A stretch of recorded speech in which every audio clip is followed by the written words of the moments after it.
Luther Whitney sat in the stolen car, hands resting on the steering wheel as the vehicle rolled to a stop in the gravel.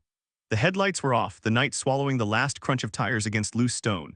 He took a moment to adjust, then pulled out a well-worn but reliable pair of night vision binoculars, adjusting the focus until the distant house came into sharp view. His movements were deliberate, practiced. Beside him sat a worn duffel bag, its contents carefully chosen. The car's interior was faded but spotless, no traces left behind, no clues to its origins. A pair of tiny plastic palm trees dangled from the rearview mirror, swaying slightly as he exhaled. For a second he let himself imagine it: warm beaches, clear blue water, sunsets that melted into the horizon like liquid gold. Maybe soon, maybe this was finally it. At 66, with an ARP card tucked in his wallet, Luther figured he'd earned his retirement. Most men his age were settling into grandparenthood, trading boardroom stress for babysitting duty and recliners that groaned under their weight. Not him. His career had been unconventional.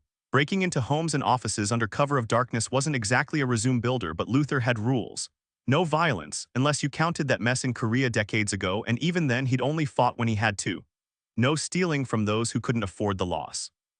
In his mind, he wasn't so different from the smooth-talking salesman who convinced the wealthy to buy things they didn't need.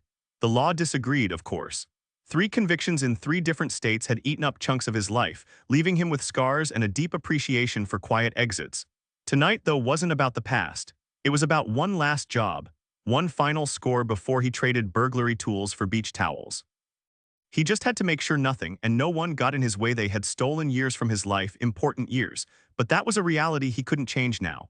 Luther had sharpened his skills enough to avoid a 4th stint behind bars. Another arrest wouldn't just mean time, it'd mean 20 years, no parole. At his age, that was a death sentence. Might as well fry him like the old Virginia laws demanded for the worst offenders. The state, rich in history and full of God-fearing folks, believed in an eye-for-an-eye punishment to the fullest. Only Texas and Florida had executed more people, though even Virginia had its limits. Stealing, even with a break-in, wouldn't land you on death row. Still, Luther couldn't tear his eyes away from the house, no, the mansion that had haunted him for months. Tonight, he'd finally satisfy that gnawing hunger to possess it. Middleton, Virginia, just 45 minutes from D.C., was a world of sprawling estates, jaguars in driveways, and horses worth more than a year's rent in a working-class neighborhood.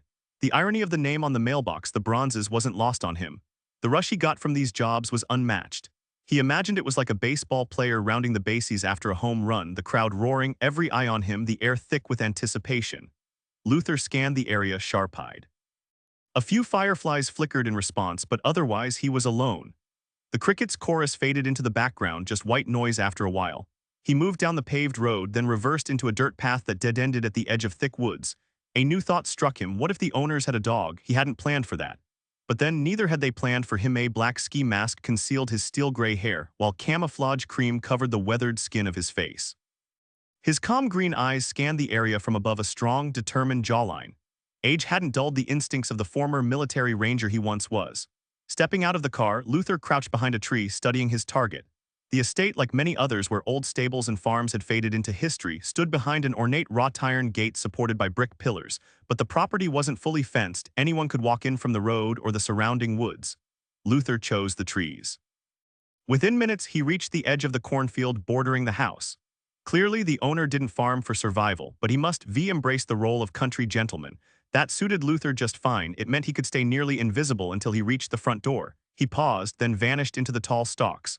The ground, thankfully free of debris, muffled the sound of his sneakers, a small mercy in the stillness where even the slightest noise carried.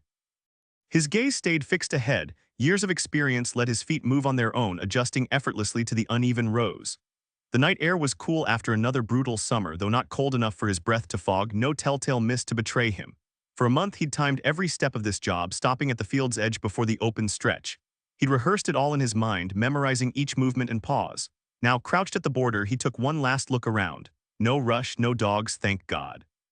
No human, no matter how fast, outruns a dog, but the barking was what really screwed guys like him. No perimeter security either, probably because the local deer, squirrels, and raccoons would have set it off constantly. Still, soon enough, he'd face a high-tech barrier. 33 seconds to disable it, including the 10 he'd need just to pry open the control panel. The security guards had made their rounds half an hour ago. Plenty of time. Or so he hoped in theory. Private security patrols were supposed to follow irregular routes, changing their patterns every hour within their assigned sectors. But after a month of careful observation, Luther had cracked their predictable routine, knowing he had at least 3 hours before the next patrol passed by, though he wouldn't need nearly that much time. The night was pitch black, and thick ivy clung to the exposed brick facade of the entrance like a caterpillar's nest on a tree branch, a burglar's dream. He scanned the darkened windows of the house one by one, all silent, all empty. 2 days earlier, he'd watched the villa's occupants leave in a convoy headed south, meticulously noting every detail of their departure.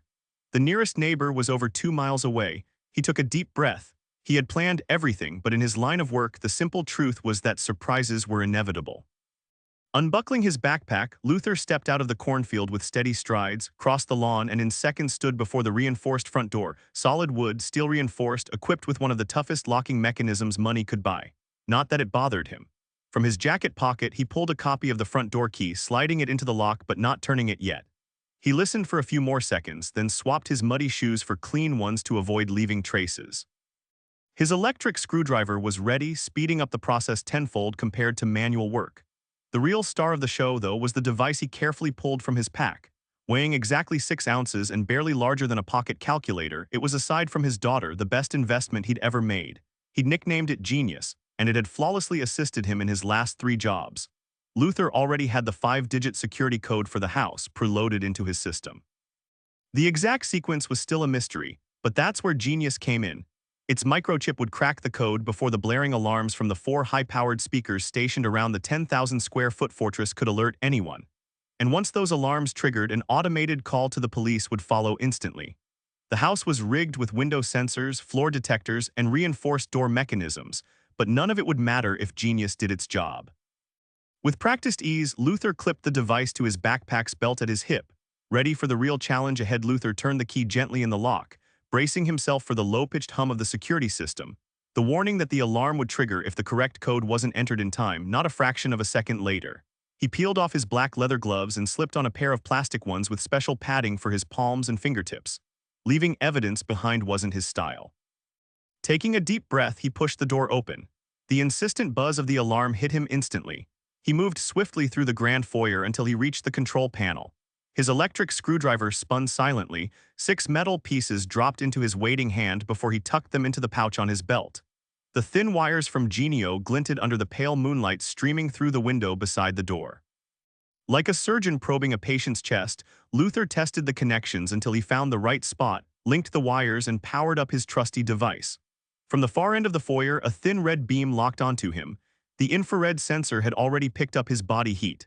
Seconds ticked by as Luther waited, patient for the system's brain to decide if he was friend or foe. Numbers flashed in quick amber bursts across Genio's display, too fast for the eye to follow, while a tiny countdown ticked away in the upper corner. 5 seconds later, the screen settled on 5 digits, 5, 13, 9, 3, 11. The ominous hum cut off, the red beam vanished, replaced by a welcoming green light. Luther was free to get to work. He disconnected the wires, screwed the panel back in place, stashed his gear, and locked the door behind him. The master bedroom was on the 2nd floor, accessible by an elevator at the end of the right hallway, but Luther took the stairs. The less he relied on machinery he didn't fully control, the better. Getting stuck in an elevator for weeks wasn't part of the plan. He glanced at the motion detector in the ceiling corner, now peacefully dormant, its rectangular mouth almost grinning, before heading up. The bedroom door wasn't locked. He flicked on his dim work light, low-powered to avoid drawing attention, and took a moment to scan the room. The darkness was broken only by the faint green glow of a second control panel mounted beside the door. A faint scent of lavender lingered in the air, unexpected but not enough to distract him. Time to focus. The mansion was newly built, and Luther had done his homework, checking court records and even getting his hands on blueprints from the city planning office. The unusual size had required special permits, though local authorities rarely stood in the way of wealthy residents getting what they wanted. No surprises there. The place was massive, solid, and worth every penny of the millions its owner had paid in cash. Luther had already scoped it out once before in broad daylight, blending in with a crowd. He'd stood in this very room, seen what he needed to see, and that's why he was back now.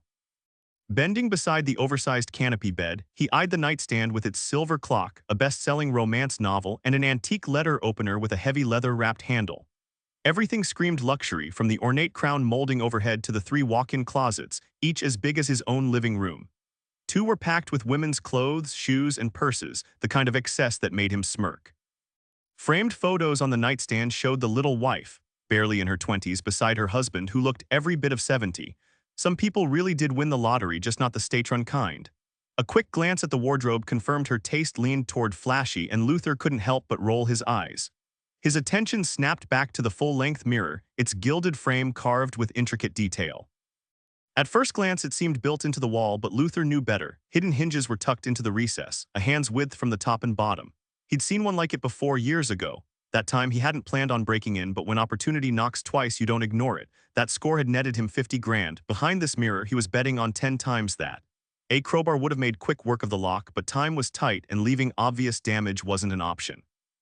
Even with the owners gone for weeks, he couldn't afford sloppy mistakes. Luther knew his presence would leave no trace behind, even if the homeowners might take their time checking the safe after returning.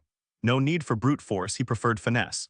He moved toward the massive flat-screen TV in the lounge area where twin chintz-covered armchairs flanked a low coffee table. 3 remotes sat neatly arranged. One controlled the TV, another the DVR, and the third, the one that would make his night infinitely easier. At a glance, they looked identical, each branded by their manufacturer, but a quick test revealed only 2 worked as intended. The third had a different purpose. Crossing the room, he aimed the remote at the mirror and pressed the red button at the bottom. Normally, it would start recording, but tonight in this house, it was unlocking a private vault just for him. The door swung open smoothly on well-oiled hinges, silent and maintenance-free. Out of habit, he placed the remote back exactly where he'd found it, then pulled a folded bag from his backpack and stepped inside. The beam of his flashlight revealed something unexpected, a plush chair in the center of the small 2-meter square space. On the armrest sat an identical remote, probably a failsafe in case someone got locked in. His eyes then swept over the shelves. First, he grabbed the neatly stacked cash, then moved to the nondescript cases that held no jewelry. Inside were bonds and negotiable securities worth around $200,000. Next came 2 small boxes of rare coins and another of stamps, including one misprinted upside down that made his throat tighten. Legal documents and registered stocks were useless to him, but his quick tally still landed close to $2 million. The walls were thick, likely fireproof, built to the highest standards, yet the air inside was fresh. Someone had thought about ventilation. You could stay in here for days if you had to. Outside, the limo and the van kept pace, their drivers skilled enough to navigate the dark roads without headlights. Inside the spacious backseat of the limousine, a man and 2 women rode together, one of whom, already half-drunk, was doing her best to undress both herself and her passenger, ignoring his half-hearted attempts to fend her off.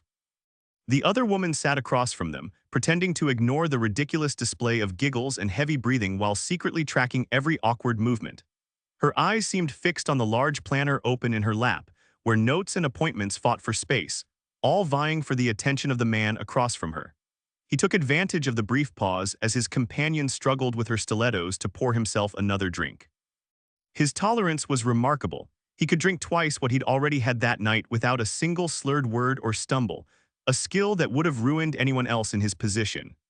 She couldn't help but admire him, the way he balanced his obsessions and rough edges with an outward image of strength, control, and effortless charm. Every woman in America, young, middle-aged, or old, was drawn to him, captivated by his classic good looks, the unshakable confidence he radiated, and everything he symbolized. And he'd returned that admiration with a passion that, though misplaced, had stunned her. Yet no matter how many lingering touches, early morning coincidences, or carefully placed innuendos she tried, his attention never quite landed where she wanted. Still, she knew her patience would pay off eventually. Outside the window, the night stretched on, disrupting the usual order of things. She grimaced in irritation. Luther, meanwhile, heard vehicles pulling into the driveway. He crept closer to the window, watching as they rounded the villa's corner, disappearing from view.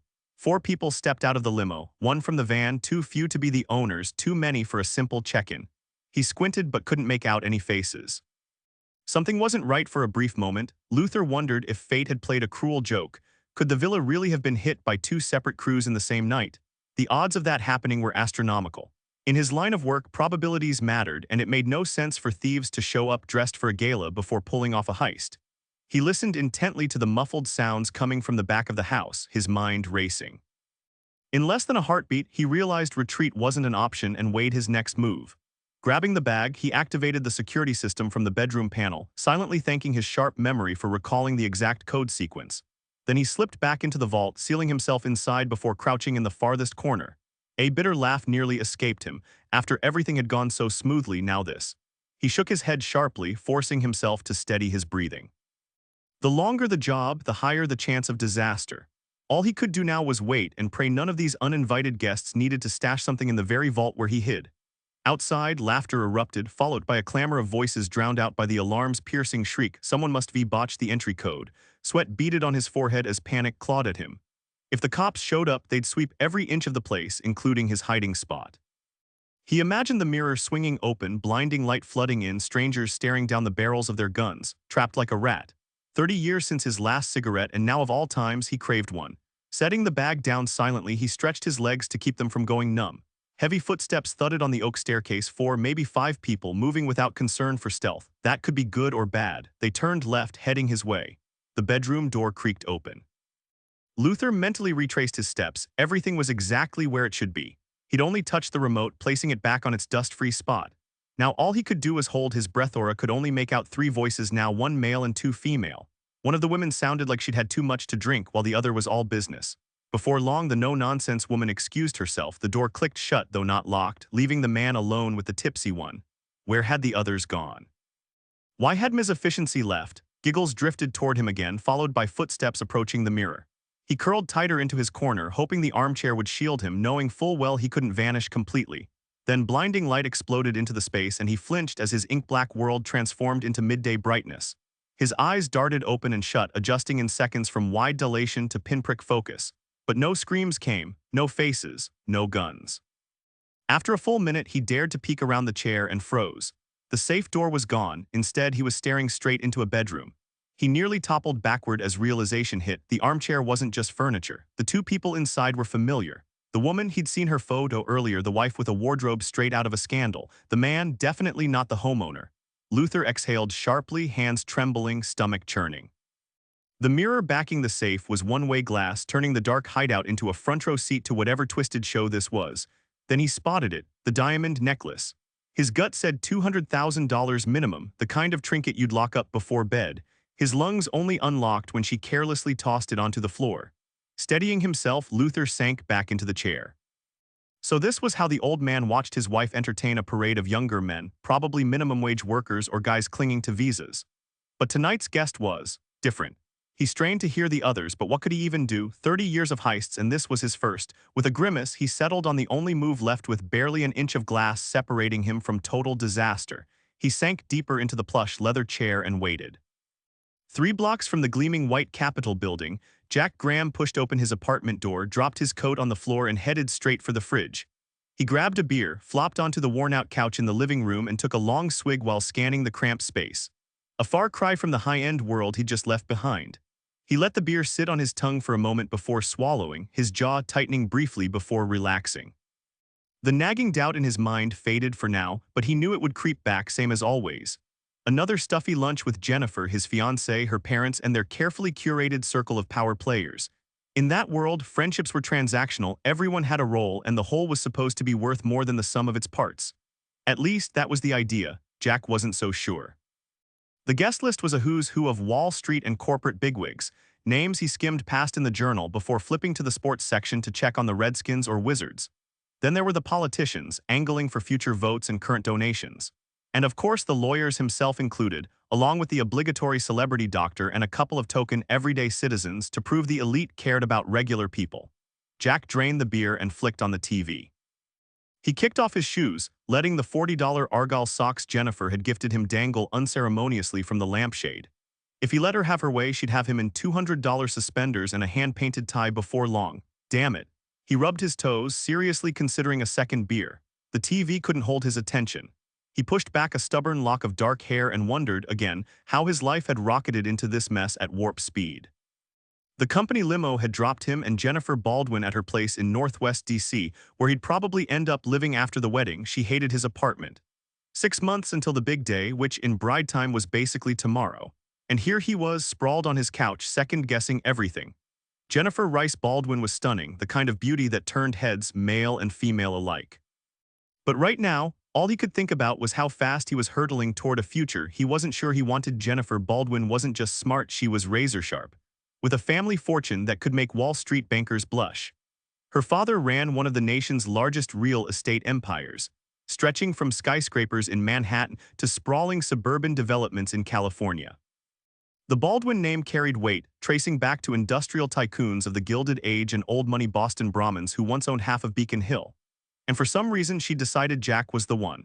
Jack stretched his shoulders, rolling out the stiffness from another late night. At 6'3", he still carried the same athletic build that had made him a high school legend, state wrestling champion, varsity linebacker, the kind of guy who turned heads in a room.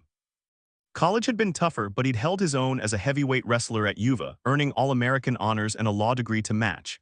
His classmates had gone straight to cushy corporate firms, shaking their heads when he took a public defender gig in D.C. They'd even slipped him therapists' numbers, convinced he'd lost his mind. The fridge was empty except for a lone beer. Early on, the job had chewed him up, lost cases, sleepless nights, the works. But Jack had a knack for turning the tide. Give him a courtroom and he'd dismantle witnesses like he used to take down opponents twice his size. By the time he crossed paths with Jennifer, he'd made a name for himself, the kind of lawyer even judges respected. Jennifer, she was a force. As VP of Development at Baldwin Enterprises, she didn't just charm boardrooms, she made people believe they mattered. Gorgeous, sure, but that was the least interesting thing about her. Behind the polished smile was a mind that could outmaneuver anyone in the room. And somehow, against all odds, she'd picked him. Jack couldn't help but feel drawn to Jennifer. Any man would have been, especially since she made it clear the attraction was mutual. From the start, she'd been impressed by his dedication to defending the underprivileged, slowly convincing him he'd done enough for the poor, the foolish, and the unlucky. She nudged him to consider his own future, hinting she wouldn't mind being part of it. When he finally left public defense, his colleagues threw him a farewell party so enthusiastic he should have realized how many still needed his help. But Jack was certain experiences like that were once in a lifetime. No repeats. It was time to move on. Even guys like him had to grow up eventually. He flicked off the TV, grabbed a bag of peanuts, and headed to bed, stepping over the laundry pile blocking his door. No wonder Jennifer hated his place. He'd turned it into a dump. But deep down, he knew even if it were spotless, she'd never live there. Wrong neighborhood. Sure, it was Capitol Hill, but not the fancy part. In size, her ideal DC townhouse would be at least 5,000 square feet with space for a housekeeper and a garage big enough for her Jaguar and a brand new Range Rover, because nothing says city life like an off-road beast crawling through gridlock. Meanwhile, his apartment had 4 rooms, bathroom included. Stripping down, he flopped onto the bed. Across the room, a small plaque from his old office caught his eye, the one he'd stopped looking at once it started making him uncomfortable. It announced his move to Patton, Shaw & Lord, the top corporate firm in D.C. PS&L represented hundreds of blue-chip clients, including his future father-in-law's empire. The expectation, Jack would secure the account, and in return he'd get a partnership by the next board meeting. A stake at PS&L meant roughly $500,000 a year. Not bad for a guy who used to fight for people who couldn't afford lunch for the Baldwins. These were trivial matters, but he wasn't a Baldwin yet, not quite. He pulled the blanket tighter. The building's insulation left much to be desired. Swallowing a couple of aspirin with the last sip of warm Coke from his nightstand, he glanced around.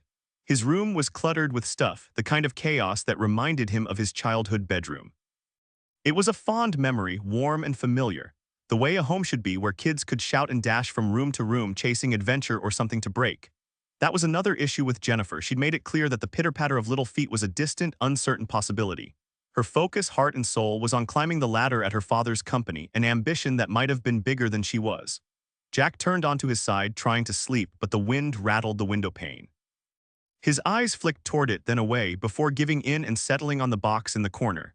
Inside were old trophies and awards from high school and college, but his mind wasn't on those.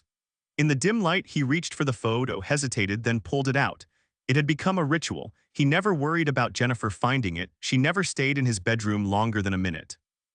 Their nights together always happened at her place, where Jack would stare at the frescoed ceiling of Knights and Maidens while she lost herself in pleasure before collapsing beside him, leaving him to take the lead.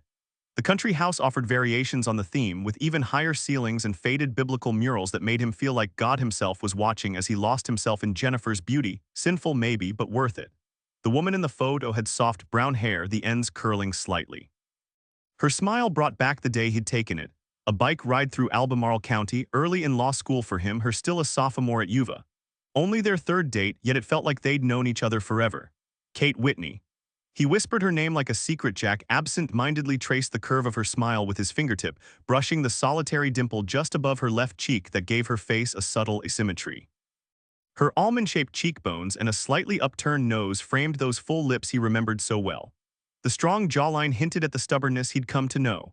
His hand lingered near those mischievous eyes before he rolled onto his back, holding the photograph against his chest so Kate's gaze met his directly. Every thought of her brought Luther Whitney to mind, that sly grin and sharp wit. Jack had spent countless afternoons in Luther's weathered Arlington townhouse, nursing beers while the older man spun stories. Kate never visited her father and Luther never reached out. Jack had stumbled upon their connection by accident and against Kate's wishes insisted on meeting the man. She smiled easily about most things but never about Luther. After graduation, they'd moved to Washington where Kate enrolled at Georgetown Law. Those early days felt like a dream, Kate cheering him through his first shaky trials as he fought off nervous stomach growls and trembling hands. But as his client's crimes grew darker, her enthusiasm faded. They split during his first year as a public defender. The reasons were plain. She couldn't understand why he defended lawbreakers, and she hated that he saw something redeemable in her father. He still remembered begging her in the same room not to leave. 4 years had passed without a word. He knew she worked at the Alexandria D's office now, probably locking away his former clients with grim satisfaction. To him, Kate Whitney had become a stranger. Yet as he lay there studying that photograph, her smile whispering secrets the woman he'd almost married never shared, he wondered if she'd always be just out of reach. His life was about to get far messier than he'd ever imagined. Jack picked up the phone and dialed. 4 rings later, a voice answered, different somehow, or maybe he'd just forgotten how it sounded after the beep. He started leaving a message, something funny, something he made up on the spot, but suddenly his nerves kicked in. His hands trembled, his breath quickened, and he hung up almost in a panic. He shook his head. Jesus Christ. He'd faced down 4 first-degree murder cases without flinching, yet here he was, sweating like a teenager too scared to call his crush. He set the photo aside and tried to picture what Kate was doing right then. Probably still at the office, weighing how many years to shave off someone's life. Then his thoughts shifted to Luther. Who knew? Maybe at that very moment Luther was on the wrong side of someone's front door, or maybe he was walking out with yet another bag of bearer bonds slung over his shoulder. What a pair, Luther and Kate Whitney. So different yet so alike. 2 professionals at the top of their game, but in worlds that couldn't be further apart.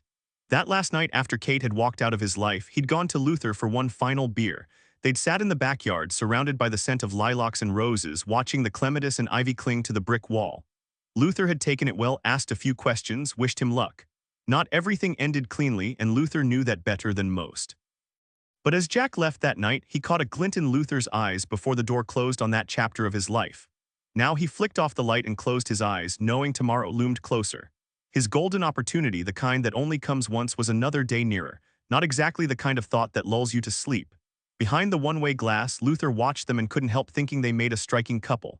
Maybe it was an odd observation under the circumstances, but it was true. The man was tall, distinguished, every inch the polished 40-something. She couldn't have been much past 20, with tousled golden hair, an oval face, and deep blue eyes that gazed adoringly at him. He brushed his fingers along her smooth cheek. She pressed a kiss into his palm. He poured 2 glasses from the bottle he'd brought, handed her one. Their glasses clinked, and while he downed his in one go, she took a delicate sip. Then they moved together, arms wrapping tight. His hand slid down her back, then up over her toned, sun-kissed shoulders. Gripping her arms, he leaned in, his lips grazing her neck. Luther averted his gaze, uncomfortable witnessing such an intimate moment between strangers. It was an odd sensation, considering the danger of being discovered, but he wasn't so hardened that he couldn't feel the tenderness and passion unfolding before him. When he glanced back, he couldn't help but smile. They were dancing now, swaying slowly across the room. The man was clearly more skilled, guiding her with gentle ease through simple steps that led them toward the bed. He paused to refill his glass, downing it in one quick gulp. The bottle was empty. As he pulled the woman close again, she leaned into him, unbuttoning his jacket and loosening his tie. His fingers found the zipper of her dress, sliding it down until the sleek black fabric pooled at her feet. She wore nothing but black lace panties and thigh-high stockings, her curves flawless, the kind that made other women envious. Luther's hands could have spanned her waist. When she turned to remove her stockings, he caught sight of her full, rounded breasts, her toned legs sculpted from hours at the gym.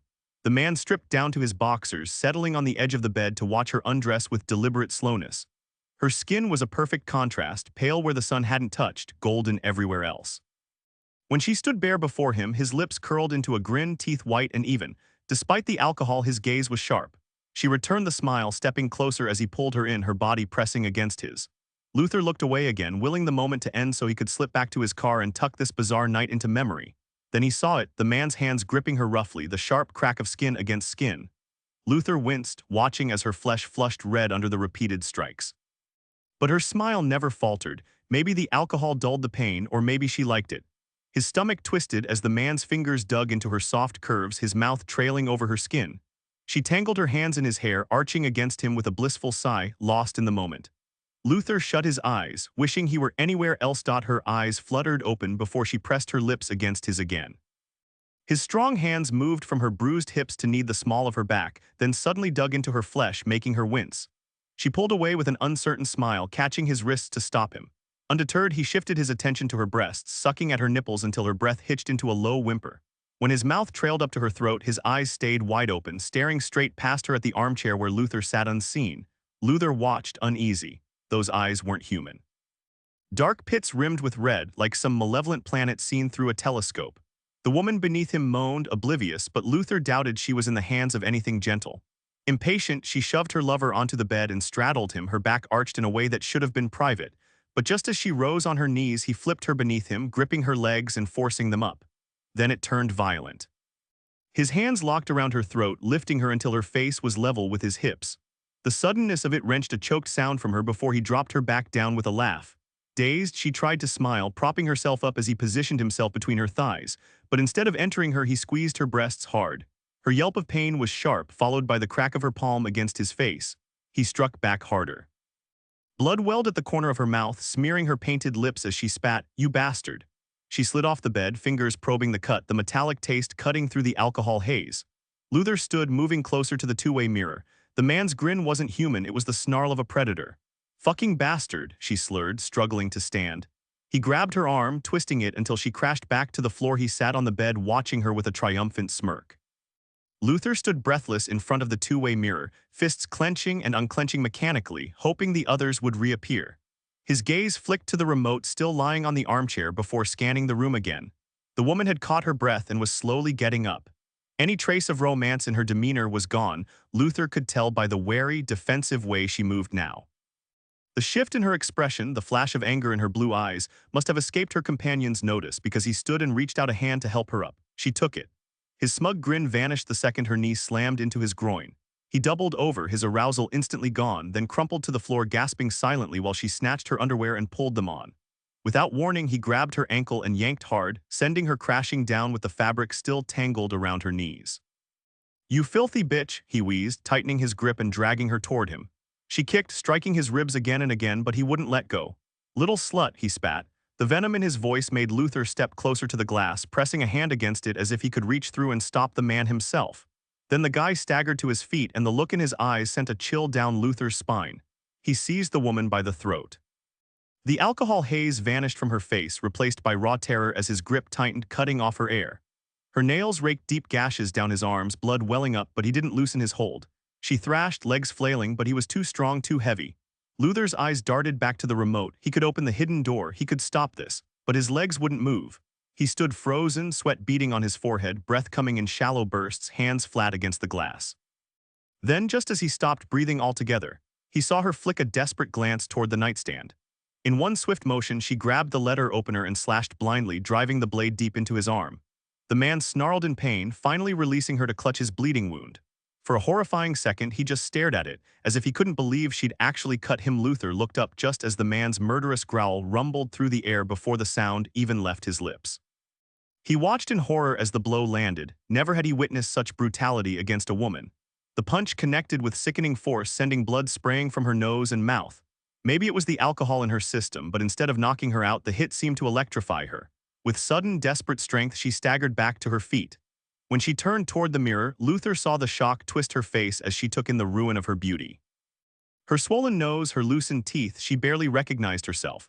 That dazzling smile was gone forever. Then she spun toward her attacker, her back rigid as steel. Before he could react, she drove her knee into his groin. The man crumpled, writhing, clutching himself as he rolled onto his back, but she wasn't done. Blood streaked her face, her eyes dark with terror one second, blazing with fury the next. She dropped to her knees beside him, gripping a letter opener. Luther fumbled for the remote, his finger hovering over the button, but the man screamed just as the blade plunged toward his chest. The door burst open. Two armed men stormed in, buzz cuts and broad shoulders barely contained by their suits. They took in the scene in an instant. Before Luther could move, their guns fired in unison. Across town, Kate Whitney sat at her desk, flipping through the case file one last time. The defendant had 4 prior convictions and 6 arrests that never stuck, witnesses too scared to talk or found in dumpsters. He was a ticking time bomb, always targeting women. This charge, murder, robbery, and sexual assault. Under Virginia law, it was a capital case. Kate had never sought the death penalty before, but if anyone deserved it, it was him. And this time, the courts wouldn't hesitate to grant it. Why spare his life when he had mercilessly taken that of a 19-year-old college student whose only mistake was stopping by a supermarket in broad daylight to buy socks and shoes? Kate rubbed her eyes, grabbed a hair tie from the pile on her desk, and pulled her hair into a messy ponytail. She glanced around her cramped, no-frills office, file cabinets lining every wall like a fortress. For the millionth time, she wondered if it was even possible to stem the tide of human cruelty. The answer was obvious. No. If anything, things would only get worse, and she was already doing everything she could to stop the bloodshed. Her next step, overseeing the execution of Roger Simmons Jr., a 22-year-old with a reputation as the most sadistic killer she'd encountered in her still young career, one that had already forced her to face an army of monsters. She remembered the way he'd stared at her in court, completely devoid of remorse, emotion, anything resembling humanity. His face had been a mask of hopelessness, a reflection of the horror story that was his childhood, but that wasn't her problem. In fact, it was probably the one thing about him that didn't involve her. Midnight had come and gone. She poured herself another cup of coffee, her focus slipping. The last assistant had clocked out 5 hours ago, and even the cleaning crew had left 3 hours back. Barefoot, she padded down the hallway to the break room. If Charlie Manson had walked in right then, she would have shrugged, just another case in a world where today's criminals made him look like an amateur. Cup in hand, she returned to her office and caught her reflection in the window. Beauty had never been part of the job description. Hell, it had been over a year since her last date. Still, she couldn't look away. Tall, lean, maybe a little too thin in places, but her daily 6-mile runs kept her in shape, even if her diet was mostly bad coffee and crackers. She'd cut down to 2 cigarettes a day, clinging to the hope she'd quit for good. Guilt nagged at her. She treated her body like a machine, pushing it through case after case, horror after horror. But what was the alternative? Walk away because she didn't look like a magazine cover model? Please. The job didn't care about glamour. It just demanded she keep going. She comforted herself by remembering that those girls' job was to look flawless around the clock, while hers was making sure people who broke the law and hurt others faced justice. No matter how she looked at it, she was using her life in a far more meaningful way. Running a hand through her hair, she realized she needed a haircut, but when would she find the time? At least her face still held up surprisingly well under the strain. 29 years old, 4 of them spent working 19-hour days and enduring the pressure of countless criminal trials, and she hadn't aged prematurely. That was something. A sigh escaped her as she admitted this wouldn't last forever. Back in college, she'd been the kind of girl who turned heads without trying, the cause of sudden heartbeats and nervous glances. But now, staring down her 30s, she knew the effortless charm she'd taken for granted, even mocked at times, was fading. Like so many things that lose their magic once they become routine, the power to silence a courtroom just by walking in was a gift she'd miss. That she hadn't completely fallen apart these past few years was a minor miracle, considering how little effort she put into upkeep. Good genes, she supposed, until she remembered her father and immediately reconsidered. A thief who thought he could live like an honest man who lied to everyone, including his own wife and daughter. The kind of man who was never there when you needed him. She sat back down, took a sip of bitter coffee, and dumped in more sugar before turning to Simmons' case file. Picking up the phone, she checked her messages, 5 in total. 2 from fellow lawyers, 1 from a cop set to testify against Simmons, another from a prosecutor's detective who had a knack for calling at all hours with useless updates. She really needed to change her number. The last call was silent, except for a faint breath, a whisper she couldn't quite make out. Something about it felt familiar, but she couldn't place it, just another nuisance. The caffeine hit her system, sharpening her focus as she dove back into Simmons' file. Kate glanced up at her small bookshelf, the weight of the day pressing in on the highest shelf sat an old photograph showing her at 10 years old alongside her late mother. Luther Whitney had been cut out of the picture, leaving an empty space beside mother and daughter, a gaping absence. Jesus Christ! The President of the United States pushed himself upright, one hand covering his battered groin, the other gripping the letter opener that had nearly become the instrument of his death moments earlier. Now it wasn't just smeared with his own blood. Jesus, Bill, what the hell did you do? You killed her. The target of his outburst bent to help him up while his partner checked the woman's condition, a pointless formality, given the 2 high-caliber bullets that had blown her skull apart. I'm sorry, sir, there wasn't time. After 8 years with Maryland State Police and 12 in the Secret Service, Bill Burton had just put a bullet through a beautiful woman. Despite his rigorous training, he trembled like a kid waking from a nightmare. He'd killed before an armed felon during a routine traffic stop, but this was different. His stomach lurched as he stared at the small, lifeless body on the floor. His partner, Tim Collins, steadied him with a grip on his arm. Burton swallowed hard and nodded. He'd get through this. Together, they hauled Alan J. Richmond, the 44th President of the United States, hero to millions, now just a drunk, naked man, back to his feet.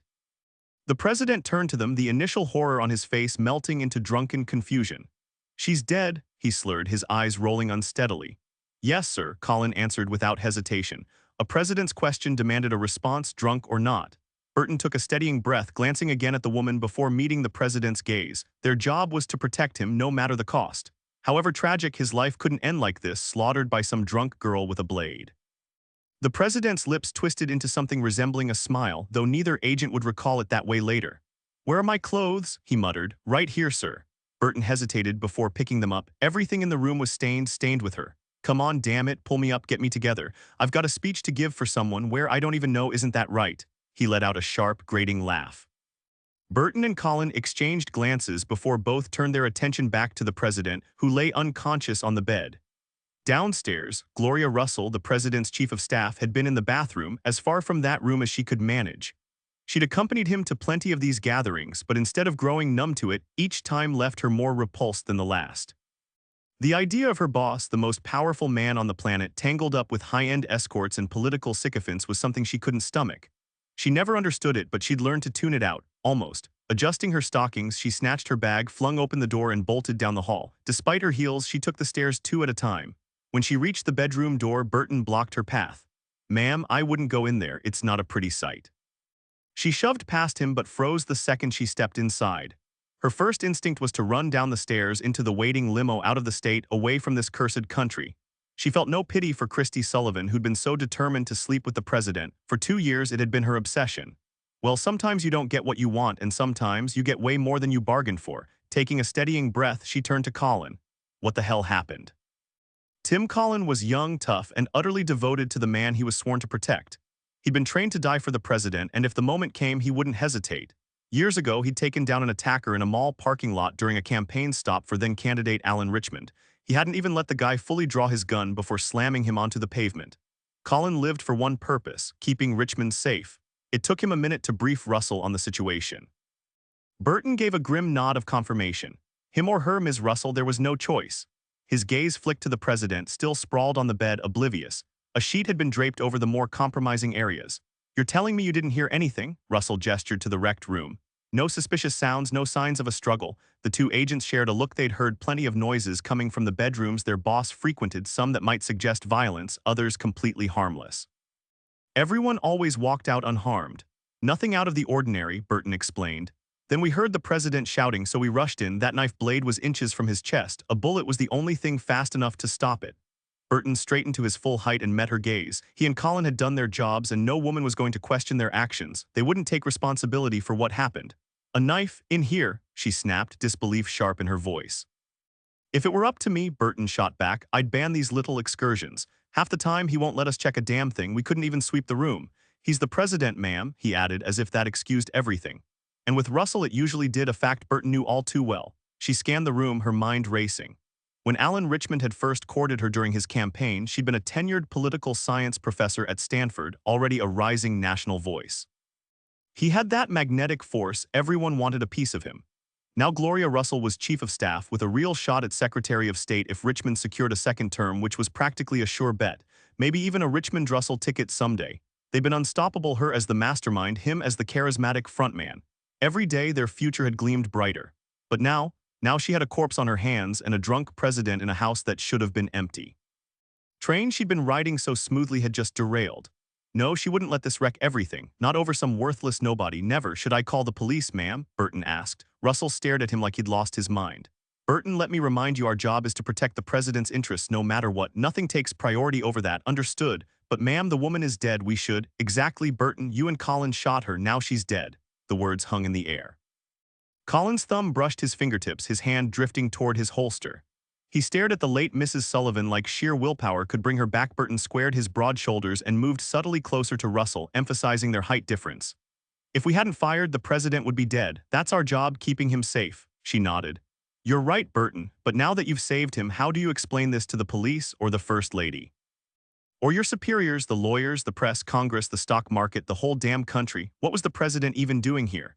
And how do you justify you and Agent Collins gunning down the wife of one of the most powerful men in America? Because if you call anyone, that's exactly what you'll have to do. If you're ready to take full responsibility, the phone's right there. Go ahead. Burton's face paled. He took a step back, his usual physical dominance useless now. Collins stood frozen, watching in disbelief. He'd never seen anyone talk to Burton like that, a man who could snap Russell's neck without breaking a sweat. Burton stared at the body again. How could they spin this without everyone getting burned? The answer was simple, they couldn't. Russell studied his face, waiting. He finally met her eyes but looked away almost instantly. She gave a small, knowing smile. She'd won. Go make coffee. A lot of it, she said, enjoying the sudden shift in power. Then guard the front door in case of unexpected guests. Collins, head to the van and tell Johnson and Varney there's been an incident, but the president's safe. No details, just stay alert. Got it? I'll call if needed. Right now I need to think. Neither agent argued. Years of training kicked in, orders delivered in that tone weren't optional. Burton especially was relieved not to be making decisions, not for all the money in the world. Luther hadn't moved since the bullets tore through the woman's skull. The initial shock had faded, but his eyes kept drifting back to what remained of someone who'd been full of life moments ago. In his long criminal career, he'd only seen one other person killed, a repeat offender, a child predator, whose spine had been severed by another inmate's switchblade in prison. The emotions swirling through him now were entirely unfamiliar, like being the sole passenger on a ship docking in a foreign harbor where nothing made sense. Any sudden noise could shatter his fragile composure, but his legs gave out, forcing him to sink back into the chair. He watched Russell move through the bedroom, pausing over the dead woman without touching her, then carefully lifting the letter opener by its blade with a handkerchief. She studied the weapon, the same one that had nearly killed her employer and had now claimed a second life, before sliding it into her leather purse and setting it on the nightstand. The handkerchief disappeared into her pocket. Her gaze flicked back to Christine Sullivan's stiffened body. Gloria Russell couldn't help but admire Richmond's meticulous approach to his extracurricular affairs. Every woman he entertained was high-profile, married women with just as much to lose as he did. That kept the tabloids at bay. Oh, the press, she almost laughed. These days, the president couldn't sneeze without the country dissecting it. People actually believed the media had eyes everywhere, that no secret was safe. What a joke, the truth. Alan Richmond could vanish for a week if he wanted. The presidency might have lost some of its old-world power, but the men and women around him, they were professionals. While bottom-feeding reporters hounded desperate congressmen for soundbites, Richmond's team operated in the shadows. His real insurance policy, the Secret Service. They didn't just protect him, they made sure inconvenient truths stayed buried. They were the best of the best. An elite team of professionals whose proven expertise was beyond question, evident in the meticulous planning of this final presidential engagement. Christy Sullivan had left her upscale salon in the northwest part of the city just past noon. She walked a block, slipped into the lobby of an office building, and emerged moments later draped in a hooded coat that brushed her ankles, dark sunglasses shielding her eyes. She continued on foot for several more blocks before boarding the red line toward Metro Center. After exiting the station, she walked 2 blocks and ducked into an alley between 2 condemned buildings. 2 minutes later, a car with tinted windows rolled out, Colin behind the wheel, Christy in the back. She remained hidden in a secure location with Bill Burton until nightfall, when the president could finally join her. The choice of the Sullivan estate for the secret meeting was deliberate. Ironically, their countryside home was the last place anyone would expect to find Christy. Gloria Russell knew it would be empty, guarded only by an alarm system they could easily bypass. She sank into a chair and shut her eyes. Even with 2 of the Secret Service's finest by her side, unease gnawed at her for the first time. The president himself had handpicked these 4 agents out of 100, men known for their loyalty and discretion. Until tonight, Richmond's weakness for married women had never been a liability. Now the danger looming over them was undeniable. Luther studied Gloria as she sat motionless, her sharp features betraying a fierce determination. He could almost see the gears turning behind her furrowed brow. Then, abruptly, her eyes snapped open. She moved through the room like a searchlight scanning a prison yard, pausing when her gaze brushed past him. When it settled on the bed, she stared at the sleeping man for a long moment, her face twisting into something unreadable, not quite a smile, not quite a grimace. Russell stood up and moved closer to the bed, studying the president. The so-called man of the people, as the public liked to imagine him, a towering figure destined for history books. Right now, he looked anything but grand. Half-sprawled across the mattress, legs splayed, bare feet dangling just above the floor, he lay in an awkward position for a man without a stitch of clothing. She lingered, her gaze tracing certain details in a way that left Luther uneasy, especially considering what was still lying on the floor. Before Gloria Russell had walked in and confronted Burton, Luther had expected to hear sirens any minute. followed by a swarm of cops, forensic teams, maybe even political advisors and White House press staff, not to mention the media vans clogging the driveway outside. But no, clearly she had other plans. He'd seen Gloria Russell on CNN and other networks, her face plastered across newspapers more times than he could count. She was hard to forget, sharp cheekbones framing a prominent nose, a hint of Cherokee ancestry in her features. Her jet-black hair fell straight past her shoulders, and those deep blue eyes, dark as the ocean's depths, held a dangerous allure for anyone naive enough to trust them. Luther shifted carefully in his chair. Watching her debate policy in front of the White House fireplace was one thing. Seeing her prowl around a room with a corpse and a drunk, naked commander-in-chief, that was a whole different ballgame. A spectacle he'd rather avoid, yet couldn't look away from. Russell glanced at the door, crossed the room in quick strides, and locked it with a decisive click. She returned to the bed, her stare lingering again before she reached out. Luther flinched, but all she did was brush her fingers along the sleeping man's cheek. He exhaled, only to tense again as her hand drifted lower, tracing the coarse hair on his chest, then down to his flat stomach, rising and falling with each steady breath. Then deliberately she tugged the sheet free, letting it drop to the floor before resting her palm just below his waist. Another glance at the door and then she knelt. Luther squeezed his eyes shut. Unlike the man on the bed, he had no interest in being an audience for this. Minutes dragged by before he dared look again. By then, Gloria Russell was peeling off her stockings, draping them neatly over a chair. Luther carefully climbed onto the sleeping president, closing his eyes again as the bed creaked beneath him. He wondered if the sound carried downstairs, though in a house this size it hardly mattered. Even if someone heard, what could they do? 10 minutes later, a soft grunt escaped the president's lips, followed by a quiet moan from the woman beside him. Luther kept his eyes shut, not out of fear exactly, but from a mix of unease and disgust at how little respect they showed for the dead woman in the room. When he finally opened them, Russell was staring right at him. His heart skipped a beat before he reminded himself she couldn't actually see him.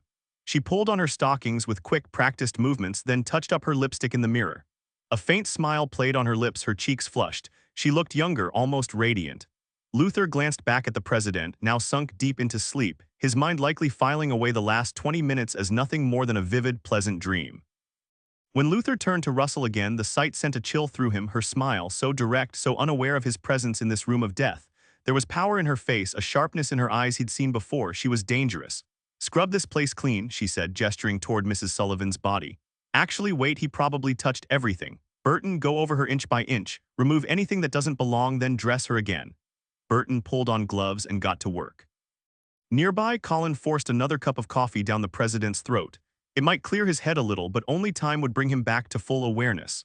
Russell sat beside the president, taking his hand in hers. He was dressed now, his hair still messy, the wound on his arm hastily bandaged. He'd heal fast, he always did. "Mr. President Allen," she cupped his face, turning it toward her. Did he have any idea what she'd just done? Probably not. Hours earlier, he'd been desperate, consumed by an urge she'd chosen to indulge without question. Technically, it was assault. In reality, she'd given him something most men only dreamed of. If he remembered none of it, so be it. Her sacrifice was hers alone. President Sullivan struggled to focus his eyes as he came to, his vision still blurry. Colin kneaded the back of his neck, helping him regain his bearings. Russell checked her watch, 2:00 a.m. They needed to move fast. She gave the president a sharp slap, just hard enough to snap him back to attention. Colin's muscles tensed beside her. God, these bodyguards were useless. "Alan, did you sleep with her?" she demanded. "What, did you have sex?" "No, I don't think so. I don't remember." "Get him more coffee. Pour it down his throat if you have to, but get him functional." Colin nodded and moved to obey while Russell turned to Burton, who was meticulously examining every inch of Mrs. Sullivan's lifeless body. Burton had worked enough crime scenes to know exactly where to look and what to ignore. Never in his career had he imagined using his skills for a cover-up, let alone one involving the president. His gloved hands moved methodically, mentally mapping which rooms they'd need to sanitize, which surfaces might hold traces. The marks on her neck were unavoidable, and forensics would find microscopic evidence no matter what. But strangulation followed by gunshot wounds, that contradiction would keep the cops guessing. As he adjusted the dead woman's clothing, a finger tapped his shoulder. "Check her." Burton glanced up, about to protest. "Check her." Russell's glare was the same one that had cowed White House staff for years. He wasn't scared of her, just smart enough to follow orders when she was in the room. After a quick examination, he repositioned the body and shook his head. "You sure?" Russell pressed. She doubted there'd been penetration, but traces were another story. The thought of what forensics could do with a speck of DNA made her skin crawl. "I'm not a damn gynecologist," Burton muttered. "I didn't see a thing, and if there had been anything, I'm pretty sure I would have noticed. It's not like I carry a microscope in my back pocket." Russell had to settle for that. There was still a mountain of work ahead and time wasn't on their side. Did Johnson and Varney say anything? Colin lifted his head. He'd been assisting the president, who was already on his fourth cup of coffee. They're trying to figure out what the hell happened, if that's what you mean. You didn't tell them, only what you told me to say, ma'am, he cut in. They're solid been with the president since the campaign. They won't do anything to screw him over, okay? Russell gave him a tight smile. A good kid, definitely useful, but more importantly, one of the president's most loyal inner circle. He'd be an asset. Burton was the one who worried her. But Gloria knew she had an ace up her sleeve. He and Colin had pulled the trigger, maybe following orders, but who could really confirm that? They were in just as deep. Luther watched the trio at work, feeling a twinge of shame for the admiration creeping in given the circumstances. They were sharp, methodical, precise, leaving nothing to chance. The line between dedicated law enforcement and skilled criminals was thinner than most realized. Same expertise, different motives, but wasn't it always the motive that decided the verdict? The woman lay on the floor exactly where she'd fallen, now fully redressed. Colin was finishing up with her nails, injecting a cleaning solution under each one before suctioning it back out. No skin fragments, no traces left behind. Fresh linens covered the bed, the soiled ones were stuffed into a bag destined for the incinerator. Colin had already swept the ground floor. Every surface they'd touched except one item had been wiped clean. Burton ran the vacuum over the carpet. He'd be the last out, walking backward, erasing every footprint. Earlier, Luther had watched them ransack the bedroom. He couldn't help but smirk when it clicked. They were staging a burglary gone wrong. The necklace went into a bag with the rings. The plan. Make it look like she'd surprised a thief. And no one would guess that 2 feet away, an actual apartment rat was watching, listening. An eyewitness. Luther had never witnessed a theft firsthand except for those he'd committed himself. Criminals naturally despised eyewitnesses. If the people in that room had known Luther was there, they would have killed him on the spot, no question about it. An old-time crook with 3 prison stints under his belt was a small price to pay for the safety of the people's man. Still dazed, the president stood up and with Burton's help shuffled slowly out of the room. Russell watched them leave, oblivious to Colin's frantic search. Finally, the sharp-eyed man zeroed in on Russell's bag resting on the nightstand, the handle of a letter opener poking out. Using a plastic bag, Colin carefully pulled it out and started to wipe it down. Luther flinched when Russell suddenly grabbed Colin's wrist. "Don't do that." Colin wasn't as sharp as Burton, let alone Russell's tactical genius. He frowned. "But this thing's covered in the president's prints, ma'am, plus that woman's and stains from, well, you know, the leather handle's soaked." "Agent Colin," Russell said coolly, "I was hired as the president's strategic advisor. What seems logical to you requires deeper analysis from me. Until I complete a full assessment, you won't clean that letter opener. You'll bag it properly and hand it to me." Colin opened his mouth to argue but backed down under her glare. He sealed the blade in an evidence bag and passed it over. "Be careful with that, Ms. Russell." "I always am, Tim." She flashed him a smile. He returned it, surprised. She'd never used his first name before. Did she even realize? And not for the first time, he noticed how striking the chief of staff was. "Yes, ma'am," he muttered, packing up his gear. "Tim," he looked up. Russell stepped closer, locking eyes, her voice dropping to a whisper. For a second, he thought she seemed almost nervous. "This is an unprecedented situation. I need time to figure things out, understand?" "No argument there," Colin admitted. "My hair stood on end watching that blade nearly pierce the president's heart." Her fingers brushed his arm, her nails impeccably manicured. In her other hand, she clutched the evidence bag. "What I'm about to say stays between us, Tim, no one else, not the president, not even Burton." "I don't know." She gripped his hand. "I need you on my side this time, really need you." The president had no clue what had just happened, and I got the feeling Burton wasn't handling the crisis with the level-headedness it demanded. "I needed someone I could trust, someone like you, Tim. This is too sensitive to leave to chance. You understand, don't you? I wouldn't ask if I didn't think you were the right man for the job." He smiled at the compliment and met her gaze. "All right, Ms. Russell, whatever you say." As Colin finished up, Russell stared at the bloodied knife that had nearly derailed her political ambitions. If the president had died, there would have been no sweeping this under the rug. And what a nasty phrase, that was sweeping under the rug, but in high-stakes politics, sometimes it was the only move. She shuddered imagining the headlines: "President found dead in close friend's bedroom." "Friend's wife suspected in murder." "Party leadership demands chief of staff Gloria Russell's head." But it hadn't gone down like that, and it wouldn't. The item in her hand was worth more than a mountain of plutonium, more than Saudi Arabia's entire oil output. With a weapon like this at her disposal, who knew? Maybe even a Russell Richmond ticket wasn't out of the question. The possibilities were endless. She smirked and tucked the envelope into her purse. A sudden scream made Luther jerk his head around, pain shooting through his neck. He barely stifled a groan. The president had stormed back in, wild-eyed but still half-drunk. The memories of the last few hours hit him like a 747 crashing into his skull. Burton trailed behind, panting.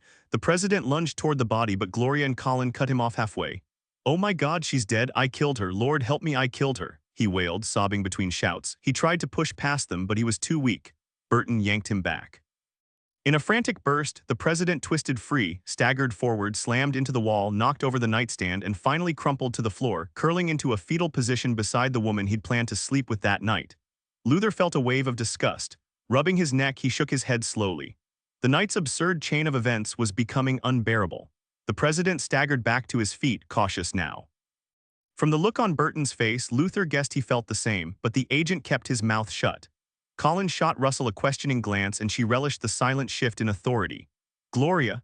"Yes, Alan." Luther had noticed how Russell had eyed the letter opener. He knew something no one else in that room did. "There won't be any consequences, right? Make sure this goes smoothly, Gloria, please. Oh God, Gloria."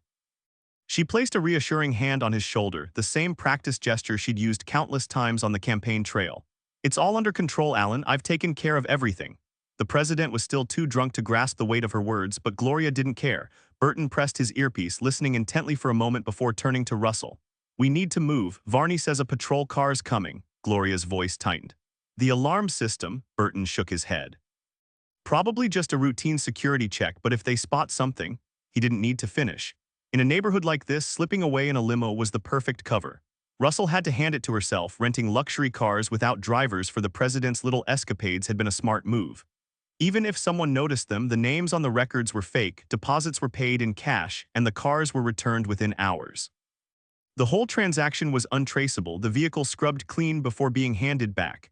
If the police somehow followed that trail, unlikely as it was, they'd hit a dead end. "Go," Gloria snapped, her voice edged with urgency. They hauled the president to his feet. Russell guided him out while Colin grabbed the bags, then he froze.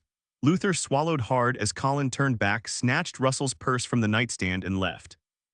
Burton flicked on the handheld vacuum, ran it over the carpet one last time, killed the lights, and shut the door. Darkness swallowed Luther's world again. For the first time, he was alone in that room with the young woman's corpse. The others had adjusted quickly, stepping over or around her like she was just another piece of furniture, but Luther couldn't shake it. Death lingered mere feet away. He couldn't see the blood-stained clothes or the lifeless body wearing them anymore, but he knew they were there. Some rich man's plaything was probably the headline the public would spin. Sure, she'd cheated on her husband, though he doubted the guy would have cared, but nobody deserved to die like that. Luther had witnessed the scene firsthand and was absolutely certain the president would have killed her, if not for the woman's lightning-fast reflexes. He couldn't blame the Secret Service agents, they'd just done their job. She had picked the worst possible target for a desperate, impulsive attack. Maybe it was for the best.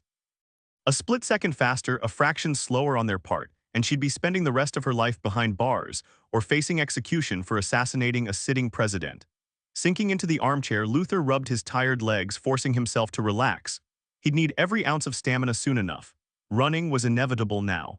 Unwittingly, they'd pinned Luther Whitney as the prime suspect in what would undoubtedly become the most sensational murder case in decades. With the victim's status, every federal resource would be thrown into the manhunt, but not a single investigator would think to look inside 1600 Pennsylvania Avenue. No, they'd chase shadows elsewhere. He ran through his plan again. No obvious flaws, but that's how you got caught, by the tiny, overlooked details. Clenching and unclenching his fists, he stretched his legs, willing his nerves to steady. One step at a time, he wasn't out yet. A dozen things could still go wrong, and at least two definitely would. 2 more minutes. He counted the seconds, picturing the president's motorcade waiting for the all-clear. The bag at his feet held most of the safe's contents. Funny, he'd almost forgotten why he'd come here in the first place. His car was parked blocks away. Thank God he'd quit smoking years ago. He'd need every bit of lung capacity tonight. 4 agents minimum, maybe more. The mirror slid open silently. Luther stepped into the bedroom, pressing the remote one last time before dropping it onto the chair as the panel sealed shut. His eyes flicked to the window. The city lights blinked back, indifferent. Time to move. He had planned for this exact scenario, stashing a 30-yard coil of ultra-strong nylon rope in his bag, with knots tied every 6 inches for grip. Keeping his distance from the corpse, he avoided stepping on any of the bloodstains he'd mentally mapped earlier. A single glance at Christine Sullivan's body confirmed the obvious: no bringing her back now. Survival was his only priority. Moving to the nightstand, he reached behind it, fingers brushing against the plastic bag. The president had knocked over Gloria Russell's purse earlier, sending both the bag and its priceless contents tumbling behind the furniture. Through the plastic, Luther felt the outline of the letter opener before securing it in his pack. He darted to the window, scanning the driveway below. The limo and van hadn't budged. Bad news. Back across the room, he tied one end of the rope to the heavy dresser and uncoiled the rest toward the opposite window, his escape route hidden from the street. The window slid open silently, thank God, and he watched the rope unfurl down the brick exterior. Gloria Russell stared up at the mansion's grand facade, her jaw tight. Behind those walls lay money, real money, and the status Christine Sullivan never earned. She clawed her way up with cheap charm and a vulgar wit that somehow charmed old Walter Sullivan, stirring emotions he'd buried decades ago. 6 months from now, he wouldn't even remember her name. The wheels of power would keep turning, then it hit her. She'd already climbed back into the limo when Colin grabbed her arm, holding up the leather purse she'd bought for $100 in Georgetown, now worth far more. She sank into the seat, catching her breath, offering Colin a flustered smile. The president, catatonic, noticed nothing, until she checked the purse. Her fingers dug through its contents in a panic. The letter opener was gone, it had to still be inside. Colin bolted up the stairs, Burton trailing in confusion. Luther was halfway down the wall when he heard them burst into the bedroom, 3 yards to go. Then the agents froze for just a second when they spotted the rope, but Burton was already diving toward the window. Luther lost his grip a yard short and hit the ground hard. Burton leaned out as Colin kicked the nightstand aside, nothing. He joined Burton at the window just in time to see Luther vanish around the corner. Burton started to climb out, but Colin grabbed his arm. They'd be faster taking the stairs. They bolted through the door.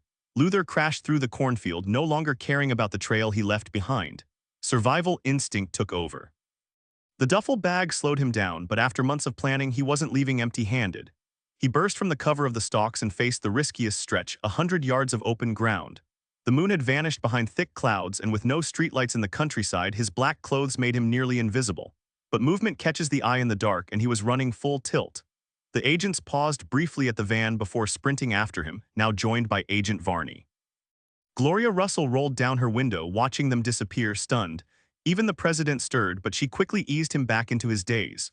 Colin and Burton slipped on infrared goggles, their vision shifting into a video game-like display, heat signatures glowing red against a dark green backdrop. Varney, tall and lanky, barely processing the chaos, led the charge. He ran with the effortless stride of a former college track star. 3 years in the Secret Service, unmarried, completely devoted, he saw Burton as the father figure he'd lost in Vietnam. They were chasing someone who'd done something in that house, something tied to the president, which meant it was his fight too. If they caught the guy, he might even pity him. Luther heard his pursuers closing in faster than he'd hoped. His lead was shrinking, but maybe it'd be enough.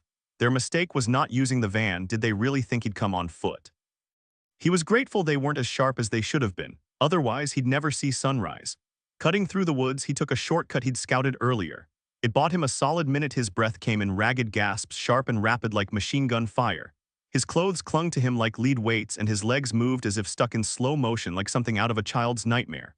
When he finally broke free of the trees and spotted the car, he silently thanked himself for planning ahead. 100 yards behind him, Burton and Colin's thermal scopes picked up a new heat signature, not Varney, but a man sprinting full tilt. Both agents instinctively reached for their holsters. At that range, their sidearms were nearly useless, but hesitation wasn't an option. The roar of an engine kicking to life sent them surging forward like they'd been shoved by a hurricane. Varney was still ahead, veering left, better positioning for a clean shot, but would he take it? Something told his partners he wouldn't. Firing at a fleeing, unarmed man wasn't in his training, not when the target posed no immediate threat. What Varney didn't know was that more than one life hung in the balance. An entire agency's future was at stake, not to mention 2 intelligence operatives who genuinely believed they'd done nothing wrong, yet smart enough to realize they'd be crushed under the weight of blame. Fueled by that thought, Burton, never much of a runner, somehow found another gear, forcing the younger Colin to scramble just to keep up. But it was too late. The car tore away like a predator, kicking up dust as it vanished down the road. Burton dropped to one knee, pistol raised, but all he saw were taillights disappearing into the night. He turned to Colin, who stood over him, breathing hard. The gravity of the last few minutes finally hit him. Slowly, Burton holstered his weapon, removed his sunglasses. Colin mirrored him. They exchanged a look. Burton's legs shook as adrenaline drained from his system. Was it really over? Varney jogged up, barely winded, a fact Burton noted with equal parts envy and pride. He'd make sure Varney and Johnson didn't pay for this mess. They didn't deserve it. The blame fell on him and Colin alone. He felt a pang of guilt for Colin, but there was no way around it. The fallout would be theirs to bear, Varney spoke, shifting their grim outlook to a flicker of hope. I got the license plate number, boss. Where the hell was it? Gloria Russell stood frozen in the middle of the bedroom, scanning the space in disbelief. Under the bed? Seriously? She shot Burton a glare sharp enough to cut glass. The intruder hadn't been hiding beneath the bed or tucked away in any of the closets. Burton had scoured every inch of the room when he'd sanitized it, and he made sure Russell knew it. His gaze flicked back to the rope dangling near the open window. Jesus, it's like he was watching us the whole time, knew exactly when to slip out. He scanned the room again, half expecting another hidden observer. His eyes landed on the mirror, lingered, then dropped to the plush carpet in front of it. He'd vacuumed that spot meticulously, smoothing every fiber into perfection. The high-quality pile, already thick, had been brushed to add another half-inch of height. No one had stepped there since they'd re-entered the room. Yet now, crouching low, he spotted faint, smudged footprints. The carpet was flattened as if something heavy had dragged across it. He snapped on gloves, rushed to the mirror, and started pressing along its edges. "Colin, grab me some tools," he barked while Russell watched, baffled. Burton wedged a crowbar under the mirror's frame, Colin adding his strength. The lock wasn't built to withstand force. The real security had been the illusion of the mirror itself. A creak, a tear, a snap, and the hidden door swung open. Burton charged in, Colin on his heels. A switch on the wall flicked on, revealing the cramped space. Russell peered inside, her breath catching at the sight of the chair. Then she turned and froze. The inner side of the mirror door gave her a perfect view of the bed. The bed where just moments ago she pressed her temples, fighting off a sudden stab of pain. "A fake mirror," she muttered, spinning back to meet Burton's eyes. He was staring through it too, his earlier joke about being watched now painfully accurate. He gave her a grimace of defeat. He was here the whole damn time, absolute insanity. His eyes swept the empty shelves inside the safe. Took whatever was in here, cash, bearer bonds, who knows? Russell's finger jabbed toward the mirror. "Who cares about that?" Her voice cracked with fury. "He saw everything. That man saw and heard everything, and you just let him slip away." Russell snapped, gripping the bedpost as another wave of nausea hit her. Colin tried to lighten the mood with a weak shrug. "We got the license plate, but she wasn't having it." "Oh great, you think he's just sitting at home waiting for us to knock on his door?" She pressed a hand to her stomach, remembering the stranger lurking in the shadows, watching everything. What had started as a manageable mess had spiraled into a full-blown disaster, especially after what Colin told her in the bedroom. That bastard had taken the letter opener, prints, blood, a trail so obvious it might as well lead straight to the White House. She shuddered, recalling the moment she'd climbed onto the president, and instinctively tightened her jacket around herself. Colin emerged from the safe, trying to sound logical. "Let's not forget he wasn't exactly here legally. If he goes to the cops, he's in deep trouble too." Russell barely held back a scoff. "He doesn't need the cops, Colin. Ever heard of a phone? He's probably dialing the Washington Post right now." Her voice dripped with sarcasm. "Next stop, tabloids. By the weekend, he'll be on some tropical island, face blurred on TV, counting his millions. Then comes the book deal, the movie, hell, the whole circus." She pictured the package arriving at the Post, the FBI, the Attorney General's office, anywhere that would cause maximum damage. A polite little note inside suggesting they match the prints and blood to the president's. They'd laugh at first, but they'd check, of course they would. Richmond's records were on file. The DNA would match. Then they'd find the woman's body, test her blood, and suddenly they'd all be buried under an avalanche of questions with no answers. They were dead, all of them. And that bastard had just sat there, waiting for his moment, not even realizing he'd hit the jackpot. This wasn't chump change, it was a goldmine. No, he was about to take down nothing less than the President of the United States. He would obliterate him beyond any chance of redemption. How often did an ordinary man get the chance to do something like that? Bernstein and Woodward had become legends, but Watergate was child's play compared to this. Russell barely made it to the bathroom in time. Burton stared at the corpse, then lifted his gaze to Colin. Neither spoke. The weight of what they'd done settled over them like a crushing stone, their heartbeats pounding in their ears. With nothing else to do, they packed up their gear methodically while Russell emptied his stomach. Within the hour they were gone, the door clicking shut behind them. Luther figured he had 2 days at most, maybe less. He risked flicking on a light and scanned the living room. His life had shifted from something resembling normalcy, if you could call it that, straight into the shadows of a horror movie. He dropped his backpack, killed the light, and edged toward the window. Nothing, just silence. Escaping that house had been the most terrifying experience of his life, worse than dodging screaming North Koreans. His hands still shook. Every pair of headlights on the road had felt like spotlights, accusing him, exposing his guilt. Twice, police cruisers had passed him, sending sweat beading down his forehead and freezing his breath in his throat. The car was back in the impound lot where he'd borrowed it. The plates wouldn't lead them anywhere, but they'd find other ways. He doubted they'd gotten a good look at him, just height, build maybe. Age, race, features, still a mystery. Without those, they were groping in the dark. And after sprinting like a madman, he'd probably come off as younger than he was. One last problem gnawed at him, the one he'd turned over in his mind the whole way home. For now, he stuffed 2 duffel bags with whatever scraps of his life he could grab. He wasn't coming back. Tomorrow he'd drain his accounts. Enough to get him somewhere far, far away. He'd taken risks before, maybe too many. But when the choice was between crossing the president and vanishing, easy call. tonight's haul was secure. 3 months of work for a payoff that could still get him killed. Baldacci locked the door behind her and vanished into the night. By 7 the next morning, the golden elevator doors slid open, and Jack stepped into the expansive, polished lobby of the law firm. Lucinda hadn't arrived yet, leaving the massive teak reception desk, worth nearly $40 a pound, unattended. He moved down the wide hallway, bathed in the soft glow of neoclassical sconces, turned right, then left, and moments later pushed open the solid oak door to his office. The muffled ringing of phones in the background signaled the start of another workday.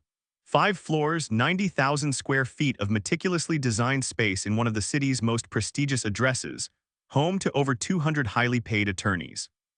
The firm boasted a 2-story library, a fully equipped gym, saunas, locker rooms, 10 conference rooms, and a support staff numbering in the hundreds. But what truly set Patton, Shaw, and Lord apart was its elite clientele, the envy of every major firm in the country. They'd weathered the late 80s financial storm and emerged stronger, capitalizing on their competitors' struggles. The firm recruited the sharpest legal minds across every lucrative practice area, many lured away from rivals with promises of top-tier salaries and hefty bonuses for bringing in new business. 3 senior partners had even landed high-profile government roles, each receiving a $2 million severance package with the unspoken understanding they'd return, along with millions in new billings from their political connections. The unwritten rule was simple: no client worth less than a guaranteed $100,000. Anything less, the partners agreed, wasn't worth their time. And in a city where power players demanded the best, money was never an issue. Only once had the firm bent that rule, ironically, for Jack's sole personal client outside Baldwin. He'd made a silent vow to challenge that policy more often. If he was going to play the game, he'd do it on his own terms. Small victories first, then bigger ones. For now, he was fine with that. Jack settled into his desk chair, lifting the lid off his coffee cup before glancing at the morning paper. Patton, Shaw, and Lord boasted 5 fully stocked kitchens and a team of 3 full-time housekeepers, all managed through a computerized system. The firm burned through nearly 500 coffee pods daily, but Jack preferred his brew from the corner cafe, a pricey imported blend with an earthy, almost seaweed-like aftertaste that the office swill couldn't match. He leaned back in his ergonomic chair, surveying his office. At 20 square feet with a prime view of Connecticut Avenue, it was a far cry from his early days as a public defender, crammed in a windowless room with a colleague where he'd tacked up a giant poster of a Hawaiian beach just to pretend sunlight existed. Funny how the worst coffee came from the most desperate times. Now, as the firm's 4th highest biller thanks to Baldwin, he was on track for a corner office twice this size. The 3 ahead of him were all in their 50s or 60s, more focused on tea times than case files. He checked his watch. The building would soon flood with associates, all racing to justify their New York-level salaries. High-stakes clients meant billion-dollar deals, or city bankruptcies hinged on every memo. Half the junior partners he knew were on antacids, a quarter were in therapy. They shuffled through PS and L's marble halls like ghosts, hollow-eyed from all-nighters. Jack should have felt guilty for skipping the grind. But when your personal life's a bigger disaster than a botched merger, surviving on client clout doesn't seem so shameful. He tossed back the last bite of a stale donut, reached for a case file, and got to work. The real irony? That Hawaiian poster had better work-life balance than anyone here. The corporate law work was often tedious, and at Jack's level of experience, the tasks assigned to him weren't exactly thrilling. Reviewing real estate contracts, drafting filings for the Commerce Department, setting up LLC paperwork, sketching partnership agreements, and handling private investment documentation filled his increasingly long workdays. But Jack learned fast. He had to if he wanted to survive in a world where courtroom experience meant nothing. The firm avoided litigation by tradition, focusing instead on the more lucrative and stable fields of corporate and tax law. When lawsuits became unavoidable, they handed those cases to specialized firms, who in turn referred contract and compliance work back to them. The arrangement had worked flawlessly for decades.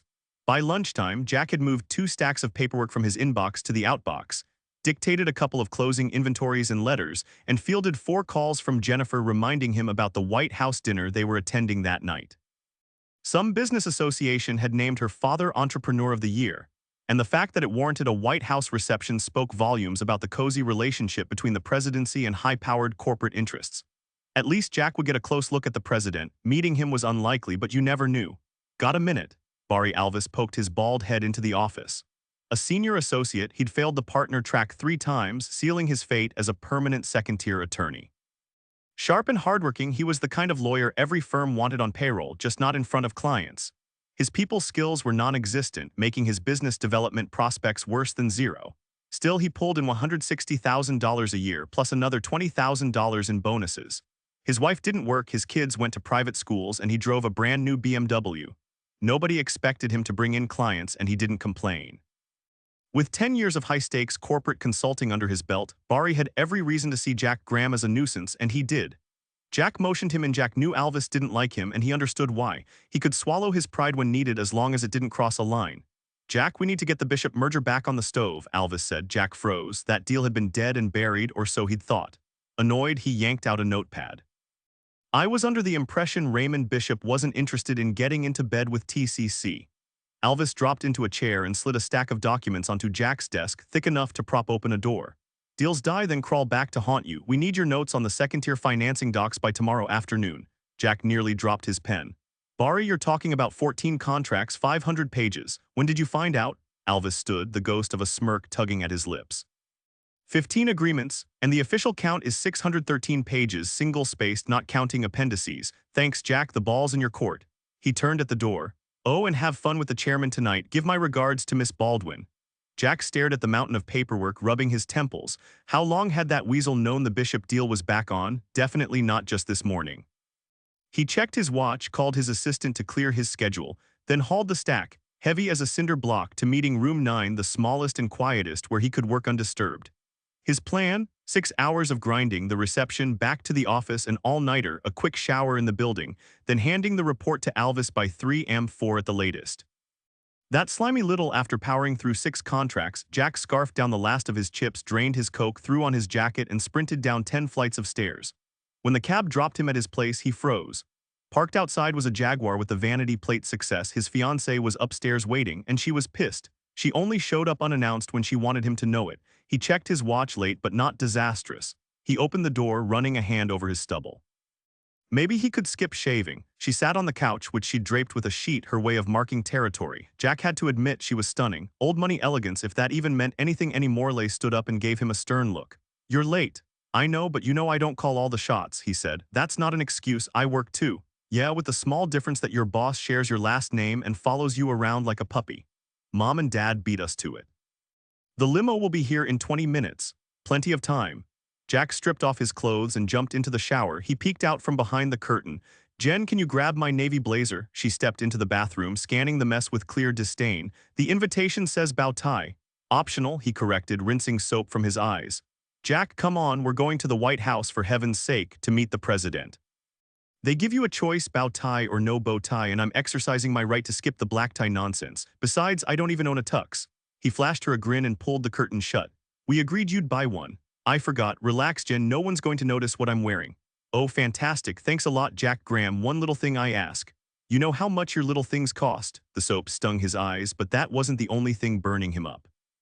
He thought about Barry Alvis, the all-nighter waiting for him, and the inevitable argument with Jennifer and then with her father. His frustration boiled over. "How many times am I even gonna wear it? Once, maybe twice a year. After we're married, we'll be at events where a bow tie isn't optional, it's mandatory, it's an investment. I'd rather spend my retirement fund on baseball cards."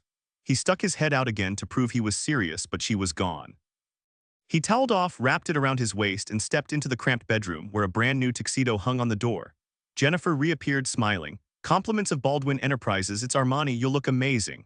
"How'd you know my size?" "Perfect, 42 long, you could be a model." Jennifer Baldwin's personal model. She slipped her arms around him, her perfume wrapping him in warmth.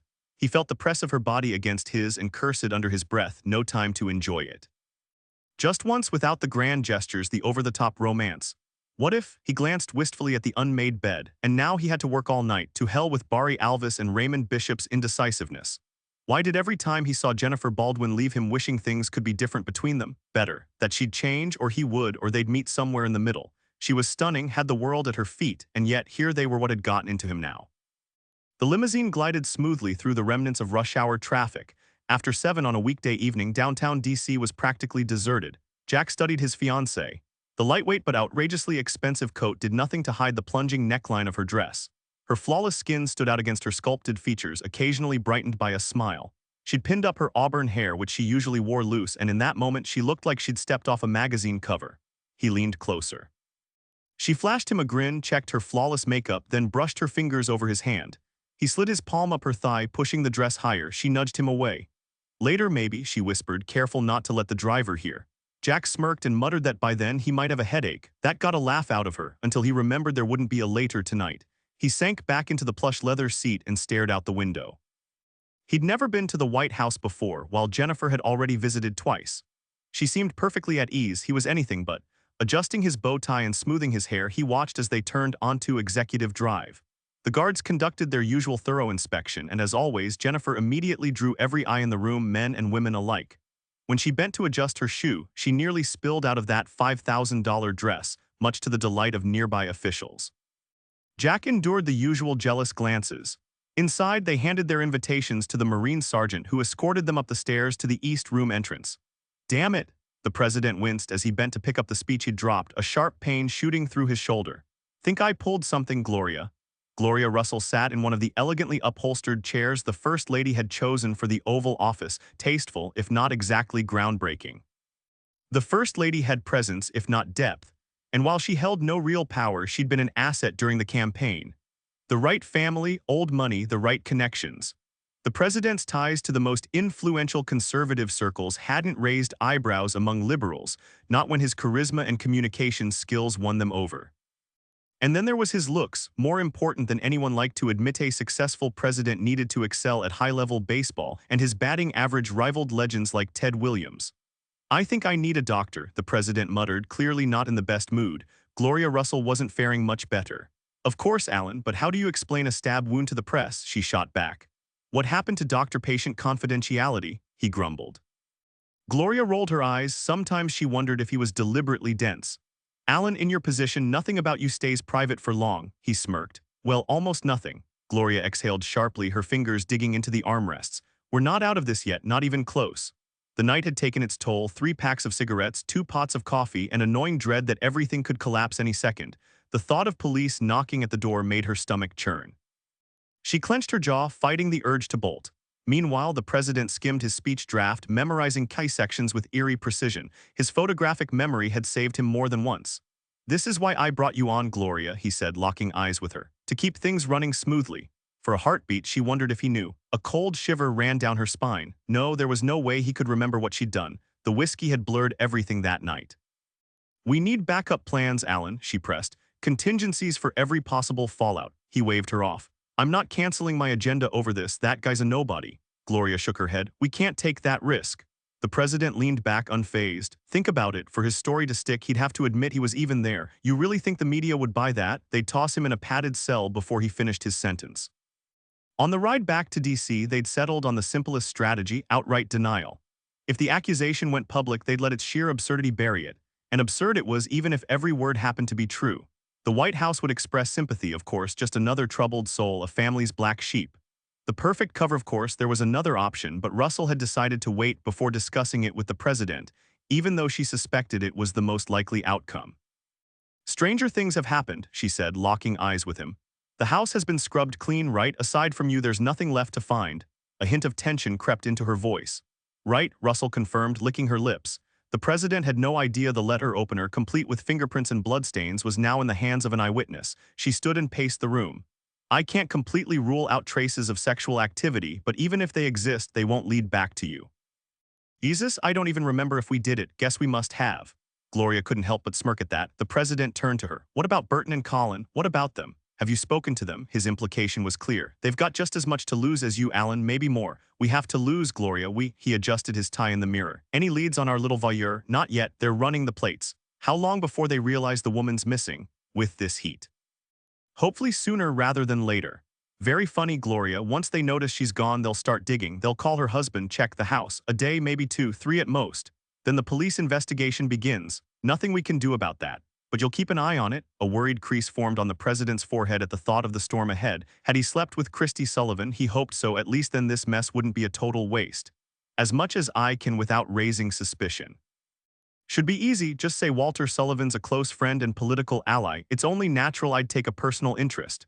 He gave her a pointed look. "Handle it, Gloria. This is what I pay you for." "And you were sleeping with his wife," Russell thought. "Some friend." "Hadn't escaped me, Alan." She lit a cigarette and exhaled slowly, savoring the burn. Yes, she needed to stay just one step ahead, close enough to keep the upper hand. It wouldn't be easy. Alan was sharp, but he was also arrogant, and arrogant men always overestimated themselves and underestimated everyone else. And nobody knew you two were seeing each other. I'd say she was discreet. Christy wasn't the brightest, her talents were a little further south, but she had enough instinct to know what was good for her. He winked at his chief of staff. She stood to lose nearly $800 million if her husband ever discovered she was sleeping with someone else, even if that someone was the president. Gloria Russell knew all about Walter Sullivan's peculiar tastes, having seen the fake mirror and the chair firsthand. But who could predict how he'd react to affairs he wasn't part of, the ones he didn't witness himself? At least Sullivan wasn't hiding in that cramped storage room today. Alan, I warned you your little side adventures would land us in trouble one day, she said. Richmond gave her a weary look. Do you really think I'm the first man in this office to have some fun on the side? Don't be naive, Gloria. At least I'm more discreet than some of my predecessors. I handle the responsibilities of this job, and if you don't mind, the perks too. Understood, she rubbed her neck nervously. Crystal clear, Mr. President. Then all we have is this stranger who can't do it. A single whisper can bring down a house of cards. Oh really? He shot back. Then don't forget that House of Cards is full of people. I remember, sir, every single day. A knock interrupted them. One of Russell's aides peeked in. 5 minutes, sir. The president nodded, dismissing him. Such perfect timing for this meeting, Gloria muttered. Ransom Baldwin bankrolled your campaign along with all his friends. You don't need to explain political favors to me, sweetheart. She stood, stepping closer, gripping his uninjured arm. His left cheek still bore a faint scar, a souvenir from a shrapnel wound during his brief military stint at the end of Vietnam. Early in his career, women had swooned over it, calling it ruggedly charming. Gloria found herself staring at it now. Alan, I'll do whatever it takes to protect you. You'll walk away clean, but we have to work together. We're a team, a damn good one. They can't take us down if we stick together. He studied her for a moment before flashing that signature front-page smile. He kissed her cheek, pulling her close, and she leaned into the embrace. I love you, Gloria. You're a real soldier. He gathered his speech notes. Showtime. As he turned and walked out, she watched his broad back disappear down the hall. Her fingers brushed the spot where he'd kissed her before she followed in the Grand East Ballroom of the Willard Hotel, where some of the nation's most influential figures had gathered. Jack could only watch from the sidelines as the intricate dance of power unfolded around him. His fiancée, Jennifer, had cornered a congressman from California, no doubt pressing him for legislative favors benefiting Baldwin Enterprises' waterfront interests. She was a master at this, moving effortlessly among the political elite, from county commissioners to Senate leaders, stroking the right egos and greasing the right palms. It was no accident that her father's company had doubled its fortune in the last 5 years. Jennifer's skill at pulling strings was unmatched. Ransom Baldwin, a towering figure with silver hair and a booming voice, worked the room like a seasoned conductor, shaking hands with politicians already in his pocket and charming those who weren't, yet. The award ceremony had been mercifully brief, and Jack checked his watch, knowing he'd have to slip away soon. Jennifer had mentioned an after-party at the hotel just to complicate things further. He was about to pull her aside when the President of the United States strolled over, flanked by her father. Jack set down his drink, clearing his throat to avoid sounding like a complete idiot when he spoke. Jennifer and her father chatted with the president like old friends, laughing, nudging each other as if he were just another Baldwin.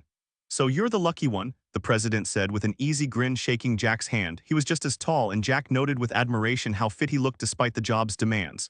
Jack Graham, Mr. President, it's an honor. Jennifer's told me so much about you, I feel like I already know you, the president replied. And most of it was flattering. Jack's with Patton, Shaw, and Lord, Jennifer added, still arm-in-arm with the president, a teasing glint in her eye. Not a partner yet, Jack corrected. Only a matter of time, Ransom cut in, his voice carrying the weight of inevitability. With Baldwin Enterprises as a client, every law firm in the country would roll out the red carpet for you. Don't forget that, and don't let Sandy Lord sweet-talk you into anything. Listen to him, Jack, the president chimed in. That's wisdom talking. He raised his glass, but a sudden twinge in his arm made him jerk awkwardly. Jennifer lost her balance and stepped back. Sorry about that, Jennifer. Blame it on tennis. My arm's acting up again. He turned to Ransom with a grin. Seems you've got yourself a real go-getter here. Good luck keeping up with my daughter in the race for the empire. Who knows, maybe he'll end up queen while she plays king. Equality and all that, right? Ransom burst into booming laughter, pulling the whole group in. Jack could feel his face heating up. I'm just a lawyer, Ransom, not exactly angling for a throne. There's more to life than that. He picked up his drink again, realizing this wasn't going as smoothly as he'd hoped. Defensive, he crunched on an ice cube. What did Ransom Baldwin really think of his future son-in-law, especially right now? Truth was, Jack couldn't care less. Ransom's laughter faded as he locked eyes with Jack. Jennifer tilted her head, her tell when he'd said something she found off, which was often. The president glanced between the three of them, offered a quick smile, and excused himself, heading toward a woman standing alone in the corner. Jack watched him go. He recognized her, Gloria Russell, the president's sharp-tongued defender on TV. Tonight, though, she didn't look thrilled. Then again, with global tensions running high, serenity was probably in short supply in their line of work. Jack shook off the thought. He'd met the president, shaken his hand, even wished him a speedy recovery. Now he pulled Jennifer aside and broke the news. She wasn't happy. "This is unacceptable, Jack. Do you have any idea how important tonight is for Dad?" "Of course, but I'm just a workaholic chasing overtime. Surprise, right?" "Don't be ridiculous. No one at that firm can order you around, least of all some junior associate who isn't even a partner." "Jen, let's not make this a federal case. I had fun. Your dad got his moment, now it's back to work. Alvis is fine, annoying, but he puts in the hours. Everyone's got their own battles." "It's not right. It's my job. I told you not to worry, so don't. I'll see you tomorrow. I'll grab a cab." Dad won't take this well. Kate Whitney knew her father wouldn't even notice she was gone. "Have a drink for me," she said, forcing a smile. "Remember that idea you mentioned for later? We'll have to postpone, but I'm holding you to it. Maybe we can do it at my place for a change." She let him kiss her goodbye, but the moment Jack left, she stormed off to find her father, her anger simmering. Kate pulled into the parking garage of her apartment building, juggling a grocery bag and an overstuffed briefcase as she hurried up 4 flights of stairs. The building had an elevator, but it was one of those unreliable ones that worked when it felt like it. She changed quickly into her running gear, checked her voicemail, and headed back out. Near the statue of Ulysses S. Grant, she stretched out her stiff muscles before breaking into a steady jog. The evening air was crisp as she moved west, passing the Air and Space Museum and the Smithsonian Castle with its medieval towers, more like something out of a mad scientist's fantasy than a museum. Her strides were smooth as she looped twice around the Washington Monument, her breath growing heavier, sweat soaking through her Georgetown Law sweatshirt. By the time she reached the tidal basin, the crowds had thickened. Fall always brought tourists trying to escape summer's swelter, and now they clogged the paths, cameras swinging. Dodging a kid, she collided with another runner. They tumbled in a tangle of limbs. "Damn it," the man muttered, rolling to his feet. Kate scrambled up, an apology on her lips, then froze. For a long moment, they just stared as Midwestern tourists shuffled past, oblivious. "Hey, Kate." Jack took her hand, pulling her under the bare cherry trees lining the water. In the distance, the Jefferson Memorial stood stark against the sky, the statue of the third president watching over them. Kate winced, rubbing her swelling ankle. She tugged off her shoe and sock, kneading the sore spot. "I thought you didn't have time to run anymore, Jack." She studied him, no receding hairline, no gut, no wrinkles. Time had left him untouched. She hated to admit it, but he looked as good as ever. She couldn't say the same about herself. Mentally cursing, she wished she'd taken the time to get a haircut, then immediately scolded herself for even thinking it. A bead of sweat rolled down her nose and she wiped it away with an irritated flick of her hand. "Funny, I was just thinking the same about you. Didn't think a prosecutor ever made it home before midnight. Slow season." "Yeah," she admitted, shifting her weight off her throbbing ankle. Jack noticed and knelt, reaching for her foot. She pulled back, but he just held her gaze. "You forget I used to do this for a living. You were my best and only client. Never met anyone with ankles as delicate as yours. Shame, since the rest of you looks incredible." Kate relaxed, letting him work his magic on her foot. His touch was as skilled as ever, but had he really meant that compliment? She frowned. She'd been the one to walk away, and she'd been right to do it, hadn't she? "Heard about Patron and Shaw. Congrats." "Don't bother. Any lawyer with $1 million client would have waltzed into that firm." She smirked. "Also saw the engagement announcement. Double congrats." Jack didn't smile back. Why? He carefully slid her shoe back on. "No running for a few days. It's pretty swollen. My car's nearby. I'll drive you. I'll grab a cab." "You trust a DC cabbie over me?" He feigned offense. "Besides, no pockets. Good luck haggling a free ride." She glanced at her shorts. The key was in her sock, and he'd already spotted it. Jack grinned as she bit her lip, that old nervous habit he hadn't seen in years but felt like yesterday. "I'd lend you cash, but I'm broke too." Kate stood, leaning on his shoulder to test her ankle. "Thought private practice paid better." "It does. I'm just terrible with money, you know that." Too true. She'd always bailaid him out before their account overdrafted, not that there'd ever been much to spend even in the good times. Hobbling alongside him, she gaped at his beat-up Subaru. "You still have this thing? Plenty of miles left," he said defensively. "Besides, it's got history. See that stain? Your caramel swirl cone, summer of '86, night before my tax law final. You couldn't sleep and I was done with studying. Remember, you took that turn way too fast. You've got a serious case of memory distortion. The way I recall it, you spilled that milkshake down my back because I wouldn't stop complaining about the heat." "Oh yeah, that happened too." They climbed into the car laughing. As soon as she sat down, Kate glanced around. So many memories, waves of them crashing over her. Her eyes flicked to the back seat and her eyebrows lifted before she could stop them. If only that seat could talk. When she turned and met Jack's gaze, she felt her cheeks warm. They pulled into the light traffic heading east. Kate's pulse fluttered, but it wasn't discomfort, more like slipping back 4 years, hopping into the car for coffee or the Sunday paper or breakfast at that little diner near the university or one of the spots scattered around Capitol Hill. She had to remind herself time had passed, that things were different now, that their lives had changed completely. She cracked the window. Jack kept one eye on the road and one on her. Their meeting hadn't been an accident. Kate always jogged the same route to the mall ever since moving to D.C., renting that tiny place near Eastern Market.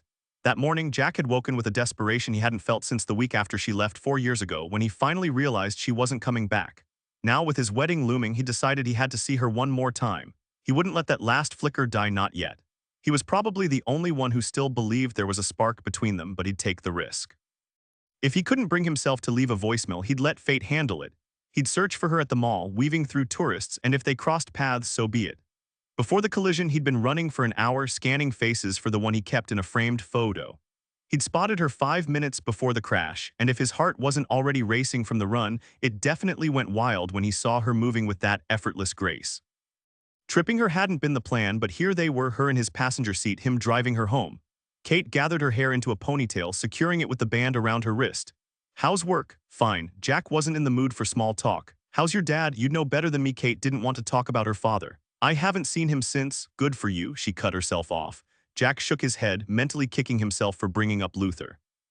For years, he'd hoped father and daughter might reconcile, but clearly no progress had been made. "People say you're doing great work at the DA's office." "Yeah, right, I mean it." "Since when?" "People grow up, Kate, but not Jack Graham." "Oh no, not him." Jack turned onto Constitution Avenue, heading toward Union Station, then slowed down. He knew exactly where he was going but didn't want her to know. "Just following my gut here." "Which way?" "Sorry." Around the Capitol, then Maryland Avenue, left on 3rd Street. "You like the neighborhood?" "On my salary, it's perfect." "Let me guess, you're still in Georgetown, one of those big single-family homes with servant quarters, right?" He shrugged. "Same place." Kate turned to study him. "Jack, what do you even do with all your money?" "Buy what I want, and I don't want much." He shot her a glance. "How about a caramel cone at Dairy Queen?" "Good luck finding one in this city. I've tried." Jack made an illegal U-turn, grinning shamelessly at the honking cars, and headed the opposite direction. "Counselor, seems you didn't try hard enough." 30 minutes later, Jack parked outside her apartment. His ankle had stiffened more as he hurried around to open her door. The ice cream was nearly gone. "Let me help." "Not necessary. I caused the sprain. Ease my guilt a little." "I've got it, Jack." That familiar tone, 4 years gone and still the same. He stepped back with a sad smile, watching her climb the stairs slowly. As he returned to his car, she turned. "Jack," he looked up. "Thanks for the ice cream." Then she disappeared inside. Jack didn't notice the man hidden by the trees near the parking lot entrance. Luther stepped into the open, staring up at the second-floor windows. The past 2 days had transformed him. His fast-growing beard helped, along with the buzzcut hidden under a cap. Dark glasses masked his piercing eyes. A bulky coat disguised his lean frame. He'd hoped for one last glimpse before leaving. Seeing Jack with her surprised him and pleased him. He liked Jack. The wind picked up, colder than usual for September in D.C., as he hunched deeper into his coat, watching his daughter's apartment window. Apartment 14. He knew it well, had been there more than once without his daughter ever finding out, of course. The front door lock was child's play for someone like him. It took longer to open it with a key. He sat in the living room, surrounded by 100 different objects, each heavy with years of memories, some good, most bitter. Sometimes he closed his eyes and picked apart the scents lingering in the air. He recognized her perfume, just a drop, subtle but unmistakable. The furniture was old, bulky, solid. The fridge predictably empty. It twisted his gut to see the meager, unhealthy contents of her pantry. Still, she kept the place tidy, lived in, and the phone never stopped ringing. Luther listened to some of the messages, occasionally wishing she'd chosen a different path. A man who knew the underworld as well as he did couldn't ignore the sheer number of ruthless, sadistic men out there, but it was too late to convince her to walk away. Strange, this relationship with his own daughter. Then again, maybe he didn't deserve better. A memory surfaced, his wife, the woman who'd loved and stood by him for years. For what? Pain and sorrow in return, then an early death right after she'd finally opened her eyes and filed for divorce. He wondered, not for the first time, why he'd clung to his life of crime, not for the money. He'd lived simply, and most of what he stole went to others. His choices had driven his wife to despair and pushed his daughter away.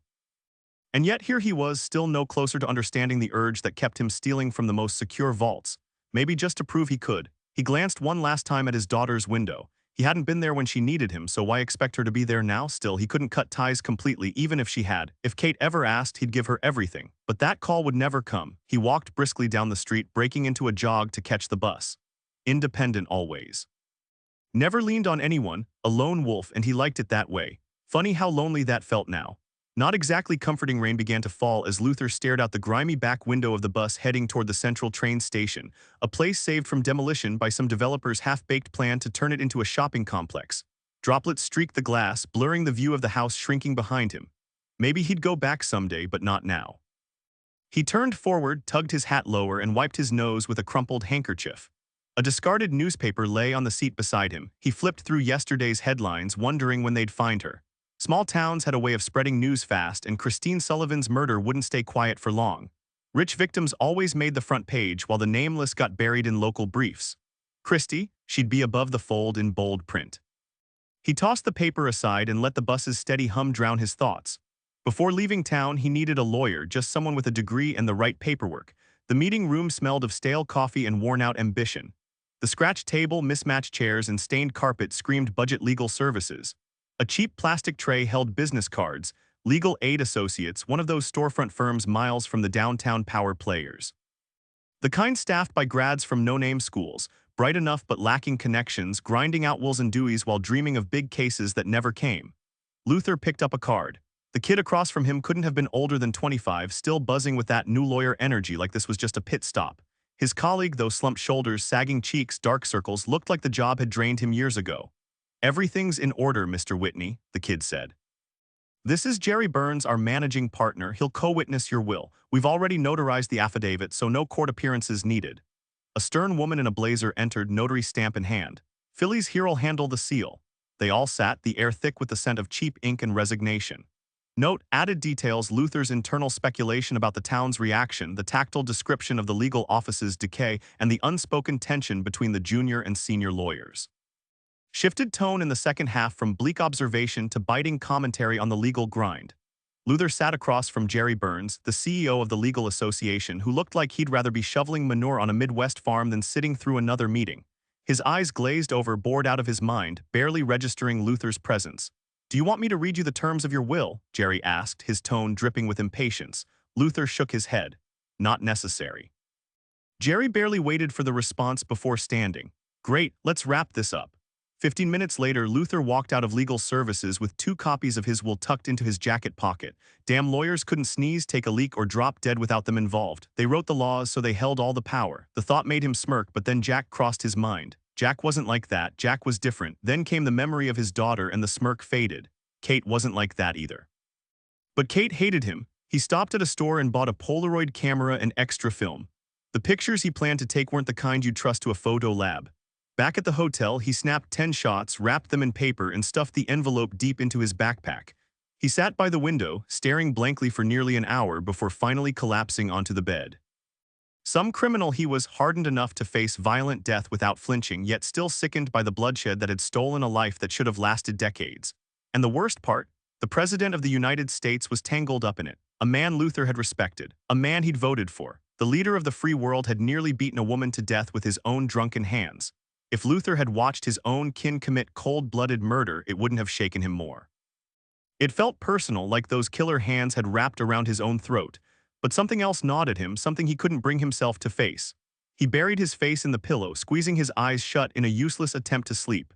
Meanwhile, Jack stood outside a sprawling brick and stone mansion, its facade stretching longer than a city block. "It's gorgeous, Jen," he said, though he couldn't figure out why they were even there. A winding driveway led to a 4-car garage in the back, and the lawn was so immaculate it looked like a sea of polished jade. The property stretched across 3 terraced levels, each with its own swimming pool. It had everything expected for an upper-class family: tennis courts, stables, and 15 acres of land to roam, practically an estate by Northern Virginia standards. The realtor waited at the entrance, his Mercedes parked beside a grand stone fountain adorned with rose carvings as large as oranges. He had already labeled them the perfect couple in his head, mentally tallying his commission over and over until Jack wanted to groan. Jennifer Baldwin looped her arm through Jack's, and within 2 hours the tour was done. Jack lingered at the edge of the lawn, staring at the dense woods where elms, maples, pines, and oaks fought for dominance. The leaves were just starting to turn, streaks of red and gold flickering across the mansion's facade. "How much?" Jack asked, though he already knew the number would be out of reach, his reach to be exact.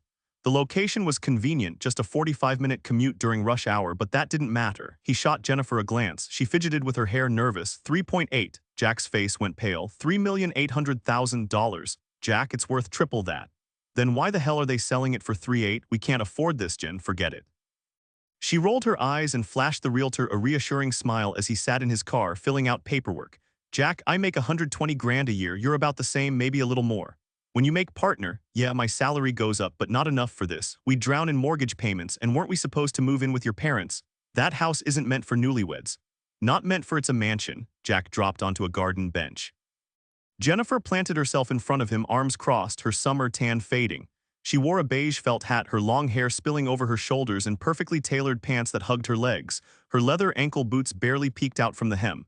We won't have a mortgage, Jack. He looked up. Oh really, what, are they giving us the house because we're the perfect couple? Jennifer hesitated. Dad's paying cash, she admitted, and we'll pay him back. Jack had expected this. Pay him back. How the hell are we supposed to do that, Jen? Jack, he's proposed a repayment plan that stretches out over time, factoring in our future earnings. For heaven's sake, you know I could cover this place myself with just the interest from one of my investment funds, but I also know you'd never allow that. She settled beside him on the bench.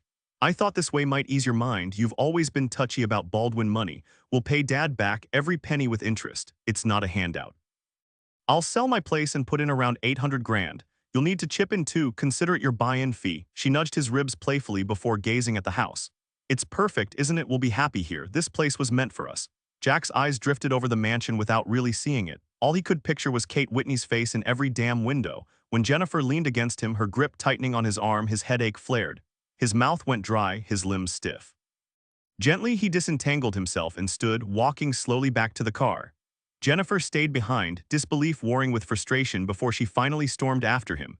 From the Mercedes, the real estate agent watched the exchange with pursed lips, setting aside the contract paperwork in clear disapproval. Hours earlier, Luther had slipped out of the nondescript motel tucked into Washington's northwest residential sprawl. He directed the cabbie on a meandering route to Metro Center, claiming he wanted to glimpse the monuments, a request so common the driver didn't blink. The sky hung heavy, threatening rain, though forecasts were useless in this region where storms barreled toward the Atlantic on a whim. Luther studied the pre-dawn gloom, the weak sunlight doing little to pierce it. Would he still be alive in 6 months? Unlikely. No matter how careful he was, they'd probably find him. But he intended to savor whatever time he had left. At Washington National, he boarded the shuttle to the main terminal. His bags were already checked through to Dallas-Fort Worth, where he'd catch his connecting flight to Miami. Arthur Lannies from Michigan, a 65-year-old man according to his passport, settled into the waiting area pretending to read a newspaper. The airport buzzed with the usual weekday chaos, crowds rushing, announcements blaring, luggage wheels rattling. His flight to Puerto Rico was just the first leg. From there, he'd catch another plane to Barbados, the final stop on his journey. Everything had been paid up front in cash, no traces left behind. The passport in his pocket was one of 6 expertly forged documents, each stamped with fake travel records, all flawless enough to pass even a second glance. Luther, though his papers claimed otherwise, occasionally peered over the newspaper, scanning for any unwanted attention. After enough reassuring glances, he finally relaxed. When his flight was called, he tucked the boarding pass into his coat and made his way to the sleek jet that would drop him in the heart of Texas. Despite the Dallas-Fort Worth route being one of the busiest in the country, the seat beside him stayed empty. He draped his coat over it, guarding his solitude, then turned to the window. As the plane taxied, the Washington Monument pierced through the morning haze, a ghostly spike against the gray September sky. His thoughts drifted to his daughter, probably just waking up for work while he climbed into the clouds, starting a new life earlier and far messier than planned. The plane lifted off, the Potomac snaking below like a forgotten thread. For a moment he remembered his long-gone wife, but the image dissolved quickly, replaced by his daughter's face, sharp and vivid. The flight attendant offered coffee with a bright smile, and he accepted, sipping the steaming drink until his glasses fogged. He wiped them, surprised to find his own tears. Around him, passengers dozed or flipped through magazines, oblivious. He unbuckled his seatbelt and slipped into the cramped bathroom. The mirror showed puffy, bloodshot eyes. He'd aged a decade in the last day and a half. Splashing water on his face did little to help. His hands shook as he gripped the sink, fighting the tremor in his muscles. Against his will, the memory flashed, a woman beaten savagely in a dim room. The President of the United States was a drunk, a cheater, and worse, a man who enjoyed cruelty. Luther dried his face, but the anger stayed. Hot and unshakable, he flashed his perfect smile for the cameras, kissed babies on the campaign trail, and charmed elderly women who gazed at him like he hung the moon. He chaired high-level meetings and jetted around the world as his nation's representative, all while being a complete bastard who slept with married women, beat them senseless, and had them killed. What a prince! The weight of that truth crushed Luther, leaving him isolated and burning with rage. The most infuriating part, that monster would walk away scot-free. Luther kept telling himself that 30 years ago he would have taken the bastard down, but time had worn him down like river rocks smoothing against each other, still tougher than most men his age but not what he used to be. At this stage, battles were for others to fight, whether they won or lost. For him, this chapter was closed, even if the truth of it still gnawed at him. He caught his reflection in the bathroom mirror and choked back a sob before it could echo off the cramped walls. Nothing excused his inaction. He hadn't opened that mirrored door. He hadn't saved Christine Sullivan from that man's grip. If he'd stepped in, she'd still be alive. Instead, he'd chosen his own freedom, maybe even his own life over hers. He'd let someone die who needed him, someone who'd fought desperately right in front of him, someone decades younger. It was a coward's choice, and the guilt coiled around him like a python, squeezing until he could barely breathe. His legs buckled as he leaned over the sink, grateful he didn't have to face his reflection anymore. When the plane hit turbulence, he vomited into the basin. A few minutes later, he splashed cold water on his face and pressed a damp towel to the back of his neck. By the time he returned to his seat, the guilt had settled in for the long haul, relentless as the plane's engines. The phone rang. Kate checked the clock, 11 p.m. Normally, she'd let it go to voicemail, but something made her pick up. Hello, home already? Jack, how's the ankle? Do you know what time it is? Had to check on my patient. Doctors never sleep. Your patient is fine, thanks for the concern. She couldn't help the small smile tugging at her lips. Caramel ice cream. A foolproof remedy in my experience. Oh, so there have been other patients. My lawyer advised me not to answer that question. Smart move, Jack said. He could picture her twirling a strand of hair around her finger, just like she used to back in college when he'd be cramming safety regulations while she practiced French conjugations. Your curls do fine without your help, you know. She dropped her hand, smiled briefly, then frowned. The joke had dredged up memories, not all of them good. Jack, it's late and I've got court tomorrow. He stood, pacing the room with the phone pressed to his ear, scrambling for a way to keep her talking just a little longer. Guilt gnawed at him like he was intruding. He glanced over his shoulder, no one there, at least no one he could see. Sorry for calling so late. It's fine, and sorry about your ankle. You already apologized for that. Right, so how are you? I mean generally, ankle aside. Jack, I really need to sleep. Exactly what he'd hoped for. Then tell me over lunch. I said I've got court. After the hearing, Jack, I'm not sure that's a good idea. Actually, I'm pretty sure it's a terrible one. He tried to read between the lines, but digging too deep had always been his bad habit. Come on, Kate, I'm not proposing, just asking you to eat with me. He laughed, but he knew he'd pushed too far, no more hair twirling. She was on her feet now, her reflection sharp in the hallway mirror as she adjusted her robe collar. The creases in her forehead were deeper than ever. Sorry, he rushed. Didn't mean to. Look, my treat. Gotta spend this paycheck on something. Silence. He wasn't even sure she was still there. He'd rehearsed this call for 2 hours, mapped out every possible question, deflection, smooth reply. He was supposed to be charming, she was supposed to soften, none of it had gone right. Time for plan B, begging. Kate, please, I really want to talk to you. She sat back down, tucking her legs under her, absently rubbing her toes. A slow breath. The years hadn't changed her as much as he'd thought. Was that good or bad? Not a question he wanted to answer yet. When and where? Morton's? Lunch? He could practically hear her disbelief through the phone. Morton's? What kind of life was her ex-boyfriend living now? All right, let's meet at that deli near Founders Park in the old part of town. How about 2 p.m.? That way we'll miss the lunch rush. Kate hesitated before responding. Fine, but no promises. I'll call if I can't make it. He exhaled slowly.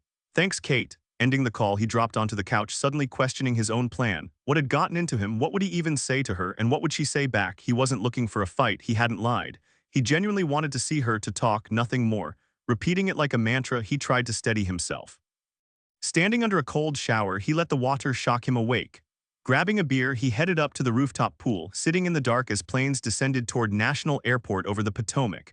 The blinking red lights of the Washington Monument gave him an odd sense of calm. 8 floors below, the streets were quiet except for the occasional wail of a siren. Jack dipped a foot into the chilly water, watching the ripples spread.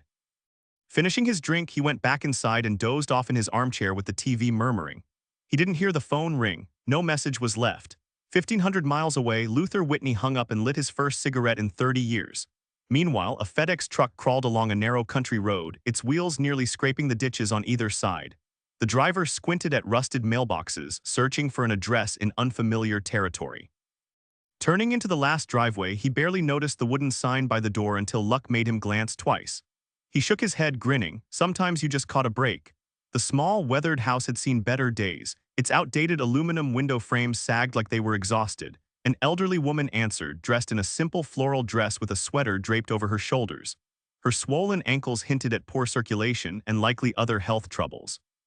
She seemed surprised by the delivery but signed without question. The driver checked the name, Edwina Broom. As he drove off, she watched from the doorway before closing it behind her. Fred Barnes' radio crackled as he patrolled the wealthy neighborhoods, passing grand houses, manicured lawns, and luxury cars gliding through wrought iron gates. The people inside sometimes looked so polished, they might as well have been mannequins. He had never stepped inside one of the mansions he was paid to guard, and he never planned to. As he stood there staring at the one in front of him, he guessed its value at somewhere between $4 and $5 million, more than he'd earn in 5 lifetimes. Sometimes he wondered if that was fair. His walkie-talkie crackled to life and he answered. He'd take a look. He wasn't sure what was going on, only that the owner had called in requesting a check. The cold air smacked his face, making him crave a hot cup of coffee and a slice of pie, followed by 8 solid hours of sleep before another long night of patrolling rich people's property in his old Saturn. The pay wasn't bad, though there wasn't much room for raises, and with 3 kids to feed, even with his wife's paycheck, making ends meet was a struggle. But then again, life wasn't exactly a party for anyone. His eyes lingered on the 5-car garage, the pool, the tennis courts. Well, maybe for some people it was. Rounding the corner, he spotted the rope, and just like that, the thought of coffee and pie vanished. Instinct kicked in, knees bent, hand hovering near his gun. He radioed again, cringing at the crack in his own voice. Police would be there in minutes. He could wait or investigate on his own. For $8 an hour, he stayed put. His boss arrived first, pulling up in the familiar white company car with the logo on the door. 30 seconds later, the first of 5 patrol cars rolled up the driveway, lining up like a train at a station. 2 officers took position by the window. The intruders were probably long gone, but in police work you left nothing to chance. 4 more moved toward the front door while 2 circled the back.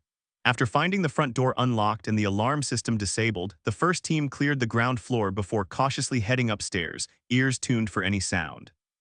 When they reached the landing, the sergeant, a 50-year-old father of 3, inhaled sharply. This wasn't going to be a routine burglary. 4 minutes later, they stood in a silent circle around what had once been a young, beautiful woman. The healthy color drained from their faces, replaced by a sickly gray. The sergeant glanced at the open window, grateful for the fresh air, even if it did little to cut through the suffocating stench. He took one last look at the body before stepping to the window and drawing deep breaths. The victim was about the same age as his own daughter. For a moment, he pictured her lying there, face unrecognizable, life violently taken. This case would soon be out of his hands, but he hoped for one thing, to be there when they caught the monster responsible.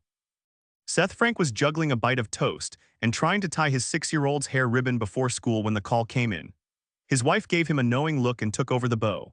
Cradling the phone between his shoulder and chin, he finished knotting his tie as the dispatcher delivered the calm, clipped details. 2 minutes later, he was in his car, speeding down the nearly empty county roads with the useless light bar flashing on the roof of his Ford. At 41, with 3 daughters who kept him perpetually bewildered, he'd accepted that not everything in life made sense. Still, he considered himself lucky. No knockout punches yet, though after years as a cop, he knew they could come out of nowhere. He unwrapped a stick of juicy fruit and chewed slowly, watching the dense rows of pines blur past. His career had started in some of New York's toughest precincts, where value of life was a contradiction, and he'd seen every kind of murder imaginable. Making detective had been a relief for his wife. At least he'd arrive after the worst was over. She slept easier knowing the odds of that phone call had dropped. Homicide had been the final challenge, but 7 bodies a day was too much, so he'd packed up for Virginia. Now, as Middleton County's senior homicide detective, a title that sounded more impressive than it was since he was the only one, he handled whatever the job threw at him. And today, it had thrown him this dot in the quiet, pastoral setting of Virginia's countryside. Sheriff Frank had rarely encountered cases of real complexity.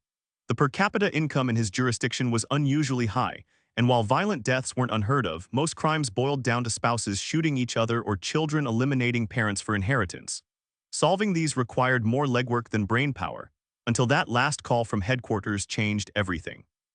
The road wound through lush green fields, past white fences where thoroughbreds lazily greeted the morning. Grand gates marked long driveways leading to sprawling estates. Middleton County had no shortage of wealthy residents. Frank knew immediately he'd get no help from these neighbors. Once behind their fortress walls, they saw and heard nothing of the outside world, a privilege they paid handsomely to maintain. As he neared the Sullivan estate, Frank straightened his tie in the rearview mirror and smoothed a stray lock of hair. He felt neither admiration nor disdain for high society, they were just pieces of the puzzle.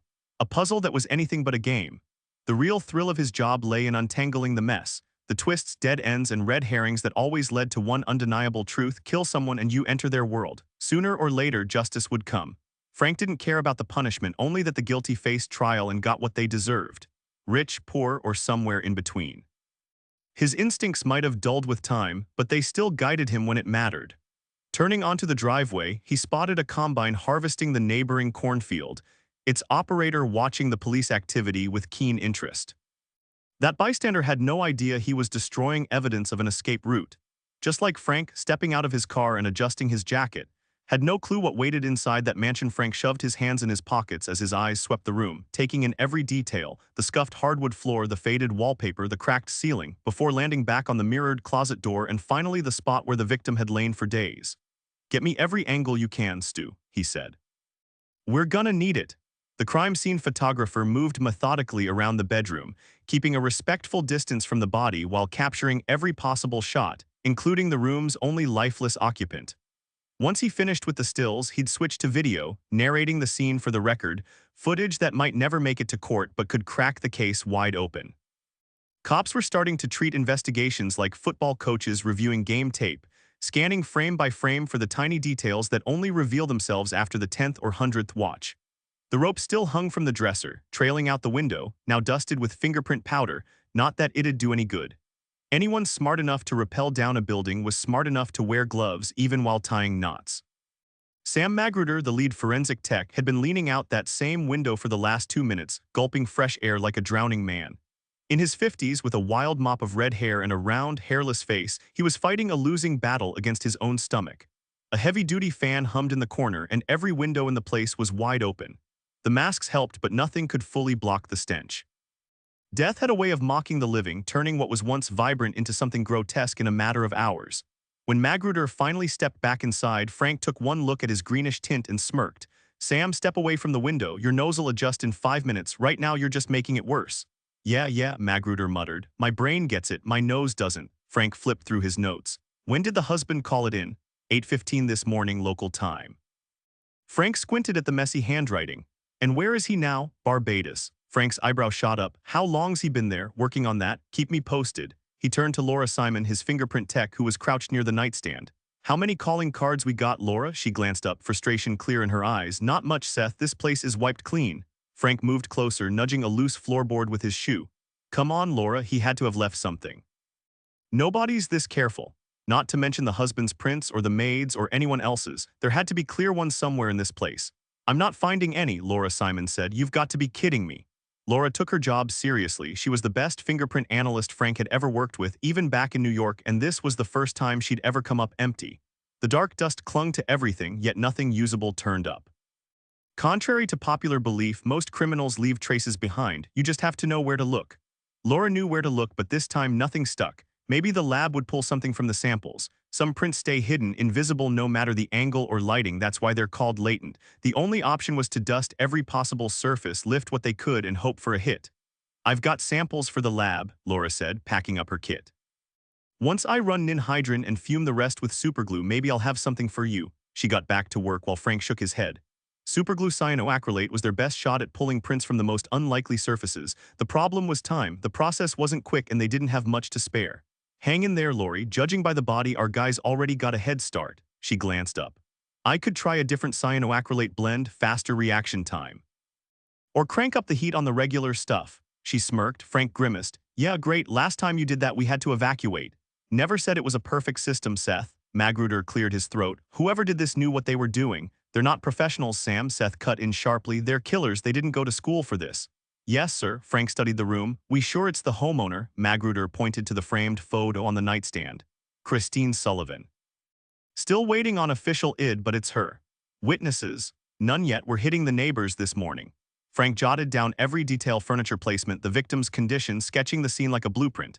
A slick defense attorney could tear apart an unprepared witness, and sloppy work meant guilty people walked.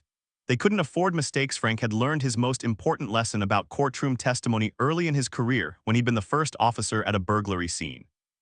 After watching his statement get torn apart on the stand, used to exonerate the defendant rather than convict, he'd left the courtroom more humiliated than he'd ever been. If they'd let him carry his service weapon into court that day, the legal profession would have lost one more attorney. Kneeling beside the body now, Frank studied the victim's hand, already sealed in a clear evidence bag. The medical examiner, a heavy-set man with white hair sweating despite the morning chill, had just finished adjusting the woman's dress. Frank's gaze moved to her face, taking in the bruises. The clothes were soaked with bodily fluids. Death brings an instant release of all muscle control, and the resulting cocktail of odors wasn't pleasant. At least insect activity had been minimal, despite the open window. Even the most meticulous detective would recoil at examining a corpse crawling with maggots, though any decent forensic entomologist could pinpoint time of death better than a pathologist. "Got a rough estimate for me?" Frank asked. The me shrugged. "Rectal thermometer's useless once the body drops 1.5 degrees per hour. Call it 3, maybe 3.5 days. I'll narrow it down after the autopsy." He straightened up. "Gunshot wound to the head," he added, though nobody in the room doubted cause of death. Frank pointed to faint marks on the neck. The examiner studied them, then shook his head. "No idea yet, could be anything. I'd appreciate some urgency on this one." "Relax, we don't get many homicides around here, they jump the line," the me smirked. "You're gonna love the press though, they'll swarm this like hornets," Frank cut in. "Better you than me, I'm too old for this crap." The examiner snapped his kit shut. "She's all yours whenever you're ready." Alone with the body, Frank lifted the woman's manicured hand again. Neat nails but torn cuticles, signs of a struggle. The bloating from decomposition gases had already begun, and rigor mortis had long since passed, confirming she'd been dead at least 2 days. The air smelled faintly of copper and something sweetly rotten like forgotten fruit. For a moment he imagined her alive, laughing at some joke, maybe adjusting those same nails, before pushing the thought away. Work first. Grieve later. As the soft tissues continued to break down, the body lost its shape quickly. Frank sighed. Yeah, this victim had been here a while. Great for the killer, bad for law enforcement. He never got used to how death changed people, how in just days a human being could become a bloated, unrecognizable mess. If his nose hadn't already gone numb, the stench would have made his job impossible. But that was part of being a homicide detective. All your clients were dead. Gently, he tilted the victim's head toward the light, examining both sides. 2 entry wounds on the right, 1 larger, jagged exit on the left. Big caliber. Stu had already snapped photos from every angle, including overhead. The circular abrasions and lack of powder burns suggested the shots were fired from over 1.5 feet away. Close-range shots with a small-caliber weapon would have left residue in the tissue, but the autopsy would confirm. Frank then studied the bruising along the right side of the jawline. Decomposition had swollen the area, partially obscuring the mark, but he'd seen enough bodies to make an educated guess.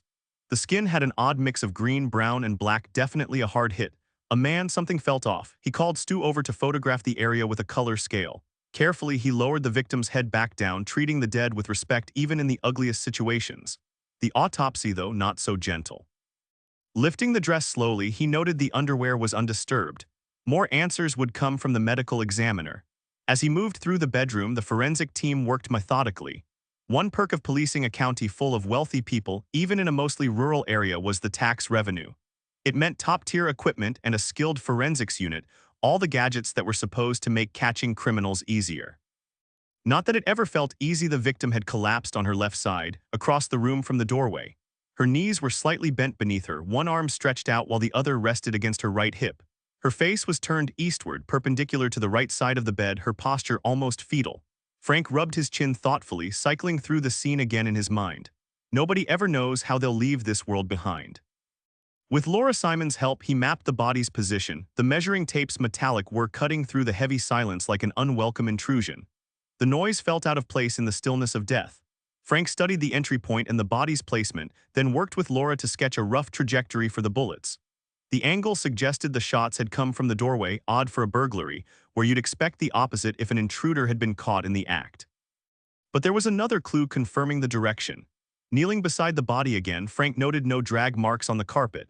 The blood spatter and pooling indicated Christine Sullivan had fallen exactly where she was found. He lifted the hem of her dress once more. After death, blood settles in the lowest points, livor mortis, and within about 5 hours it becomes fixed. Any movement afterward wouldn't change that pattern. Frank stood, certain Christine had died right there. The spatter suggested she'd been turned toward the bed when she was shot. So what had she been looking at? Most people facing death stare at their attacker, pleading for their life. Christine would have done the same, Frank was sure of it. His gaze swept the room. This woman had every reason to want to live. Crouching low, he examined the carpet again, the spatter uneven as if something or someone had blocked its usual spread. That missing piece might matter later. Bloodstain analysis was a precise science, but Frank wasn't about to read more into it than the evidence allowed. Still, if something had disrupted the pattern, he wanted to know what. Another oddity, no blood on her dress. He filed that detail away too. It could mean everything or nothing at all. Working alongside Frank, Simon collected a vaginal swab from the victim. They meticulously examined her hair and pubic region but found no visible traces of foreign substances. After carefully removing the victim's clothing bagged for lab analysis, Frank studied the body with sharp attention. He glanced at Simon, who read his unspoken question. "There won't be any, Seth. Just humor me, Laurie," he replied. Simon obliged, dusting for prints along the wrists, chest, and inner arms before shaking her head and packing up her kit. Frank watched as the team wrapped the body in a white sheet, zipped it into a bag, and carried it out to a waiting ambulance. No sirens, just a silent ride to a place nobody wants to end up. Stepping into the vault, Frank noted the disturbed dust on the floor, the faint smudge on the armchair seat. The safe door had been pried open, its lock and frame mangled enough to send them to the lab for tool mark analysis. He smirked at the fake mirror. Classy touch. In the bedroom, no less. The homeowner was going to be fun to interview. Back in the room, he picked up the framed photo from the nightstand. The woman in it was all curves and confidence, the kind who'd wink and say, "Come get me," shot right here, seated in that same chair. Then he spotted the dent in the plaster wall, unusual for drywall, and the nightstand slightly askew on the carpet. "Someone hit this hard," he said to Magruder. "Struggle, maybe. Found the bullet yet?" "One's still in her, Seth." "The other one, Sam," Frank snapped. Magruder pointed to a barely visible hole in the wall. "Cut the section out, let the lab extract it, no scraping." Last thing they needed was another overeager cop ruining ballistic evidence. "Shell casings, none left behind if the gun ejected them." Frank turned to Simon. "Vacuum turn up anything." The device in question was a high-powered machine designed to extract microscopic fibers, hairs, and other minuscule debris from carpets and surfaces, evidence that often proved invaluable. Since criminals rarely noticed these traces, they seldom bothered to clean them up. Magruder cracked a joke. "Wish my living room carpet was this spotless." Frank turned to his team. "Anything turn up, guys?" They exchanged glances, unsure if he was serious. Before they could respond, he walked out of the bedroom and headed downstairs. Near the front door, an alarm system technician was chatting with a uniformed officer while another investigator bagged the control panel and wiring. He pointed out faint scratches in the paint and a tiny metal fragment, proof the panel had been tampered with. The wires bore minuscule marks, almost like teeth had gnawed at them. The technician whistled in admiration. Whoever did this knew their stuff. Magruder joined them, his complexion finally returning to normal. The tech shook his head. "They probably used a brute force decoder, that's my best guess," Seth frowned. "A what?" "A computerized system that floods the alarm with countless combinations until it stumbles on the right one. Same tech used to crack atoms," the tech explained. Frank studied the panel, surprised a place like this didn't have better security. The tech bristled. "This is high-end. But these days, even crooks have coding skills." Frank rubbed his nose, the stench of death still clinging to him. Days in that sealed room had left it embedded in his clothes, his skin, even his nostrils. "So," he pressed, "portable decoders can't crunch enough combinations in 30 seconds, the tech said. "A 15-digit base code, that's over 3 billion possibilities, unless you think they hauled a desktop in here." Magruder frowned. "Why 30 seconds?" Frank cut in. "Some of that time was spent prying the panel off, Sam." He turned back to the tech. "So what's the verdict? If our guy cracked the system with a number generator, he must have already narrowed down some of the digits, maybe half, maybe more. There could be devices out there that work like this, or maybe someone customized one specifically for this house.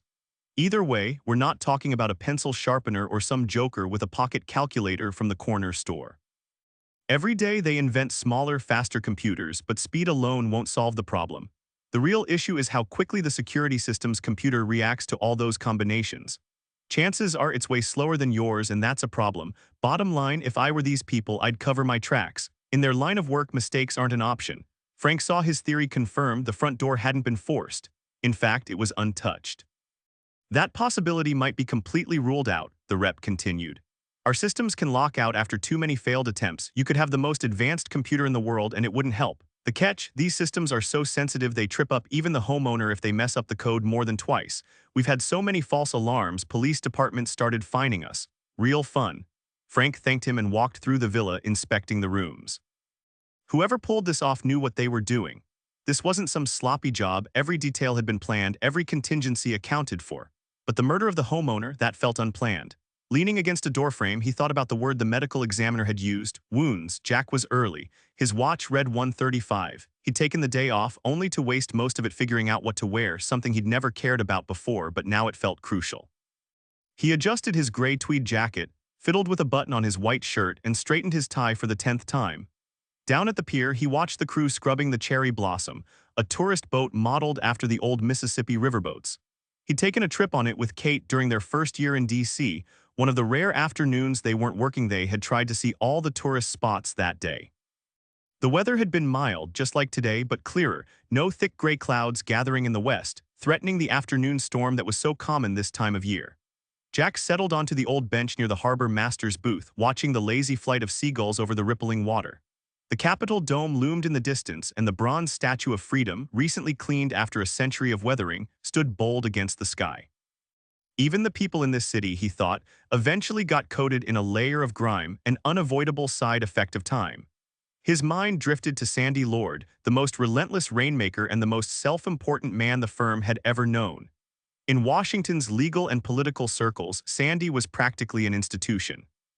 His partners spoke his name like he'd just descended from Mount Sinai with his own personal commandments, the first of which was probably, "Thou shalt make patron, Shaw, and Lord as much money as humanly possible." When Ransom Baldwin had first pitched the idea of Jack joining the firm, Sandy had been part of the appeal, a living example of what a powerhouse lawyer looked like in this town. The possibilities seemed endless. Whether that included Jack's own success, he couldn't say yet. He wasn't sure what to expect from this meeting. The only thing he knew for certain was that he wanted to see Kate Whitney. Badly. The closer his wedding day got, the more he pulled away emotionally, and where better to retreat than into the orbit of the woman he'd asked to marry him 4 years ago, he shook his head, trying to dislodge the thought. The idea of marrying Jennifer Baldwin terrified him, the fear that soon his life would be unrecognizable. Then something made him turn, a feeling he couldn't name. But there she was, watching him from the edge of the dock. The wind whipped her long skirt around her legs, and the sunlight, fighting through the clouds, lit up her face as she pushed her hair back. Her ankles and calves were sun-kissed from summer, and her loose blouse left her shoulders bare, showing off the freckles and that tiny crescent-shaped birthmark he used to trace with his fingertip after they made love. When she slept, and he just watched. Kate walked toward him, and Jack smiled. Kate must have stopped by her place to change, because this was clearly not her usual courtroom attire. The outfit she wore now brought out a softer, more feminine side of her that opposing counsel rarely got to see. They reached the little deli, placed their orders, and spent the first few minutes watching the rain begin to pour outside, exchanging awkward glances like it was some kind of first date. "Glad you could make it, Kate," Jack said. She shrugged. "I like this place. Haven't been here in a while, feels good to get out, usually I just eat at my desk."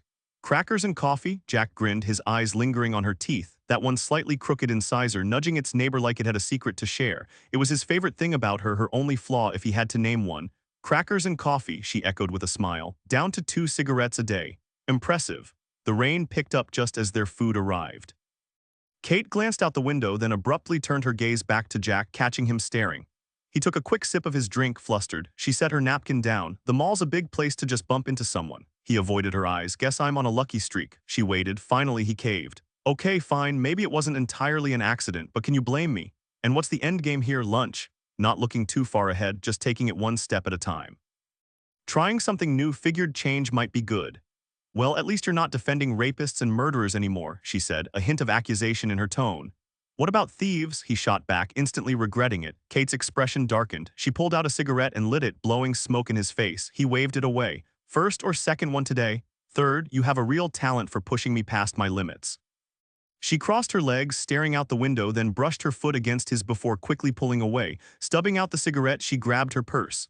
"I should get back to work. How much do I owe you?" "Hey, I invited you," he protested. "And you barely ate." She dropped a 10 on the table and headed for the door. Jack tossed down another bill and hurried after her. "Kate," he caught up just outside. The rain had turned into a downpour, and even with their jackets over their heads, they were soaked in seconds.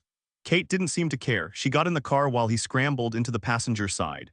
"I really do have to get back," she said flatly. Jack took a deep breath and wiped his face as best he could. Rain hammered loudly against the car roof. He felt something inside him was about to snap, but he didn't know how to handle it. All he knew was he had to say something.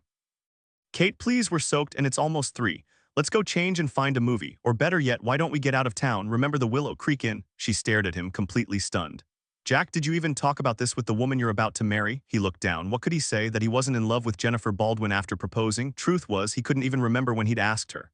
"I just want to spend time with you, Kate, that's all. There's nothing wrong with that." "There's everything wrong with it," she shot back. "Everything." She reached for the ignition, but he stopped her. "I didn't mean to fight. Jack, you made your choice, seems a little late now. His eyes widened. What, my choice? I chose to marry you over 4 years ago. That was my decision. You were the one who walked away. Kate pushed her wet hair from her face. Fine, that's what I decided, so what? He grabbed her shoulders. Listen, it hit me last night. No, scratch that. It hits me every night since you left. I knew it was a mistake, damn it. I don't even do public defense anymore. You were right, I don't defend criminals now. I've got a respectable job, me us. But seeing her bewildered expression, his thoughts scattered. His hands shook. He let go of her and slumped against the seat, yanking off his soaked tie and shoving it into his pocket before staring at the dashboard clock. Kate checked the speedometer, motionless, then turned to him. Her voice was gentle despite the pain in her eyes. Jack, she sighed. Lunch was nice, it was good seeing you, but we can't go beyond this, I'm sorry. She bit her lower lip, a gesture he missed because he was already stepping out of the car. I wish you the best, Kate. If you ever need anything, call me. She watched him walk away through the downpour, saw him reach his car and climb in. She sat behind the wheel for a long minute, a tear rolled down her cheek. She wiped it away sharply, started the engine, and drove off in the opposite direction. The next morning, Jack picked up the phone and slowly set it back down. What was the point? He'd been in the office since 6, plowed through urgent work, and finally tackled projects buried for weeks. He glanced outside. Sunlight bounced off concrete and brick buildings. Rubbing his tired eyes, he lowered the blinds. Kate wasn't just going to waltz back into his life, and Jack had to accept that. He'd spent the whole night turning over every possible scenario in his head, each one more far-fetched than the last. With a resigned sigh, he shrugged. Situations like his played out every day in every corner of the world. Sometimes things just don't work out, no matter how badly you want them to. You can't force someone to love you back. Life moves forward, and so would he. Jack had plenty to focus on. Maybe it was time he started appreciating the future laid out before him. He sat back down and flipped through 2 more project files. One was a joint venture requiring nothing more than paperwork, no creative input needed. The other was for his only other client besides Baldwin, Tar Crimson. Crimson ran a small but successful AV company, a genius with digital graphics and promotional videos for corporate events. He rode a motorcycle, lived in jeans, and had the scruffy look of someone who'd seen one too many late nights, though he still managed to pull in decent money. Their paths had crossed when a buddy of Jack's tried to pin a public intoxication charge on Tar and lost spectacularly in court. Tar had shown up in a sharp 3-piece suit, briefcase in hand, freshly groomed. He dismantled the case with ease, arguing the arresting officer had been biased. The bust happened after a Grateful Dead concert, the breathalyzer was faulty, and his rights hadn't been properly explained. The judge, swamped with similar cases from the same show, dismissed the charges with a warning to the cop. Jack, impressed, had struck up a conversation with Tar afterward. One beer turned into a friendship, and now, despite Tar's occasional run-ins with the law, Patton, Shaw, and Lord tolerated him, especially since he brought in a $4 million client. Jack set his pen down and wandered back to the window, his thoughts drifting again to Kate Whitney. An idea was forming, something he hadn't considered before. The last time she'd walked out, he'd gone straight to Luther. Maybe this time he'd try a different approach. The old man hadn't offered any specific advice or quick fixes for Jack's problem. Truth be told, Luther Whitney was the last person anyone would turn to for heartfelt wisdom about parenting, but Jack had always found it easy to talk to him about anything. Luther listened, really listened, without waiting for the first pause to dump his own problems into the conversation. Jack wasn't sure what he'd even say, but he knew Luther would hear him out, and maybe that would be enough. An hour later, the digital calendar alarm on his desk chimed. Jack checked the time, grabbed his jacket, and strode down the hallway. He had lunch with Sandy Lord in 20 minutes, and the thought of being alone with the man made his skin crawl. The stories about Sandy weren't just office gossip. Most of them were probably true. When Sandy Lord wanted something, it happened, a fact Jack's secretary had reminded him of that morning in a hushed tone that sent a chill down his spine.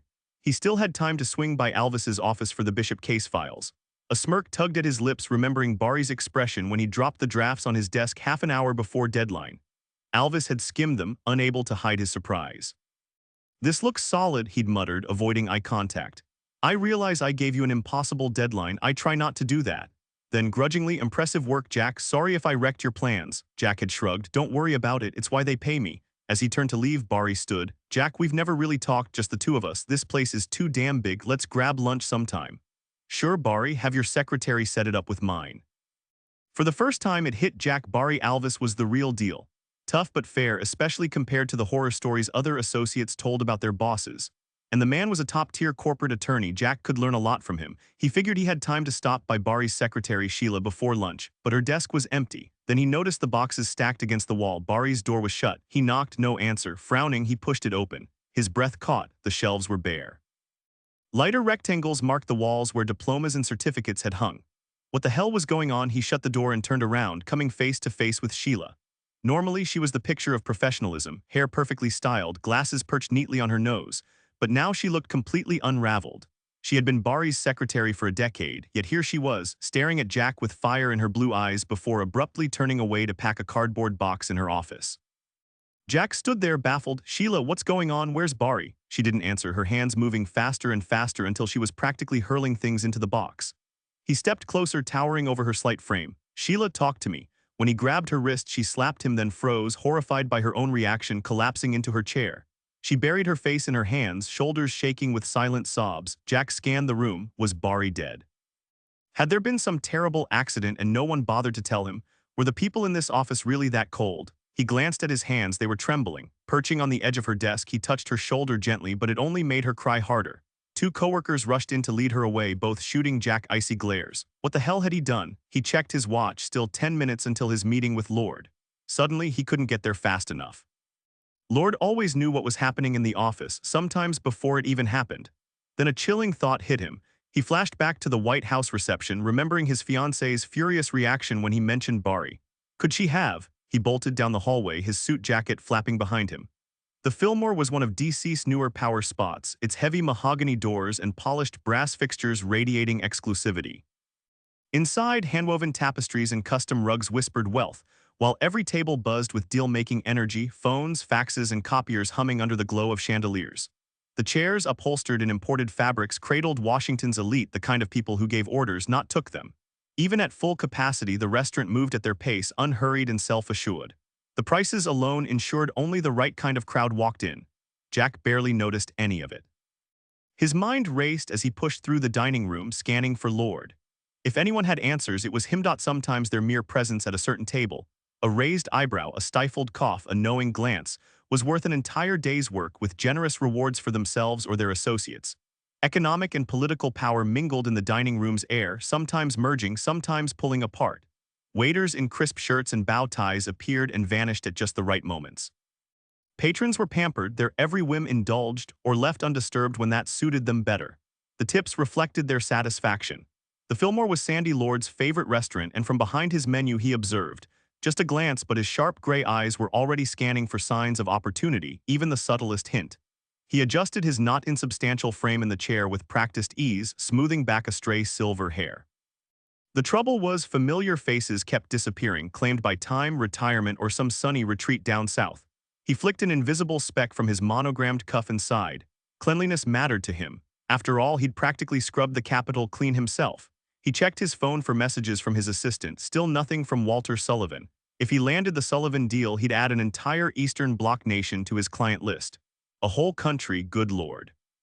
What did a legal retainer for a nation even cost? A fortune, usually. Too bad the ex-communists were broke, unless you counted rubles and kopecks or whatever worthless currency they used now. Not that it mattered to Lord. What they lacked in cash, they made up for in raw materials, the kind that made Sullivan salivate. That's why Lord had endured 3 months of agony over this deal. But it would be worth it if Sullivan bit. Lord trusted no one, but if anyone could pull this off, it was Walter Sullivan. Everything the man touched turned to gold, or more accurately multiplied into planetary-scale wealth, leaving his associates stunned by the scraps they got. And at nearly 80, he was more formidable than ever, working 15-hour days, with a new wife half his age plucked straight from a bikini ad. Right now, Sullivan was in Barbados, hosting 3 top officials for business talks, and whatever else passed for Western-style leisure, he'd call. And when he did, Sandy's exclusive client list would gain a new name. And what a name it would be! Lord noticed the young woman crossing the dining room in a short skirt and stilettos. She flashed him a smile, and he responded with the faintest lift of his eyebrows, a move he liked for its ambiguity. She was a lobbyist for one of the big associations on K Street, not that he cared much about her job. What mattered was that she was excellent in bed, and that detail stuck with him. Her presence stirred up a few pleasant memories, and he made a mental note to reach out to her later. His attention, along with nearly every woman in the room, shifted to Jack Graham's sharp, towering figure as he strode toward the table. Lord stood and extended his hand. Jack ignored it. What the hell happened to Bari Alvis? Lord gave him one of his unreadable looks before sitting back down. A waiter approached, only to be dismissed with a flick of his wrist. You don't even give a man time to catch his breath, do you? Lord said, glancing up at Jack, who remained standing. Straight to the point, no small talk. Sometimes that works, just not today. I'm not in the mood for games, Sandy. Barry's office is empty. His secretary looks at me like I personally kicked him out. I want answers. Jack's voice rose, drawing curious glances from nearby tables. Whatever this is, we can discuss it with a little more dignity than you're showing right now, Lord replied smoothly. Why don't you sit down and act like a partner at the most prestigious firm in this city? They locked eyes for a solid 5 seconds before Jack finally took a seat. Drink, beer. The waiter reappeared. Lord ordered a strong gin and tonic for himself. So you know about Barry, Lord remarked, lighting a cigarette and gazing absently out the window. All I know is he's gone. What I want to know is why. Not much to tell. He was allowed to leave the firm effective today. Why? Does it concern you? We worked together, but you weren't friends. Only because we never got the chance to be. For God's sake, why would you want to be friends with Barry Alvis? Lord exhaled smoke. Men like him never rise to the top. I've seen plenty of them. Was a damn good lawyer. No, technically, he was a competent attorney, sharp in corporate law, specialized in healthcare acquisitions. But he never brought in a single dollar, and he never would have. That doesn't make him a damn good lawyer. Come on, Sandy, you know what I meant. He was valuable to the firm. Someone's got to do the grunt work. We've got about 200 perfectly qualified lawyers hauling wagons, while only a handful of partners can actually bring in high-profile clients. That's not the ratio we're aiming for. Too many foot soldiers, not enough generals. You see Barry Alvis as an asset, but to us he was just dead weight, lacking the talent to move up. He cost us good money, and that's not how partners maximize their returns, so the decision was made to cut ties with him. You're telling me Baldwin had nothing to do with this? Jack's expression was genuine surprise. Lord, a lawyer with over 35 years under his belt and enough clout to blow smoke in anyone's face, was a seasoned liar. What do the Baldwins have to do with Barry Alvis? Jack studied Lord's flushed face for a moment before exhaling slowly. He glanced around, suddenly feeling foolish. All this for nothing, but if Lord was lying, why? He searched for reasons, none of them adding up. Had he just made a complete fool of himself in front of the firm's most powerful partner? Barry Alvis was let go for one simple reason, Lord continued, his tone softening, almost sympathetic. We're trimming the deadwood near the top. We need more lawyers who can deliver results and grow the firm's revenue. People like you. Barry wasn't the first, and he won't be the last. This shift started long before you walked in, Jack. He paused, eyes sharp. Unless there's something you're not telling me, partners don't keep secrets from each other. The irony wasn't lost on Jack. Lord himself hoarded information like a dragon guarding treasure. Jack almost bit but caught himself. I'm not a partner yet, Sandy. Formality, Lord waved his cigarette like a conductor's baton, betraying a flicker of unease. The rumors about Jack considering an exit must have reached him. That's why they were having this little chat. Their eyes locked. A faint smirk played at Jack's lips. The $4 million book of business he brought in was too tempting a carrot, especially when it meant another 400 grand in Lord's pocket.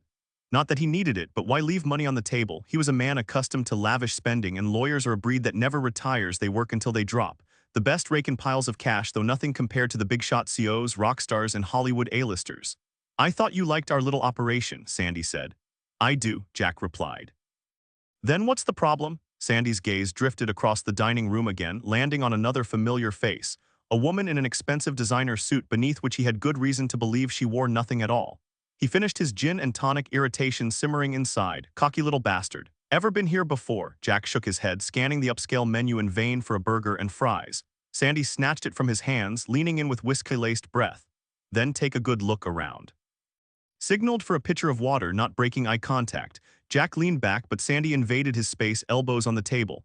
Believe it or not, Sandy, I've eaten at a restaurant before. Not like this. See that woman over there? Sandy's manicured finger pointed toward a congresswoman. Jack's eyes followed. In the last 6 months, I've slept with her 5 times. He smirked at Jack's raised eyebrows. Now ask yourself why a woman like that would bother with an old sack of lard like me.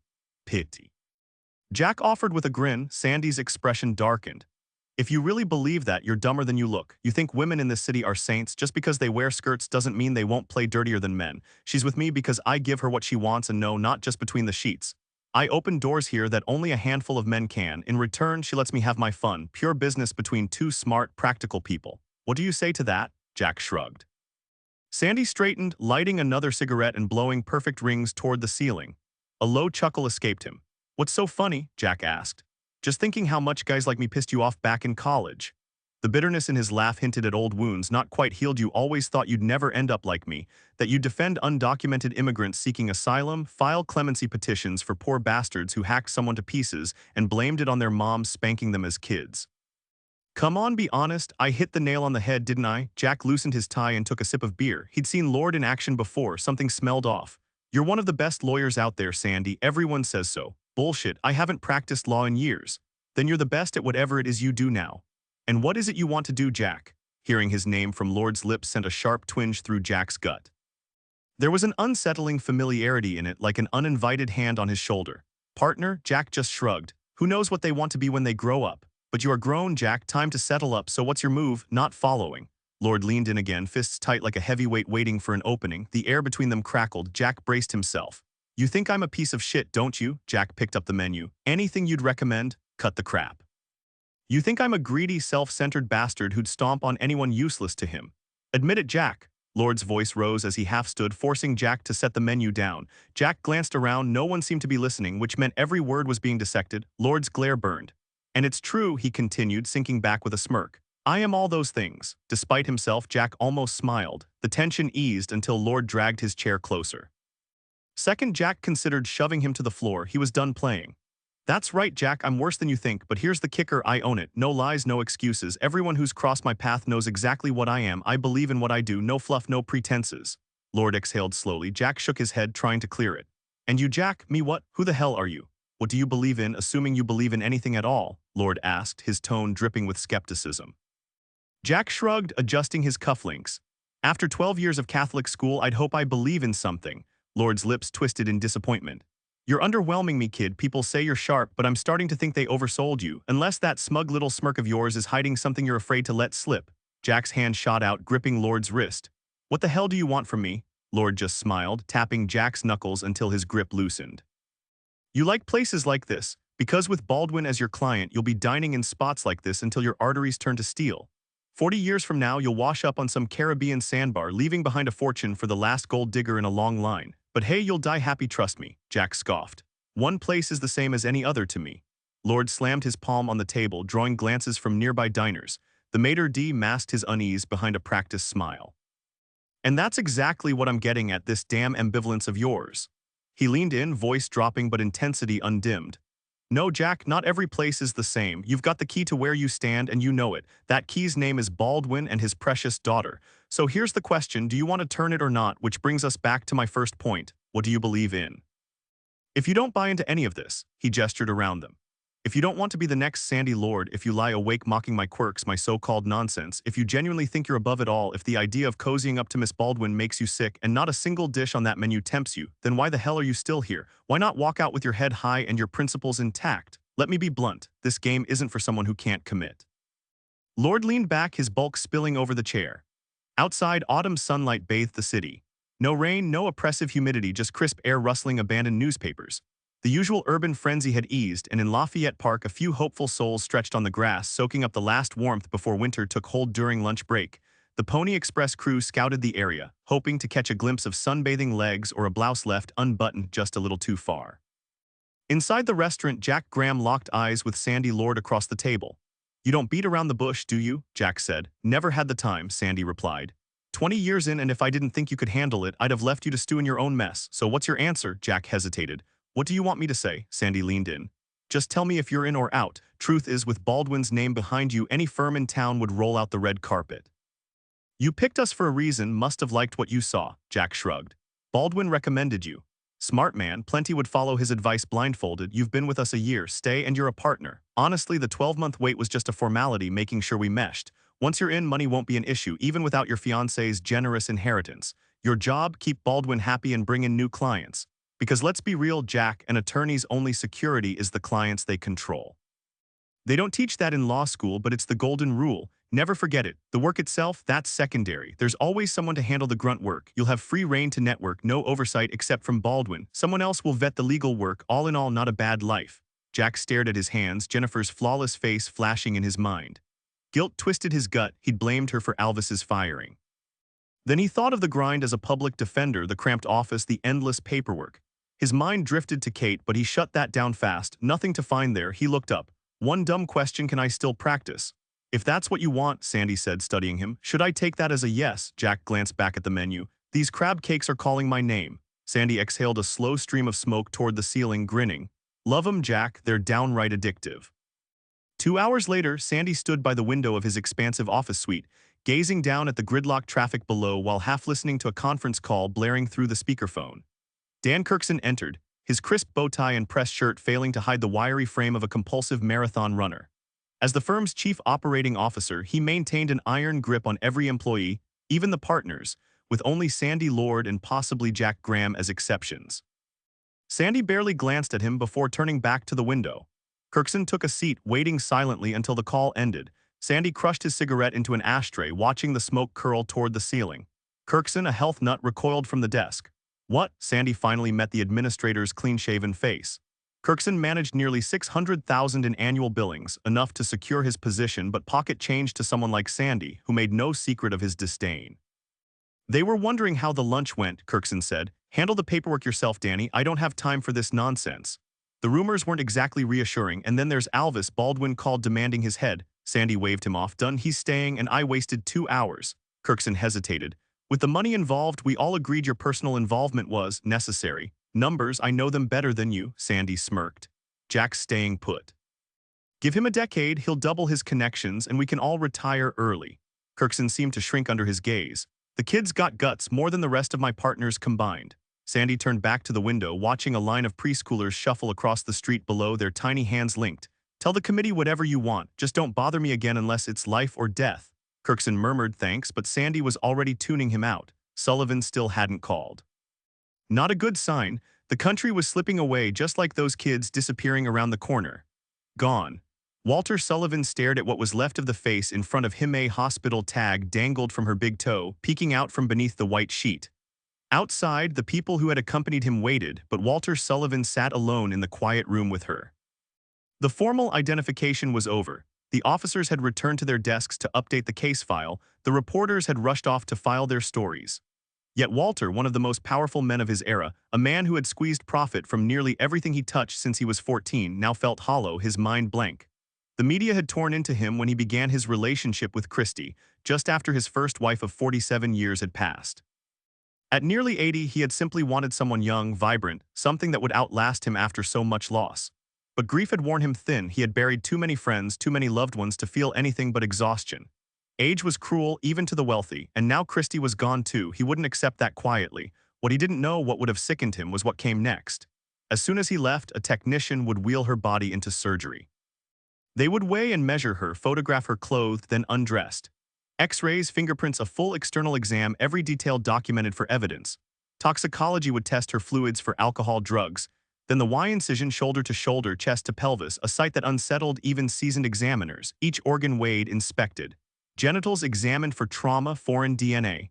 The skull would be opened, the wound mapped, the brain removed. The bullet still lodged inside would be tagged, sent to ballistics. Only then, after all of it, would she be returned to him. The toxicology report would reveal the stomach contents and detect traces of foreign substances in the blood and urine. It would outline the cause and manner of death, all significant findings, and the official opinion of the medical examiner. The autopsy report, photographs, X-rays, fingerprints, toxicology results, and all other case details would eventually be handed over to the lead investigator. Walter Sullivan finally stood, covered his deceased wife's face, and walked out. Behind a two-way mirror, the detective's eyes tracked the widowess' every move. Then Seth Frank rose as well. He adjusted his hat and slipped out quietly. Conference Room 1, the largest and most prominent, sat just beyond the lobby. Behind its heavy oak doors, every partner of the firm had gathered. Jack Graham sat between Sandy Lord and another senior partner. Though his promotion wasn't official yet, Lord had insisted protocol didn't matter today. Attendants had discreetly served coffee, pastries, and sandwiches before vanishing. All eyes turned to Dan Kirkson, who took a sip of coffee, dabbed his lips with a napkin in an oddly delicate motion, and stood. "As I'm sure you're all aware," he began, "a terrible tragedy has struck one of our own." He glanced at Lord and corrected himself, "Our most important client." Jack scanned the faces around the 20-foot marble table. Most were fixed on Kirkson, though a few whispered quick updates to colleagues. Jack had seen the headlines. He'd never personally handled Sullivan's affairs, but he knew the man's sprawling business empire kept 40 lawyers at the firm busy full-time. He was by far their biggest client. "The police are investigating with the urgency this case demands," Kirkson continued, "but so far there's been no breakthrough." He paused, his gaze flicking back to Lord. "As you can imagine, this is an incredibly difficult time for Walter. To support him, we're asking every attorney here to give his matters extra attention, address potential issues before they escalate. And while we believe this was nothing more than a botched robbery with an unfortunate outcome, completely unrelated to Walter's business, we need you all to stay alert. If anything unusual surfaces in your dealings on his behalf, no matter how minor, report it immediately. Any suspicious activity must be reported directly to me or Sandy. A few heads turned toward Lord, who, as usual, was staring at the ceiling. The ashtray in front of him held 3 cigarette butts, and next to it sat a half-finished Bloody Mary. Ron Day from the International Law Division spoke up. His neatly combed hair framed an owlish face, partially hidden behind round-framed glasses. "This couldn't be a terrorist act, could it?" he said. "I've handled Middle Eastern cases for Sullivan's Kuwaiti subsidiary. Those people play by their own rules, take my word for it. Should I be worried about my safety? I'm flying to Riyadh tonight." Lord slowly turned his head until his gaze settled on Day. Sometimes he was genuinely stunned by the sheer short-sightedness or outright stupidity of his colleagues. Day's greatest strength, and in Lord's opinion his only one, was his fluency in 7 languages and his talent for brown-nosing the Saudis. "I wouldn't lose sleep over it, Ron," Lord said dryly. "If this is some international conspiracy, you're not big enough for them to bother with. And if they do come after you, you'll be dead before you even realize it." Day fiddled nervously with his tie as an awkward chuckle rippled through the room. "Thanks for the reassurance, Sandy." "Any time, Ron," Kirkson cleared his throat. "It goes without saying that we'll do everything possible to solve this horrific crime. The president is even considering authorizing a special investigative task force." As you know, Walter Sullivan held positions in multiple administrations and was one of the president's closest friends. "I have no doubt the perpetrators will be brought to justice swiftly." Kirkson sat down. Lord glanced around, raised an eyebrow, and stubbed out his last cigarette. The meeting was over. Seth Frank swiveled in his chair. After the sheriff had commandeered the only decent-sized room in the small police station, Frank had been stuck with a cramped 9-by-9-foot office. The medical examiner's report lay on his desk. It was only 7:30 in the morning, but he'd already read it 3 times, word for word. He'd attended the autopsy, standard procedure for a detective, for multiple reasons. After witnessing hundreds, he still hadn't gotten used to seeing a human body torn apart like something from a biology student's dissection table. He never got sick, but it usually took him 2 or 3 hours of aimless driving before he could shake it off and focus again. The report was thick. Pages of neatly typed details. Christy Sullivan had been dead for at least 72 hours, possibly longer, when her body was discovered. The swelling and the bacterial and gaseous conditions of her organs helped pinpoint the timeline with reasonable accuracy.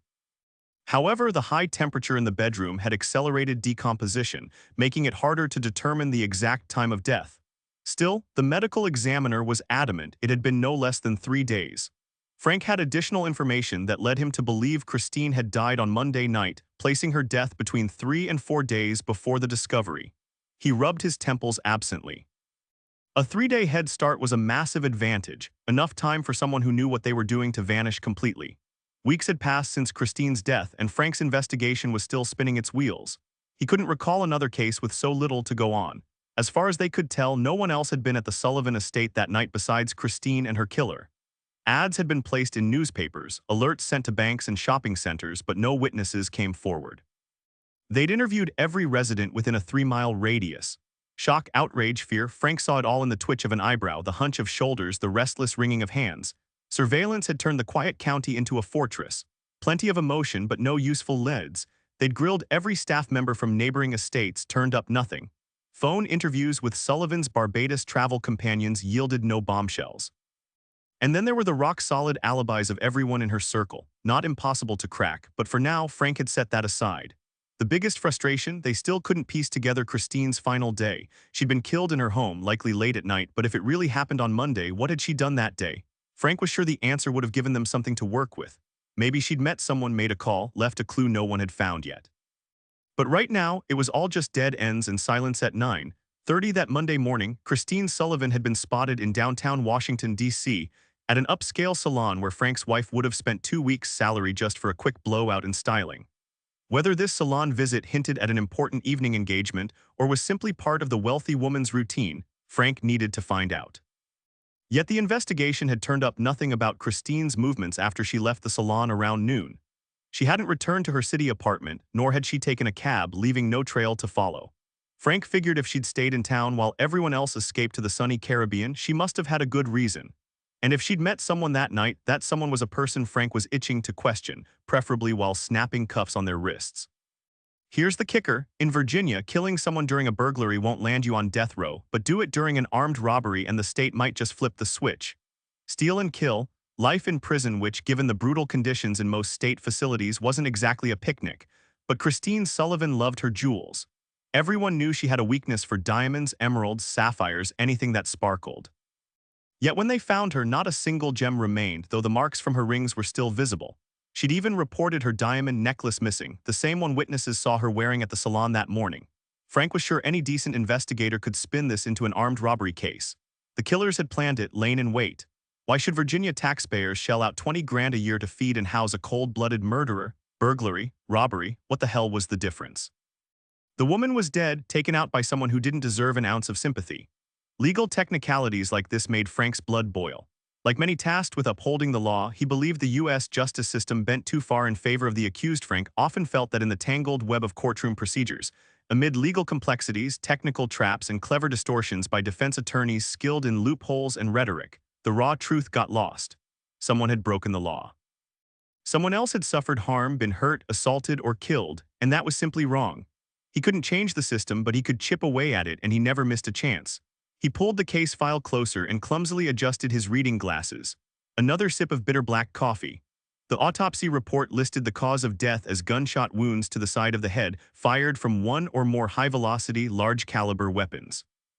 2 bullets had struck, one expanding round that left a clean entry wound and another of unknown composition that had torn through flesh and bone. In plain terms, they'd blown her brains out with something resembling artillery.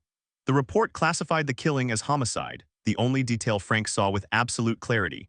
He'd been right about the distance. No gunpowder residue meant the shots had been fired from over half a meter away, his gut said closer to 6 feet. Contract killers usually preferred point-blank range, less room for error. So why 2 shots, the first would have been fatal? Was the shooter a sadist, putting bullets into a corpse for kicks? But only 2 entry wounds, hardly the work of a frenzied madman. Then there was the ammunition, a dum-dum and a mystery round. He picked up an evidence bag from his desk. Only 1 bullet had been recovered, entered under the right temple, mushroomed on impact, and carved a path of destruction through brain tissue like a shockwave through water. Frank tapped the deformed slug inside the bag. A brutal round designed to flatten and obliterate. It had done exactly what it was meant to do to Christine Sullivan. The problem. Dum-dums were everywhere now, and this one was too mangled for ballistics to be useful. The second bullet had entered the body just an inch below the first, tearing straight through the brain and exiting the back of the skull, leaving a much larger exit wound than the entry point. The damage to bone and tissue was extensive. But the real shock came when investigators traced its path, a hole about an inch wide in the wall behind the bed. Standard procedure would have been to cut out that section of drywall so the lab techs could carefully extract the bullet without damaging its rifling marks, crucial for narrowing down the weapon used and ideally matching it to the murder weapon. In any police investigation, fingerprints and ballistics are the gold standard. Except this time the hole was there, but the bullet wasn't. No sign of it anywhere in the room. When the lab called Frank with the news, he stormed over to see for himself, furious in a way he hadn't been in years. Why go through the trouble of digging a bullet out of a wall when there's still one lodged in the victim's skull? What could the second bullet reveal that the first couldn't? Frank scribbled a note. The missing slug might have been a different caliber or type, which would mean at least 2 shooters. As wild as his imagination could get, he wasn't about to picture some 2-gun-wielding maniac. More likely 2 attackers. That would explain the stark differences in the entry and exit wounds.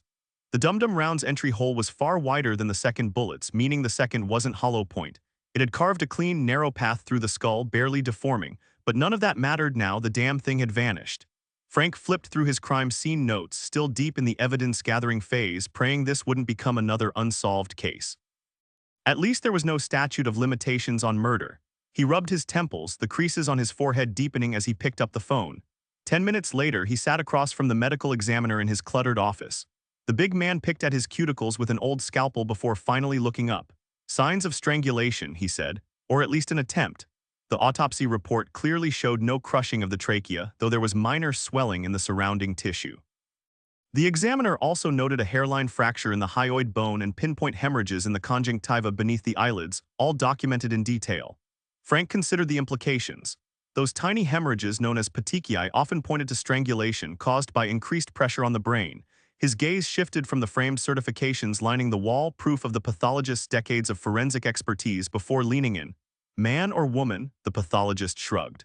Hard to say. Human skin doesn't hold fingerprints well, most fade within hours. And while it's rare for a woman to strangle another barehanded, it's not impossible. Still, manual strangulation, overwhelmingly a man's method. In my career, I've never seen a female perpetrator in these cases. He paused. This was face-to-face. The killer had to be confident in their physical dominance. My guess, a man. Frank scanned the report again. There's bruising on the left jaw, loose teeth, and abrasions inside the mouth. Like someone landed a solid punch. One molar nearly pierced her cheek. What about the second bullet? Same large caliber as the first, maybe a .357 or .41, could have been a 9. Hard to tell after seeing what was left of the first one, flat like a pancake, half of it shattered in the brain. No rifling marks, no scratches. Even if you find the gun, matching it would be impossible. But the second bullet could still give us something: blood, hair, skin cells. The pathologist rubbed his chin. If you find it, which let's be honest isn't likely. Frank smirked. Never say never. They exchanged glances, both knowing there wasn't a chance in the world of recovering the second bullet. Even if they did, it wouldn't mean much unless they found traces of the victim on it or matched it to the murder weapon. Easier to hit the jackpot in Vegas. Casings? Frank shook his head. So you don't even have the firing pin mark, Seth. The medical examiner was talking about the unique impression left on the base of a cartridge. Never said it'd be easy. By the way, are the suits upstairs breathing down your neck? The pathologist smirked. Not a whisper. If they'd taken out Walter Sullivan, I'd be in deep trouble. Already sent my report to Richmond. Frank finally asked the real question he'd come for. Why 2 shots? The examiner stopped picking at his cuticles, set down the scalpel, and locked eyes with Frank. Why not? The faint creases at the corners of his eyes deepened. He was one of the few hundred state medical examiners, ran a thriving private practice, but still had a soft spot for police investigations and forensic pathology. Before settling into Virginia's quiet life, he'd spent nearly 2 decades as an assistant coroner in Los Angeles County. If there was a murder capital, LA took the crown. But this case, this one had teeth. Frank studied him. Either shot would have been fatal, no question. So why fire again? Noise is one reason. If you're in a hurry, why waste time putting a second bullet in her head? And why leave behind another piece of evidence that could id you? Did Sullivan catch them off guard? If so, why were the shots fired from the doorway, not the other way around? And why was the trajectory angled downward? Was she on her knees? Had to be, unless the shooter was freakishly tall. But if she was kneeling, why an execution? No contact wounds, though, just odd marks on her neck. Why strangle her? Stop, grab a gun and blow her head open, then fire again when she's already gone. 1 bullet's missing. Why was there a second gun? Why hide that? How does that even matter? He stood up and started pacing around the office, hands shoved deep in his pockets, a familiar gesture whenever he was lost in thought. The crime scene was almost too clean. I mean, nothing was left behind, absolutely nothing. You'd think they'd have operated on her just to dig out the other bullet. Our guy wants us to believe he's some amateur, but let's be real. He emptied a safe with $4.5 million in it. And why was Mrs. Sullivan even there? Wasn't she supposed to be sunbathing in the Caribbean? Did she know our guy? Was she seeing someone behind her husband's back? If so, do we connect the dots there? And why the hell would someone waltz in through the front door after disabling the alarm, only to escape through a window using a rope? He dropped back into his chair, frustration etched across his face. The medical examiner pulled the case file closer, flipping it open and skimming for a moment. He took off his glasses, wiped them on his sleeve, then pinched his lower lip between his thumb and forefinger. Frank's nostrils flared. Well, you said nothing was left at the scene. You're right, it was too clean. The Me lit a Pall Mall, unfiltered. Frank noted that detail. Every pathologist he'd ever met smoked. He watched the man exhale slow smoke rings, clearly enjoying the mental puzzle. Her nails were too clean, Frank leaned in, meaning, no dirt, no residue, not even nail polish remnants, despite the fact they were painted bright red. It was like someone scrubbed them clean, and I found traces of a solution, some kind of cleaner, I'd guess. Frank frowned. She was at a high-end salon that morning, got her nails done. The Me shook his head. Then there should have been more residue, not less, with all the chemicals they use. Someone deliberately cleaned under her nails. Frank's jaw tightened. So you're saying they went out of their way to erase every trace? The Me nodded. Whoever did this was obsessed with not leaving a single piece of evidence behind. Like most killers, Frank muttered. To a point. But this, scrubbing under fingernails, wiping down an entire room so thoroughly our vacuum barely picked up a speck of dust. That's next-level paranoid. Frank skimmed the autopsy report again. You found traces of protective oil on the victim's hands, he noted. The medical examiner nodded. The kind used on fabrics, leather, that sort of thing. Frank tapped the page. So she might have grabbed something coated in it before she died. The examiner adjusted his glasses. We can't pinpoint when it transferred to her skin, though. He paused, then leaned forward. Seth, you think she knew her killer? Frank shrugged. No evidence suggests that, unless she personally invited him to rob her. The examiner smirked. Maybe she orchestrated the whole thing, tired of her old man, hired some new flame to swipe the cash before skipping town. Frank considered it. Then either they argued or he played her from the start. Either way, she ends up with lid for a farewell gift. The examiner chuckled. Fits the facts. Frank shook his head. From what we gathered, Mrs. Sullivan loved being Mrs. Sullivan. The money, sure, but rubbing elbows and other body parts with celebrities, that go to any small-town girl's head. The examiner raised an eyebrow. You joking? Frank grinned. 80-year-old billionaires get weird ideas, like the old joke where does a 500-pound gorilla sit any damn place he wants. The examiner laughed, then glanced at the ink-stained blotter on his desk. Stubbing out his cigarette, he flipped through the report again before clearing his throat. Second bullet was armor-piercing. Frank loosened his tie, elbows on the desk. Go on. Entered the right temporal bone, exited the left parietal, exit wound twice the size of entry. Frank exhaled. So 2 guns, or one loaded with mixed ammunition. The examiner studied him. You don't seem surprised. Would have been an hour ago, not now. Frank rubbed his temples. Likely 2 killers. 2 killers, 2 guns, and our victim. The examiner didn't check his notes. 5'2", 105 pounds. Frank whistled. Tiny woman, 2 assailants, probably men, try strangling her, beat her, then both shoot her. Overkill. The examiner's smile was grim. Some details of that reconstruction were downright bizarre. Frank nodded toward the file. You're certain the strangulation and blunt force trauma happened before death? The medical examiner looked offended. Absolutely, quite the mess, huh? Frank flipped through the report, pausing on specific sections. You can say that again. No signs of sexual assault, right? The pathologist stayed silent. Frank leaned back in his chair, removed his glasses, and set them on the desk. He took a sip of the coffee he'd been offered earlier. The report says nothing about sexual violence, he reminded his friend. Finally, the doctor spoke plainly. That's correct. No evidence of assault, no seminal fluid, no signs of penetration, no visible irritation. Officially, I can confirm there was no sexual attack.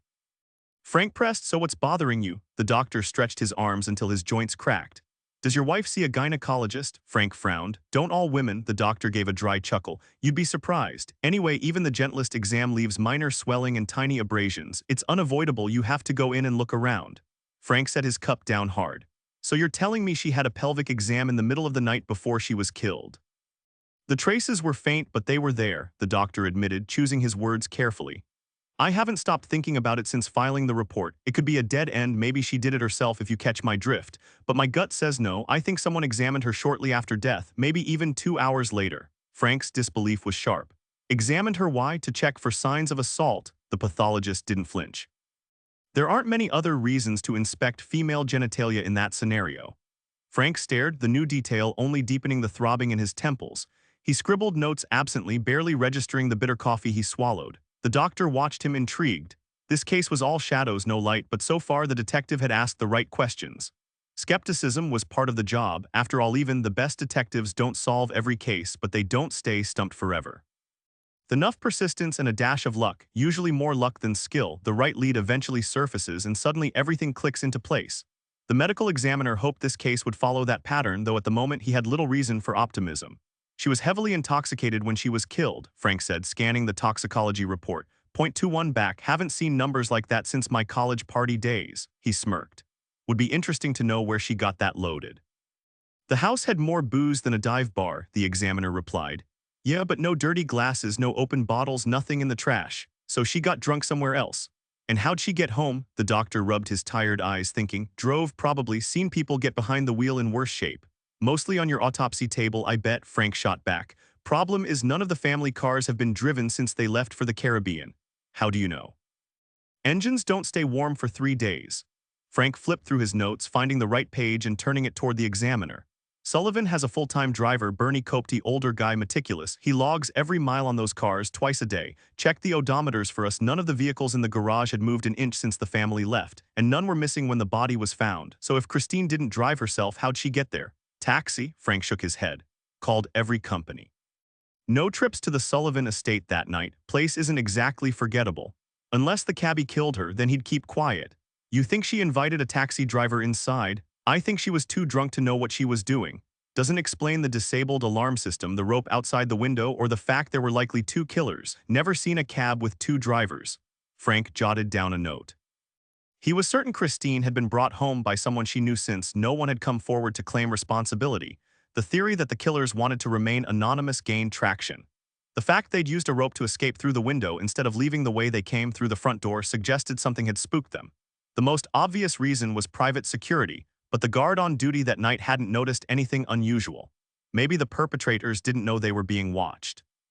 Just spotting a patrol car could have sent them scrambling. The medical examiner shrugged at a loss for words. Any leads? Frank finished jotting down notes. Maybe, the doctor suddenly perked up. Hey, what's the husband saying? Isn't he one of the richest guys in the country? In the world, Frank corrected, tucking away his notepad. He gathered the case file and drained his coffee. Claims his wife changed her mind on the way to the airport. He thinks she went back to their Watergate apartment after canceling the trip. That part checks out. Their private jet was supposed to return in 3 days to pick her up and take her to the Sullivan estate near Bridgetown, Barbados. When she didn't show, he started calling around. That's his story. Did she give him a reason for the change of plans? Not that he shared. Rich people can afford the best, even staging a robbery while they're 6,000 miles away sipping fruit juice in a hammock. You think that's possible? Frank stared at the wall for a long moment. His mind flashed to Walter Sullivan sitting silently beside his wife's body at the morgue, his expression unguarded, unaware anyone might be watching. Frank turned back to the medical examiner as he stood to leave. No, I don't buy it. Over at the Secret Service offices in the White House, Bill Burton set down the newspaper, his third that morning. Every single one led with the Christine Sullivan murder, rehashing the same details from day one.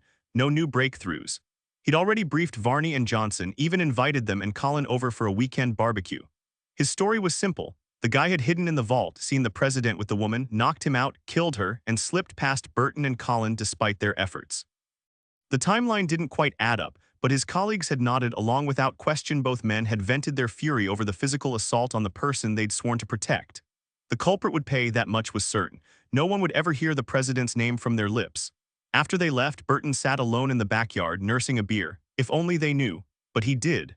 A lifetime of integrity had left him disgusted with his new role as an enforcer.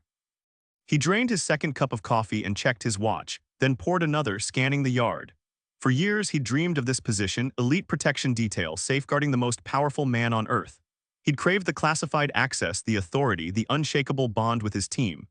The knowledge that he might one day lay down his life for the greater good had filled him with purpose, a rare nobility in a world where honor was fading fast. It used to be enough to make Agent William James Burton wake up smiling, well-rested and ready. Now that satisfaction was gone. He'd done his job, yet guilt gnawed at him, a drag on his cigarette. They were all sitting on a powder keg, and Gloria Russell's explanations only made it worse. The car had been a disaster, traced back to an impound lot through discreet inquiries, too risky to push further. Russell had taken it personally, but that was her problem. She'd claimed everything was under control. Bullshit.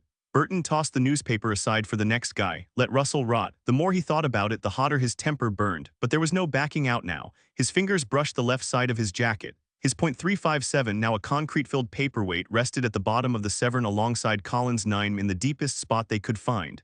Some might call it overkill, but Burton didn't believe in half measures. The cops had one useless bullet, and they'd never find the other. Even if they did, the barrel of his Magnum was cleaner than a choir boy's conscience.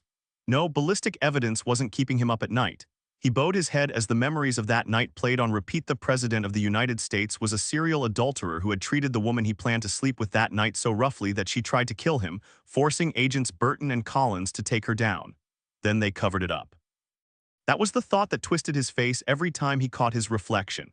The deception. They had lied. By staying silent, they had lied. But hadn't his own behavior been dishonest from the start, escorting the president on his late-night escapades, then greeting the First Lady with a cheerful good morning, playing with their kids on the White House lawn, never letting on that their husband and father was far from the saint they and the entire country believed him to be? Secret Service.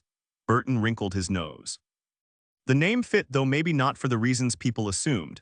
How much corruption had he witnessed over the years? How many times had he looked the other way? Every agent did it eventually. They joked about it, complained in private, but that was it. It was just part of the job, no matter how hard it was to swallow. Power made people reckless, made them feel untouchable. And when things went wrong, it fell to the Secret Service to clean up the mess. More than once, Burton had picked up the phone, ready to call the director and spill everything, desperate to reclaim some shred of integrity. But each time he'd set it back down, unable to speak the words that would end his career and his life as he knew it. With every passing day, he clung to the faint hope that the storm would blow over, even though deep down he knew better. The window for honesty had closed. A confession days later might have been forgivable, but now, too late. His thoughts drifted back to the Christine Sullivan case.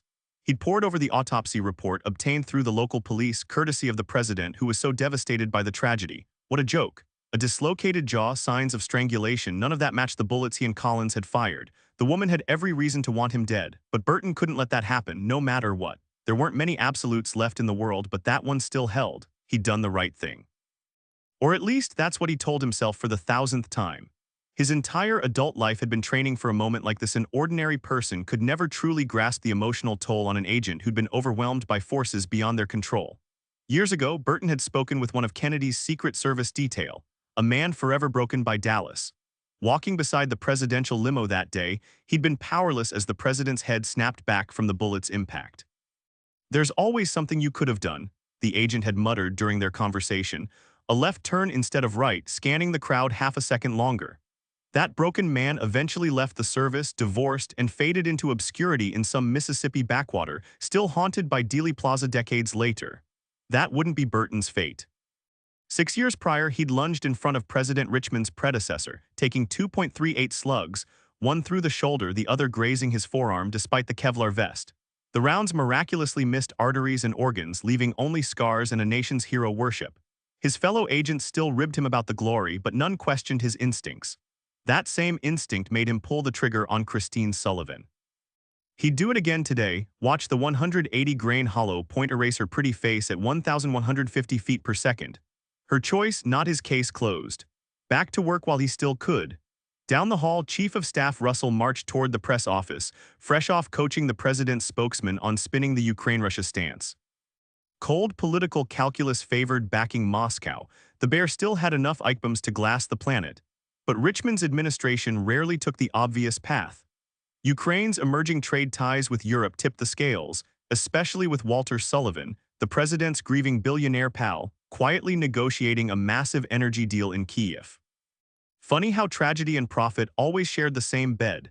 Sullivan and his associates had funneled nearly $12 million into Richmond's campaign through various channels, securing him the backing of key electoral players needed to capture the Oval Office. There was no way the president could ignore such generosity without returning the favor. That's why the U.S. was throwing its weight behind Ukraine. Glancing at her watch, Gloria Russell smirked at how neatly they'd justified favoring Kyiv over Moscow, though she knew Richmond would have pulled it off regardless. He never forgot who helped him climb to the top, and favors always came with payback. A sitting president, after all, had the power to reward allies on a global scale. With that issue settled, Russell turned to the growing stack of political matters on her desk. 15 minutes of strategizing later, she stood and wandered to the window. Washington hadn't changed much in 2 centuries, still a chessboard of factions pouring money, influence, and cunning into a game where the goal was simple: outmaneuver the other guy before he outmaneuvered you. It was a game Russell played better than most, thrived in even. For the first time in years, she felt alive. The endless praise for her work had grown stale, and the weight of being childless and unmarried had started gnawing at her, until Alan Richmond stormed into her life. He'd shown her a path to power no woman had ever reached, a prospect so electrifying it sometimes left her trembling. Then came the explosion, the colossal mess that had blown up in her hands. Where was he now? Why the silence? He had to know what he was holding. If it was money he wanted, she could deliver. The White House's financial labyrinth meant funds could be shuffled, hidden, or conjured from thin air. No one really knew how much it cost to run the place, not with all the agencies pitching in. In that chaos, even the most reckless spending could disappear without a trace. And Russell, she was more than ready to play that game. Money was the least of Russell's worries. A dozen other concerns gnawed at her instead. Did that man even realize the president was completely in the dark about the situation? The thought twisted her stomach into knots. What if he tried reaching out to the president directly, cutting her out entirely? Her hands trembled as she sank into the armchair by the window. Richmond would see right through her intentions. He was arrogant, sure, but far from stupid. And if he did, he'd crush her without hesitation. She'd be left powerless, scrambling for control. No one would believe her word over his, and she'd be tossed aside like political trash, condemned and forgotten. That was the real nightmare. She had to find him. Somehow she had to make contact and prove she was the one calling the shots. Only one person could help her now, and the thought alone steeled her nerves. Panicking wouldn't solve anything. She needed to stay sharp, think clearly.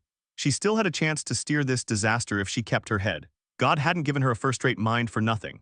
The plan forming in her head would shocked anyone who thought they knew Gloria Russell. She'd always put her career above everything, relationships, personal life, all of it.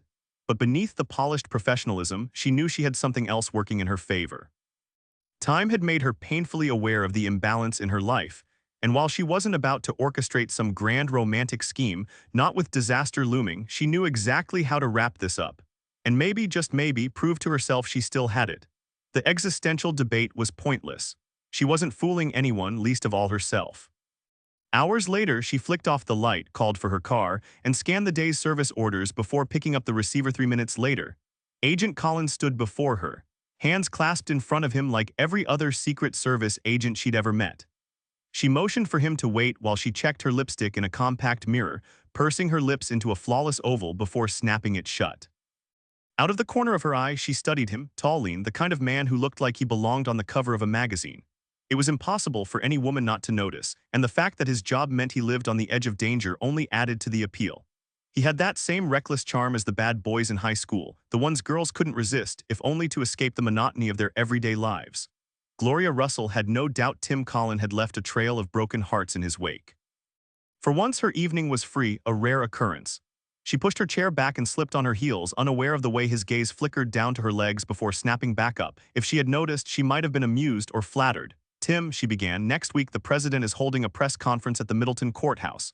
"Yes, ma'am, 9:30, we're already handling security." His voice was steady, his eyes fixed straight ahead. "Don't you think that's a little unusual?" His gaze shifted to her. "In what way, ma'am? We're off the clock, you can call me Gloria." He shifted his weight, visibly uncomfortable. She smirked at his obvious unease. "You know what the press conference is about, right? The president is making a statement about," he swallowed, "the murder of Mrs. Sullivan." "Exactly, a president holding a press conference about a private citizen's murder. Doesn't that strike you as odd? This is unprecedented, Tim." "I wouldn't know about that, Ma Gloria." "You've been close to him lately. Have you noticed anything off, anything that suggests he's under more stress than usual?" Colin shook his head slowly, wondering where this was going. "I think we might have a little problem, Tim. I think the president might need our help, and you're ready to help him, aren't you?" "He's the president, ma'am. It's my job." "Got plans tonight?" she asked, rummaging in her purse. "You're off at the usual time, right? And he's not going anywhere." Tim nodded. "You know where I live. Meet me there after work. I want to talk privately, finish this conversation. Are you willing to help me?" "And the president?" Colin didn't hesitate. "I'll be there, Gloria." Jack knocked again. No answer. The heavy curtains were drawn, no light seeped through. Either Luther was asleep or he wasn't home. Jack checked his watch, 9 p.m. Luther rarely turned in before 2 or 3 a.m. and his beat-up Ford was still parked out front. The garage door was shut. He peeked into the mailbox beside the door. Overflowing, not a good sign. How old was Luther now? 65? The grim thought crossed his mind. What if he found his old friend sprawled on the floor, hands clenched cold over his chest? Jack glanced around before lifting the terracotta pot by the door. The spare key was still there. One last look, then he slid it into the lock. Inside, the living room was tidy, everything in its place, Spartan, just like Luther. Luther. He moved down the hallway, memory guiding him through the simple layout. Bedroom on the left, bathroom on the right, kitchen straight ahead with a back door leading to the small porch and yard. No sign of him. The bedroom was as bare as the rest, neat, impersonal. When he sat on the edge of the bed, framed photos of Kate stared back from the nightstand. Jack stiffened and left quickly. Upstairs, the rooms were nearly empty. He listened. Nothing. Back in the kitchen, he avoided flipping the light switch. In the dark, he leaned forward and cracked open the fridge. A smirk tugged at his lips, 2 six-packs of Bud. Some things never changed. He stepped out onto the porch. The garden was parched. Hydrangeas and ferns drooped despite the oak shade. The clematis vines along the fence withered. Luther's prized annuals, more casualties than survivors of the summer heat. Jack took a swig of beer. Luther had clearly been gone for a while, so what? The man was a grown adult, free to come and go, but something felt off. People change, sure, but not like this. Not Luther. Jack knew him too well for that, predictable to a fault. And yet, here he was sitting in the dark, waiting for answers that weren't coming. The house felt abandoned, piles of unopened mail, withered plants in the garden, the car left haphazardly in the driveway. This wasn't how Jack would have chosen to leave things, not by choice. He stepped back inside, checking the answering machine. Nothing. The stale air hit him again as he pushed open the bedroom door. He scanned the room, wishing he had a detective's eye, then laughed at himself. Luther was probably lounging on some tropical island, living it up while Jack played the worried parent. Luther was sharp, one of the most capable people Jack had ever met. And honestly, what he did with his life wasn't Jack's business anymore, not since he'd cut ties with Kate. So why was he even here? Nostalgia. Some twisted attempt to reconnect through her father. There were easier ways to waste his time. He shut the door carefully, slid the key under the flower pot, and gave the house one last look before heading to his car. Gloria Russell's home sat at the end of a quiet cul-de-sac in one of Bethesda's most upscale neighborhoods. Years of shrewd investments, high-profile consulting, and now her role as White House Chief of Staff had paid off. The place was a showpiece, ivy framing the entrance, a low brick wall enclosing a private garden dotted with wrought iron tables and umbrellas. A small fountain bubbled in the dim glow from the bay window. Gloria was already outside when Agent Colin pulled up in his convertible, crisp in his suit and tie. She smiled, leading him inside. "Something to drink?" she asked, swirling her third glass of white wine. "I'd guess bourbon with water. Beer's fine if you've got it." "Coming right up." She kicked off her heels before disappearing into the kitchen. Colin took in the lavish living room, custom drapes, upholstered furniture, antique pieces, and wondered what the hell he was doing there. He just hoped she'd hurry back with that beer. With his athletic build, it wasn't the first time a woman had tried to charm him. Since high school, he'd found himself in similar situations, but this wasn't some pep squad flirtation. Gloria Russell was in a league of her own. He knew he'd need a stiff drink just to get through the evening. Part of him wanted to confide in Burton, but something held him back. Lately, Burton had been acting off distant. What they'd done wasn't wrong, not really. The circumstances were murky, sure, but sometimes secrecy was necessary, even for something that might have been praised under different conditions. Killing Christine Sullivan hadn't been his choice, but death was just another part of life. Tragedy struck somewhere every day. That day, it had been her turn. He took a swig of beer, watching the chief of staff fluff a couch cushion before sitting. Gloria smirked, sipping her wine. "How long have you been in service, Tim?" "Almost 6 years. You've moved up fast. The president thinks highly of you. Never forgot you saved his life." "Glad to hear it, really." He took another sip, his gaze trailing over her. Tim sat rigid, his nervous posture amusing her. She gave him an approving once-over, and he fidgeted, pretending sudden interest in the paintings. "Not bad," he muttered. She grinned as he downed the rest of his beer. "Not bad at all." She was thinking the same thing. "Let's move somewhere more comfortable, Tim." She stood, towering over him, then led him down a narrow hallway into a spacious lounge beyond double doors. The lights flicked on as they entered. Colin noticed the chief of staff's bed through a half-open door. "Mind if I change? Been in these clothes way too long." He watched her slip into the bedroom, the door left slightly ajar. From his seat, he caught only slivers of the room. He tried focusing on the antique fire screen's intricate curls, but every rustle from inside pulled his attention. Finishing his beer, he craved another. Leaning back into the cushions, he strained to ignore the sounds until he couldn't. He glanced toward the gap. At first, nothing. Then, just for a second, he saw her move past the opening, pausing at the foot of the bed to pick something up. The mental image of Chief of Staff Gloria Russell performing naked in front of him sent a jolt through his body, sharp as a whip crack, even though he'd expected it. After confirming the night's agenda, Colin turned away again, maybe a little slower than he should have. He licked the last drops of beer from the can, the weight of his new pistol pressing uncomfortably against his chest. Usually the gun gave him a sense of security, but tonight it just felt like a burden. He wondered about the unspoken rules inside the White House. Everyone knew about the bonds that formed between the president's inner circle and their security detail. He'd even heard whispers of relationships that crossed professional lines, though officially that was a career-ending offense. If anyone found him here with a naked chief of staff in the next room, he'd be finished. He could bolt now, report it to Burton, but what good would that do? Russell would deny everything and he'd just look like a fool. His career would still be over. She'd brought him here for a reason, claiming the president needed his help. Now he had to wonder who was really being played. For the first time, Agent Colin felt trapped. His reflexes, his training, even his sidearm, none of it mattered here. Against her, he was outmatched. In the White House hierarchy, the gap between them was so vast it was like staring up at her from the bottom of a canyon, barely glimpsing the sharp click of her heels. The night stretched ahead, long and uncertain. Meanwhile, Sandy Lord watched in silence as Walter Sullivan paced the room. A bottle of scotch sat on the desk, half empty. Outside, the dim glow of streetlights barely cut through the darkness. The heat had returned, so Lord had made sure the air conditioning stayed on for their special guest. Sullivan paused by the window, staring toward the distant glow of the White House, home of Alan Richmond and a key piece in Lord's grand plan. But Sullivan wasn't thinking about business tonight. Lord was, of course, but he was too shrewd to show it.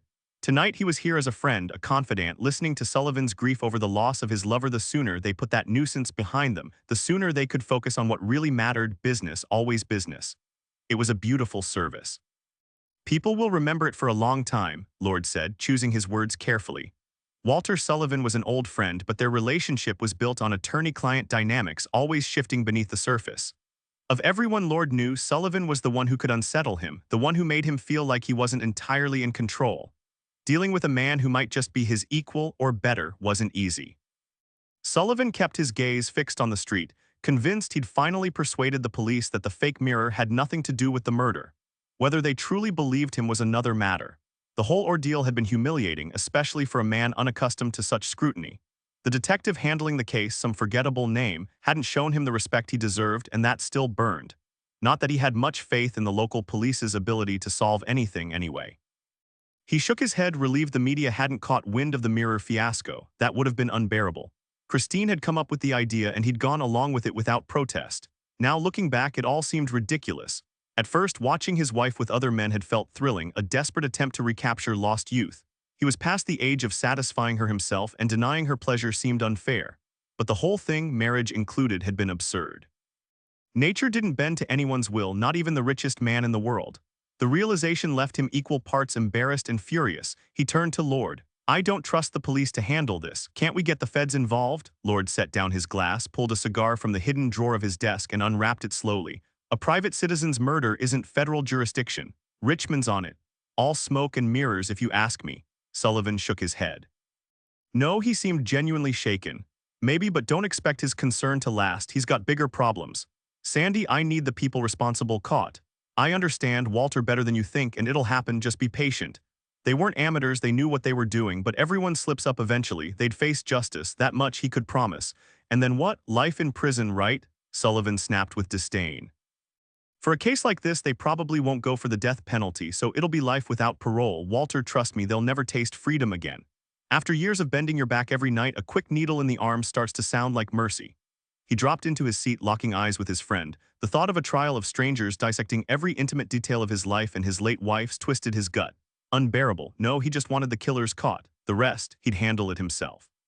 Lord had assured him Virginia would lock them up for good, but Sullivan decided right then he'd spare the state the expense of a long incarceration. Gloria curled into the corner of the couch, bare feet tucked under her oversized cotton sweater. The deep neckline teased, but her mind was elsewhere. Colin had fetched more beers and poured her another glass from the bottle he'd brought. Her head buzzed, warmth spreading like a tiny flame. His tie was loose now, jacket and gun tossed on the opposite couch. She'd toyed with the weapon when he'd set it down. "It's heavier than I expected. You get used to it." She didn't ask the obvious, she already knew he'd used it to kill. "Would you really take a bullet for the president?" She studied him through her lashes, fighting the pull between focus and recklessness. For a moment she'd nearly lost control, barely stopping herself from dragging him toward the bedroom. What the hell was she doing? This wasn't her. Not now when everything was on the line. The pressure, the part of her she'd buried for years, was clouding her judgment. She couldn't afford that. She should change, retreat to the study where the dark oak shelves and walls of books would steady her. His gaze held hers. "Yes," she almost stood, almost. "I'd take one for you too, Gloria." "For me?" Her voice wavered. All his carefully laid plans crumbled in that instant. He stared at her, eyes wide. "No second thoughts. There are plenty of intelligence agents, but only one chief of staff." "That's how it works." His gaze dropped. "This isn't some game, Gloria." When he stepped away to grab another beer, he noticed she'd shifted just enough for her knee to brush against his thigh as he sat back down. She stretched her legs, resting them on the coffee table so her calves pressed against his. Her sweater had ridden up, revealing smooth, toned skin, the legs of a woman who knew exactly how attractive she was. Colin's eyes lingered on the exposed flesh. "I want you to know I've always had the highest respect for agents like you," she said, sounding almost shy. "People take your work for granted sometimes, but I don't. I admire what you do." "It's a good job," Tim said, draining his beer. The alcohol was finally steadying his nerves. "Wouldn't trade it," she smiled. "I'm glad you came tonight. If you need help, Gloria, I'm here." His confidence grew with each sip. When he finished his drink, she gestured unsteadily toward the liquor cart by the door. Tim mixed them both another round before settling back beside her. "I feel like I can trust you, Tim. You can. I hope this doesn't sound wrong, but with you, it's different than with Burton. Bill's one of the best, top tier." Her hand rested on his arm and stayed there. "That's not what I meant. I know he's good, but sometimes he's hard to read. It's just a gut feeling." "Trust your gut." "I do." Suddenly, she seemed younger, like a college grad ready to take on the world. "And my gut tells me you're someone I can rely on, Tim." "That's right." He knocked back his drink. "Always?" He clinked his empty glass against hers. "Always." His eyelids grew heavy, his mind drifting back to high school, that winning touchdown in the state championship. Cindy Perkett had looked at him the same way, total surrender. His hand slid onto Gloria's thigh, fingers tracing slow circles. The softness beneath his touch was intoxicating. Instead of pulling away, she leaned in. His other hand slipped under her sweater, gliding over her toned stomach, barely grazing the curve of her breast before reappearing. He pulled her closer, his grip tightening on her waist, then lower. She inhaled sharply, exhaling slowly as she melted against him. Tim felt the weight of her chest pressing against his arm, warm and soft as it rose and fell with each breath. Her fingers trailed down, gripping him firmly between his thighs. Their lips hovered just a breath apart before she pulled back, watching him with slow, deliberate blinks. Setting her glass aside, she tugged off her sweater with teasing slowness, letting it drop to the floor. He couldn't resist. His hands slid beneath the straps of her bra, freeing her before burying his face against her bare skin. The last scrap of fabric joined the sweater, flung against the wall with a laugh. Then in one effortless motion he lifted her, carrying her toward the bedroom as she gasped in surprise. At the end of the long driveway, the Jaguar rolled to a stop. Jack stepped out, flipping up the collar of his coat against the cool evening air. Jennifer circled the car, leaning against it beside him while he studied the house. Thick ivy fanned out above the entrance, framing a home that radiated stability, solid, substantial, the kind of place that demanded success. 400 grand as a junior partner, not bad, but if he brought in more clients, who knew? Lord pulled in $2 million a year easy, and that was just the base. The real numbers, those juicy, confidential bonuses, were locked behind a password. Greed. Some secretary must-be had a good laugh over that one. His gaze swept across the sprawling lawn, big enough for a full-on football game. Plenty of room for the kids to play, he said, grinning. Ma'am, Jennifer murmured, kissing his cheek before slipping an arm around his waist. Her fingers tightened, her smile widening as she watched him. His house stood there, a gleaming $3.8 million promise.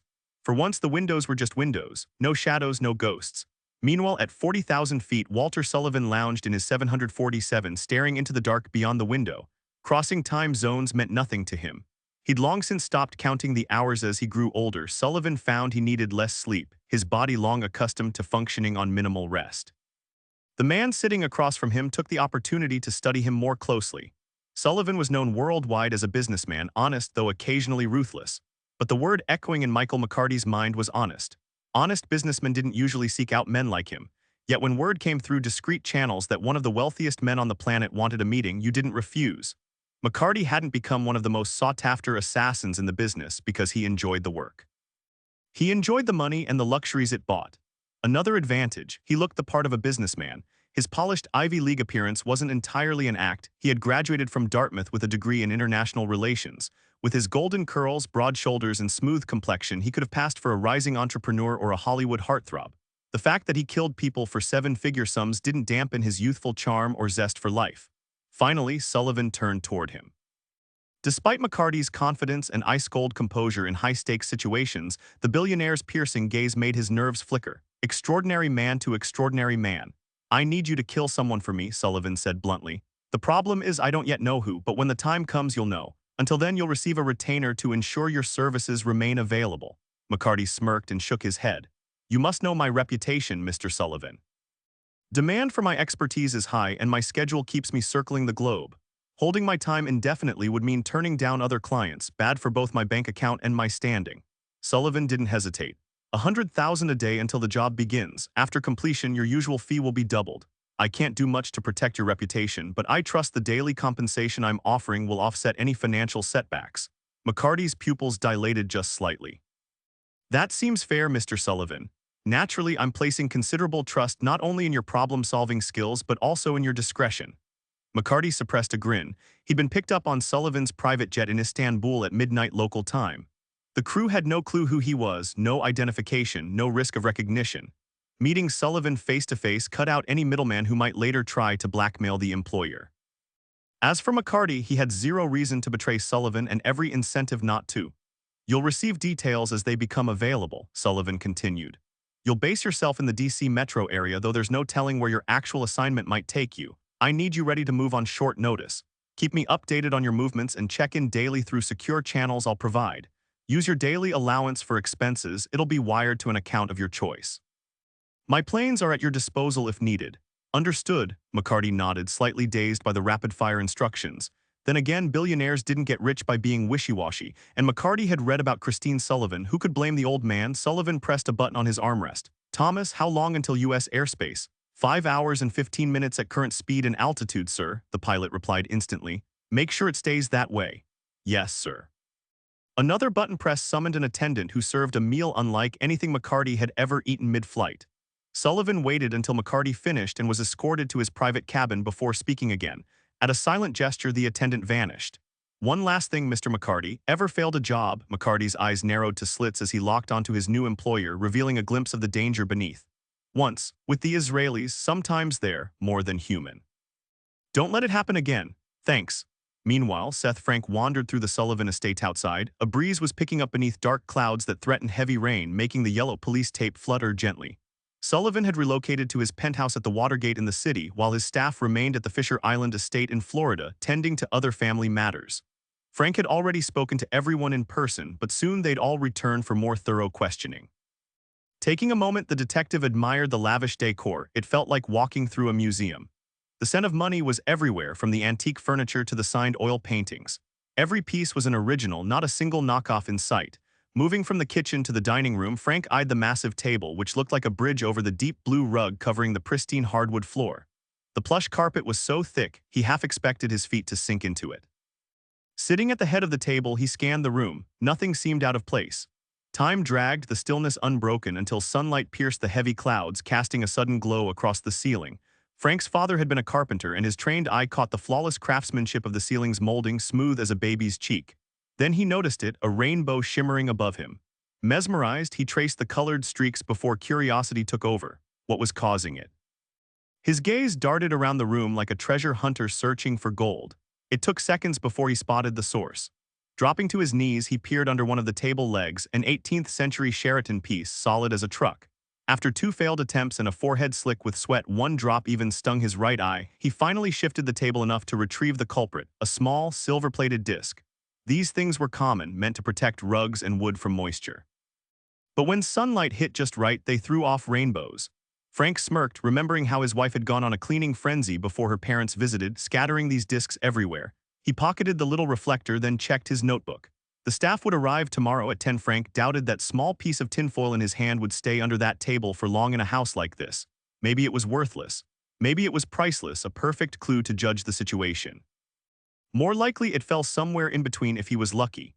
He knelt again, pressing his fingers into the carpet fibers. Modern cleaning products left no trace, no scent, no lingering dampness. Within hours, any evidence would vanish. Soon, though, he'd know how much time had passed, assuming there was anything to learn at all. He could have asked Sullivan directly, but for some reason he wanted to hear it from someone else. The old man wasn't at the top of his suspect list, but he wasn't off it either. Whether Sullivan moved up or down depended on what Frank uncovered today, tomorrow, next week. That was the simple truth of it, and simple was rare when it came to Christine Sullivan's death. Leaving the dining room, he mused on the fickle nature of rainbows and police work in general. Outside, Burton kept watch over the crowd with Colin beside him.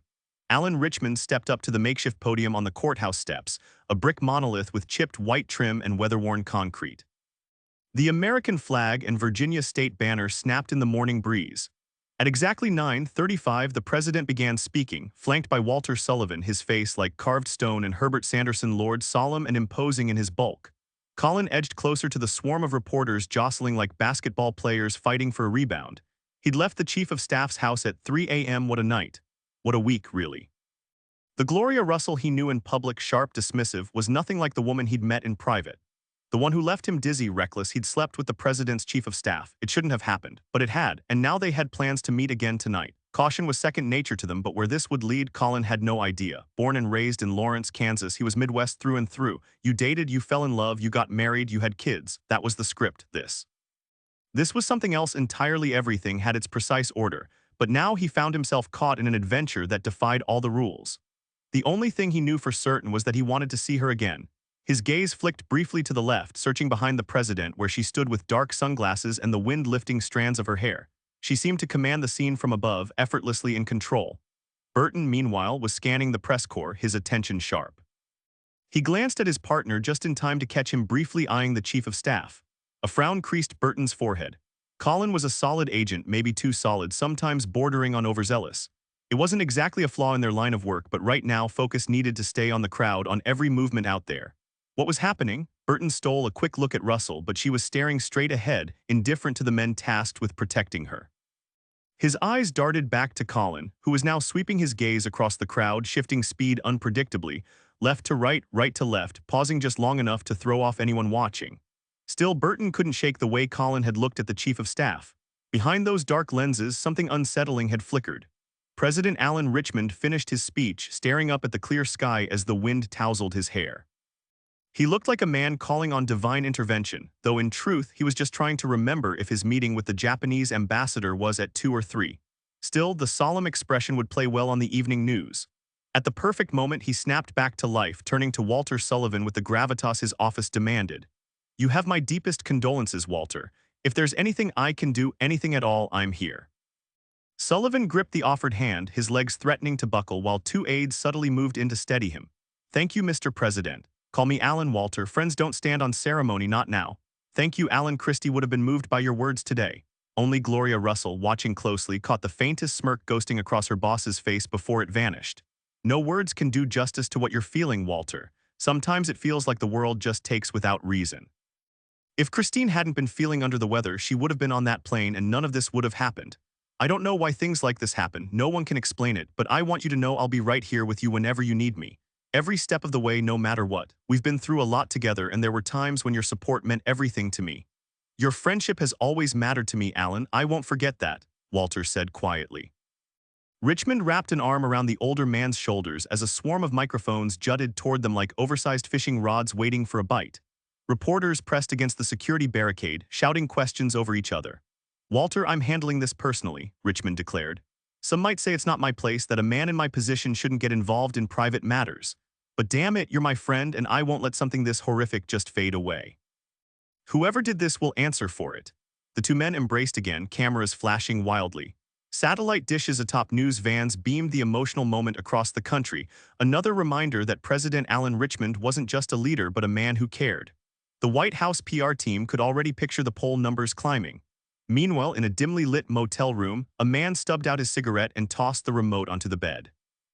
The TV flickered through channels, music videos, wrestling, cartoons before landing on CNN.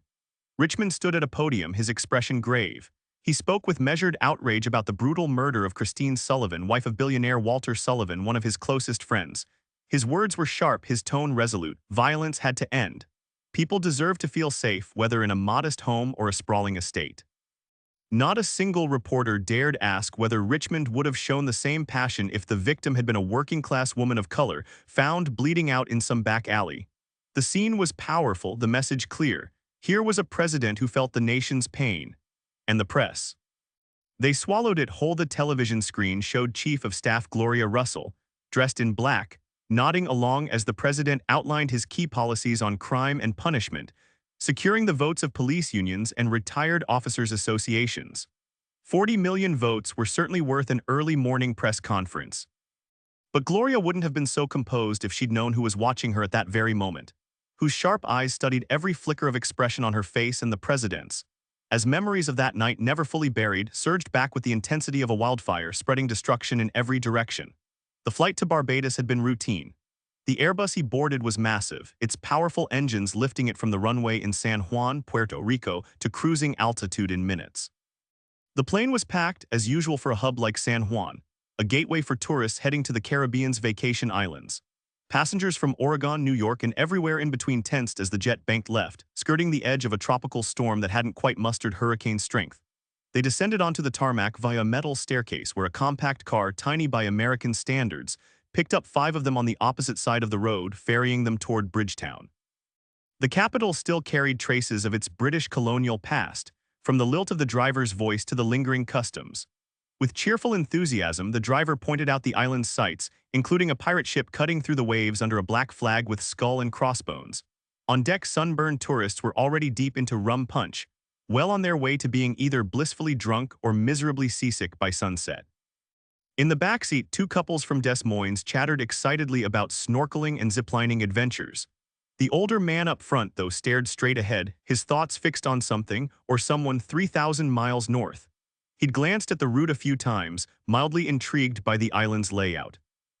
Unremarkable in scenery, it stretched just 21 miles long and 14 wide at its broadest point, hardly more than a speck on the map. The heat hovered around 90 degrees, but the steady ocean breeze made it bearable. Over time, the whisper of the wind faded into the background, lingering just beneath awareness like a half-remembered dream that leaves only its mood behind. The hotel was a high-end Hilton, built on a man-made stretch of sand at one end of the island. The staff was polished, polite, and happy to leave guests alone if that's what they preferred. While most visitors gladly soaked up the attentive service, one man avoided human contact entirely, leaving his room only to wander the most secluded corners of the white sand beaches or the rugged Atlantic-facing cliffs. The rest of the time, he stayed inside with the lights dim, the TV murmuring, and room service trays scattered across the wicker furniture and carpet. On his first day, Luther had taken a cab north, almost to the edge of the island where the Sullivans' estate stood atop a grassy hill. Barbados hadn't been a random choice. "You know Mr. Sullivan?" the driver asked in a lilting accent, snapping Luther out of his daze. "He's not here, went back to the States." The wrought iron gate at the base of the hill hid a winding driveway that led up to the villa, its salmon-colored stucco walls and towering marble columns blending seamlessly into the lush greenery, like some grand flower blooming among the shrubs. "I've been to his house," Luther said. "In America." The driver eyed him with new interest. "Nobody here now, no staff?" The man shook his head. "Gone, left this morning." Luther nodded. The reason was obvious: they'd found the lady of the house. The next few days Luther spent on the wide beaches, watching cruise ships unload passengers into the duty-free shops lining the town. Locals with dreadlocks hawked knockoff watches and perfumes from tattered bags. For $5, you could watch an islander slice open an aloe leaf and squeeze its thick gel into a glass vial, useful when the sun started burning pale skin that hadn't seen daylight in years. Handwoven cornleaf mats sold for $40, each one taking an hour to make, and plenty of women with tired arms and swollen feet sat patiently in the sand, crafting them under the relentless heat. The island's beauty should have eased Luther's melancholy, at least a little. And as the days passed, the warm sun, gentle breezes, and slow rhythm of the locals did soothe his frayed nerves. He even managed a casual smile at a passerby or muttered a word or two to the bartender who kept serving him cocktails late into the night. Sitting on the beach, listening to the waves, he let the sound carry him away from his nightmares, if only for a while. He planned to leave soon, though he had no idea where to go next. Then, like a fish hooked on an unbreakable line, he was yanked back into the nightmare he'd tried to escape by spending thousands of dollars and traveling thousands of miles. His channel surfing stopped on CNN, and just like that, reality reeled him in. Meanwhile, Gloria Russell stumbled out of bed, rummaging through the dresser for a pack of cigarettes. "Those things'll take 10 years off your life," Colin said, rolling over to watch her fumble around naked. "My job's already got that covered," she shot back, lighting up and taking a deep drag before exhaling a slow stream of smoke. She sauntered back to bed, flashing him a smirk as his strong arms pulled her in. "The press conference went well, don't you think?" She knew he was replaying the speech in his head. He was so easy to read. Take off those dark sunglasses and he was an open book. "As long as they never find out what really happened," she murmured, tracing a finger down his neck, drawing a faint V on his chest. His skin was smooth, almost boyish, but the hard muscle underneath reminded her he could snap her neck without breaking a sweat. For a second, she wondered what that would feel like. "You know we've got a problem," she said. Colin nearly laughed. "Oh yeah, some guy's out there living his best life with a bloody knife, the president's prints, and a dead woman's DNA all over it. Just a tiny little issue." "Why hasn't he come forward?" Gloria pressed. Colin shrugged. If it were him, he'd disappear, take the money and run. Millions of dollars. Loyalty was one thing, but what wouldn't he do with that kind of cash? Vanish, at least for a while. He glanced at her. If she knew how much was at stake, would she leave with him? Then his mind snapped back to the real problem. Maybe their mystery man was someone from the president's circle, maybe just a voter. Either way, why risk everything? "He's scared," Colin finally said. "There are ways to stay anonymous. Maybe he's not sharp enough to think of it, or maybe there's no profit in it for him, or maybe he just doesn't give a damn. Call it whatever you want. If he wanted to make a move, he probably would have done it by now. If he does, we'll know soon enough." Russell sat up straighter. "Tim, you have no idea how worried I am." The tremor in her voice made him sit up too. "I made the call on my own to hide the letter opener. If the president finds out..." She looked at him. He read the plea in her eyes, brushed a hand through her hair and cupped her cheek. "He won't hear a word from me," she smiled. "I know, Tim, I never doubted it, but what if this guy tries to reach the president directly?" Colin frowned. "Why would he?" Russell shifted to the edge of the bed, her feet dangling inches above the floor. For the first time, Colin noticed the small, oval-shaped birthmark at the base of her neck, no bigger than a dime. Then he realized she was trembling despite the warmth of the room. "Why wouldn't he, Gloria?" Colin moved closer. "Have you considered that letter opener might be one of the most valuable objects in the world right now?" She shot back, staring at the wall. Then she turned and ruffled his hair, grinning as confusion slowly gave way to understanding on his face. "Blackmail?" Gloria nodded. "But how do you blackmail the president?" She stood, adjusted her robe, and poured herself a drink from the nearly empty pitcher. "Even a president isn't untouchable, Tim. He just has more to lose or gain." She stirred the cocktail slowly, sank onto the couch, and downed the glass. The warmth in her stomach was comforting. Lately, she'd been drinking more than usual. Not enough to dull her usual efficiency, but she'd need to be careful, especially now. Tomorrow she'd cut back. But tonight, with political disaster looming and a handsome young man in her bed, she'd let herself indulge. She felt 15 years younger. Every moment with him made her feel alive. She wouldn't lose sight of her goal, but what was the harm in enjoying herself along the way? "What do you want me to do?" Colin was watching her. She'd waited so long for this. Her dashing young Secret Service agent. A modern-day knight, the kind she'd read about as a girl. She held the glass delicately between two fingers, let her robe slip to the floor with the other. There was time, especially for a 37-year-old woman who'd never had a real relationship. There was time for everything. The cocktail had drowned her fears, her paranoia. Gloria's usual caution had vanished that night. She'd need plenty of it later, but not now. "There's something you can do for me," she said, stretching out on the couch and offering her hand. "I'll explain tomorrow." He obeyed without hesitation, rising to join her. Soon the only sounds were muffled gasps and the rhythmic creak of overworked couch springs. Half a block away, Bill Burton sat in his wife's unremarkable Bonneville, knees gripping a Diet Coke. His eyes flicked back to the house where his colleague had entered at exactly 12:14 a.m., definitely not for work, judging by the chief of staff's attire. Through his telephoto lens, he'd captured two damning shots, the kind Gloria Russell would kill to keep hidden. The lights had shifted from room to room before finally going dark in the farthest one. Burton glanced at his colleague's car, its headlights long dead. The kid had made a mistake coming here, one that could wreck his career, maybe even Gloria's. His mind flashed back to the night of the incident, Colin sprinting back to the estate, Russell pale as a ghost. Why in the chaos, he'd never asked. Then came the frantic chase through a cornfield after some mystery man who shouldn't have been there, but damn it, he was. Colin had returned for a reason, and Burton was determined to find out why. A slow, creeping suspicion settled over him. If he'd been left out of the loop, it meant someone didn't want him benefiting. He snorted. Anyone who thought Gloria's interest in Colin was purely physical didn't know her. She didn't do mediocre. A wild night with a younger man? Please, she always had a bigger game in play. 2 hours later, Burton stiffened as Colin finally emerged, moving sluggishly toward his car.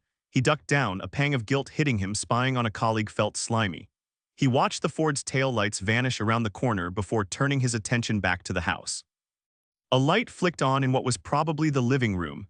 Late as it was, the legendary energy of the White House's iron-willed chief of staff showed no signs of fading. Burton smirked. Wonder if she brought that same stamina to the bedroom. The street fell silent. The light stayed on the plane, rolled to a stop after landing on the short asphalt strip that served as the main runway at National Airport, then taxied left, just a few hundred yards from the small inlet where noisy tour groups boarded boats for the Potomac. An airport police officer answered questions from a crowd of eager tourists clutching cameras, but no one noticed the man walking briskly away. Not that they could have identified him anyway. To return, Luther had retraced his steps in reverse, Miami first, then Dallas-Fort Worth. He climbed into a cab and watched weary commuters crawling along the George Washington Parkway during rush hour. The sky threatened more rain, and wind shook the trees lining the winding road beside the Potomac. At regular intervals, the air trembled with the roar of a plane taking off, banking left, and vanishing into the clouds. A new battle awaited Luther. The image was burned into his mind. President Richmond slamming his fist on the podium in an impassioned speech against violence, flanked by his cunning chief of staff. The old man who had fled days ago, exhausted and afraid, now felt neither fatigue nor fear. The crushing guilt over letting a young woman die had been replaced by white-hot rage, a fury that electrified every nerve in his body. If he had to become Christine Sullivan's avenging angel, he'd do it with every ounce of strength and cunning he possessed. Munching on stale crackers from his flight, Luther wondered just how well Gloria Russell would fare in a real fight. Meanwhile, Seth Frank stared out his car window. His interviews with Walter Sullivan's staff had uncovered two key leads. The first had brought him to the business in front of him now, the second would have to wait. Metro Steam Cleaner operated out of a drab concrete building in a busy commercial stretch of Springfield. The sign boasted it had been in business since 1949, but Frank knew better. Plenty of old companies had become fronts for organized crime, whether Sicilian, Chinese, or homegrown. A high-end carpet cleaning service with wealthy clients. Perfect for scouting victims, tracking cash stashes, and disabling security systems. Frank still hadn't figured out whether he was dealing with a lone wolf or an organization, and he suspected this lead might go nowhere. Still, it was worth a shot. 3 patrol cars were stationed just minutes away as backup. Stepping out of his car, Frank entered the office, a far cry from pristine, and glanced around while George Patterson flipped through the records. "Rogers, Budzinski, and Jerome Petty's," Patterson announced after a moment. "Yeah, August 30th, 9 in the morning, 3 floors, took them a full day. Even with 3 guys, place was practically a mansion." "Can I talk to them?" Frank asked. "Only Petty's, the other 2 are gone." "For good," Patterson nodded. "Jerome's been with me 5 years, one of the best I've got. Rogers lasted a couple months before moving out of state. Budzinski 4 weeks. That's not long. Tell me about it." "You drop a grand training someone and they bail. Not like this job's a career move. You break your back for pennies. No beach vacations on this salary." Frank pulled out his notepad. "You have contact info for them. Like I said, Rogers is gone. Petty's is here loading the truck out back. Got a job in McLean in half an hour. Who assigns the crews? Me. Every time, Patterson hesitated. I've got guys with different specialties. Who handles high-end homes? Jerome, like I said, he's my best. How were the other two picked? No system, sometimes it's just who's available. Any chance those three were especially eager for the Sullivan job? Patterson shook his head. Budzinska's address, Patterson scribbled it down. Arlington, no idea if he's still there. I'll need their full records, social security, job performance notes. Sally in the next office can pull that. Photos? Patterson gave him a look. You kidding? We're not the FBI. Descriptions then. Frank kept his tone even, but Patterson just shrugged. 65 employees, 60% turnover. After a while they all blur together. Petties can help you out. Anything else I should know? Patterson shook his head. You think one of them killed that woman? Frank stood, stretching his back. Dunno, what do you think? Frank leaned against the hood of the car, watching the tall, gaunt man in the blue Metro uniform load cleaning equipment with practiced ease. Jerome Petties had the look of someone who'd spent too many nights burning the candle at both ends, a cigarette dangling from his lips like it was part of his face. Around them, the cavernous garage buzzed with activity as other white vans were prepped for the day. A couple of workers paused to glance at Frank, but only for a second before returning to their tasks. Patterson said you had questions, Petties muttered, not bothering to look up. Frank flipped open his notebook. Just a few. On August 30th, you cleaned Walter Sullivan's place in Middleton. Big house, took all day. You were there with Rogers and Baldacci. Petties exhaled smoke and smirked. Yeah, that joint, never seen so much fancy furniture in my life. Had to move every damn piece solid wood, the kind rich people buy to impress other rich people. Frank nodded. So you remember it. Hard to forget hauling antiques around like some museum intern. Petties crushed his cigarette under his boot. Why's a cop care about vacuum schedules? Woman was murdered there, looks like a break-in gone wrong. Petties stiffened. You think I had something to do with it? Frank shrugged. If you did, you're either real stupid or real confident, sticking around waiting for me to show up. He tapped his pen against the notepad. Tell me about the guys you worked with that day. For a long moment, Petties just stared at him, the silence stretching like a wire. Finally, Frank snapped the notebook shut. You want a lawyer, Jerome? Petties smirked again, but there was no humor in it. Do I need one? Not unless you've got something to hide. You don't need to hear your rights read to you, that's not why we're talking, Frank said. Jerome Petties dropped his gaze to the floor again, crushing the cigarette butt under his shoe. Look, he replied, I've worked for Mr. Patterson for years. I show up every morning, do my job, collect my paycheck, and go home. Frank shrugged. Then you've got nothing to worry about. Petties exhaled sharply. Exactly, but let's be real, I've got a record, you could pull it up in 5 seconds, so why would I lie to you? Frank nodded. Fair point, Petties leaned in. I've got 4 kids and no wife, I didn't break into that house and I sure as hell didn't touch that woman. Frank held his stare. I believe you, Jerome, right now I'm more interested in Rogers and Baldacci. Petties hesitated, then jerked his chin toward the door. Let's take a walk. They stepped out of the garage and headed toward a rusted-out Buick the size of a boat. Petties slid into the driver's seat and Frank followed, wincing as a sharp spring dug into his back. The car reeked of stale smoke. Walls have ears in there, Petties muttered. Frank just nodded. Brian Rogers, we called him quick. Guy was efficient, knew how to get things done. Frank raised an eyebrow. What's he like? White guy, 50s maybe, not tall, under 6 feet, around 160 pounds. Talkative.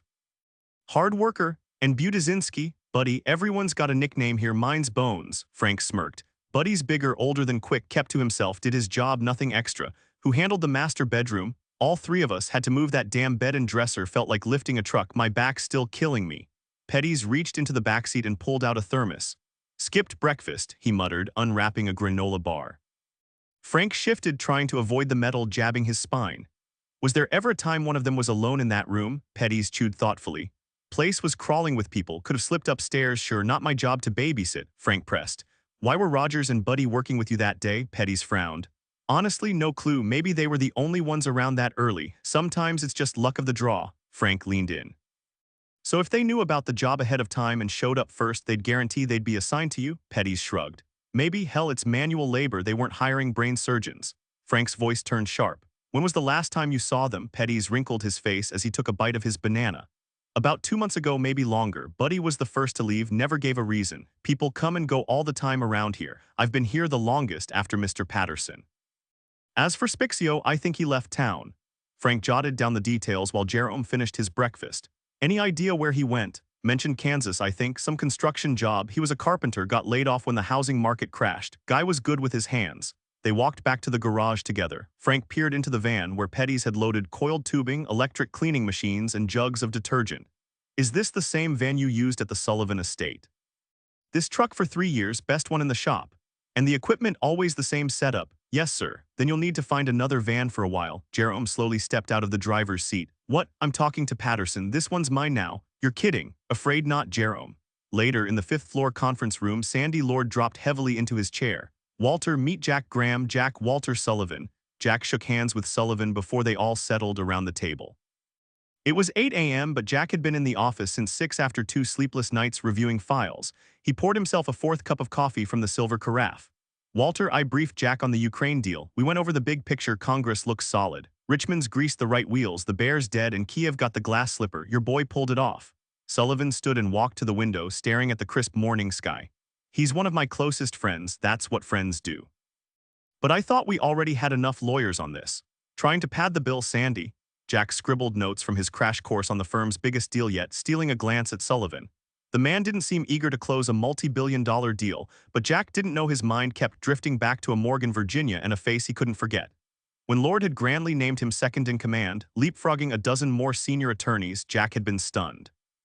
Now, sipping bitter coffee, he wondered if he was just a pawn in a much older game. Bitterness and envy had already started spreading through the lavish hallways of those offices, but Jack had stopped caring.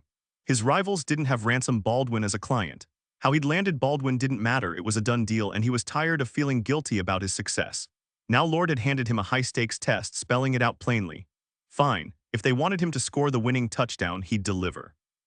Diplomacy and philosophical debates were over, results were all that counted. Jack's one of our top attorneys, Lord said, and Baldwin's personal advisor. Sullivan turned. Ransom Baldwin, that's right. Sullivan studied Jack with new interest before turning back to the window. But our window of opportunity is shrinking, Lord continued. We need action. Kiev has to understand what's expected. Can't you handle it? Lord glanced between Jack and Sullivan.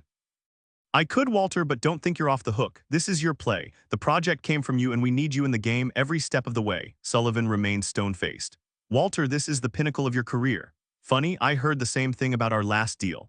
Can I help it if you keep outdoing yourself? Lord shot back. Finally, almost imperceptibly, Sullivan smiled, the first time since that life-altering call from the States. Lord exhaled internally, exchanging a look with Jack.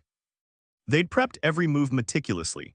I strongly recommend you go to Ukraine with Jack, Lord said. Press the right hands, pat the right backs, show them you're still pulling the strings. They need to see it. Capitalism's still a foreign concept over there. And Jack, Lord nodded toward the young lawyer. Jack stood and walked to the window. Mr. Sullivan, I've spent the last 48 hours dissecting your project. Every attorney who touched it before me worked on fragments. Aside from Sandy, no one understands your endgame better than I do. Sullivan turned slowly. That's a bold claim. Well, sir, your project is bold, so you know what I'm after. Yes.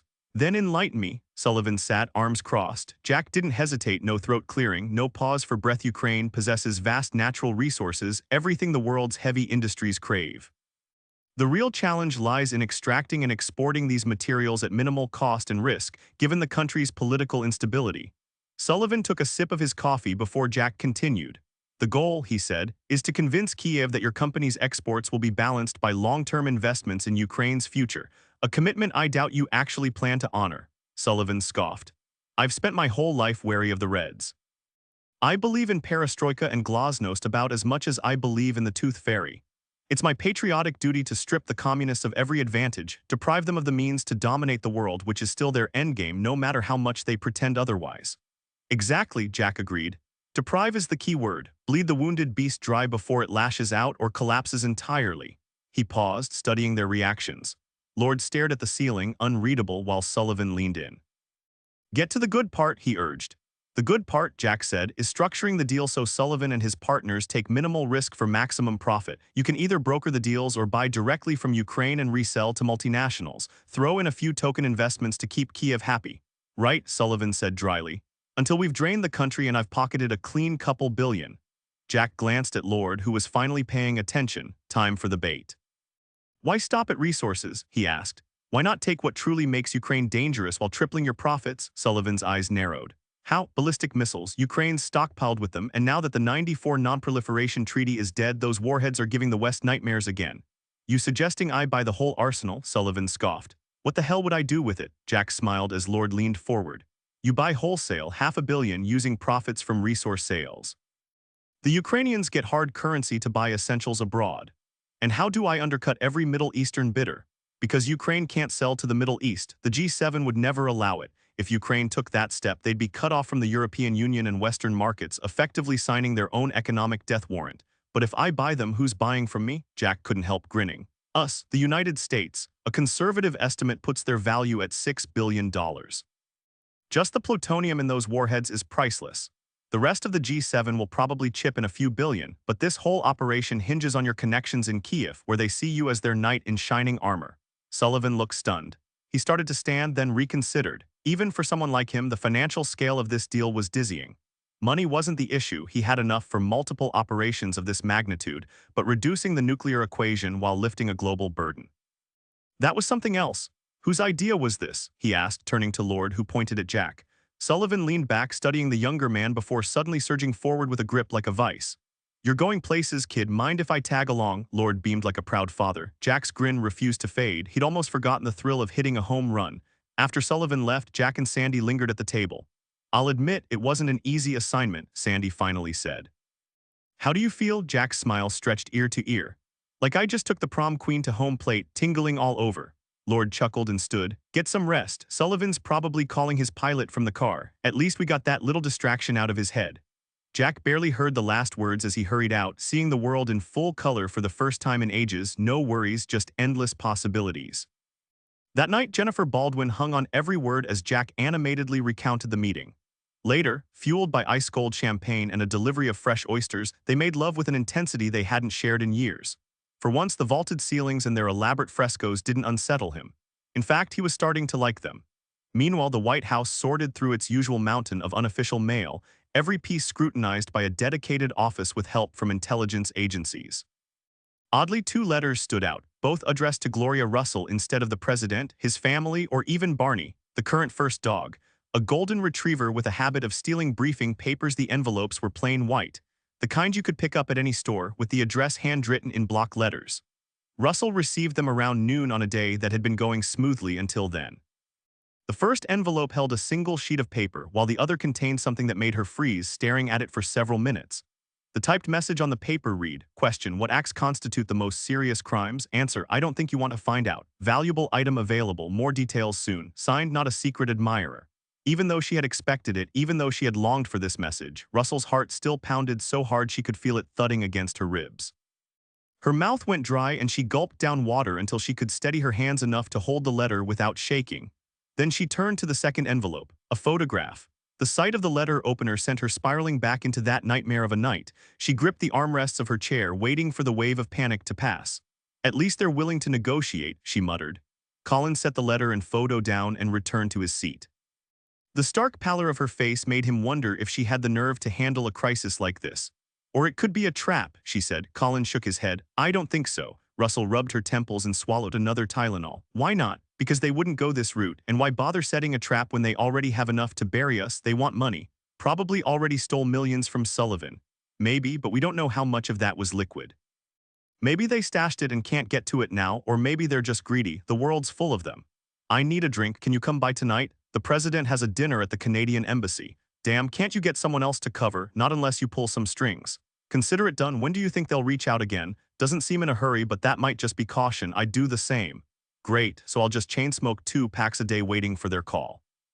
Maybe die of lung cancer in the meantime. If they want money, how do you plan to handle it? He asked. Depends on the amount. We can make it work without too much trouble. She seemed calmer now. Colin stood to leave. You're the boss. Tim, Russell caught up to him. Just hold me for a second, he obliged, feeling the press of her gun against him. Tim, what if it's not just about money? What if we can't get it back? Colin met her gaze. Then I'll take care of it, Gloria. He brushed his fingertips lightly against her lips before turning and walking out. In the hallway, Colin found Burton waiting for him. Burton gave him a once-over, sizing him up from head to toe. So, how's it going in there? He asked. Just fine, Colin replied, moving past him, but Burton grabbed his arm, forcing him to stop and turn. What the hell's going on, Tim? Burton demanded, then released his grip. This isn't the time or place, Bill. Then name the time and place, because we need to talk. Talk about what? Don't play dumb with me, Burton snapped, dragging him roughly into a corner. You need to get your head straight about the woman behind that door. She doesn't give a damn about you, me, or anyone else. The only thing she cares about is saving her own skin. I don't know what story she fed you or what you two cooked up, but listen, watch your back. I won't let you throw everything away for her. Colin met his gaze. I appreciate the warning, but I know what I'm doing. Do you, Tim? Burton shot back. Since when does sleeping with the chief of staff fall under a Secret Service agent's job description? Point me to that line in the manual, I'd love to read it. And while we're at it, why don't you explain why we went back to that damn villa? If something's missing, we don't have it, and I've got a pretty good guess who does. I'm risking my neck here too, but if I'm going down, I'd at least like to know why. A passing assistant gave them a curious glance. Burton flashed a tight smile and nodded before refocusing on Colin. Come on, Tim, what would you do if you were me? For a moment, the usual hardness in Colin's expression softened. If their roles were reversed, he'd be pushing just as hard for answers.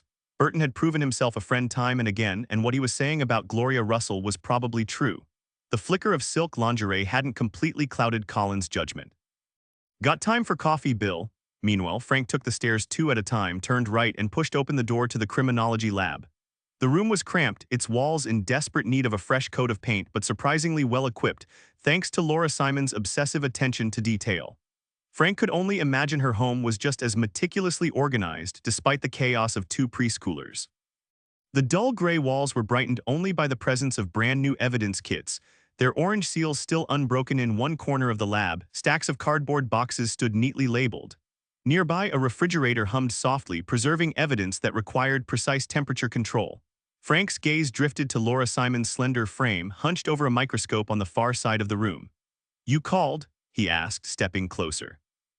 On the slide lay tiny fragments, specks of something Frank couldn't begin to identify. He'd never understood how anyone could spend hours staring at microscopic mysteries, but he didn't question Laura's expertise. Take a look, she said, sliding the microscope toward him. Frank removed his glasses. He'd forgotten he was even wearing them and squinted through the lens before leaning back. Laura, you know I have no clue what I'm seeing. What is this? It's a sample from Sullivan's bedroom carpet. Missed it the first time, so we went back. Great, what's so special about it? Frank had learned to listen when Laura spoke. This isn't just any carpet, it's top tier, the kind that costs a fortune, over $2,000 a square yard. Just covering the master bedroom would run you $250,000. Frank popped a piece of gum in his mouth. His latest attempt to quit smoking was wreaking havoc on his waistline and teeth. $250,000 for something you walk on. It's practically indestructible. You could drive a tank over it and the fibers would bounce right back. The carpet's only 2 years old, installed during a major renovation. Renovation? That house is practically brand new. That was right after the victim married Walter Sullivan. Ah, Frank smirked. Gotta make her mark, huh? Tastefully in this case. Now look at the fibers again. Frank sighed but obliged. Check the ends, Frank. Cross-section view. See how they're cut, not cleanly, more like a dull blade. And these fibers are tough as nails. Cut, Frank straightened. Who the hell would do that? Where'd you find them? These particular samples came from the edge of the bedspread. Whoever did it probably didn't realize fibers stuck to their hand. When they brushed against the fabric, they left traces behind. And you matched it to the carpet? Yep, under the bed, left side, about 4 inches from the edge. It was just a small trim, but noticeable. Frank settled onto one of the stools beside Laura. And that's not all, Seth, she continued. One of the fragments had traces of a solvent, the kind used for stain removal. He considered it. Could be residue from a recent carpet cleaning, or maybe a maid spilled something. Simon shook her head. Unlikely. The cleaning service uses a steam system. For stains, they rely on a specialized organic-based solvent. I checked. This one's petroleum-based, the generic kind you'd find at any store. The maids stick to the manufacturer's recommended product, also organic. There's a whole supply of it in the house. Plus, the carpet's chemically treated to resist stains. Using a petroleum solvent would just drive a stain deeper. That's probably why they ended up cutting away some of the fibers. You're saying the culprit took fibers because something was on them, right? Frank asked. Not on the sample I have, but he might have trimmed a larger area to be sure while we took a clean section. What would make someone cut out a whole inch of carpet? Must have been something serious. They both had the same thought lingering unspoken between them. Blood, Simon said bluntly, and not the victim's. Frank frowned. If I remember right, hers wasn't anywhere near there. I think you've got one more test for me, Laura. Simon grabbed a kit from the wall. I was about to, but figured you should know first. Good call. The drive took half an hour. Frank rolled down his window, letting the wind cut through the cigarette smoke, a habit Simon never missed a chance to scold him for. Walter Sullivan's bedroom had stayed sealed on Frank's orders. From the corner, he watched Simon mix chemicals into a plastic sprayer. Together, they pressed towels against the door's base and sealed the windows with packing tape. Heavy curtains blocked every trace of natural light. Frank's gaze swept the room, the mirror, the bed, the wardrobe doors, before settling on the nightstand and the patch of missing plaster behind it. Then his eyes returned to the portrait. He picked it up, struck again by Christine Sullivan's beauty, so unlike the ruined shell he'd found. In the photo, she sat beside the bed, the nightstand clearly visible at her left. The right side of the bed jutted out at an odd angle, its worn springs probably overdue for replacement after years of use. There was something bitterly ironic about it, this piece of furniture that had seen so much, now rendered useless after everything that had happened. Frank thought of Walter Sullivan's words describing someone who had little left to give in the grand scheme of human endeavors. He set down the photo and watched Laura Simon move with practiced efficiency before glancing back at the portrait. Something nagged at him, but the feeling vanished as quickly as it came. "What did you call this stuff again?" he asked. "Luminol," Laura replied, adjusting the spray bottle over the carpet fibers they'd cut for testing. "Different brands, same chemical, ready when you are." "Lucky you don't have to foot the bill for this carpet," Frank said with a dry chuckle. Laura shot him a look. "I'd be filing for bankruptcy. They'd garnish my wages till the end of time. Funny how being broke makes us all the same." Frank flicked off the lights, plunging the room into darkness. The hiss of the spray filled the air and then, like a fleeting swarm of fireflies, a patch of carpet glowed an eerie blue before fading just as fast. Frank turned the lights back on. "So we've got someone else's blood. Nice work, Laura. Think we can pull enough for analysis? Blood type, maybe even DNA?" Laura hesitated. "We'll lift the carpet to check for seepage, but I wouldn't get my hopes up. This kind of fabric doesn't absorb well, and whatever's here is mixed with God knows what else. Don't count on miracles." "All right, so we've got a wounded suspect," Frank mused. "Not much blood, but enough." He looked to Laura for confirmation, and she nodded. "Wounded, but with what? She wasn't holding anything when we found her." Laura read his thoughts. "With a violent death like hers, there's likely post-mortem spasms, so if someone took a weapon from her hand, they'd have had to break her fingers to pry it loose. And the autopsy shows no signs of that," Frank finished. "Unless the gunshots forced her hand open. Does that happen often? Once is enough for our case." "Fine, so let's say she was holding a weapon and now it's gone. What kind of weapon are we talking about?" Laura packed up her gear, thoughtful. The question hung in the air. "It's unlikely a firearm was used. She would have had time to fire at least one shot and gunpowder residue would still be visible on her hands. There's no way to hide that. Plus, no guns were registered to her and we already confirmed there weren't any in the house. So no gun, maybe a knife. We don't know the exact wound, but it was probably a shallow cut. The carpet fibers were barely disturbed, meaning the injury was minor, definitely not life-threatening. Say she stabbed one of the intruders' arm or leg, then they backed off and shot her, or did she strike as she was dying?" Frank dismissed that immediately.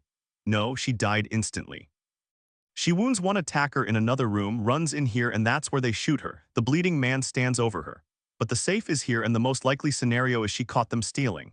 Right, except the shots came from the doorway angled downward, so who surprised who? That's what's driving me crazy. Why take the knife assuming it was a knife? Because it could identify someone, fingerprints maybe." Simon imagined how valuable that evidence would be and shivered. Frank nodded. "That's how I see it. But doesn't it seem odd for a woman like Mrs. Sullivan to carry a knife?" Frank smacked his forehead so hard Simon flinched. He grabbed a photo from the nightstand and thrust it at her. "Here's our damn knife." Simon studied it, a letter opener with a long blade and leather handle. "That explains the oily residue on her hands too." On his way out, Frank paused at the alarm panel, now reactivated. A slow grin spread as a thought clicked into place. "Laura, you got a UV light in your trunk?" "Yeah, why? Mind grabbing it?" Simon obliged without question. Back inside, she plugged it in. "Aim it at the keypad." Under the glow, Frank smirked. "Beautiful." "What is it?" Simon asked, confused. "Two things. First, we've got a mole. Second, our mystery friends are real creative." Later, in the interrogation room, Frank skipped his usual cigarette and popped a cherry Tums instead. Frank took in the drab concrete walls, the cheap metal table, and the worn-out chairs. It was the kind of place designed to wear people down, perfect for what he needed. Vulnerable people, pushed the right way, tended to talk more, and Frank was ready to listen. He'd listen all day if he had to. The case was still a tangled mess, but a few pieces were starting to fall into place. Buddy Budizinski still lived in Arlington, now working at a car wash in Falls Church. He admitted being at the Sullivan estate but claimed he knew nothing about the murder. Frank believed him. Buddy wasn't the sharpest, no criminal record, just a guy stuck in manual labor jobs after dropping out of school young. His rundown place screamed dead end. Rogers, though, that was a different story. The social security number he'd given his cleaning company employer. Real, but it belonged to a State Department employee stationed in Thailand for the last 2 years. Smart move, who'd bother checking? The address he'd listed, a motel in Beltsville, Maryland. No one matching his name had stayed there in a year, and no one fitting his description had been seen around. No records in Kansas either, and the kicker, he'd never cashed his paychecks. That alone told Frank everything. Back at HQ, they were working on a sketch based on Petty's description, ready to flood the area. Rogers was his guy. Frank could feel it. He'd been at that house, then vanished, leaving a trail of fake breadcrumbs. Simon was tearing apart Petty's van, hoping for fingerprints. No match to the crime scene, but if they ID'd Rogers, odds were he had a record. Then Frank would finally have a lead, and if the person he was waiting for decided to talk, even better. Walter Sullivan had confirmed an antique letter opener missing from the bedroom. Frank could practically feel the weight of it in his hand. That thing could blow the case wide open. Frank had shared his theory with Sullivan about his wife possibly injuring one of the attackers with that letter opener. But the old businessman's reaction had been so indifferent it made him wonder if the trauma was finally taking its toll. He scanned the list of employees working at the Sullivan estate again, though he practically had it memorized by now. Only one name really mattered. The words of the security system installer kept replaying in his head, how it was nearly impossible for a laptop to cycle through every possible combination of a 5-digit code, each number selected from a pool of 15, especially with the system's sluggish response time. To crack it that fast, most combinations had to be ruled out beforehand. But how? A forensic sweep of the keypad had revealed traces of a chemical compound, invisible under normal light but detectable under UV. Simon had mentioned the name, but Frank couldn't recall it now. Leaning back, he pictured Walter Sullivan or maybe the butler, whoever handled the alarm, punching in the code. 5 keys pressed, the system armed, all while unaware their fingertips carried residue of an odorless, undetectable substance. Unaware they'd just marked the exact digits of the passcode. Under UV light, those keys would glow, narrowing it down. The laptop could brute force the sequence in seconds with 99.9% of possibilities eliminated. So who applied the chemical? At first, Frank suspected Rogers or whatever his real name was, but too many details didn't add up. The house was always buzzing with staff. Someone would have noticed a stranger tampering with the alarm panel. And the foyer, wide open, the most exposed spot in the entire mansion. No way it went down like that. The whole setup reeked of inside help. Time was the critical factor. Applying the liquid demanded meticulous precision, a process that would take several minutes Rogers couldn't afford. The slightest suspicion, even a passing glance, would unravel his entire plan. No, whoever had devised this scheme wasn't reckless enough to take such a gamble. Rogers knew it wasn't him, but he was certain he knew who it was. At first glance, the woman's gaunt frame might have suggested illness, maybe even something as severe as cancer. But the healthy flush in her cheeks, the delicate bone structure, and the effortless grace in her movements quickly dispelled that notion. She was thin, yes, but undeniably in good health. "Please have a seat, Mrs. Broom," Seth Frank said. "Thank you for coming."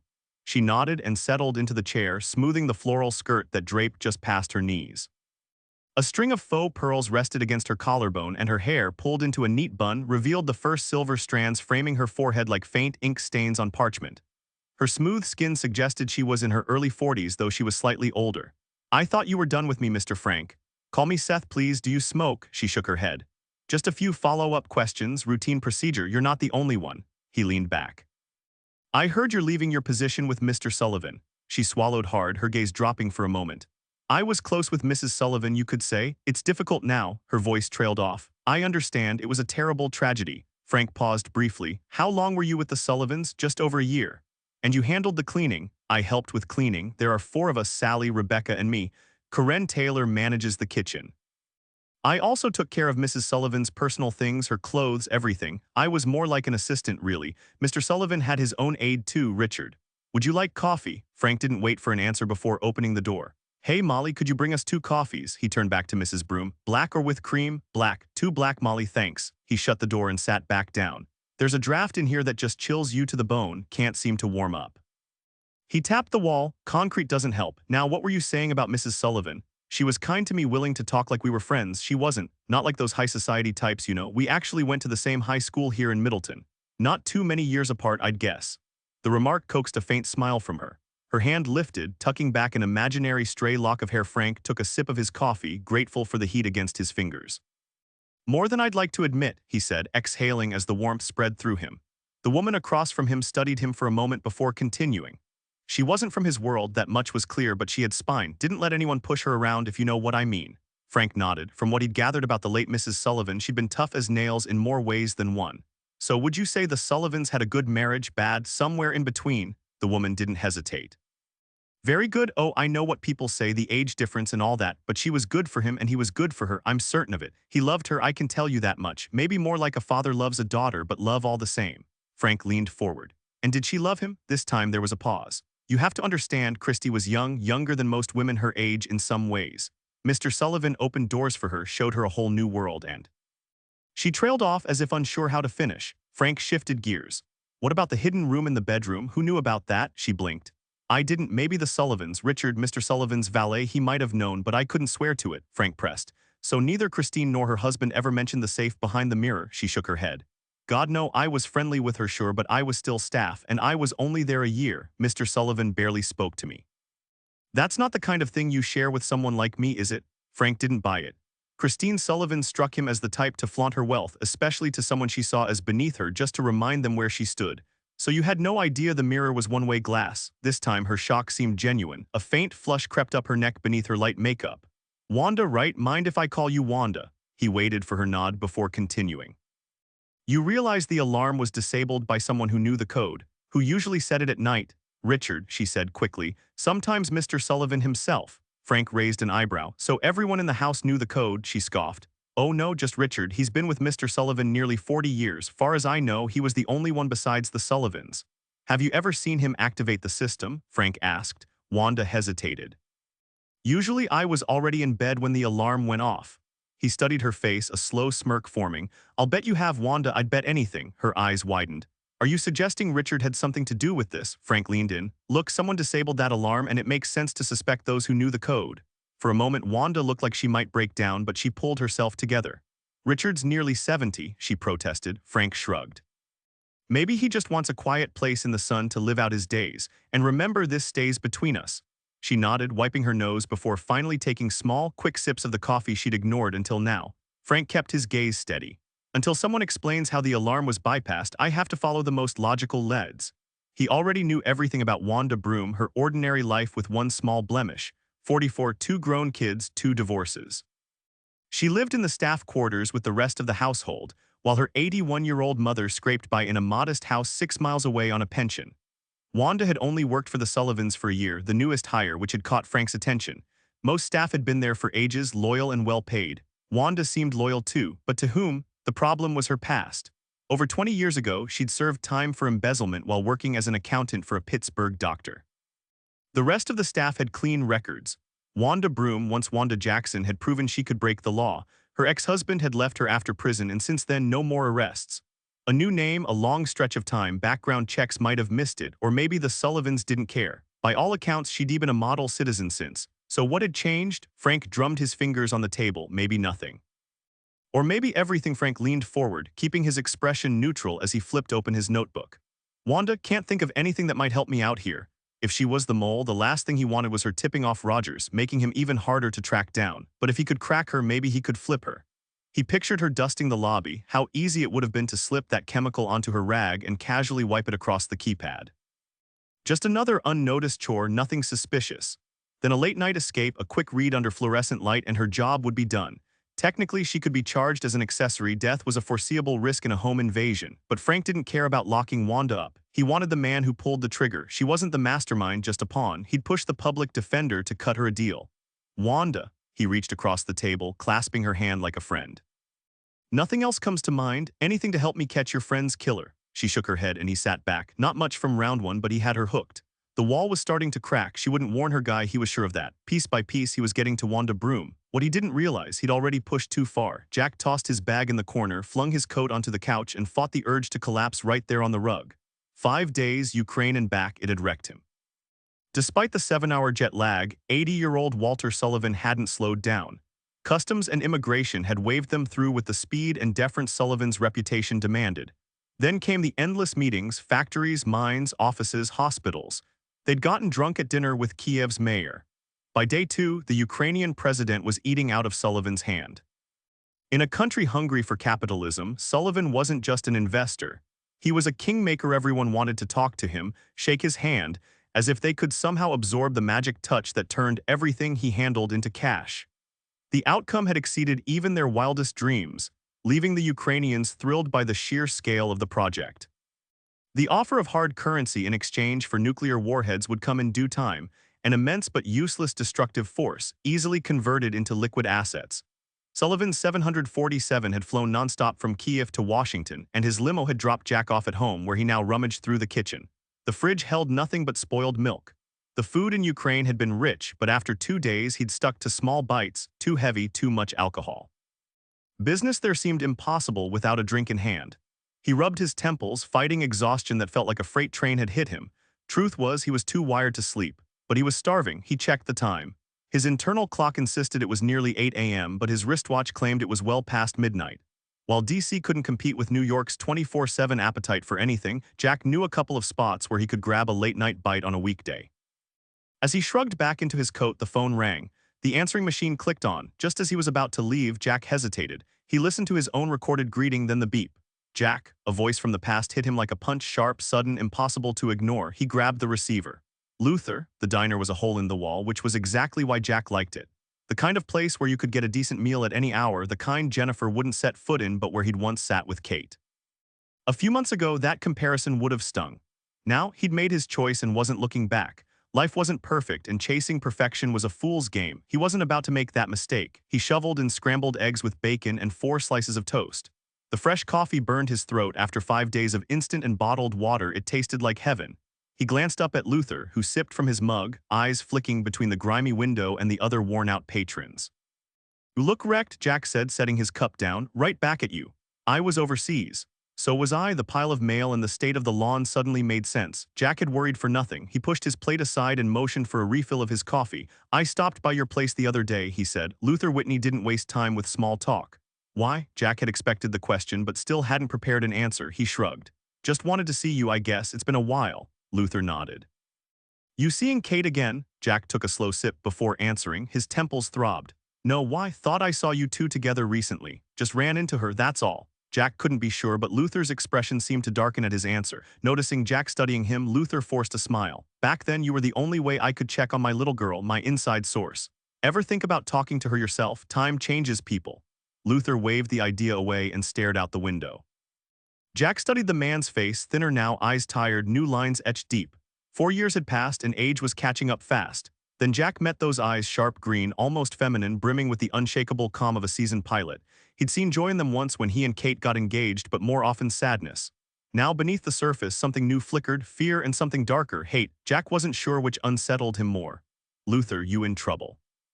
Luther tossed cash on the table, ignoring Jack's protests. "Let's walk." A cab dropped them near the Smithsonian Castle, where they found a bench in the chilly night air. Jack turned up his collar as Luther lit a cigarette. "Since when?" Jack watched the smoke curl upward. "At my age, what's it matter?" Luther crushed the match under his shoe and sat. "Need a favor?" "Name it. You don't even know what it is." Luther stood abruptly. "Mind if we keep moving?" The question hung between them as Jack noticed Luther's hands steady, but gripping the cigarette too tight. "My joints were going numb." They'd passed the Washington Monument and were heading toward the Capitol when Luther finally broke the silence. "I'm in trouble, Jack. Nothing too serious yet, but I've got a feeling it might get worse, probably sooner than later." Luther kept his eyes fixed on the Capitol dome, refusing to look at Jack. "Right now I can't predict how this'll play out, but if it goes the way I think, I'll need a lawyer and I want you. No ambulance chasers or fresh out of law school kids. You're the best defense attorney I've ever seen work a courtroom, and trust me, I've seen plenty up close for personal reasons." Jack shook his head. "I don't do that anymore. These days, I push paper and draft contracts." It hit him then harder than he expected. He really was more businessman than lawyer now, and the realization left a bitter taste in his mouth. Luther acted like he hadn't heard. "This won't be a joke, and I'll pay you, but I need someone I can trust, Jack. You're the only one." He stopped walking and turned, waiting for an answer. "Luther, you gonna tell me what this is about?" The old thief shook his head sharply. "Only if I have to. Knowing won't do you any favors." His stare was so intense it made Jack shift uncomfortably. "But if you take this case, things could get messy." "How messy?" "Messy like people ending up dead, Jack, not just hurt, gone." Jack stopped cold. "If you're dealing with that kind of heat, cutting a deal now might be smarter. Get immunity, vanish into witness protection. Plenty of people do it, not exactly groundbreaking." Luther laughed hard, so hard he doubled over coughing, then retched onto the sidewalk. Jack steadied him, surprised by how badly his legs were shaking. He didn't realize it was rage, not weakness. The reaction was so out of character that Jack felt a chill crawl up his spine. He noticed sweat on his own forehead too, despite the cold night air turning their breath to fog. Luther straightened, taking a deep breath. For a second, he almost looked embarrassed. "Thanks for the advice. Send me the bill. I gotta go." "Go? Where the hell are you going? I need to know what this is, Luther." "If something happens to me, damn it, Luther, enough with the drama." Luther's eyes narrowed. Suddenly, he was steady again, his voice low and edged with something dangerous. "Everything I do has a reason, Jack. If I'm not telling you the whole story now, trust me, there's a damn good one. You might not understand right now, but I'm just trying to protect you the best way I know how. I could have kept you out of this, but I needed to know if you'd stand by me when it mattered. Because if you won't, forget this conversation, hell, forget you ever met me." "You can't be serious," Jack said. "Dead serious," Luther replied. "People die over this kind of thing." Their eyes locked. Behind Luther, the trees stood bare, their skeletal branches clawing at the sky like frozen black lightning. "I'm in," Jack said. Their hands met in a quick, firm grip. Then Luther vanished into the shadows. Jack stepped out of the cab in front of the house. Across the street, a phone booth glowed under a flickering streetlight.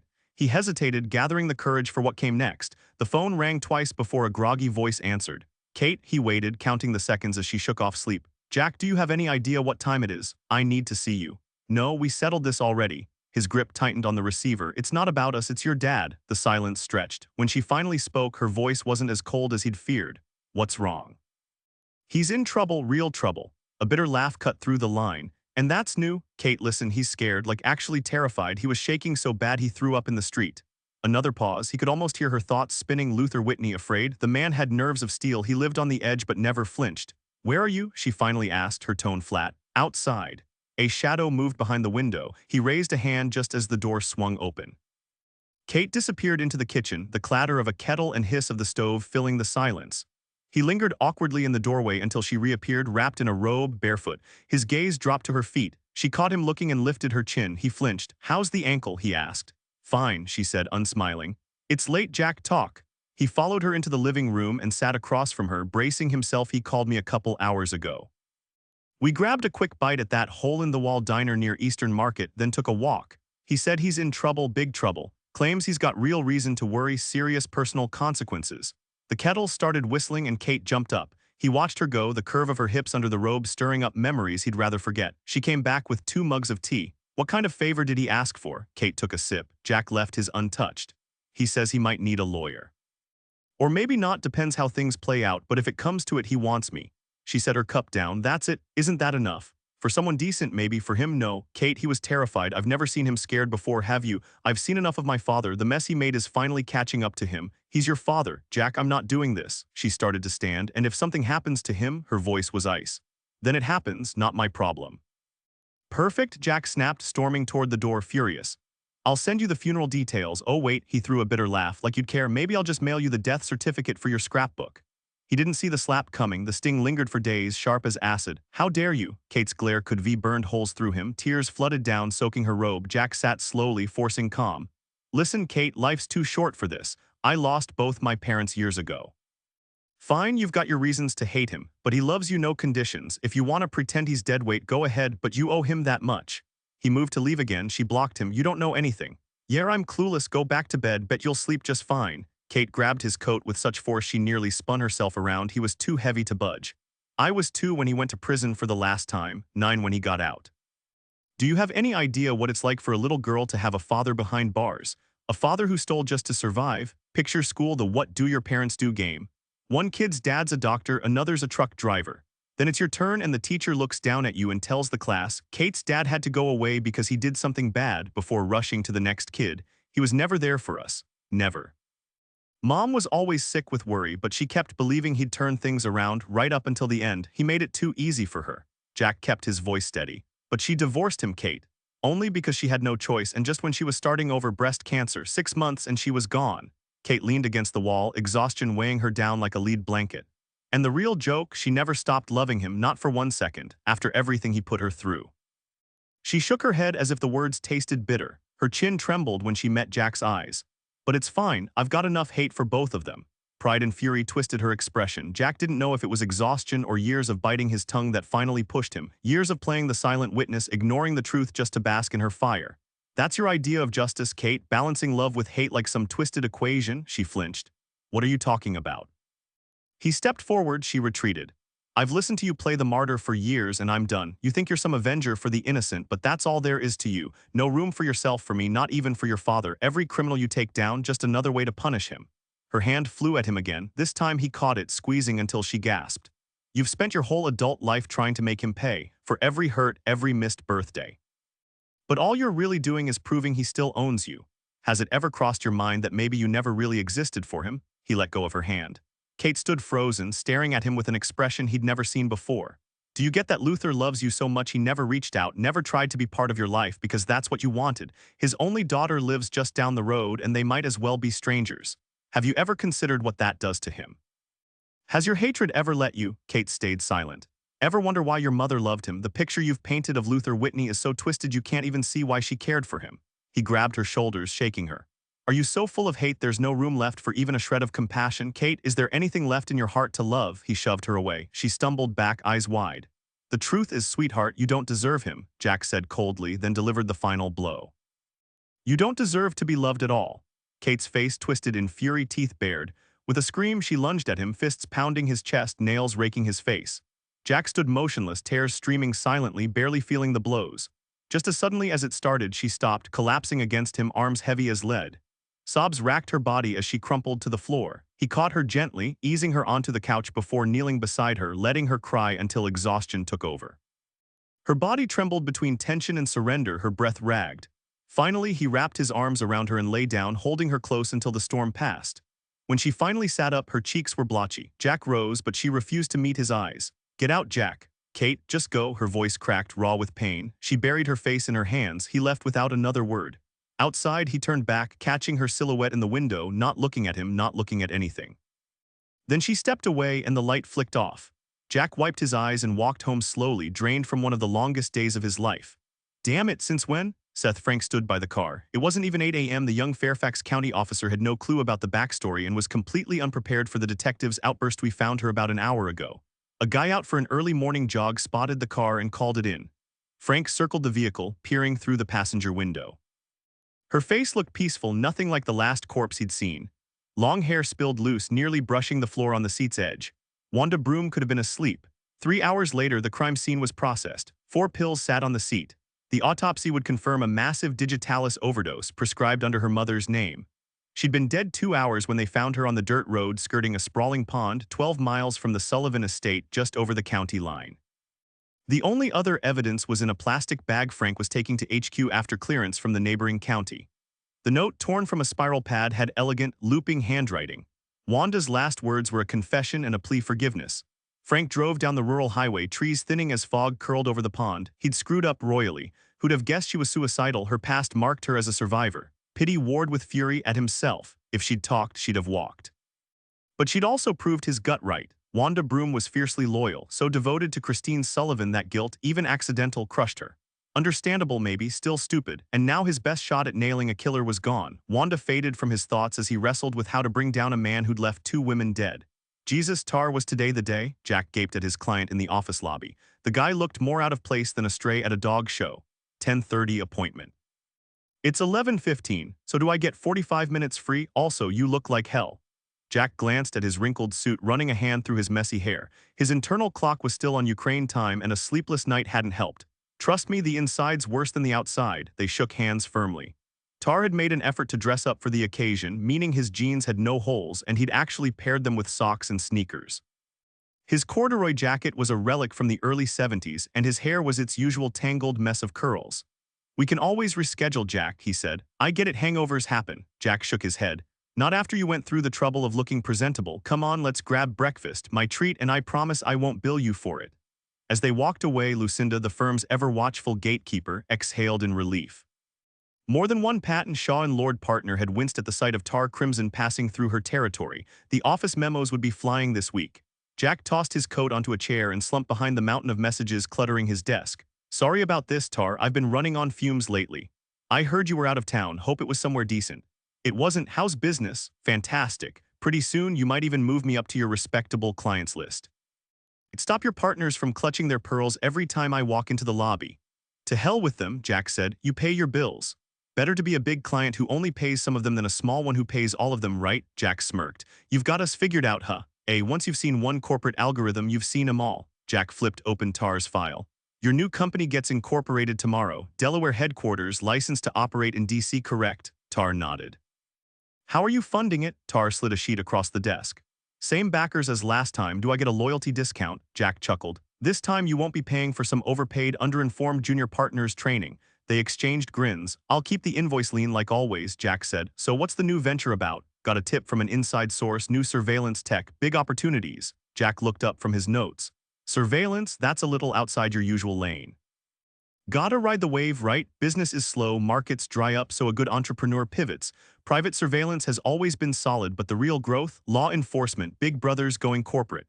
Jack raised an eyebrow. Bit ironic coming from a guy who got arrested in every major city back in the 60s. Those were all good cases back then, and let's face it, people change, Jack said. How does it actually work? Tar leaned back. Two ways. First, low-orbit satellites linked to metro police stations monitor specific zones.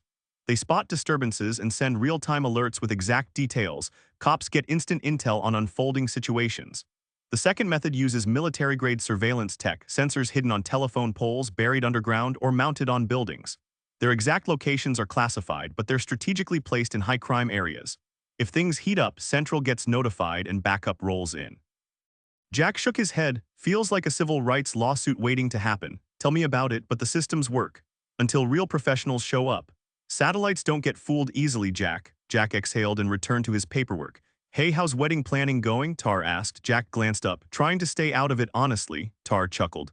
Julie and I had $20 total when we got hitched. That covered the justice of the peace and the honeymoon.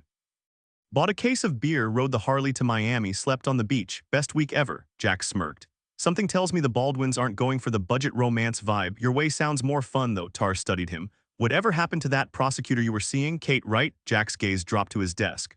We went separate ways. Always thought you two were solid. Jack hesitated, running his tongue over his teeth. Turns out some things look better from the outside. Tar raised an eyebrow. You sure about that? Yeah, I'm sure. After breakfast and clearing some backlog, Jack tackled half his voicemails and left the rest for tomorrow. Staring out the window, his mind circled back to Luther Whitney. The guy had always been a lone wolf, no partners, no loose ends. Back when Jack was a public defender, he dug into Luther's file, not a single accomplice on record. Now, whatever mess Luther was in, it had to be something big. And that didn't sit right even when Luther hadn't been arrested, just detained for questioning. There were never any signs pointing to accomplices. So who could he have been hinting at? A disgruntled fence, maybe, but a man with his experience was too sharp to make that kind of mistake. The risk wasn't worth it. A victim then, someone who couldn't prove Luther had robbed them, now looking for personal revenge. But who would hold that much bitterness over a simple theft? It would make sense if someone had died or been badly hurt, but the old man wasn't capable of that. Jack leaned back in his chair, rubbing his eyes. Last night with Kate had been one of the most painful experiences of his life, worse than when she'd walked out on him. But he'd had to say those things. Right now, getting tangled up with the Whitneys was the last thing he needed. Still, he'd promised Luther his help. Why? He loosened his tie. Sooner or later, he'd have to draw a line, if not for Luther's sake, then for his own peace of mind. He grabbed a soda from the kitchen and returned to his desk, finishing up the month's invoices. Baldwin Enterprises was shelling out nearly $300,000 a month to the firm, and the number kept climbing. While he'd been gone, Jennifer had dumped 2 more cases on his desk, enough work to keep a small army of lawyers busy for half a year. Jack did a quick mental calculation of his cut and let out a low whistle. Too easy. His relationship with Jennifer was improving, at least professionally.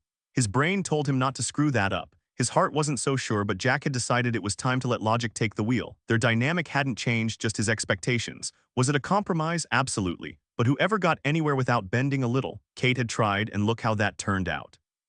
He called Jennifer's office, but she wasn't there. She'd be out all day. He checked his watch, 5:30. Unless she was traveling, Jennifer rarely left before 8 p.m. He flipped through his calendar. She was supposed to be in town all week. When he'd called from the airport last night, there'd been no answer. He hoped nothing bad had happened. Jack was considering investigating her place when Dan Kirkson popped in. Got a minute? Jack hesitated.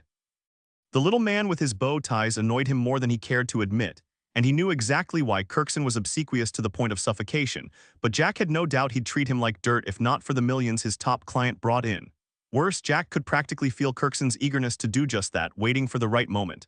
I was thinking of calling it a day, Jack said, still recovering from everything lately. I know, Kirkson nodded with a smile. The whole office is talking about it. Sandy might want to keep an eye on you. Word is Walter Sullivan's taken a real shine to you. Jack smirked inwardly. Lord was the only person Kirkson wanted to kick more than him, and without Sullivan, Lord would be exposed. Jack saw it all through the admin director's scheming gaze. I doubt Sandy has anything to worry about. Of course not, just need 5 minutes. Conference room 1. Kirkson vanished as quickly as he'd appeared. Grabbing his coat, Jack headed down the hall, curiosity growing as sidelong glances from colleagues followed him. The sliding doors to the conference room were shut, unusual unless something big was happening. He cracked one open. The dark room flooded with blinding light, and it took a second for his eyes to adjust before he saw the banner. Congrats, partner. Under Lord's direction, the firm had thrown an elaborate celebration, complete with Jennifer and her parents. I'm so proud of you, sweetheart. Jennifer, already a few drinks in, gave him a look that promised the night would be as wild as the party. We should thank your dad, really. Honey, if you weren't good at your job, Dad would drop you in a heartbeat. Take the credit. Do you think it's easy impressing people like Sandy Lord and Walter Sullivan? You didn't just win Sullivan over, you crushed him. And how many lawyers can say that? Jack drained his glass, mulling over her words. She wasn't wrong. He'd nailed it with Sullivan, and who could argue Ransom? Baldwin would have handed his business to anyone less capable. Maybe you're right. Of course I am, Jack. If this were a football team, they'd be naming you MVP. Jennifer reached for another drink and slipped her arm around Jack's waist. Best of all, you can finally keep me in the lifestyle I deserve, she teased, flashing him a playful grin. Deserve? Sweetheart, you were born for this, he shot back before stealing a quick kiss. Don't forget about the others, hotshot, she murmured, giving him a gentle push before disappearing into the crowd to find her parents. Jack scanned the room, taking in the sea of faces, each one backed by millions. He might have been the least wealthy person there tonight, but his potential outshined them all. His base salary had just quadrupled, and his year-end bonus would likely double what he'd already earned. Technically, he was a millionaire now, who would have thought? 4 years ago, $1 million had seemed like more money than existed in the world. He hadn't gone into law for the cash, he'd spent years grinding for peanuts. But now, this was his reward, right? Wasn't this the whole point of the American dream? When exactly was he supposed to feel guilty for making it? A heavy hand landed on his shoulder. Jack turned to meet Sandy Lord's bloodshot eyes. We really pulled it off, huh? Sandy's breath reeked of whiskey and prime rib, reminding Jack uncomfortably of their first meeting at the Fillmore. He took a subtle step back. Look around, Jack. Every single person here except maybe me would kill to be in your shoes. Still processing, Jack muttered, more to himself than to Sandy. Everything happened so fast. That's how it goes for the lucky ones, Sandy laughed. Bam, straight to the top in a heartbeat. Improbable success is exactly that, improbable. But that's what makes it so damn sweet. By the way, killer job with Walter. Thanks, I actually liked the guy. Listen, I'm throwing a little get-together Saturday, some people you should meet. Bring that charming fiancée of yours, she might pick up a few new clients. Girl's got her father's gift for persuasion. Jack spent the next hour shaking hands, sometimes twice, before finally heading home with Jennifer in the firm's limo. By 1 a.m., they'd made love twice. Jennifer was sound asleep by 1:30, but Jack stood by the window, watching the first sparse snowflakes drift down from the darkened sky. An early winter storm swept through the region, though no heavy snowfall was expected. Jack barely noticed the weather. His attention was fixed on Jennifer, curled up in silk pajamas against the satin sheets of a bed nearly as large as his childhood bedroom. He glanced up at the faded frescoes of his ancestors lining the ceiling. The new mansion was supposed to be ready by Christmas, but the Baldwins were too traditional to allow them to live together before the wedding. Every inch of the place was being redecorated under Jennifer's watchful eye, each detail carefully chosen to reflect their status, though the word still left a bitter taste in his mouth. The medieval faces painted above seemed to smirk down at him. He'd just made partner at the most prestigious law firm in the city, backed by powerful mentors eager to push his already skyrocketing career further.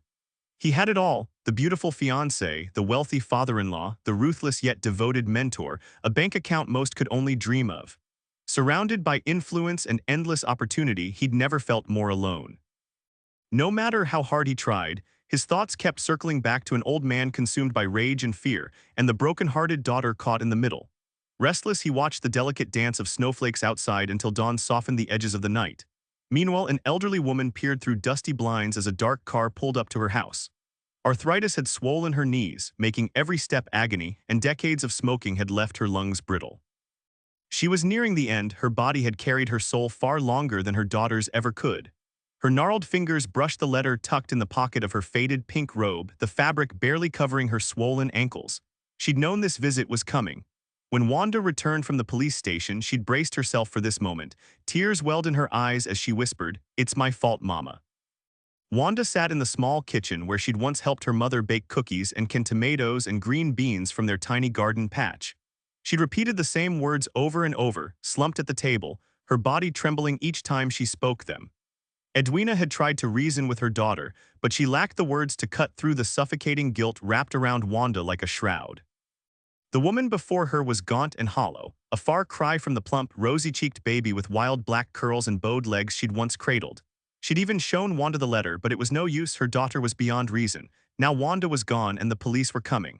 At 81, a woman who'd spent her life fearing God, Edwina Broom knew what she had to do. She would lie. "My condolences for your loss, Mrs. Broom." Frank's voice carried genuine sympathy. A tear glistened in the deep wrinkles of Edwina's face as she took the note Wanda had left. She read it slowly, squinting through her magnifying glass before lifting her gaze to meet the detective's steady eyes.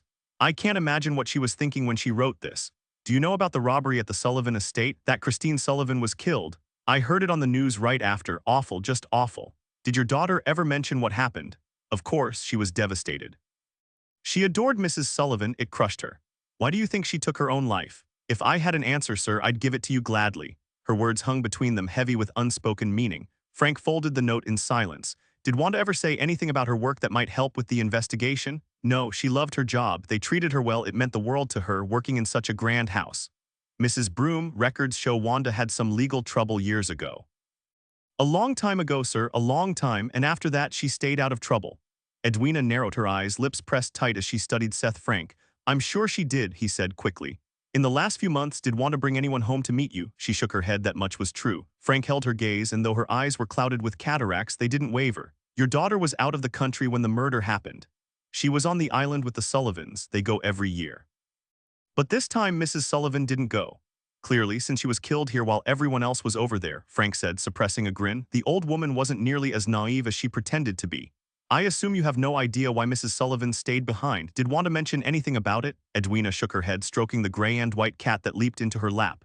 Fair enough, Frank replied. Thanks for your time, and again my condolences for your daughter. Thank you, sir. It's a loss I'm still struggling with. As she struggled to rise and walk him to the door, the letter slipped from her pocket.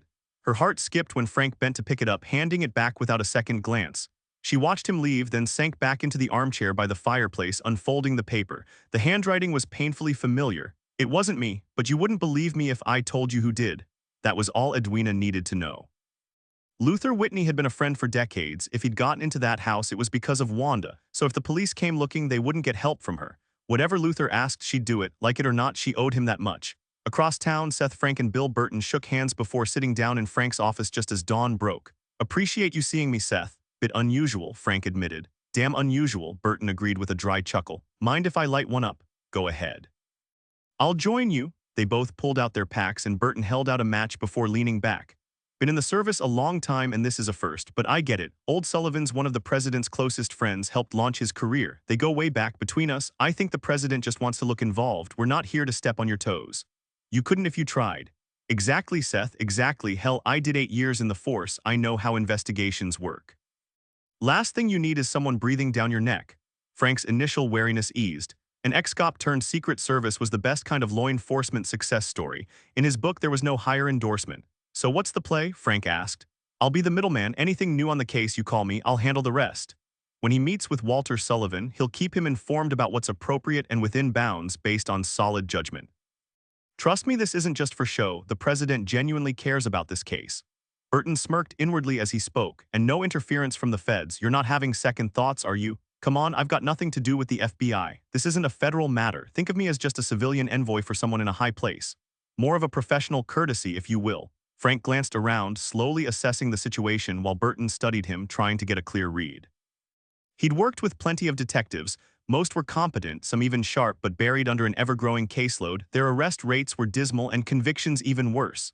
But Burton had checked Seth Frank's record, a former NYPD detective with a string of commendations. Since he'd arrived in Middleton County, not a single homicide had gone unsolved. Not one. Sure, it was a rural area, but a perfect clearance rate was still impressive. All of it left Burton satisfied. Though the president had ordered him to stay close to law enforcement for Sullivan's sake, he had his own reasons for wanting a hand in the investigation. If things take a sudden turn, I might not be able to update you right away. I'm not asking for miracles, Seth, just a heads up when you can, that's all. Burton stood, crushing his cigarette. So can I count on you? I'll do my best, Bill. Can't ask for more than that. Got any leads worth mentioning? Seth shrugged. Maybe it could just be smoke, though, you know how it goes. Oh, I know, Burton turned to leave but paused. Hey, just to return the favor, if you ever need a little push, access to certain databases, that kind of thing, give me a call. I can open a few doors. Here's my card. Frank took the business card. Appreciate it, Bill. 2 hours later, Seth picked up the phone and heard nothing, no dial tone, no connection. He called the phone company. An hour after that, he tried again, and this time the line worked. The repair had been made. The switchboard was always locked, but even if someone had peeked inside, they'd have found nothing but a tangled mess of wires. On the other hand, police forces don't usually worry about their phones being tapped. But Bill Burton's communications were now wide open, far more than Seth Frank could have ever guessed. Gloria Russell stood beside the resolute desk in the Oval Office, arms crossed. This is a mistake, Alan. We should distance ourselves, not meddle in the investigation. President Richmond barely glanced up from the healthcare bill draft on his desk, a political headache he had no intention of wasting his campaign momentum on. Gloria, focus on the agenda, will you? Richmond was restless. His lead in the polls should have been crushing, not this narrow margin. His opponent, Henry Jacobs, was short, uncharismatic, and his only selling point was 3 decades of championing the underprivileged. In an election won by screen presence and soundbites, Jacobs was a non-threat. Yet somehow Richmond was only up by 32 points instead of 50. He finally turned to his chief of staff. I promised Sullivan I'd handle this.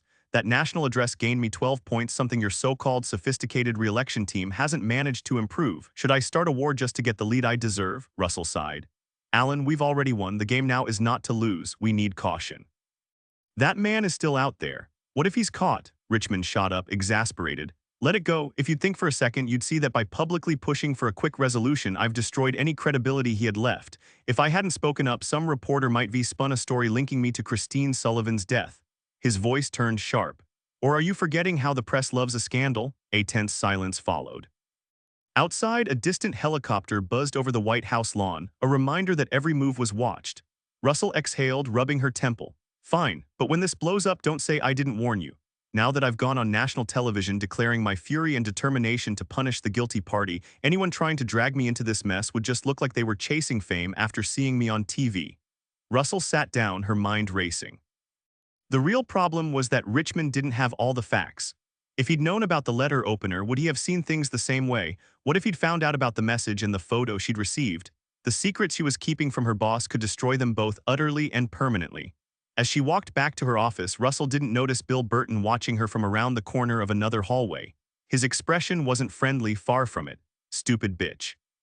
From where he stood, Burton could have put 3 bullets in the back of her skull without breaking a sweat. His conversation with Colin had made everything crystal clear. If she'd called the cops that night, it would have been a disaster, but not for him or Colin. The fallout would have landed squarely on the president and his skirt-wearing lapdog.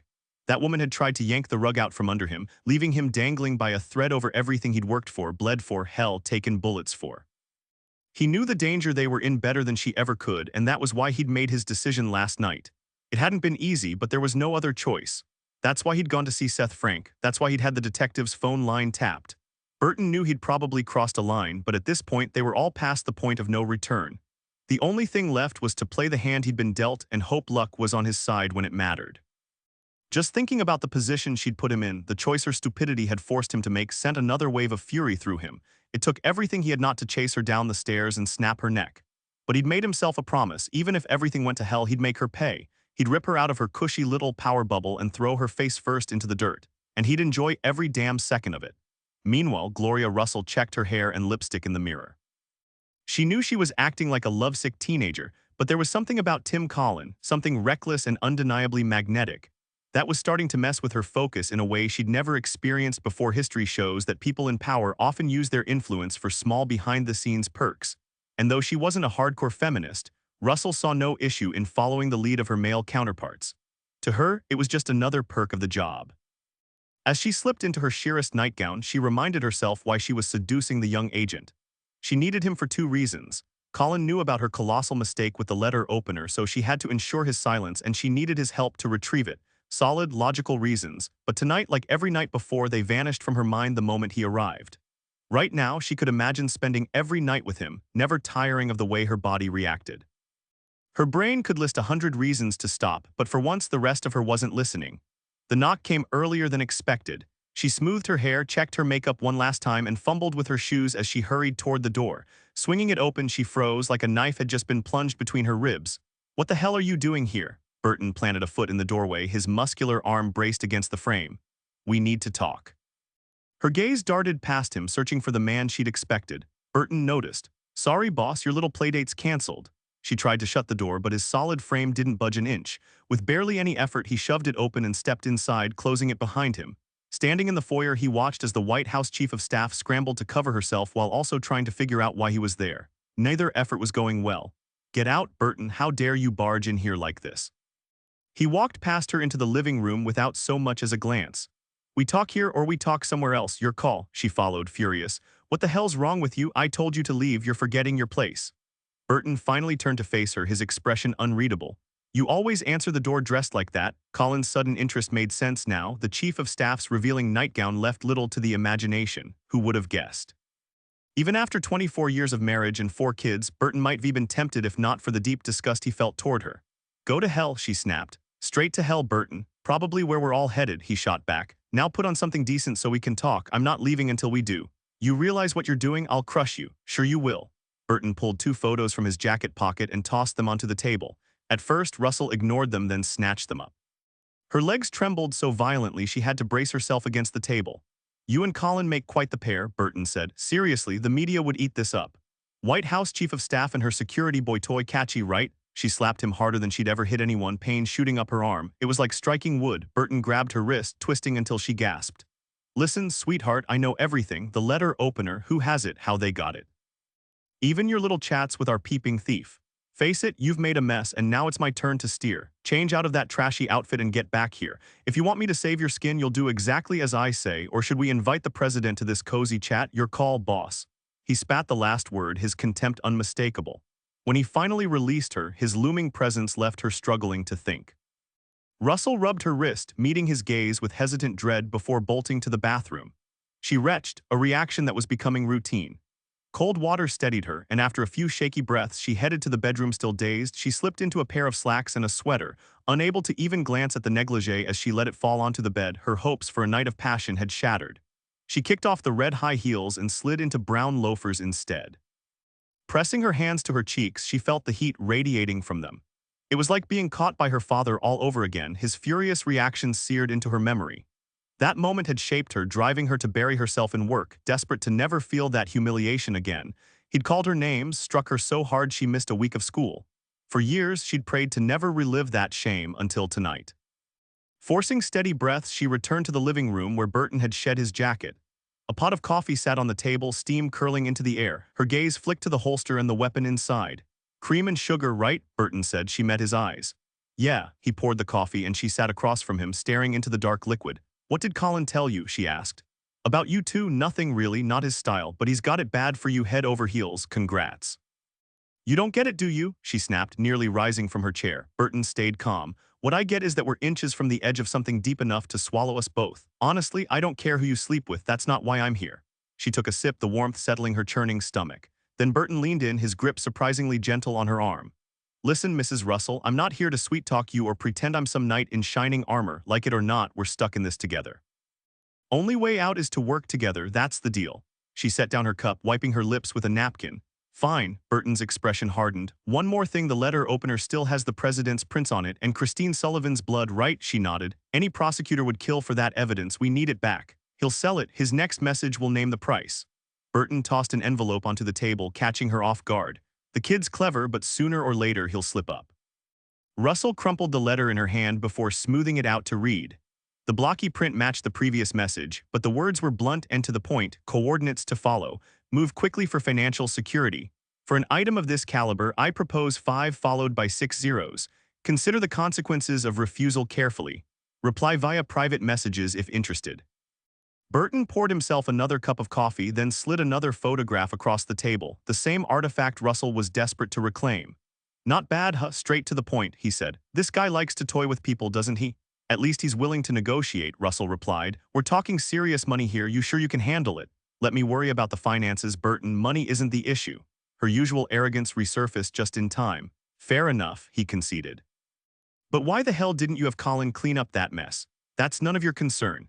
No, I suppose it isn't, Madam President. They both smirked, and for a moment Russell reconsidered Burton. Annoying as he was, he had a sharpness she needed more than Colin's naive charm despite his athletic build. There's still one thing we need to settle, boss, Burton said. What's that? When the time comes to take out our little problem, are you going to freeze up? Russell choked on her coffee, coughing until Burton thumped her back. Guess you just answered that, he said dryly. What kind of twisted plan is this, Burton? You want him dead? You still don't get how this works, do you? And here I thought you were some brilliant professor. Ivory towers must not be what they used to be. Let me spell it out for you. This guy saw everything. The president trying to kill Christine Sullivan, Sullivan fighting back, me and Colin doing our jobs before things got messy. An eyewitness, that's a problem. Even before this little artifact of yours popped up, we were all one slip away from disaster. All it takes is him telling the wrong person and suddenly the whole mess rolls right back to the White House. Questions we can't answer, understand, but nothing happened and I started thinking maybe we got lucky. Maybe he's too scared to talk. Then I hear about this little blackmail scheme and start wondering what's really going on. He paused, giving her a questioning look. He wants money for the letter opener, Russell stated. This is his big payday. What else could there be, Burton? He shook his head. No, we're dealing with someone playing games with us. He's got a taste for it now. We've got an eyewitness who likes to push his luck, someone itching to get reckless, testing how far he can go before the rope snaps. And considering it took real skill to break into that house, we're not facing someone who scares easy. So what? If we get the letter opener back, isn't that the end of it? Russell was starting to see where Burton was headed, but the full picture still eluded her. Unless he's holding onto something bigger, like a nice glossy photo that could land on the front page of the Post overnight. A blown-up shot of the president's fingerprints on a letter opener found in Christine Sullivan's bedroom. That'd be enough for a juicy headline or two, enough to make every news outlet start digging. Even the smallest hint of a connection between the president and that crime scene and it's over. Sure, we could claim it's a hoax, call him a liar, say the photo's doctored, maybe we'd even get away with it, but a photo in the Post, that's the least of our worries. Then what is? Gloria's voice dropped to a husky whisper as the full horror dawned on her. You're forgetting our friend saw everything that night, and I mean everything. What we were wearing, our names. How we cleaned the room, something the cops are still scratching their heads over. He can tell them how we got in, how we left. He can point them to the knife wound on the president's arm. He can show them where we dug a bullet out of the wall and where we were standing when the shot was fired. He can give them every detail they need. And once he does, their first thought will be that he knows because he pulled the trigger. But sooner or later, they'll add it all up and realize one person couldn't have done this alone. Then they'll start asking, how does he know so much? How does he have details he couldn't have made up, details they can actually check? Russell began scrutinizing every tiny inconsistency, details their mysterious acquaintance somehow explained away with eerie precision. She stood abruptly, pouring herself a stiff scotch before sliding another glass toward Burton. His words echoed in her mind. The man had seen everything, even her straddling the unconscious president. She forced the image away. Why would he risk exposure after getting paid? She asked. Burton swirled his drink. Who said he'd show his face? That was your theory, remember? He could laugh all the way to the bank while tanking an entire administration. A typed confession faxed to the FBI would force an investigation, and if they pulled DNA from that room, hair, saliva, semen, they'd just need a match. His voice turned razor sharp. Before they had no reason to dig, now one lucky DNA hit with Richmond and we're dead, gone. A brittle laugh escaped Russell. And if he stays quiet, Burton leaned in, that investigator isn't a moron. Give him time and he'll unearth the bastard. Facing life or worse, our friend will sing like a canary. Trust me, I've seen it happen. Ice shot through her veins. Burton's logic was airtight. The president had been persuasive, but neither had truly grasped the stakes. Frankly, Burton added, I'm not spending my life waiting for the axe to fall. Russell's nails dug into her palm. How do we find him? Amusement flickered across Burton's face. She'd folded faster than expected. Social standing threatened, her survival instincts kicked in, predictable. Before the letters, I thought we were sunk, he admitted. But blackmail requires exchange, that's when he's vulnerable, Russell scoffed. He'll demand a wire transfer, someone this smart won't retrieve cash from a dumpster. Burton's grin was cold. Maybe, let me handle the how. You just stall him, make 4 days sound reasonable. Use that silver tongue of yours, Professor, buy me time. Burton stood up abruptly, she grabbed his arm. What are you planning to do, she demanded. The less you know, the better, he replied. But you should realize that if this whole thing blows up, we're all going down, including the president. And when that happens, there won't be a damn thing I can or would do to stop it. Frankly, you'd deserve it. She gave him a sharp look. You've never been one to sugarcoat things, have you? He shrugged. Never saw the point. He reached for his coat. By the way, you know Richmond nearly strangled Sullivan, right? The autopsy showed he tried to twist her neck like a rag doll. She nodded. I heard. Why does that matter? Burton's expression darkened. You don't have kids, do you? When she shook her head, he continued, I've got 2 daughters not much younger than Christine Sullivan. That's the kind of thing that keeps a parent up at night, knowing a monster like that got his hands on a girl. He let the words hang between them. Just so you know exactly who we're dealing with, if he ever turns that temper on you, watch your back. Leaving her standing there, Burton stepped outside and lit a cigarette. The weight of the last few days pressed down on him, days spent replaying every decision, every compromise of the past 20 years. The cost of protecting those years was spiraling out of control. Was it worth it? Could he even pay it? He could still walk into a police station, confess everything, trade his career for a prison sentence. Obstruction, accessory to murder, maybe even full-blown homicide charges for Christine Sullivan's death. They'd throw the book at him. A plea deal might shave off some time, but he'd still spend years behind bars. That part he could stomach. Media circus, the headlines branding him a criminal, his name forever tied to Richmond's corruption. Yeah, he'd survive that too, but the one thing Bill Burton couldn't face was the look in his kids' eyes. The pride, the trust gone, they'd never see him the same way again. That was the thought that had haunted him since his conversation with Colin. Part of him wished he'd never uncovered the blackmail attempt. Ignorance would have been easier, but now that he knew he had a choice, and he'd made it, he wasn't proud. If everything went according to plan, he'd bury this mess and never look back. But if it didn't, well, that was a problem for another day. It wasn't going to be a cheerful outcome, but if he was going down, he'd take everyone else with him. That thought sparked another idea. He popped open the glove compartment and pulled out a small recorder and a handful of microcassettes. Taking one last drag of his cigarette, he glanced back at the house before shifting into gear. As he drove past the chief of staff's residence, he knew those lights would stay on late into the night. Laura Simon had nearly given up hope of finding any usable fingerprints. The van had been thoroughly dusted inside and out, then smoked to obscure evidence. She'd even borrowed a specialized laser from the state police headquarters in Richmond, but every match she found traced back to someone already on their radar. By now, she could recognize Petty's prints blindfolded, his unfortunate combination of rare arch patterns and that tiny scar on his thumb, the same one that had landed him in jail years ago for grand theft auto. Suspects with distinctive fingertip marks were a forensic tech's dream. Budizinski had left behind a perfect print after dipping his finger in solvent and pressing it onto a particle board sheet they kept in the cargo area, so crisp it looked like she'd rolled it herself with an ink pad.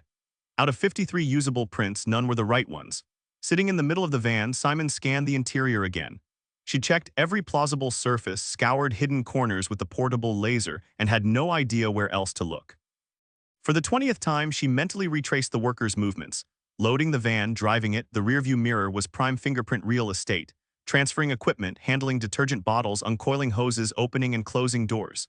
The fading prints only made her job harder. Heat and humidity preserved them, while cold, dry conditions wiped them out faster. She popped open the glove compartment and sifted through its contents. Everything had already been logged and dusted. Flipping absently through the maintenance manual, the purple smudges on the pages reminded her the lab was running low on ninhydrin. The manual was worn despite the van's spotless service record, proof the company stuck to a strict maintenance schedule. A sudden realization hit her. One of the workers had mentioned a last-minute repair the day before. Maybe the mechanic had left something behind every repair, and maintenance job was carefully logged with case details and the date it was performed. The mechanical work was handled by the in-house garage. As Simon flipped through the service log, one detail caught her eye.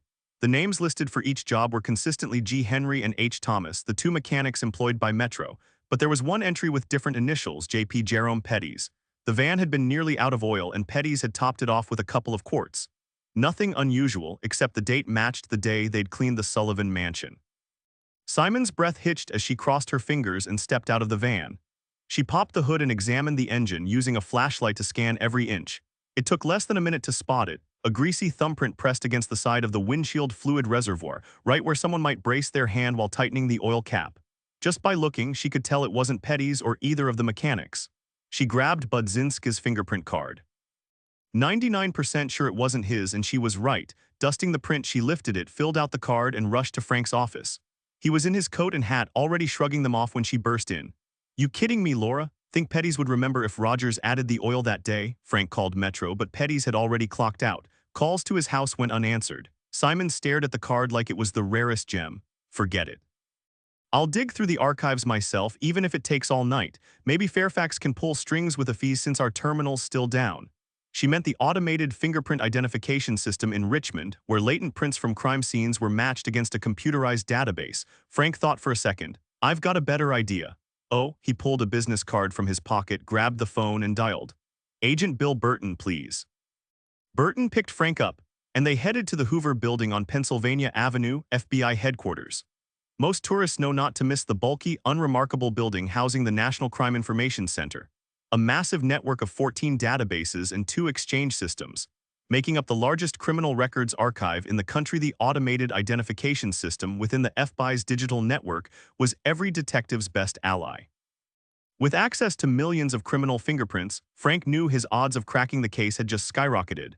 After handing the print card to the technicians with strict instructions to prioritize the search, he and Burton stood in the hallway sipping coffee with restless energy. "This might take a while," Burton said. "The system will spit out a shortlist, but the final id still needs a human touch. I'll stay and call you the second we get a solid lead."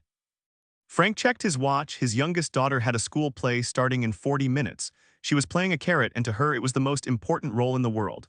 "You sure?" Burton asked. "Give me a number where I can reach you." Frank rattled it off before bolting for the school. That print could still be a dead end, maybe just some gas station attendant's thumb smudge, but his gut told him otherwise. Christine Sullivan's case had gone cold, but now out of nowhere, a lid was heating up. And even if it fizzled out, Frank would enjoy the warmth while it lasted. He grinned, not just at the thought of his 6-year-old sprinting across the stage in a vegetable costume. Left alone, Burton smirked for entirely different reasons. The FBI's system had a 90% accuracy rate, meaning the search would likely narrow it down to 1 or 2 suspects. Plus, he'd pushed for even higher priority than he'd let on, saving himself precious time. Later that night, Burton stared at a name he didn't recognize: Luther Albert Whitney, born May 8, 1929. The social security number started with 179, Pennsylvania issued. 5'8", 160 pounds, a 2-inch scar on his left forearm. The description matched what Petty's had given for Rogers through the Interstate Identification Index. Burton had gathered extensive background details on his suspect. The man's rap sheet showed 3 prior theft convictions across different states, with his last prison stint ending in the mid-1970s.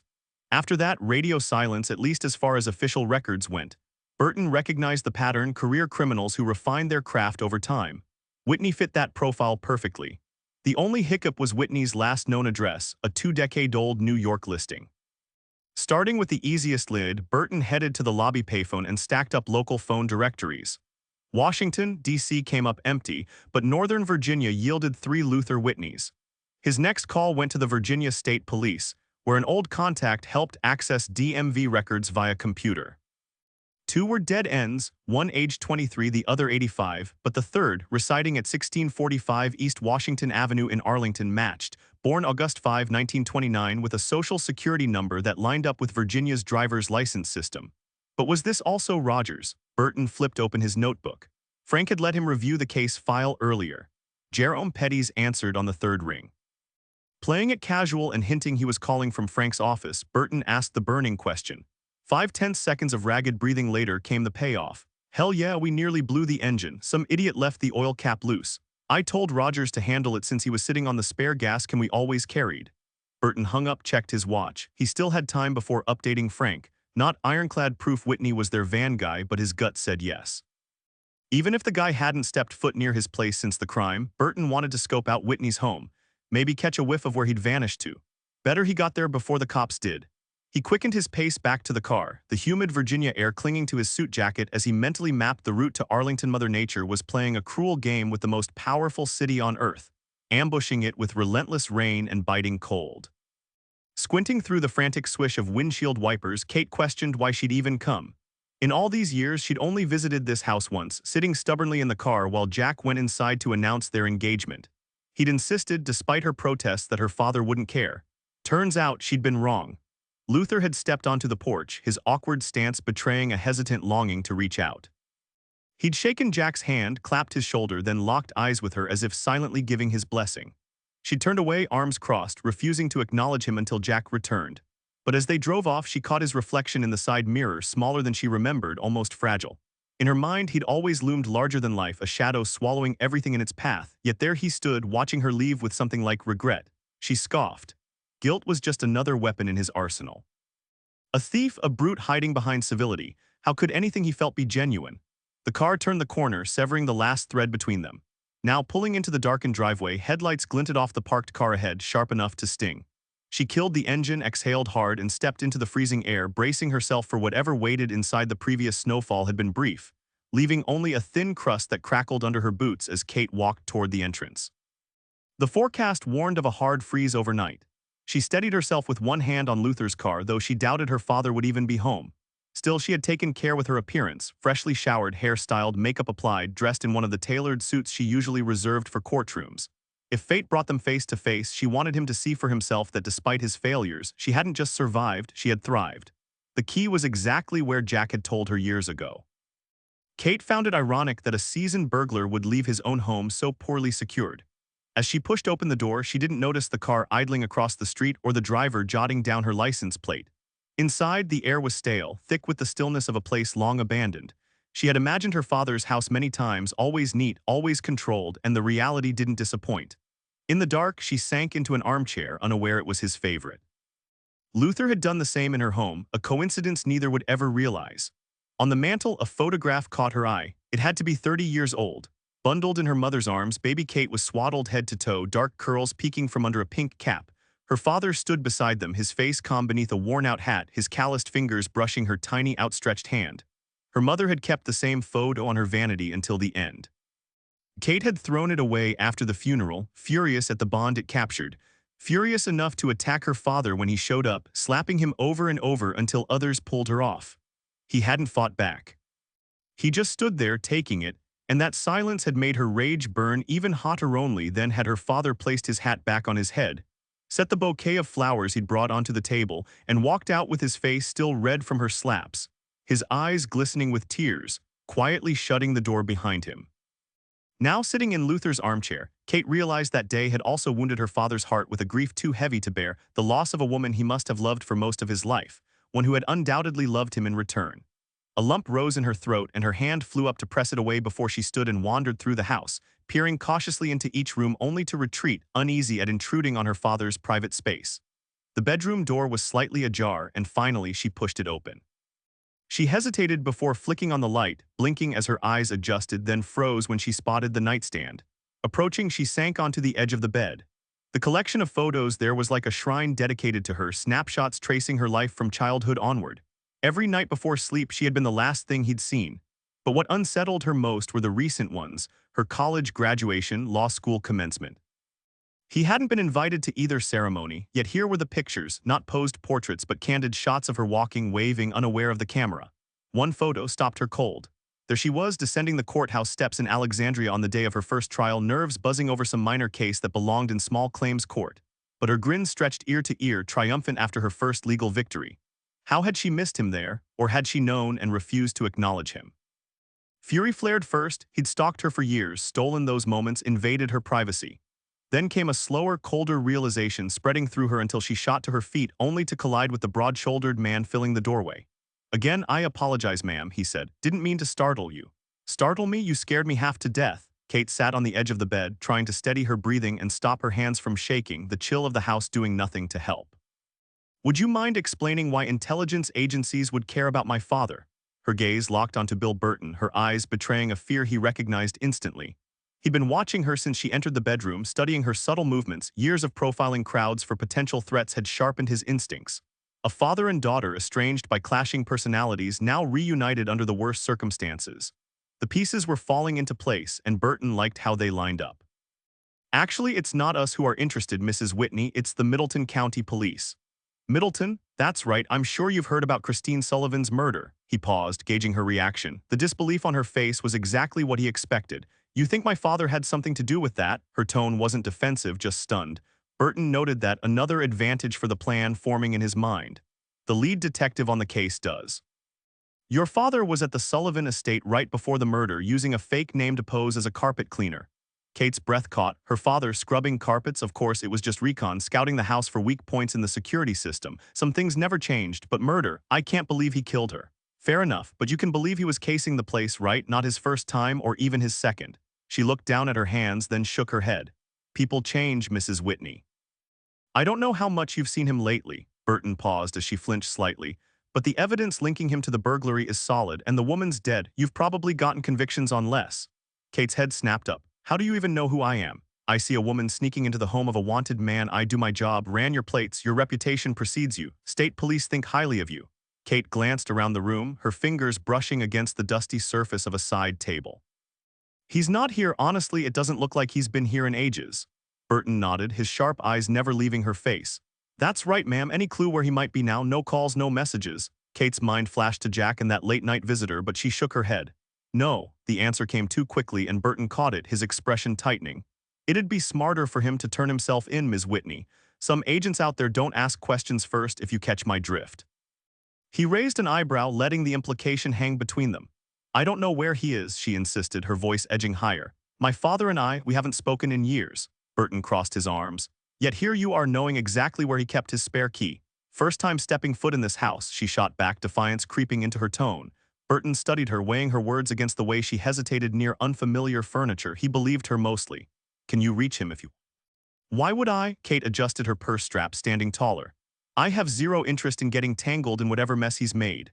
Burton sighed. Too late for that, I'm afraid. Cooperation's your best play here. Kate scoffed, heading for the door. Listen, Agent Burton, you know as well as I do this is a dead end. I've been in this game too long. If the police have nothing better than harassing me, look me up in the government directory under attorneys. See you around.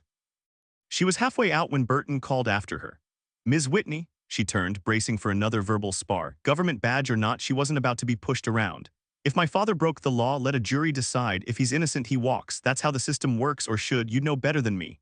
Her retort died as her gaze snagged on the photos, her first day in court, that bright-eyed rookie smile. A lifetime ago, the idealism had long since worn off, replaced by something harder. The sharp words dissolved, leaving only the ghost of that eager young woman in their place. Burton watched her go, then stared at the empty doorway. A second later, Seth Frank stormed in, slamming a desk drawer shut. Damn it, Bill, you swore you'd stay out of this. I ought to haul you in right now. How's that gonna play with your boss, huh? His glare could be melted steel as he faced the towering agent pacing the room. Bill Burton stopped walking and took a seat. He had expected a scolding. You're right, Seth, but come on, I was a cop for years too. You were off the grid, so I went there just to scout things out. Then I see some woman walking into the house. What would you have done? Frank stayed silent. Look, Seth, you can kick my ass if you want, but listen to me, this woman is our golden ticket. Through her, we can nail our guy. Seth's expression softened slightly, his anger fading. How so? He asked. She's his daughter, damn it, his only daughter. Luther Whitney's a three-time loser, a career criminal who's only gotten slicker with age. His wife left him years ago because she couldn't take it anymore. Then, just when she starts rebuilding her life, breast cancer takes her out. He paused. Now Seth was fully listening. Go on. Kate Whitney's wrecked by her mom's death. She blames her father's betrayal for everything, so she cuts him off for good, and guess what? She goes to law school, becomes a prosecutor, and builds a rep as a bulldog, especially on property crimes. She pushes for max sentences and usually gets them. Where'd you dig all this up? Made a few calls to the right people, the kind who love gossip because it makes their own messes look smaller. And how does this family drama help us? Seth, it's a wide-open door. That girl hates her old man, capital H, bold and underlined. But here's the kicker, he doesn't hate her back. He worships her, has a whole shrine in his room. She's his weak spot. Even if, and that's a big if, she'd cooperate, how does she reach him? Guy like that won't be waiting by his landline. No, but I bet he checks his voicemail. He's meticulous, bills paid early, everything in its place, and he has no clue we're onto him. Yet, so she leaves a message, sets a meet, then we move in. Burton straightened up, fumbled 2 cigarettes from his pack and tossed one to Frank. They both took a moment to light up. That's how I see it, Seth, unless you've got a better idea. We still need to convince the woman. From what you've told me, she doesn't seem too keen. I think you should talk to her alone. Maybe I pushed too hard, bad habit of mine. I'll handle it first thing tomorrow. Frank grabbed his hat and coat. Look, I didn't mean to come down on you, Bill, he muttered before stepping out. Burton smirked. Yeah, you did. I'd have done the same. Appreciate the help. Anytime. Seth opened the door. Hey, Seth, one last favor for an old friend. Yeah, don't leave me out when it all goes down. I'd love to see her face when the hammer drops. Deal, I'll call you after I talk to her. Now this cop's heading home to his family. You should do the same, Bill. I'll finish this smoke and go. Frank left, and Burton slowly crushed his cigarette butt into the cold coffee dregs. He could have kept the FBI lead to himself, told Seth the print came back with no match, but that was too risky. If Frank found out and he had a dozen ways to dig up the truth, it'd be over for him. No excuse would cover the lie except the real one, and that wasn't an option. Besides, he needed Frank to know about Whitney. The whole plan had been to nudge the cop toward the ex-con. Letting Frank find him was fine, but arresting him? No. Burton slipped on his coat. Luther Whitney. Wrong place, wrong time, wrong people. At least the man wouldn't feel a thing. The bullet would hit before his brain even registered the sound. Life's sharp turns, sometimes they work for you, sometimes against. Now, if only he could figure out how to leave the president and his chief of staff blissfully clueless, Burton could call it a damn good day. But that, he suspected, was beyond even him. Colin parked a few blocks away. A few stubborn autumn leaves drifted down, catching the lazy breeze as they landed on his shoulders. He wore faded jeans, a cotton shirt, and a leather jacket, nothing bulky underneath. His hair was still damp from a quick shower, and his bare ankles peeked out above his loafers. He looked like any other college kid heading to the library or a post-game party. But as the house came into view, his stomach tightened. The phone call had caught him off guard. Her voice sounded calm, almost casual, with none of the tension he'd expected. Burton had assured him she took the news well, all things considered. But Tim knew Burton's idea of well could be brutally pragmatic. That was exactly why he couldn't shake his unease.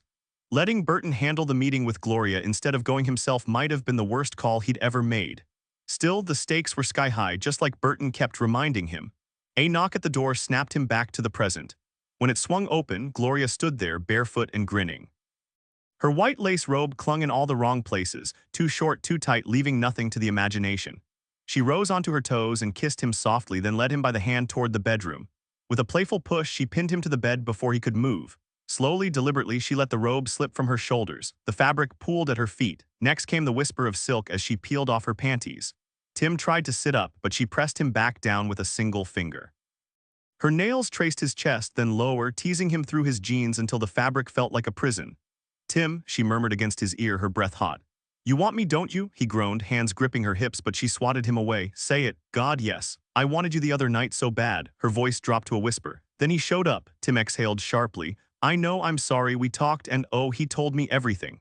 Her lips brushed his jaw. "Said you were a perfect gentleman, didn't say a word about us." "Not his business." "Exactly, Tim." Her laugh was low, dangerous. "So now, you really want me?" "Gloria," his voice cracked. "You're killing me." She straddled him, her thighs squeezing tight. "Good." For a second, the room blurred, then a chill cut through the heat like a blade. "Go." The word wasn't hers, it wasn't his. And by the time his brain caught up, she was already gone. She had spoken the words slowly, carefully, as if she'd practiced it endlessly to find just the right tone, the perfect inflection of someone savoring each syllable as it left their lips. She slid down onto him, pressing her full weight against his arousal until the last possible moment, stealing his breath. "Gloria." The word hung between them before his jeans hit him square in the face. When he pushed them aside and sat up, she stood wrapped in a heavy robe that brushed the floor. "Get out of my house, Colin, now." He dressed quickly under her icy stare, the air thick with tension. She followed him to the door, and just as he stepped over the threshold, she shoved him abruptly and slammed it behind him. Colin hesitated, wondering if she was laughing or crying on the other side, or if she felt anything at all. He hadn't meant to offend her, but he'd clearly crossed a line. She'd made sure he paid for it, teasing him to the edge only to cut him off like a lab rat in some twisted experiment. Yet as he walked back to his car, remembering the look on her face, he felt a strange relief knowing whatever they'd had was over. For the first time since joining the DA's office, Kate called in sick. Burrowed under the blankets, she stared at the gray morning light, Bill Burton's sneering face flashing in her mind every time she tried to get up. It loomed over her like a jagged boulder ready to crush her. She sank deeper into the mattress, letting it swallow her like warm water just beneath the surface, muffled, distant. Soon they'd come, just like they had for her mother years ago. Crowds swarming, hurling questions no one could answer, people hunting Luther. Jack's outburst from the other night echoed in her skull, and she squeezed her eyes shut, willing his words away. Damn him. She was exhausted, more drained than after the toughest trial.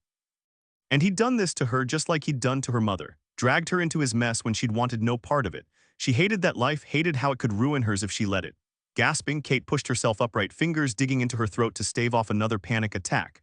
When it passed, she rolled onto her side and stared at her mother's photo. He was all she had left. The irony almost made her laugh. Luther Whitney, her only family now. God help her. She lay back again, waiting. She waited for the knock at the door, mother to daughter. Now it was her turn. Around the same time, Luther's eyes drifted back to an old newspaper article. A forgotten cup of coffee sat within reach, long gone cold. The hum of the mini-fridge filled the background noise while CNN muttered from the corner. Otherwise, the silence was absolute. Wanda Broom had been a good friend, maybe the best, ever since they'd met in that rundown Philly boarding house, him fresh out of his last stint behind bars, her just back from her first and only. Now Wanda was gone too. According to the article, she'd taken her own life, found slumped in the front seat of her car, a handful of pills in her stomach. Luther wasn't one to let things get to him, but this was pushing it. It could have all been one long nightmare, except every time he woke up, splashed cold water on his face and stared at the hollowed-out reflection staring back, he knew there was no waking up from this. The nightmare didn't end. The irony, the whole Sullivan Mansion job had been Wanda's idea. A terrible one in hindsight, but it was her sharp mind that had laid it all out. She'd thrown herself into it despite her mother's protests and Luther's own hesitation. They'd planned it together and he'd executed it. Simple, really, and in the cold light of retrospect, he had to admit he'd wanted in. A challenge, a shot at a massive payout. Who could resist? Wonder how Wanda felt the second she found out Christine Sullivan never boarded that plane. No way to warn Luther the coast wasn't clear. Wanda had been Christine's friend, that much was true. She'd seen something real in her, something rare in Walter Sullivan's glitzy world of beautiful, cultured people, none of which Christine was or ever would be. And because of that budding friendship, Christine had started spilling secrets, right down to the safe behind the mirror.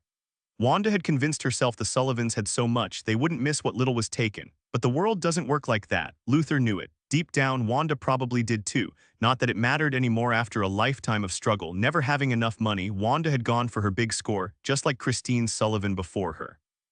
Neither woman could have imagined how steep the price would be. Luther had flown to Barbados to deliver a message, hoping Wanda was still there. He'd sent the letter to her mother instead. Edwina would show it to her daughter, but would Wanda even believe it? And even if she did, Christine's life was already lost, sacrificed to Wanda's greed and reckless desire for what wasn't hers. Luther could almost read those thoughts in Wanda's mind as she drove off alone, pulling over in that desolate spot, twisting the cap off the pill bottle, slipping into an endless sleep. He hadn't even been able to attend the funeral. Couldn't pour out his grief to Edwina Broom, not without dragging her into his nightmare. He'd been as much a friend to Edwina as he had to Wanda, maybe more. They'd spent countless nights trying in vain to talk Wanda out of her plan, and only when it was clear she'd go through with it with or without him had Edwina begged Luther to help her daughter, to keep her from ending up behind bars again. Luther finally checked the personal ads and found the one meant for him quickly. He didn't smile when he read it. Like Bill Burton, he didn't believe Gloria Russell had an ounce of decency in her. He hoped they'd think this was just about money. Grabbing a sheet of paper, he started writing, "Trace the account."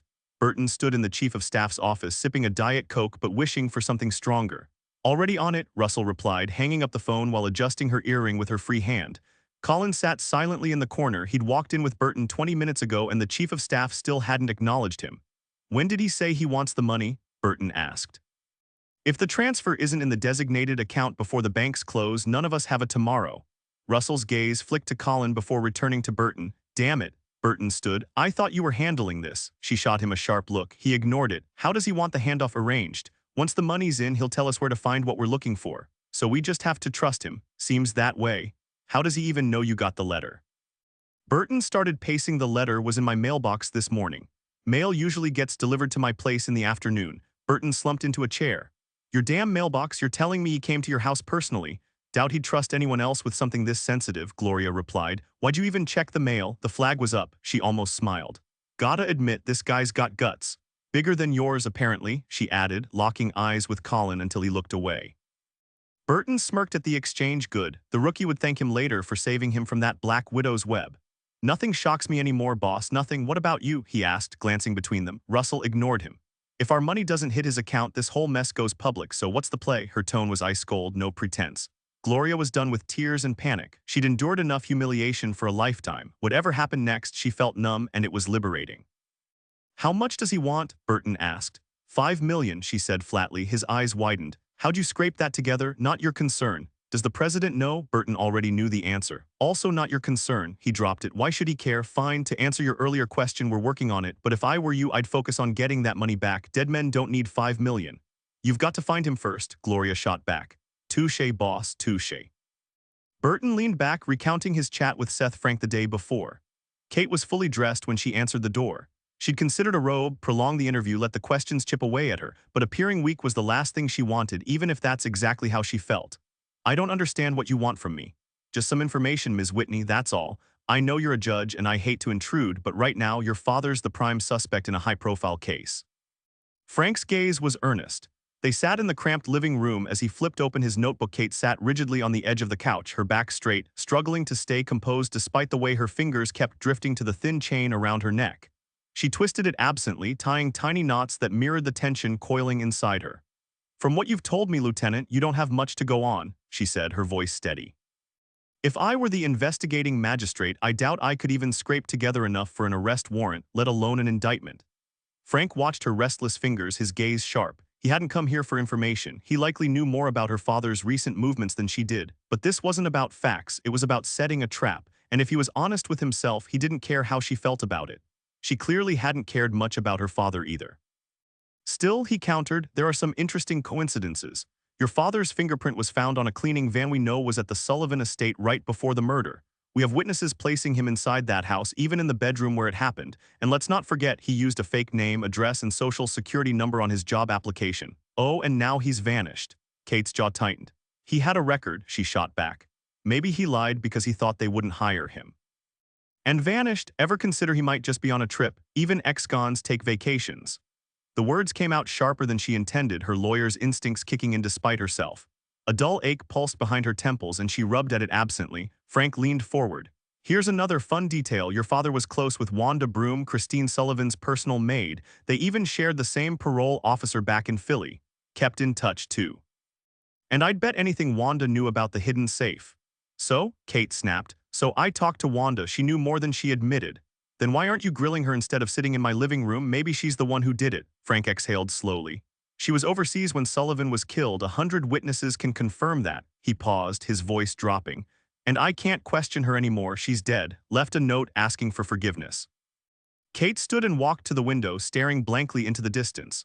A cold knot tightened in her chest. Frank waited, studying her, wondering what she was feeling as he laid out the evidence that pinned the man who'd brought her into the world, only to leave her behind. Was there still love in her heart? He hoped not, at least not professionally. But as a father himself, he couldn't help but wonder if a child ever truly stopped caring.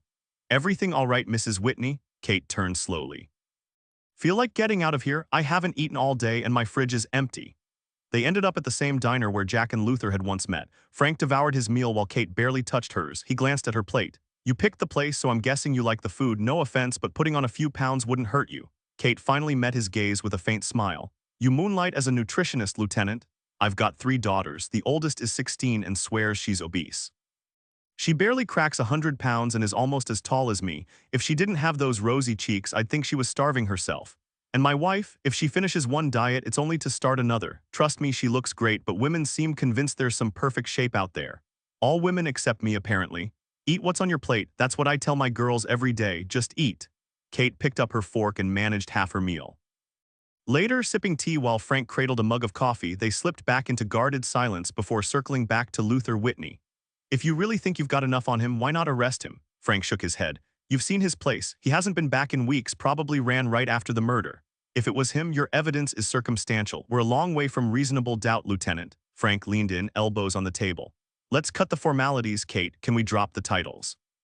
She nodded. Then tell me this. Why is it so hard for you to believe your old man could have killed that woman? He's done 3 stretches already. Far as I know, crime's all he's ever known. He's been questioned in a dozen other burglaries, but they never stuck. Career criminal through and through, you know the type. People like that don't value human life. Kate finished her tea before answering. A career criminal. Yeah, that was the only label that fit a man like her father. The irony wasn't lost on her. She'd built her life putting men like him away. Now the past had claws and they were digging deep. She had no doubt he'd kept breaking the law in the years she'd lost track of him. It was in his blood, plain as day. Like an addict who can't kick the habit, the damage eventually becomes permanent. He's not the kind to kill people, she muttered under her breath. Sure, he steals, but he's never hurt anyone. That's not how he operates. What exactly had Jack told her? That her father was scared, so terrified it made him sick to his stomach. Cops had never frightened Luther before, but what if he really had killed that woman? Maybe just a reflex, a trigger pulled, a bullet ending Christine Sullivan's life in seconds. No time to think, just panic to avoid spending the rest of his days behind bars. It was possible. If he'd done it, of course he'd be terrified. Yet through the bitterness, her sharpest memories were the tender ones. His rough hands smoothing her hair, the way he'd talk only to her when everyone else got silence. Not in that condescending adult way, but about things that mattered, flowers, birds, how the sky changed colors like magic. Ribbons for her hair, wiggly teeth she couldn't stop poking at. Fleeting, honest moments crushed between arrests and trials.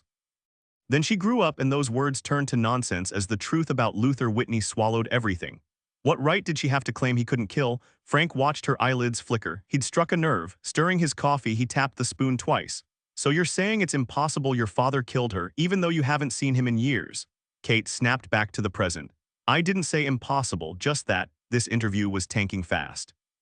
In 20 years, he'd never seen a witness this tangled up. She dug through her purse for Benson and Hedges and Frank pulled out his gum like a reflex. She blew smoke sideways. You quitting too? For half a second, amusement flashed in her eyes. Kate exhaled a slow stream of smoke, forcing her nerves to settle. No luck tracking him down. What were you saying? She tapped her cigarette. Yeah, it's true I haven't seen my father in years. We don't keep in touch. Could he have killed that woman? Sure.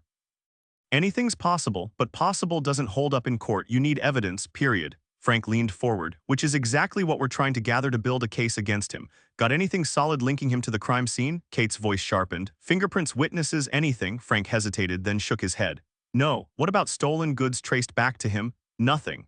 Ballistics. Just one mangled bullet, no weapon. Kate relaxed into her chair, the legal back and forth steadying her. That's it? She studied him through narrowed eyes. Frank shrugged. That's it. So you've got nothing, absolutely nothing. I've got my gut, Frank shot back, and my gut says Luther Whitney was in that house that night in that bedroom. What I need to know is where he is now. I can't help you, Kate said flatly, like I told your partner the other night. Yet you went to his place. Why? She shrugged, keeping Jack's name locked tight behind her teeth. Was she hiding evidence? Maybe. I don't know. Half true. Frank smirked. Kate, you strike me as someone who always has a reason for what she does. Jack's face flashed in her mind. She shoved it away, irritated. Wishful thinking, Lieutenant. Frank snapped his notebook shut with exaggerated care and leaned in. I really need your help. For what? Off-the-record confession, no court reporter, no formalities. I care more about results than legal niceties. Odd thing to say to a prosecutor. I play by the rules, Frank said, finally pulling out his cigarettes. But I also take the path of least resistance when I see it. Got it? Got it. Word is, while you're not exactly daddy's girl, he still cares about you. Who told you that? Christ, Kate, I'm a detective, true or not? I don't know, cut the games, yes or no? She crushed her cigarette hard. Fine, it's true, happy, getting there. Frank lit up, exhaling slowly. I've got a plan to flush him out and I'm trying to get you on board. Doesn't sound like I'd be much use. She already knew what he'd proposed, she could see it in his eyes. It took him 10 minutes to lay it out. She refused 3 times. Half an hour later, they were still at the table. Frank straightened, then abruptly leaned in again. Kate, listen, if you don't help us, we have 0 chance of catching him. If he's as untouchable as you say, with no hard evidence tying him to the crime, he'll walk. But if he did it and we can prove it, you're the last person who should tell me he deserves to get away with it. If you think I'm wrong about this, I'll take you home right now and pretend we never met. Your father can keep stealing, maybe even killing without consequences. He fell silent, his eyes locked onto hers. Kate opened her mouth but couldn't find the words. Her gaze drifted past his shoulder, pulled by a fleeting, shadowy memory surfacing from the past before vanishing again. At nearly 30, Kate Whitney was nothing like the little girl who'd laughed as her father tossed her in the air or whispered secrets she'd never share with anyone else. She was a grown woman, independent for years, and a state prosecutor sworn to uphold the law. Her job was to ensure justice was served, no matter who broke the rules or who they were to her. Then another image flashed through her mind. Her mother sitting by the door, waiting for him to come home, worrying if he was safe. Her mother visiting him in prison, scribbling lists of things to talk about, dressing Kate up for those visits, giddy as his release date neared, as if he were some kind of hero instead of a thief. Jack's words came back to her like a fresh wound. He'd accused her of lying her whole life, as if Luther Whitney were the victim instead of her. To hell with him. Thank God she hadn't married a man who'd throw accusations like that in her face.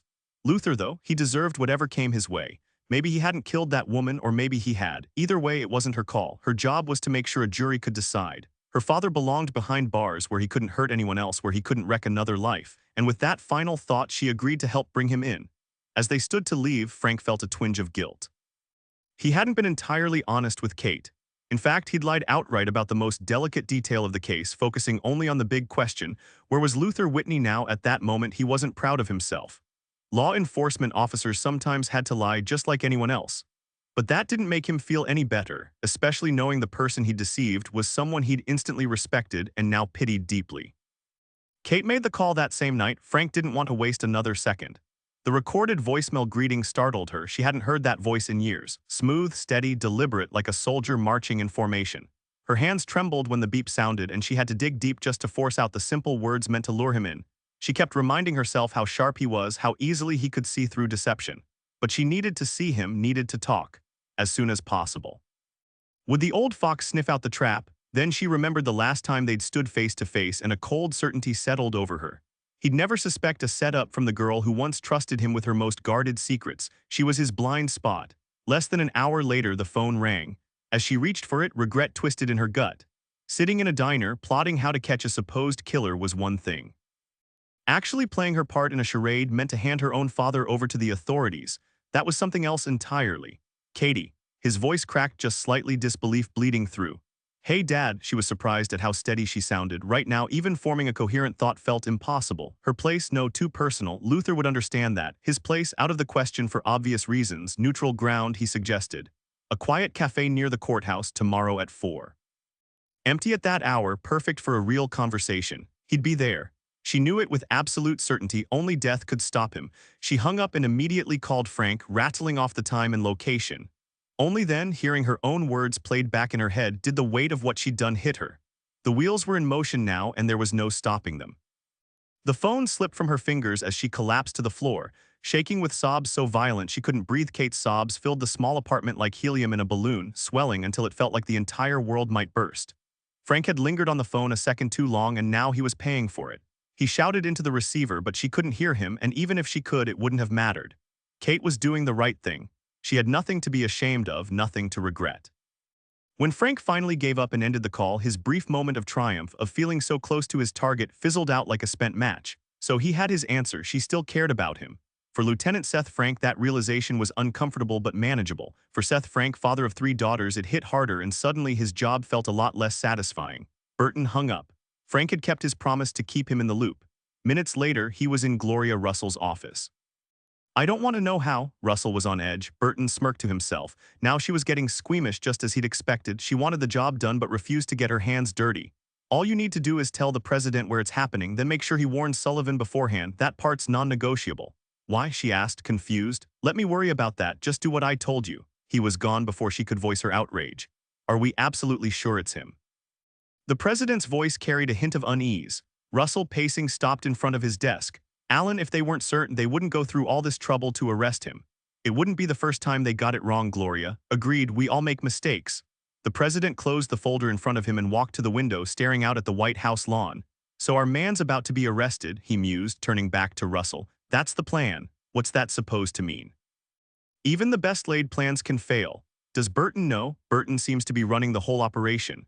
The president stepped closer, resting a hand on her arm. What are you trying to tell me? Russell filled him in on the past few days' events. The president rubbed his chin. What's Burton playing at? He seemed to be asking himself more than her. Why don't you call and ask him directly? The only thing he was adamant about was you warning Sullivan. Sullivan. Why the hell would I? The president cut himself off.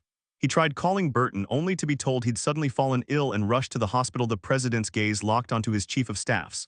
You think Burton's planning what I suspect? He asked. Depends on what you suspect, Gloria replied dryly. Cut the act, you know exactly what I'm talking about, she exhaled. If you're asking whether Burton's making sure that man never sees a courtroom, then yes, I've considered the possibility.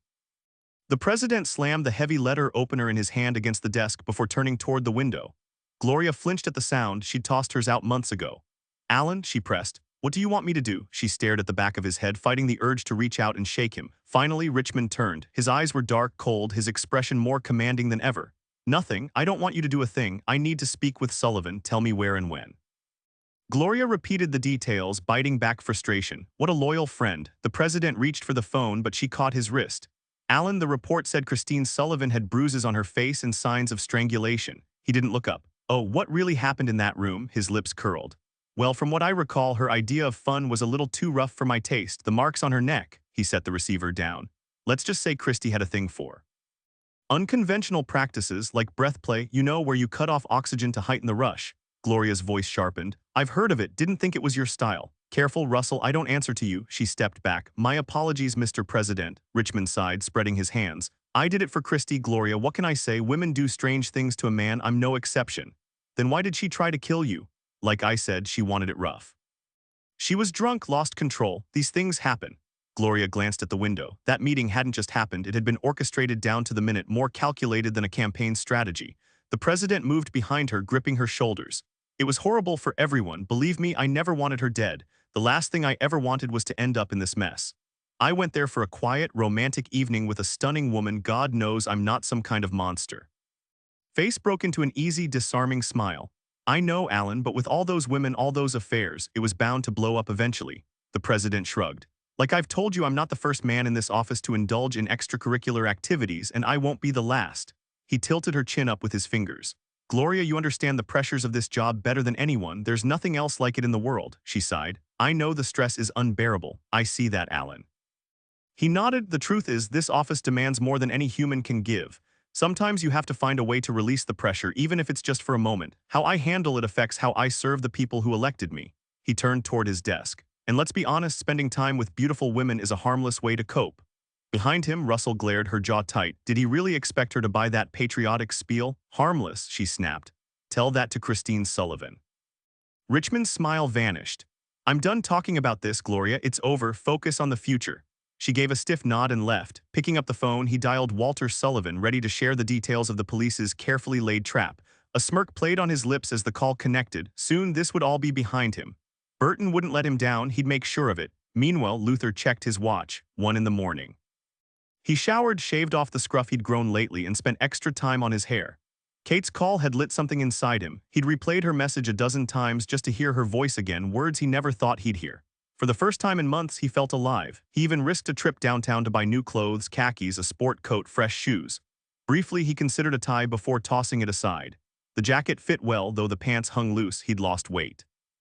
Maybe he'd fix that by taking his daughter to dinner. The thought made him stand a little taller.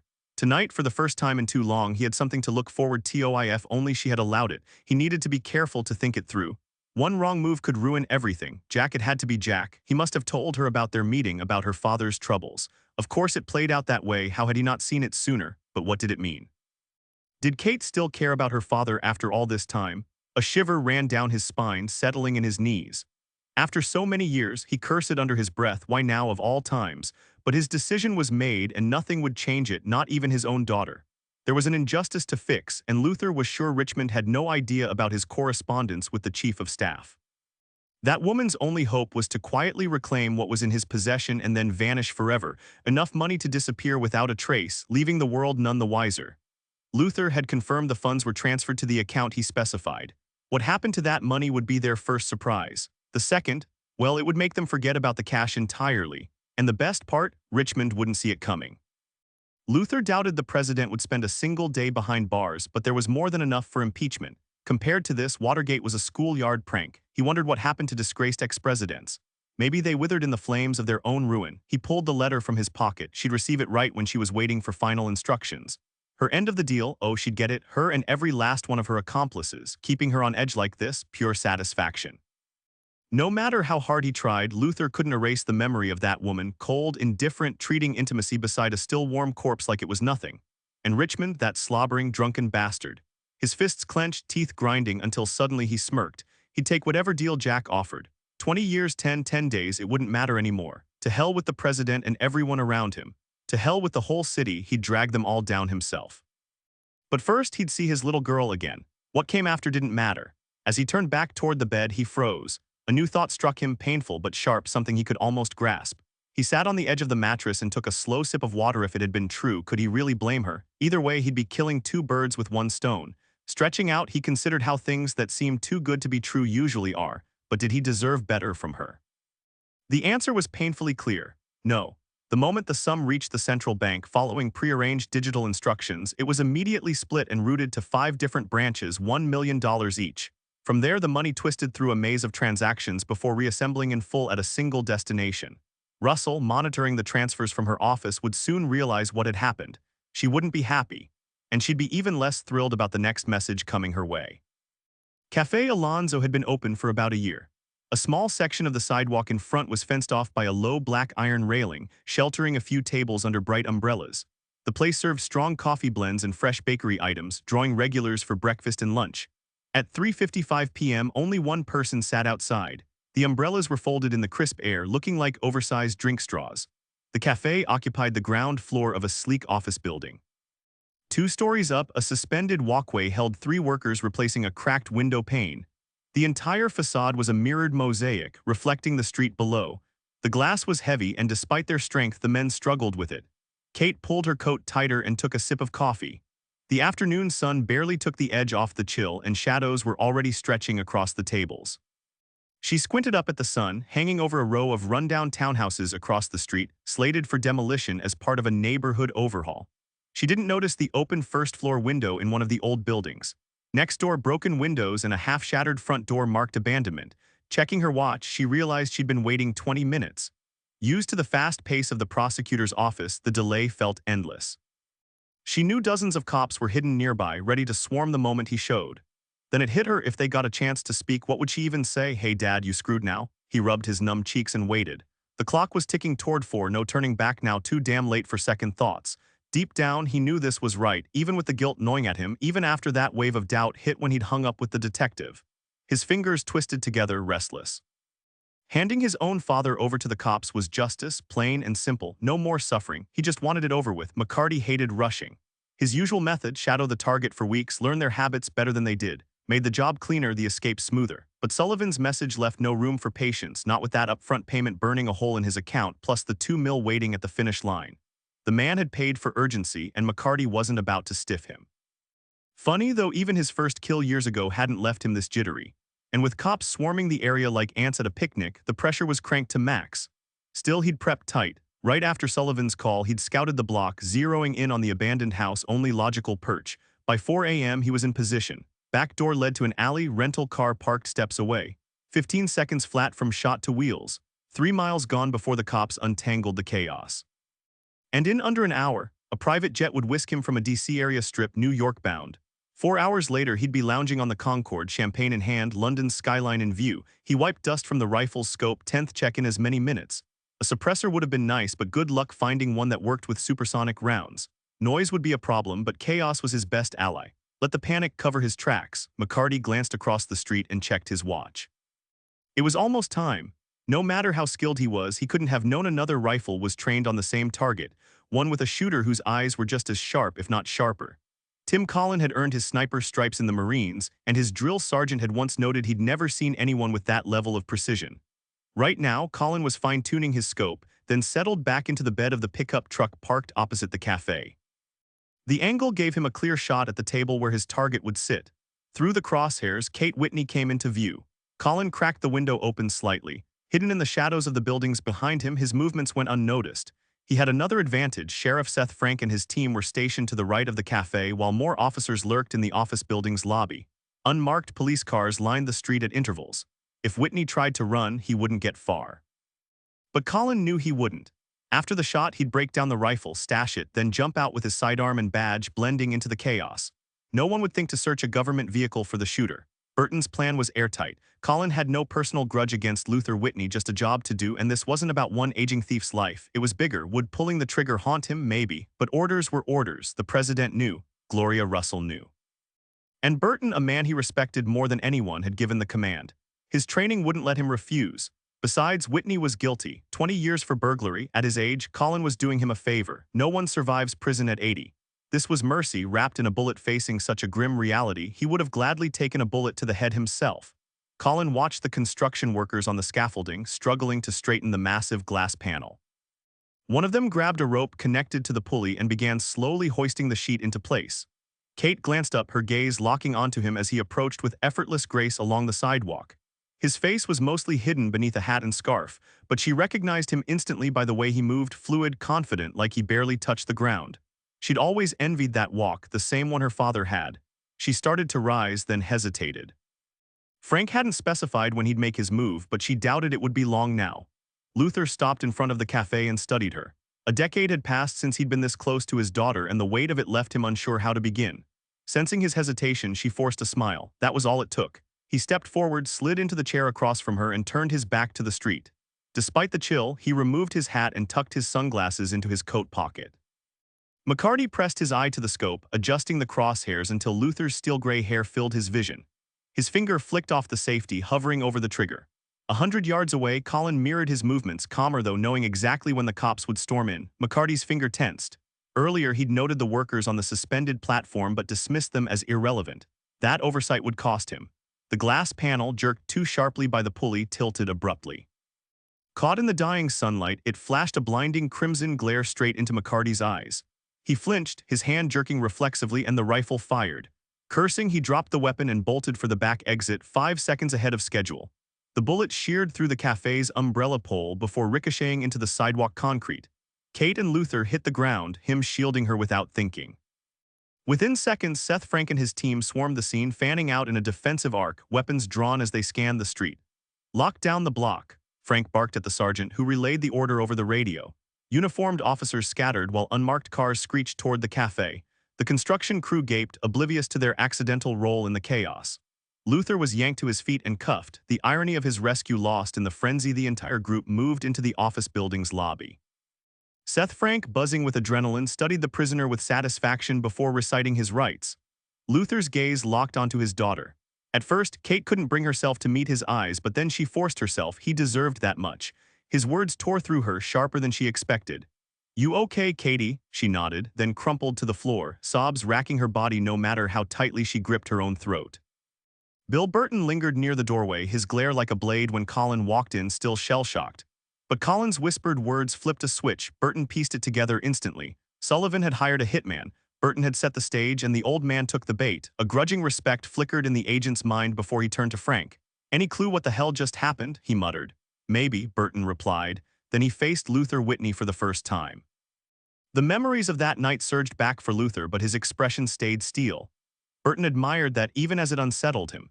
Most men broke during arrests, whimpering, bargaining, but Luther, he'd planned this. Why didn't matter? Burton's attention snapped to Kate curled in the corner.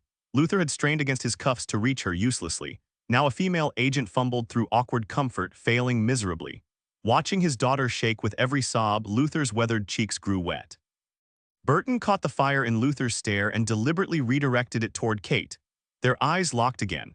A barely there lift of Burton's brows, then a sharp drop, like a trigger pulled. Burton had a way of making hardened criminals look away, his face radiating an intensity that could freeze blood.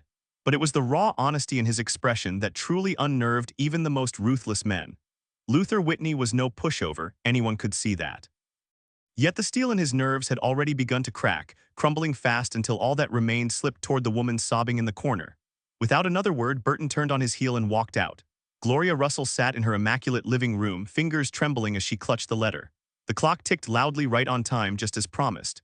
The delivery had come from an elderly man in a turban, driving a beat-up Subaru with a faded courier logo on the door. "Thank you, ma'am. Say goodbye to your life." She had hoped this would be the key to ending the nightmares, the risks she'd taken over the past few months. The fireplace crackled, the wind howling through the chimney while the scent of lemon polish lingered. Mary, the part-time housekeeper, had just left. At 8, she was expected at Senator Miles' dinner, a crucial step in her political comeback. After months of humiliation, the tide was finally turning in her favor. But now, she stared at the letter again. Disbelief weighed on her like a net, dragging her under. "Thanks for the generous contribution, it'll be put to good use. Oh, and the extra rope you just handed me, perfect for hanging you with, that item we discussed, no longer for sale. Changed my mind, the police might need it for evidence. By the way, screw you." Her legs gave out. Extra rope, her mind spun, thoughts refusing to connect. For a second, she considered calling Burton, but she knew he wouldn't answer. Then it hit her. She lunged for the TV just as the 6 o'clock news flashed breaking coverage. In a joint operation between Middleton County and Alexandria PD, a suspect in Christine Sullivan's murder has been apprehended. Shots were fired, possibly at the suspect, before the arrest. The screen cut to footage outside Middleton Police Headquarters. Gloria watched Luther Whitney climb the front steps, his gaze fixed straight ahead, making no effort to hide his face. He looked older than she'd imagined, more like a retired school principal than the man who had seen her that night. It never crossed her mind that Luther had been arrested for a crime she knew he didn't commit, not that it mattered now. There was nothing she could do. The camera panned and she spotted Bill Burton standing beside Colin, listening to Lieutenant Seth Frank's press statement. Incompetent fools, they'd actually arrested him. Luther was in police custody, and here she was, clutching the one piece of evidence that could destroy them all. She'd trusted Burton and Colin, even the president had trusted them, and they'd failed spectacularly. How Burton could stand there looking so calm while their world crumbled around them was beyond her. It was like watching a meteor burn up in the atmosphere, helpless, inevitable. Then a thought hit her so hard it startled even herself. She rushed to the bathroom, yanked open the medicine cabinet, and grabbed the first bottle she saw. How many pills would it take? 10, 100? Her hands shook too much to twist the cap off. After a frantic struggle, the pills spilled into the sink. She snatched up a handful, then froze. The woman in the mirror stared back at her, hollow-eyed, cheeks sunken, hair streaked with gray. She studied the green tablets in her palm. No, she couldn't do it, not like this. With a sharp turn of the faucet, she washed them away and flicked off the light. She called the senator's office, claiming sudden illness to excuse herself from the evening's event. Just as she lay down, a knock rattled the door. At first, it sounded like distant drums. Were they here with a warrant? What could they possibly have on her? The message, she tore it from her pocket and tossed it into the fireplace, watching the flames devour it. Smoothing her dress, she slipped on her slippers and stepped into the living room. The sight of Bill Burton sent another stab of pain through her chest. He walked in without a word, tossed his jacket aside, and headed straight for the liquor cabinet. She slammed the door behind him. "Great job, Burton, just brilliant, you really nailed it. Where's your sidekick?" Off getting his eyes checked, Burton dropped into a chair, glass in hand. "Shut up and listen." Normally, that tone would have set her off, but the ice in his voice paralyzed her. Then she noticed the gun in his holster. Suddenly, it hit her she was surrounded by armed men, everywhere armed men firing shots. She'd gotten mixed up with dangerous people. Sitting across from him in silence, she studied his face.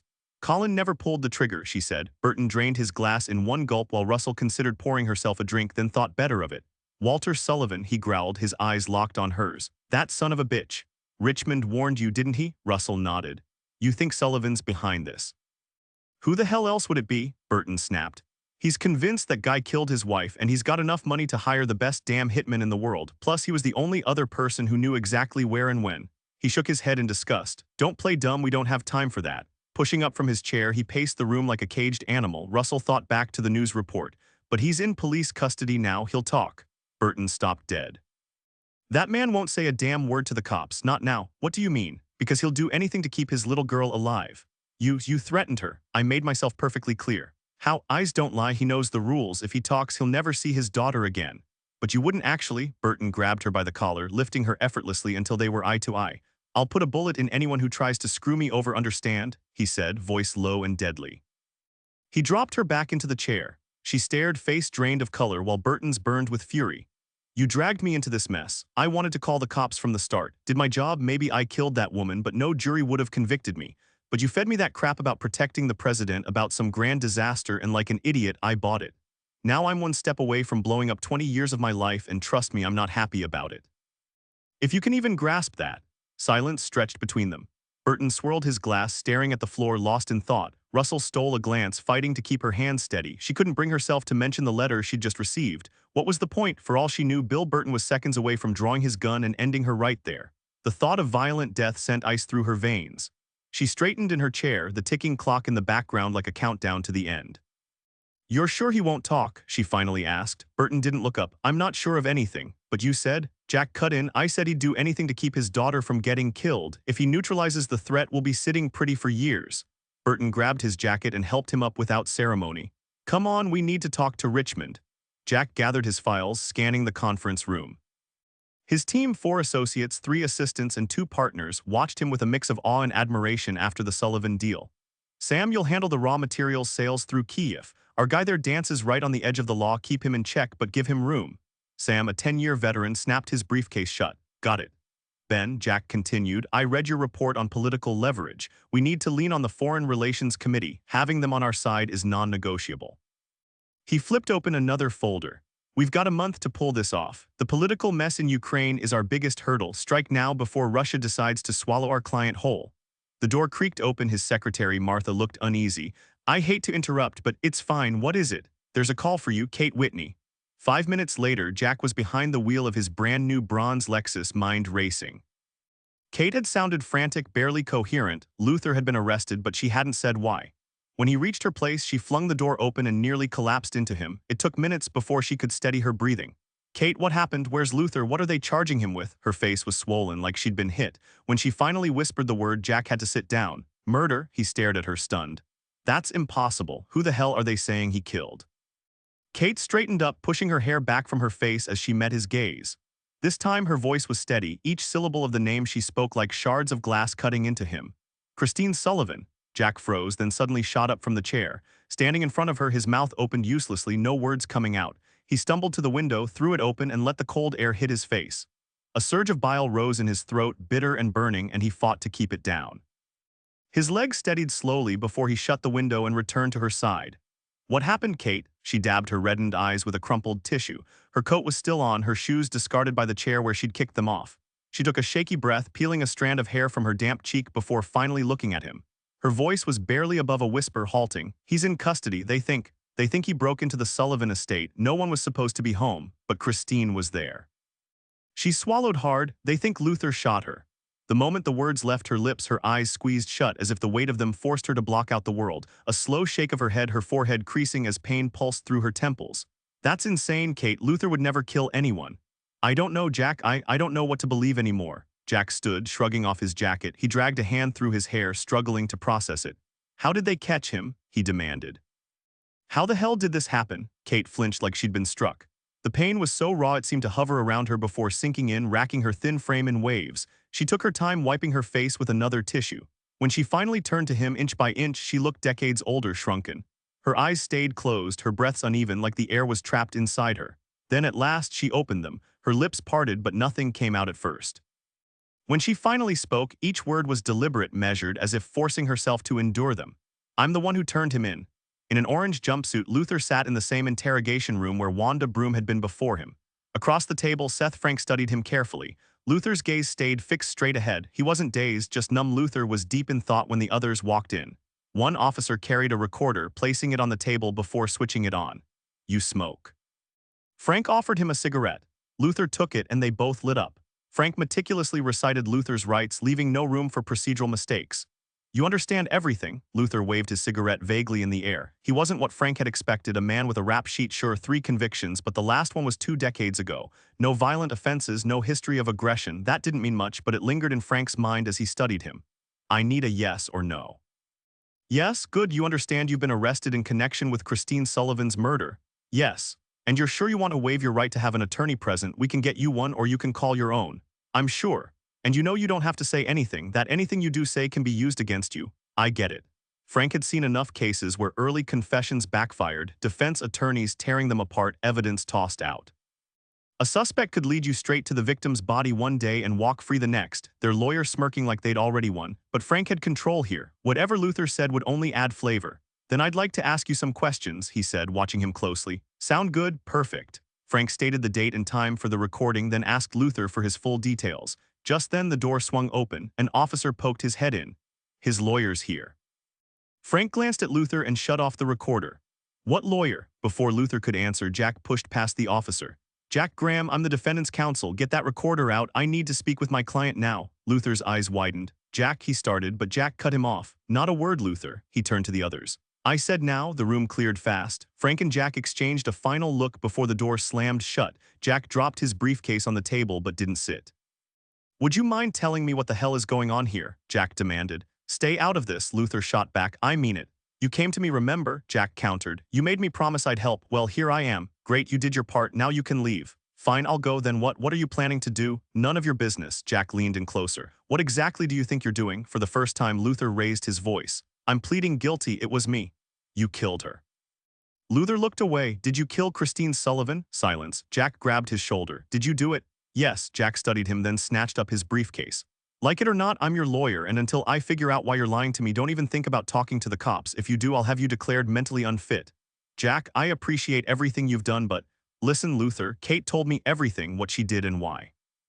But get this straight, if you go down for this, your little girl will never recover. You hear me? Luther never finished his sentence. Suddenly, the cramped room felt like a shoebox. He didn't hear Jack leave. He just sat there, staring blankly ahead. For once in his life, he had no idea what to do. Jack stepped into the hallway where the officers waited. Who's in charge? Lieutenant Seth Frank, said the lead investigator. Good.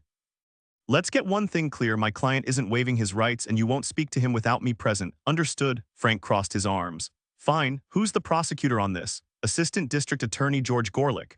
I assume you've got an indictment. Grand jury handed it down last week. Jack shrugged on his coat. Of course they did. Bail's off the table, I'm sure you realize. Honestly, from what I've heard, he's safer in here with you. Keep an eye on him, will you? Jack handed Frank his card and walked off without another word. The lieutenant's smirk faded as he glanced at the card, then back at the interrogation room before finally watching Jack disappear down the hall. Meanwhile, Kate had showered and changed.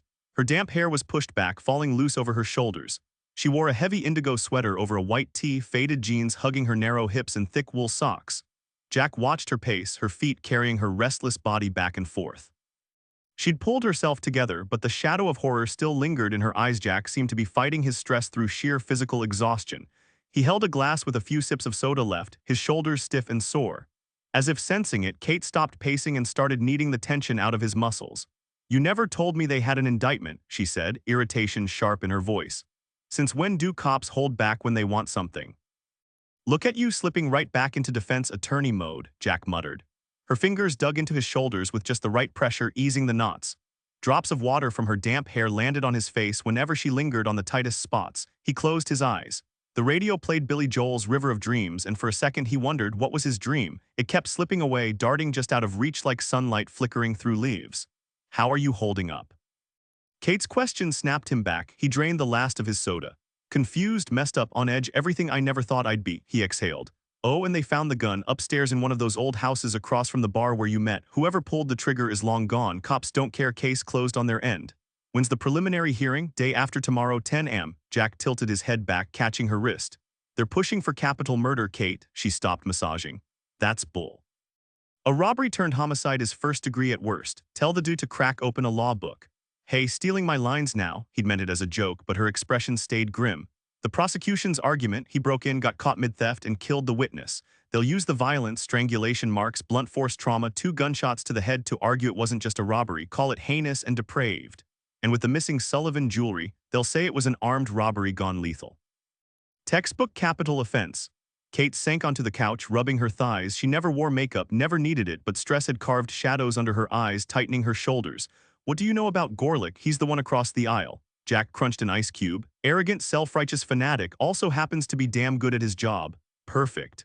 He moved to sit beside her, taking her ankle in his hands, thumb tracing idle circles over her skin. Outside, a car alarm blared, then cut off abruptly. Just another jagged edge in the nightlay sank deeper into the couch, letting her head fall back against the cushions. That was always how it had been between them, this effortless ability to slip back into a quiet, comfortable closeness, as if the last 4 years had never happened. Frank said the evidence wasn't even enough for an arrest warrant, she murmured. I don't get it, Jack. He tugged off her socks, his hands working over her feet, tracing the delicate bones beneath her skin. The cops got an anonymous tip about a license plate from a car spotted near the Sullivans' place the night of the murder. Turns out that car was in the police impound lot that night. She exhaled sharply. So wrong lid. No, Luther used to tell me it was easy to borrow a car from impound, take it, use it, put it right back. Kate kept her eyes fixed on the ceiling, her jaw tight. What lovely conversations you two must have had. The old edge crept back into her voice. Come on, Kate. Sorry, she muttered, exhaustion replacing the bite. They checked the car's floor mats, found fibers from the Sullivans' bedroom carpet, and traces of this specific soil blend, same stuff their gardener used for the cornfield by the house. Custom mix not used anywhere else nearby. I talked to Gorlick. He's cocky, trust me. Official paperwork's not in yet, but I'm filing the motion tomorrow. And what's that got to do with my father? They got a search warrant for Luther's house and car, same soil on his floor mats, took a sample from his living room carpet too. Kate finally opened her eyes. He was in that house cleaning carpets, the fibers could have stuck to him then, and then he took a stroll through the cornfield, please. Someone else could have tracked it in and he stepped in it. That's what I'd say too, except for one thing. She sat up. What? Along with the fibers and soil, they found petroleum-based solvent. Cops pulled traces from the carpet during the investigation. They think the killer tried scrubbing out a bloodstain, his blood. Bet they've got witnesses lined up to swear that solvent was never used for cleaning before or during the job. So Luther could have gotten it on him only if he was in that house after. Soil, fibers, solvent, all pointing straight at him. Here's how everything connects. Kate slumped back against the pillow. They tracked down the hotel where Luther stayed in the city. They found a fake passport that led them to his trip to the Bahamas. 2 days after the murder, he flew to Texas, then Miami, and finally to the island. Sounds like a guilty man running, doesn't it? A cab driver signed a statement saying he drove Luther to Sullivan's vacation home there. During the ride, Luther casually mentioned being at Sullivan's other place in Virginia. And if that's not enough, there are witnesses who will testify they saw Luther and Wanda Broom together multiple times before the murder. One of Wanda's close friends even claims Wanda told her she was desperate for money and that Christine Sullivan had mentioned the safe. So Wanda lied to the police. I get why Gorlick dumped all this on you without hesitation, Jack said, but it's still just circumstantial. Not just circumstantial, Jack. This is one of those cases where there's no single piece of direct evidence, just a mountain of little things that add up until any juror would say, enough already. Who are you kidding? You killed her, you bastard. I'll fight every step, but they've got rocks to throw, and if Gorlick gets your father's past into the record, that could be it for us. Those records are too old. Their prejudicial value outweighs anything they'd prove. Gorlick won't get them in. Her voice sounded confident, but inside she wasn't so sure. What could she be sure of anymore? The phone rang. Kate hesitated. Does anyone know you're here? Jack shook his head. She picked up. Hello? The voice on the other end was brisk, professional. Ms. Whitney, Robert Gavin from the Washington Post. I'd like to ask you a few questions about your father, preferably in person if we can arrange it. What do you want? Come on, Ms. Whitney, your father's front page news, you're a prosecutor, seems like plenty to talk about. She hung up. Jack watched her.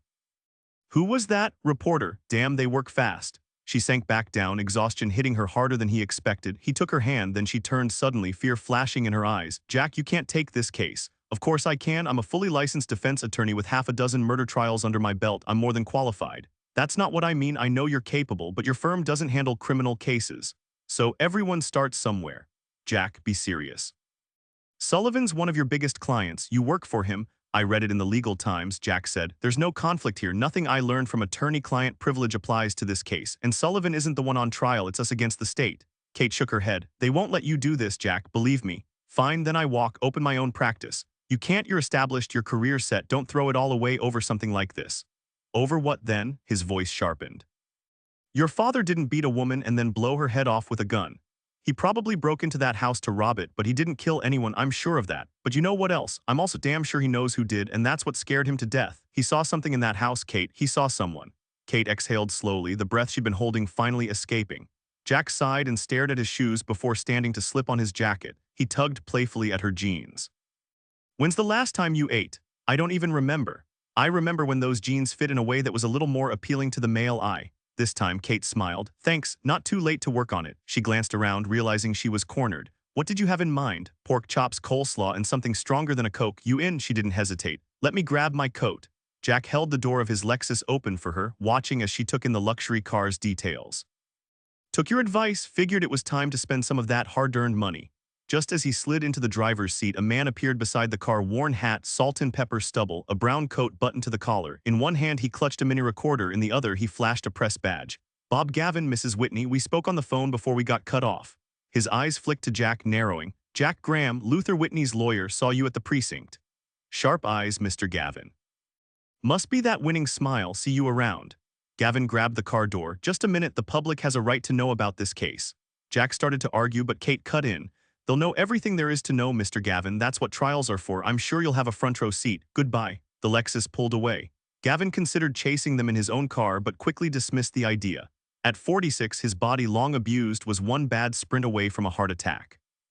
And this was only the beginning. Jack knew he'd have to face them eventually.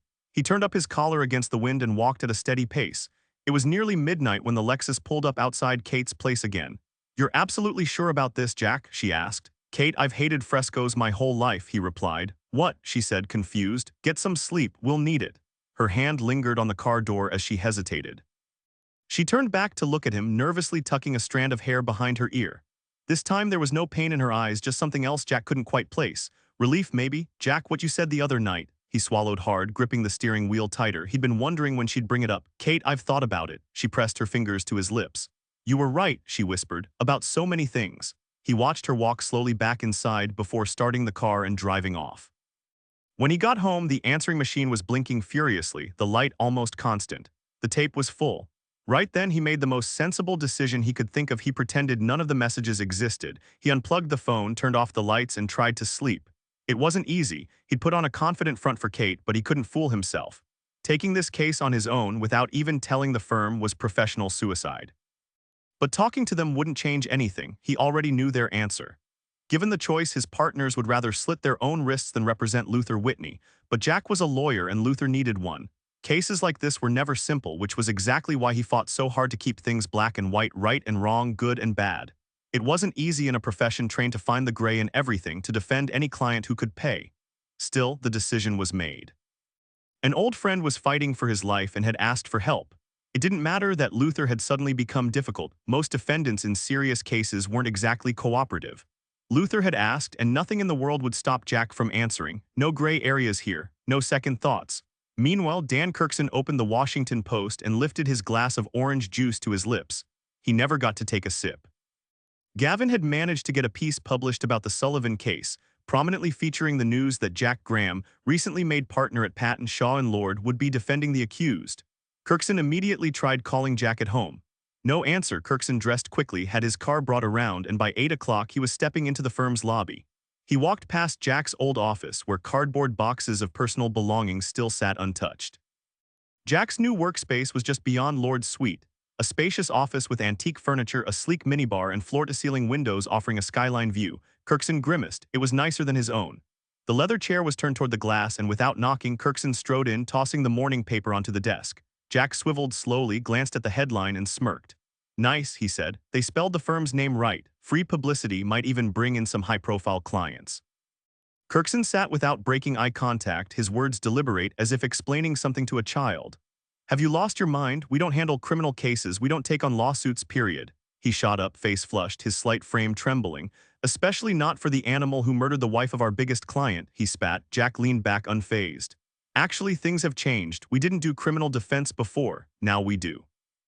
And last I checked, defendants are innocent until proven guilty, or did you forget that, Dan? His grin widened. 4 million versus 600 grand, old man, so drop it.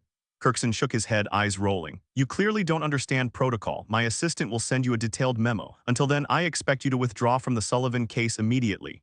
He turned to leave, but Jack stood. Listen close, Dan. I'm taking this case and I'm seeing it through. I don't give a damn what you or this firm thinks, and shut the door on your way out. Kirkson paused, shooting him a sharp glare. Watch your step, Jack. I run this place. Yeah, I know, Jack shot back, which is why I'm sure you can manage a little push on that door when you leave. Without another word, Kirkson spun on his heel and slammed it behind him. The pounding in Jack's skull finally eased. He turned back to his desk, nearly done with the defense filings. He needed them submitted before anyone could stop him. After printing, signing each page, and personally calling the courier, he sat back, lost in thought for a long moment. The city lights blinked outside, indifferent. Somewhere in the distance, a siren wailed, another case, another mess. He almost laughed. Let them try to stop him. The clock struck 9, leaving Seth Frank with little time before his 10 o'clock meeting with Luther. His mind raced with questions, but then he remembered that frigid night at the mall, the raw terror in Luther's eyes. Would he even want to hear the answers?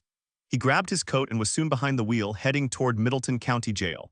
Under Virginia law, prosecutors were required to hand over any evidence that could exonerate a defendant. Ignoring that rule was a surefire way for any attorney to wreck their career, letting a guilty man walk free, either at trial or on appeal. But those rules were giving Frank a pounding headache. Sitting in his office, he pictured Luther alone in his cell just yards away. The man's calm demeanor didn't fool him. Some of the worst killers he'd arrested had looked like they'd just stepped out of a church choir before bashing someone's skull in for fun. Gorlick was building a solid case, meticulously weaving together threads that would form a noose tight enough for Luther Whitney. That part didn't worry Frank. What gnawed at him were the loose ends, the wounds, the 2 guns, the bullet pulled from the wall, the crime scene scrubbed cleaner than an operating room, and then there was the trip to Barbados, only for Luther to turn right back around. Luther was a pro. Frank had spent nearly 4 days digging into his past. This was a man who'd pulled off a heist that would have stayed unsolved if not for one unpredictable twist. He'd walked away with millions, leaving cops clueless. He'd already been overseas, so why come back? A pro wouldn't do that.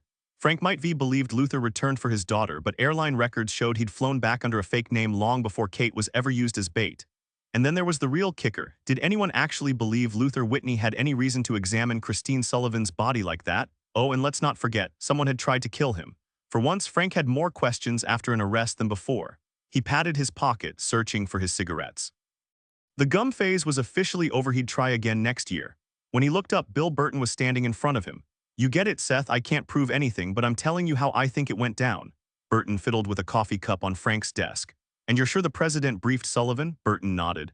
I was just with him. My fault. Should have told him to keep his mouth shut. Sorry, Seth. Damn it, Bill, we're talking about the president. You really think you can tell him what to do?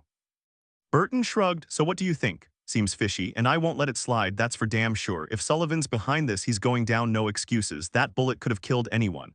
Knowing how Sullivan operates, you won't find much. The shooter's probably on some Pacific island with a new face and 100 people swearing he's never set foot in the U.S. Frank finished his report. Burton studied him. Get anything out of Whitney? Not a chance. His lawyers got him on lockdown.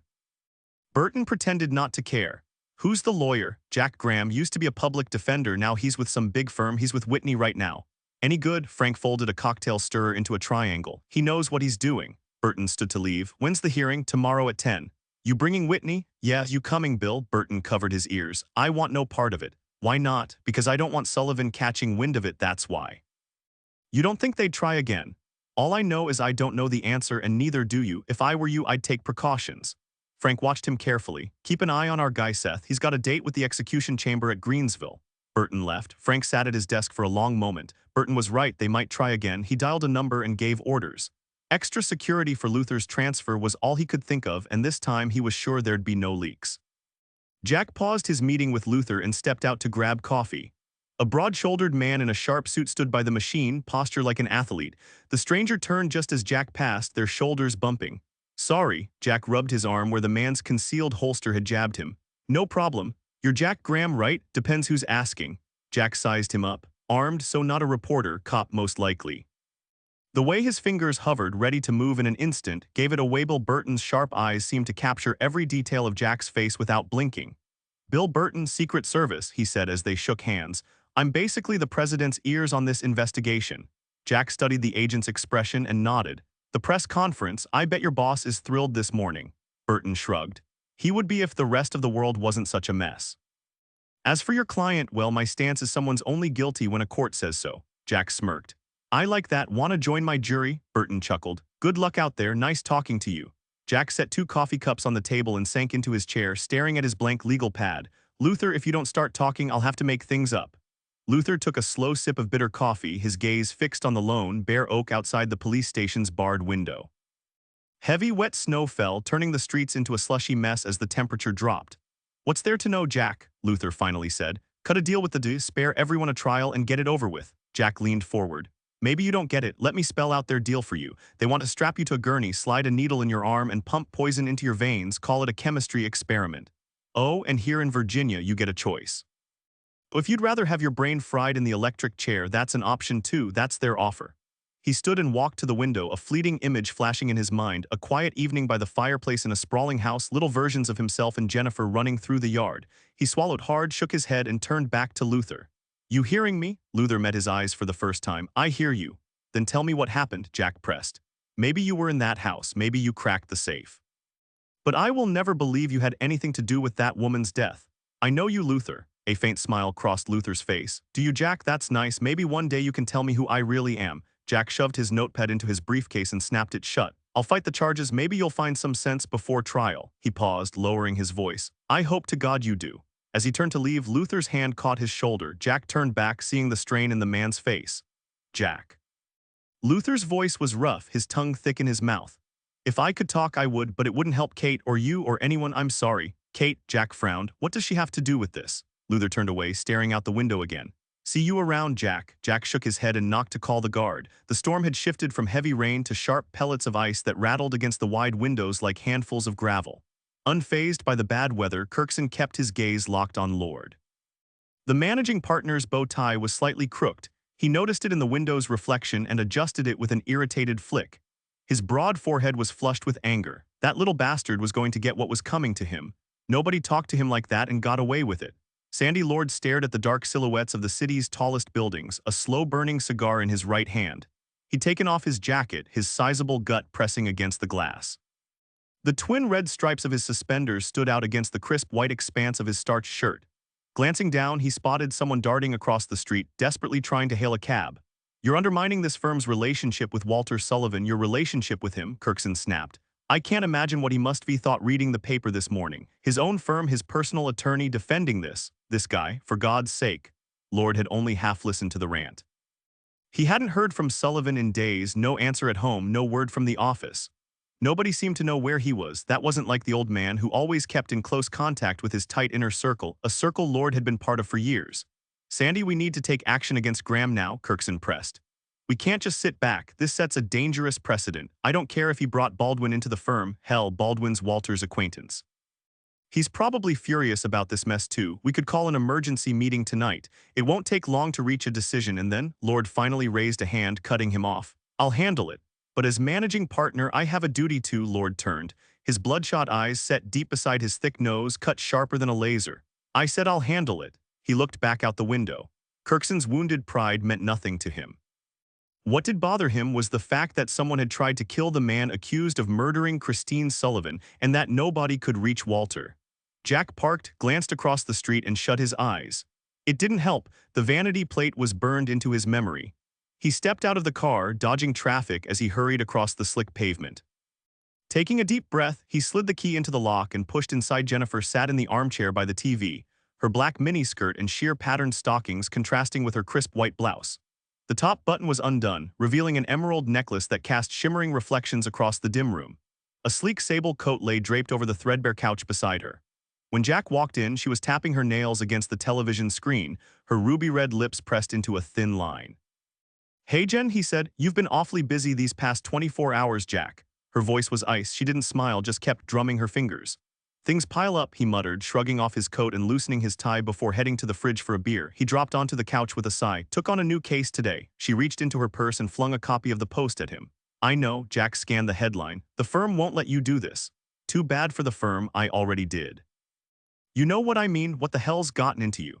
"Jen, I know him, okay? He's my friend. I don't think he killed that woman, and I'm going to defend him. Lawyers do it every damn day. It's kind of the job." She leaned forward, eyes sharp. "It's Walter Sullivan, Jack. Think about what you're doing." "Yeah, I know who it is. So tell me, does Luther Whitney not deserve a defense just because someone says he killed Sullivan's wife? Where's that written?" "Walter Sullivan is your client." "Luther's been my friend a hell of a lot longer. Jack, the guy's a career criminal, in and out of prison his whole life. Actually, he stayed clean for 20 years.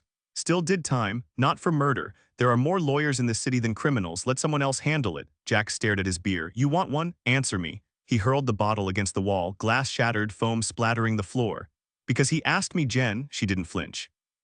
Just stood slipping into the sable coat with deliberate calm. You're making a mistake. I hope you realize that before it's too late. My father nearly had a heart attack when he saw the paper. Jack caught her shoulder, turning her gently. Jen, he said, voice low, I have to do this. I'd hoped you'd be with me. You should lay off the beer and start thinking about the rest of your life. The door slammed. Jack slumped against it, dragging his hands down his face until his skin burned. Jack peered through the grimy window as the personalized license plate vanished into a swirl of snow. He sank into his chair and stared again at the headline on the front page. Luther wanted to cut a deal, but that was a hopeless fantasy. The stage was set, everyone wanted a front-row seat to this trial. News outlets had dissected every angle, and hundreds of millions had already seen Luther's face splashed across their screens. Polls were already calling it, with most convinced of his guilt. Meanwhile, Gorlick smoothed his mustache, certain this case would launch him straight to the Attorney General's office, and in Virginia that was just a stepping stone to the governor's mansion. Short, balding with a voice like thunder, Gorlick was more dangerous than a rattlesnake.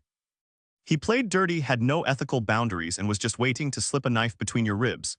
That was George Gorlick. Jack knew the fight ahead would be brutal, and Luther, he wasn't talking. Fear had him locked down, but what did Kate have to do with any of it? Jack couldn't piece it together. Tomorrow he'd walk into court and declare Luther innocent, even though he had no real way to prove it. Sure, the burden of proof was on the state, but they weren't exactly short on evidence. He'd fight with everything he had, but saving a defendant with 3 prior convictions. Even if Luther had stayed clean for 20 years, nobody cared. He was the perfect tragic figure, a cautionary tale wrapped in a headline. Jack hurled the newspaper across the room, then swept up the shattered glass and spilled beer. Rubbing the tension from his neck, he headed to the bedroom to change for the gym. The IMCA was just 10 minutes away. Miraculously, he found a spot right out front. The black sedan tailing him wasn't so lucky. Its driver circled the block twice before finally parking across the street. The man wiped condensation from his window, eyeing the building before finally stepping out. He jogged up the steps, pausing just long enough to admire a gleaming Lexus before slipping inside. 3 pickup games later, Jack was drenched.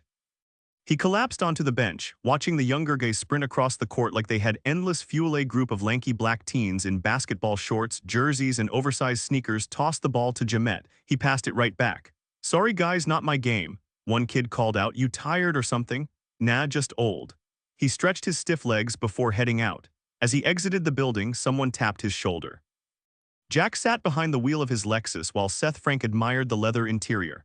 Heard these rides are something else. Mind if I ask what this set you back? $49,500 out the door. Damn, that's more than I make in a year. Same for me until recently. Yeah, word is public defenders don't exactly get rich.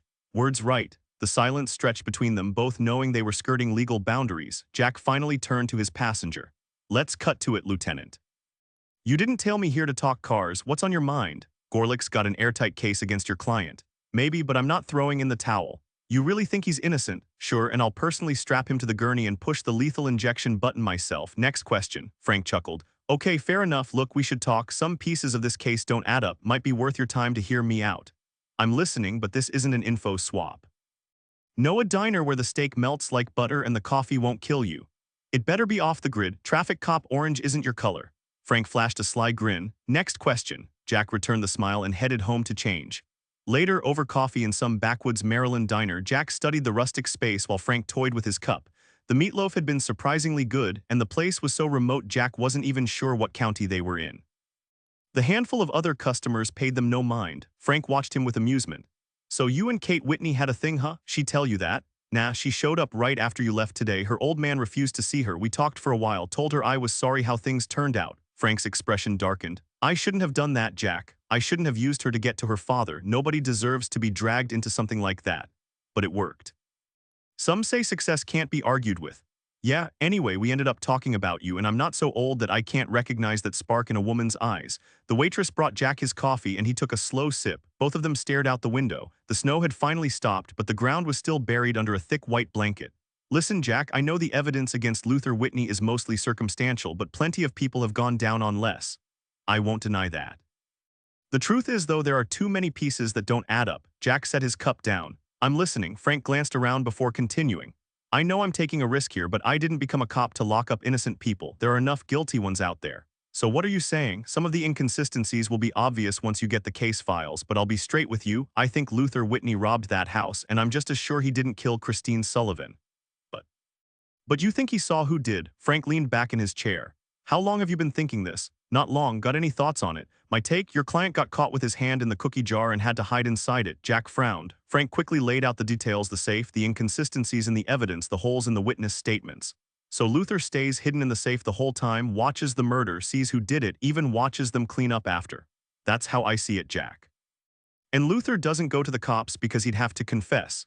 It explains a lot, but not who did it. The obvious suspect is the husband, and I don't buy that. Jack thought about Walter Sullivan. Agreed, so who's less obvious? Whoever Christine was with that night. Given what you've told me about the victim's habits, that narrows it down to a couple million people. Never said it'd be easy. Well, my guess, it's not just some random guy. Why? Jack took another sip of coffee, eyeing the slice of apple pie. All right, listen, Seth, he said finally, you realize I'm in a tricky spot here. You come to me with your doubts, and I appreciate you trusting me with this, but you're not entirely sure you can trust me, and you don't want to say anything that might jeopardize your client's position, Jack observed. Frank gave a noncommittal shrug. Something like that, Jack nodded. Fair enough. They paid the check and stepped out of the restaurant into a sudden snowstorm, the wipers struggling to keep up with the thick flakes. Jack glanced at Frank, who stared straight ahead, lost in thought, or maybe just waiting for him to speak. All right, I'll take the risk, Jack finally said. Not like I have much to lose anyway. Frank kept his eyes on the road. That's what I figured. Let's say Luther was in that house and saw the woman get killed, Jack continued. Frank turned to him, relief flickering across his face. Okay, to predict how he'd react, you'd have to know him, how his mind works. Luther's the most unshakable person I've ever met, and despite his past, he's rock solid. If I had kids, I'd trust them with him without a second thought. Nothing bad would happen on his watch. The guy notices everything, obsesses over details. Frank smirked. Notices everything except his own daughter setting him up. Jack exhaled. Yeah, no way he saw that coming, not in a million years. Frank nodded. I get the kind of man you're describing, Jack. Some of the guys I've arrested, aside from their sticky fingers, had a strong sense of honor. If Luther saw that woman murdered, I guarantee he'd find a way to expose the killer, Jack insisted. He wouldn't let it slide. That's not who he is. Frank raised an eyebrow. Unless, Jack met his gaze, unless the circumstances were extraordinary. Maybe he knew the killer personally or by reputation. You mean someone so above suspicion that Luther figured reporting them would be pointless? Frank asked. There's more, Jack said, turning onto a side street near the Imca. Before all this, I'd never seen Luther scared. Now he's terrified. He's resigned to taking the blame for the murder. I don't know why. Hell, he even fled the country. And then came back, Frank pointed out. Exactly, makes no sense. By the way, do you know when? Frank flipped through his notebook and gave him the exact date. So what happened between Christine Sullivan's murder and that date to make him return? Frank shook his head. Could be anything. No, it has to be something specific, Jack insisted. And if we figure out what, maybe we can untangle this whole mess. Frank tucked the notebook away, absently brushing snow off the dashboard. Jack leaned back in his seat, resting his head against the headrest. He's not just scared for himself. He's scared for Kate too. Frank raised an eyebrow. You think someone threatened her? Jack shook his head. No, he would have told me, but I think someone made it clear to Luther that if he doesn't keep quiet, she'll pay the price. Same person who tried to kill him? Maybe, I don't know. Frank clenched his fists and stared out the window. He took a deep breath before turning back to Jack. You need to get Luther to talk. If he gives us the killer, Christine Sullivan's murderer, I'll push for probation and community service. No prison time, hell, Sullivan might even let him keep whatever he stole if it helps nail the killer. Just a proposal, Frank smirked. Let's just say I'll shove this deal down Gorlick's throat myself. Sound good? He held out his hand. Jack shook it. Deal. Frank stepped out but leaned back in. For what it's worth, as far as I'm concerned, tonight never happened. Anything you told me stays between us, no exceptions. Not even if I'm under oath, I mean it. Thanks, Seth. Frank walked slowly back to his car as the Lexus pulled away and vanished around the corner. He knew exactly what kind of man Luther Whitney was, so what could terrify someone like him to the core? At 7:30 a.m., Jack pulled into the Middleton Police Department parking lot. The morning was clear but bitingly cold. Among the snow-dusted patrol cars sat a black sedan, its hood already cold, proof Seth Frank was an early riser. Luther looked like a different man. The orange jumpsuit was gone, replaced by a tailored brown suit and a muted striped tie. With his freshly trimmed gray hair and lingering tan from his island getaway, he could have passed for an insurance agent or a senior law partner.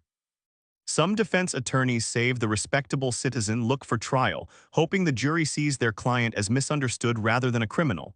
But for Jack, appearance wasn't just courtroom theater, it was strategy. Luther didn't deserve to be paraded around in neon orange. Sure, he was a thief, but not the kind who'd stab you in an alley or choke you out for your wallet.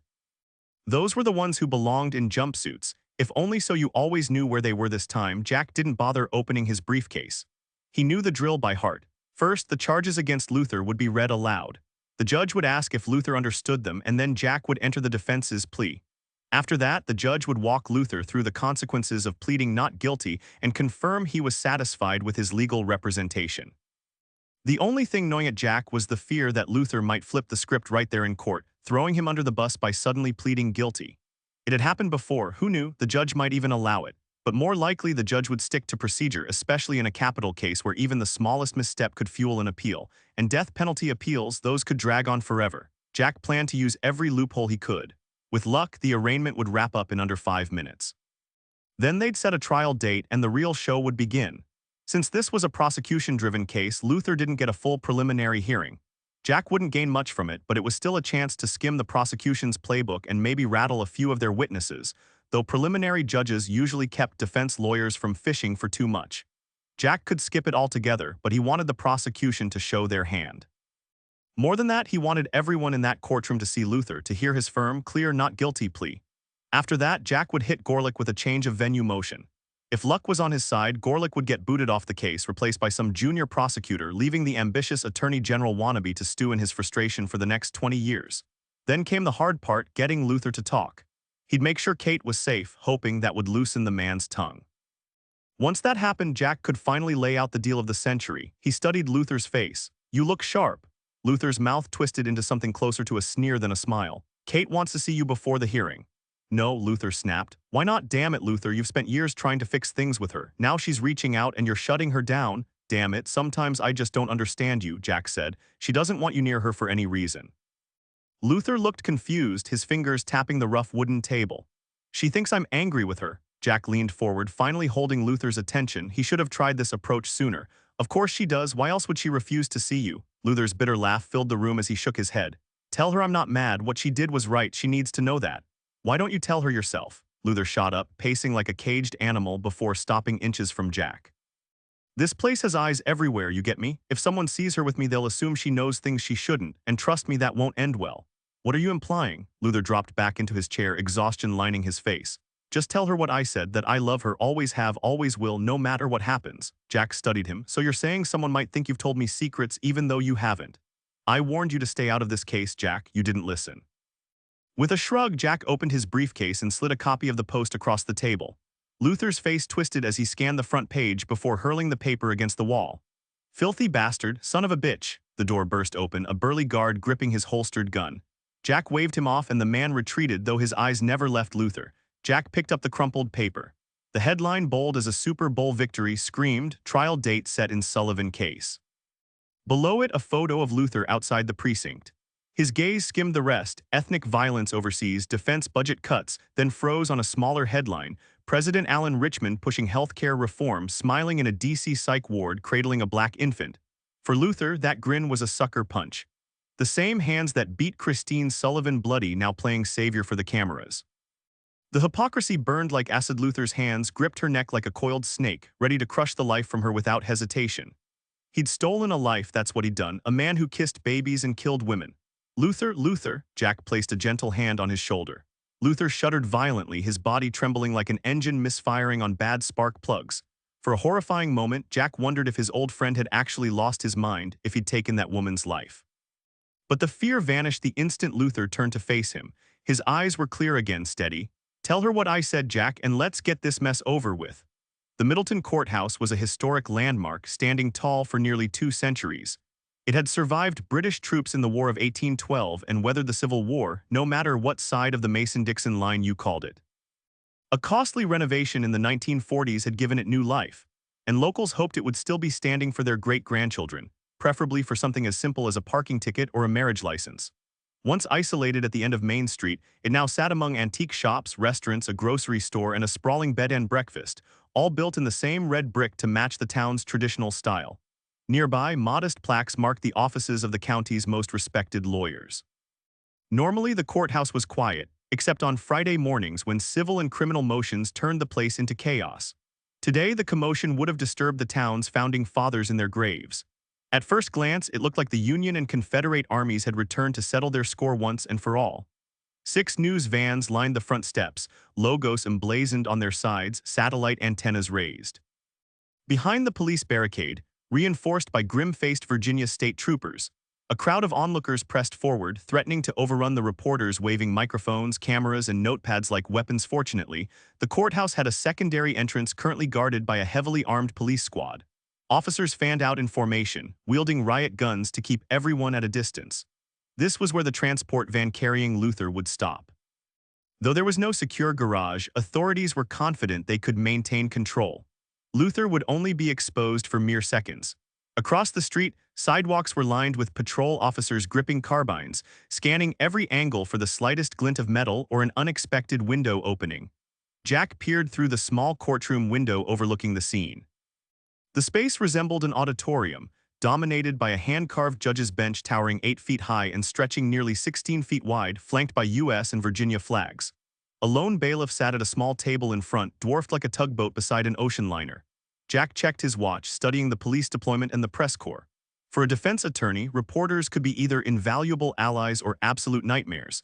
It all depended on their opinion of the defendant and the crime. A skilled journalist could passionately declare impartiality while shredding a client's reputation long before a verdict. Female reporters often went easier on men accused of sexual violence to avoid bias accusations, while male journalists leaned sympathetic toward abused women who fought back. Luther wouldn't get that grace. Ex-cons who murdered young, wealthy women were fair game for every media outlet, regardless of gender.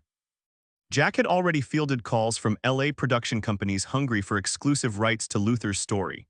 They were ready to pay big even before the trial began.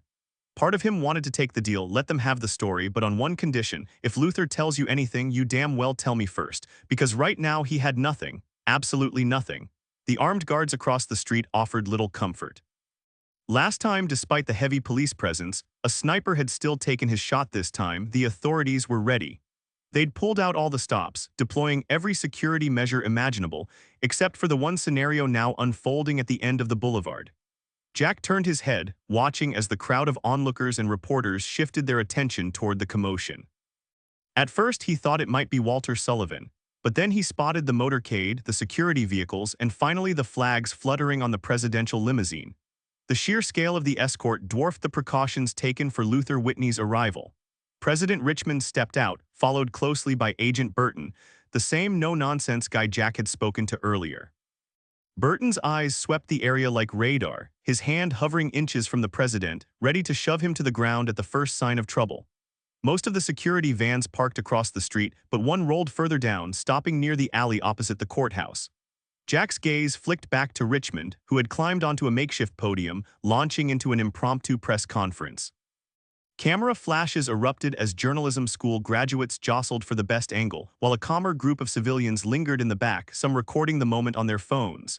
A presence at his side made Jack turn sharply. A towering African-American bailiff stood beside him, his expression unreadable. 27 years in this courthouse, the man muttered, and he's never shown up before, now twice in 1 year, go figure. Jack smirked. If your buddy had donated $10 million to his campaign, he'd probably visit you too. Lot of big players gunning for you. I'll hold my ground, brought a bigger bat. Samuel Long, Jack Graham, you're gonna need that bat. Graham, hope you loaded it with lead. What do you think, Samuel? Will my guy get a fair shot in there? Samuel exhaled, his eyes drifting toward the chaos outside. Ask me 2-3 years ago, I'd have said yes, no question. Today, he shook his head. Doesn't matter if it's the Supreme Court or traffic court, everything's shifting. Not just here, everywhere. Whole damn world's changing and I don't know what to expect anymore. They both turned back to the window just as Kate walked through the courtroom doors.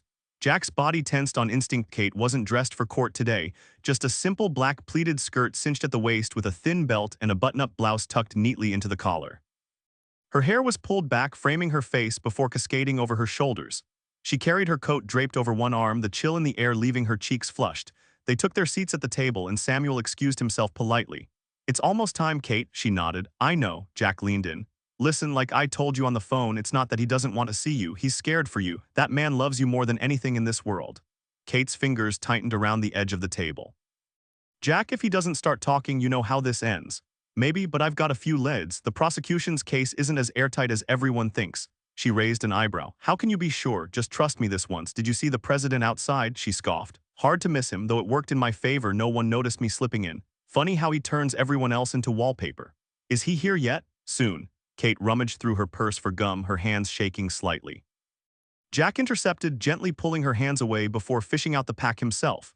"Can't I at least talk to him on the phone?" he sighed. "I'll see what I can do."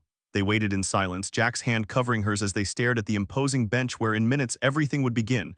For now all they could do was wait, together. A white van rounded the corner, bypassing the fan of police barricades before stopping just short of the side entrance. Seth Frank pulled up behind it, radio in hand. Two officers stepped out, scanning the perimeter. The crowd was distracted, swarming the president's motorcade, perfect cover. The lead officer signaled to someone still inside the van. Moments later, Luther Whitney emerged, shackled at the wrists and ankles, a black trench coat thrown over his brown suit. As soon as his feet hit the pavement, he started toward the courthouse, flanked by two officers. That's when the crowd spilled around the corner, trailing the president as he headed for his limo. Passing the courthouse, the man glanced up, maybe sensing the weight of a stare, and Luther, who'd been walking with his head down, did the same. Their eyes locked. A heartbeat later, Luther's lips moved. "You filthy bastard." It was barely a whisper, but both escorts stiffened, their heads snapping toward the president just yards away. Confusion flickered across their faces. Until Luther's knees buckled. At first, the escort officers thought Luther was deliberately making their job harder, but then they saw the blood pouring from his face. One of them cursed and grabbed the defendant by the arm while the other drew his gun, sweeping it in a wide arc toward where he thought the shot had come from. What happened next was chaos. Most of the crowd barely registered the gunshot over the noise, but the security detail heard it clear as day. Burton tackled Richmond instantly, and a swarm of dark-suited agents with automatic weapons formed a tight shield around the president and his bodyguard. Seth Frank watched as the Secret Service van cut through the hysterical crowd, blocking them off. An agent with a submachine gun stormed out, shouting into his radio. Frank barked orders to cover every inch of the area, every intersection, every building, knowing full well it was probably too late. Reinforcements were already on their way, but the sinking feeling in his gut told him the shooter was long gone. He rushed to Luther's side, staring in disbelief at the blood soaking into the snow, melting it into a dark red pool. The ambulance had been called, but Frank knew it wouldn't matter. Luther's face was already ghostly pale, his eyes vacant, fingers stiff. 2 bullet holes marked his skull, 1 entry, 1 exit, and the round had punched straight through the van's metal siding. Someone hadn't taken any chances. Frank closed Luther's eyes, then turned just in time to see the president being helped into his limo. Within seconds, the motorcade was gone, leaving behind a swarm of reporters now crashing against a wall of furious, embarrassed cops swinging batons like they were praying for someone to give them a reason. Frank shrugged off his coat despite the cold and draped it over Luther's face. Upstairs, Jack had reached the window seconds after the screams. His pulse was racing, sweat beading on his forehead. "Stay here, Kate," he snapped, glancing back at her frozen expression she already knew. Samuel emerged from the back rooms, demanding, "What the hell's going on?" "Samuel, watch her," Jack said, already bolting for the door outside. Jack found more armed men than in a Hollywood war movie. As he turned the corner of the building, he nearly had his head split open by a cop who looked like he weighed at least 250 pounds, but Frank's commanding voice stopped the officer just in time. Jack moved forward cautiously, each step on the packed snow feeling like it took an eternity. He could feel every pair of eyes on him, his hunched frame under the jacket, the blood seeping through in a dark red stain against the snow, the mix of anguish and disgust on Lieutenant Seth Frank's face. He knew he'd remember every detail for countless sleepless nights, maybe for the rest of his life. When he finally crouched beside his friend and was about to lift the jacket, he froze. Slowly, he turned his head toward the commotion behind him. The crowd of reporters had parted, and even the wall of officers had opened up to let her through. Kate stood there, coatless, shivering in the biting wind that funneled between the buildings. Her gaze was fixed straight ahead, her expression so unreadable it was impossible to tell if she understood everything or nothing at all. Jack tried to stand to go to her, but his legs gave out. Just minutes ago, he'd been full of adrenaline, ready to fight, furious with a stubborn client. Now he felt completely hollow. Frank helped him up, and as Jack reached Kate, even the most relentless reporters stayed silent. The photographers didn't even raise their cameras. When Kate knelt beside her father and gently placed a hand on his shoulder, the only sounds were the howling wind and the distant wail of an approaching ambulance. For a brief moment, the world outside the Middleton courthouse stood still. Meanwhile, in the back of a limo speeding toward the White House, Alan Richmond adjusted his tie and poured himself a non-alcoholic drink. He pictured the headlines, the endless news segments spinning the story in his favor. He'd keep every appointment today, the unshakable president, unfazed by gunfire, steady as he led the nation. He mentally converted the image into poll numbers, adding at least 10 points to his approval rating. Too easy. When would he ever face a real challenge? As the car neared the city, Bill Burton glanced at his traveling companion, saying nothing. Luther Whitney had just taken the deadliest bullet Colin could find for his rifle right to the head, and now the man was sipping ginger ale like nothing had happened. Luther fought back the urge to vomit. It wasn't over, not by a long shot. He knew he'd never scrub that moment from his memory, but maybe, just maybe, he could still live out his days as a free man respected by his kids even if he couldn't respect himself. But as he watched the president, a sickening realization hit him. The bastard was proud. This wasn't the first time he'd seen him so calm after cold, calculated violence. No guilt, no remorse, just euphoria like he'd won something. The marks on Christine Sullivan's neck flashed in his mind. The dislocated jaw, the muffled sounds he'd heard behind other bedroom doors. The so-called man of the people. He remembered briefing Richmond in painful detail, watching Gloria Russell's face go pale as the truth sank in. Not exactly a pleasant experience. Richmond had studied each of them, Burton and Russell side by side, Colin lingering near the door in the private family quarters of the White House, a place the public would never see. The rest of the first family was conveniently away visiting relatives, which was for the best, because the president wasn't exactly in a cheerful mood. When Burton mentioned the letter opener, solid evidence now in the hands of their meddling witness, Richmond had gone ice cold, turning on Russell like a predator.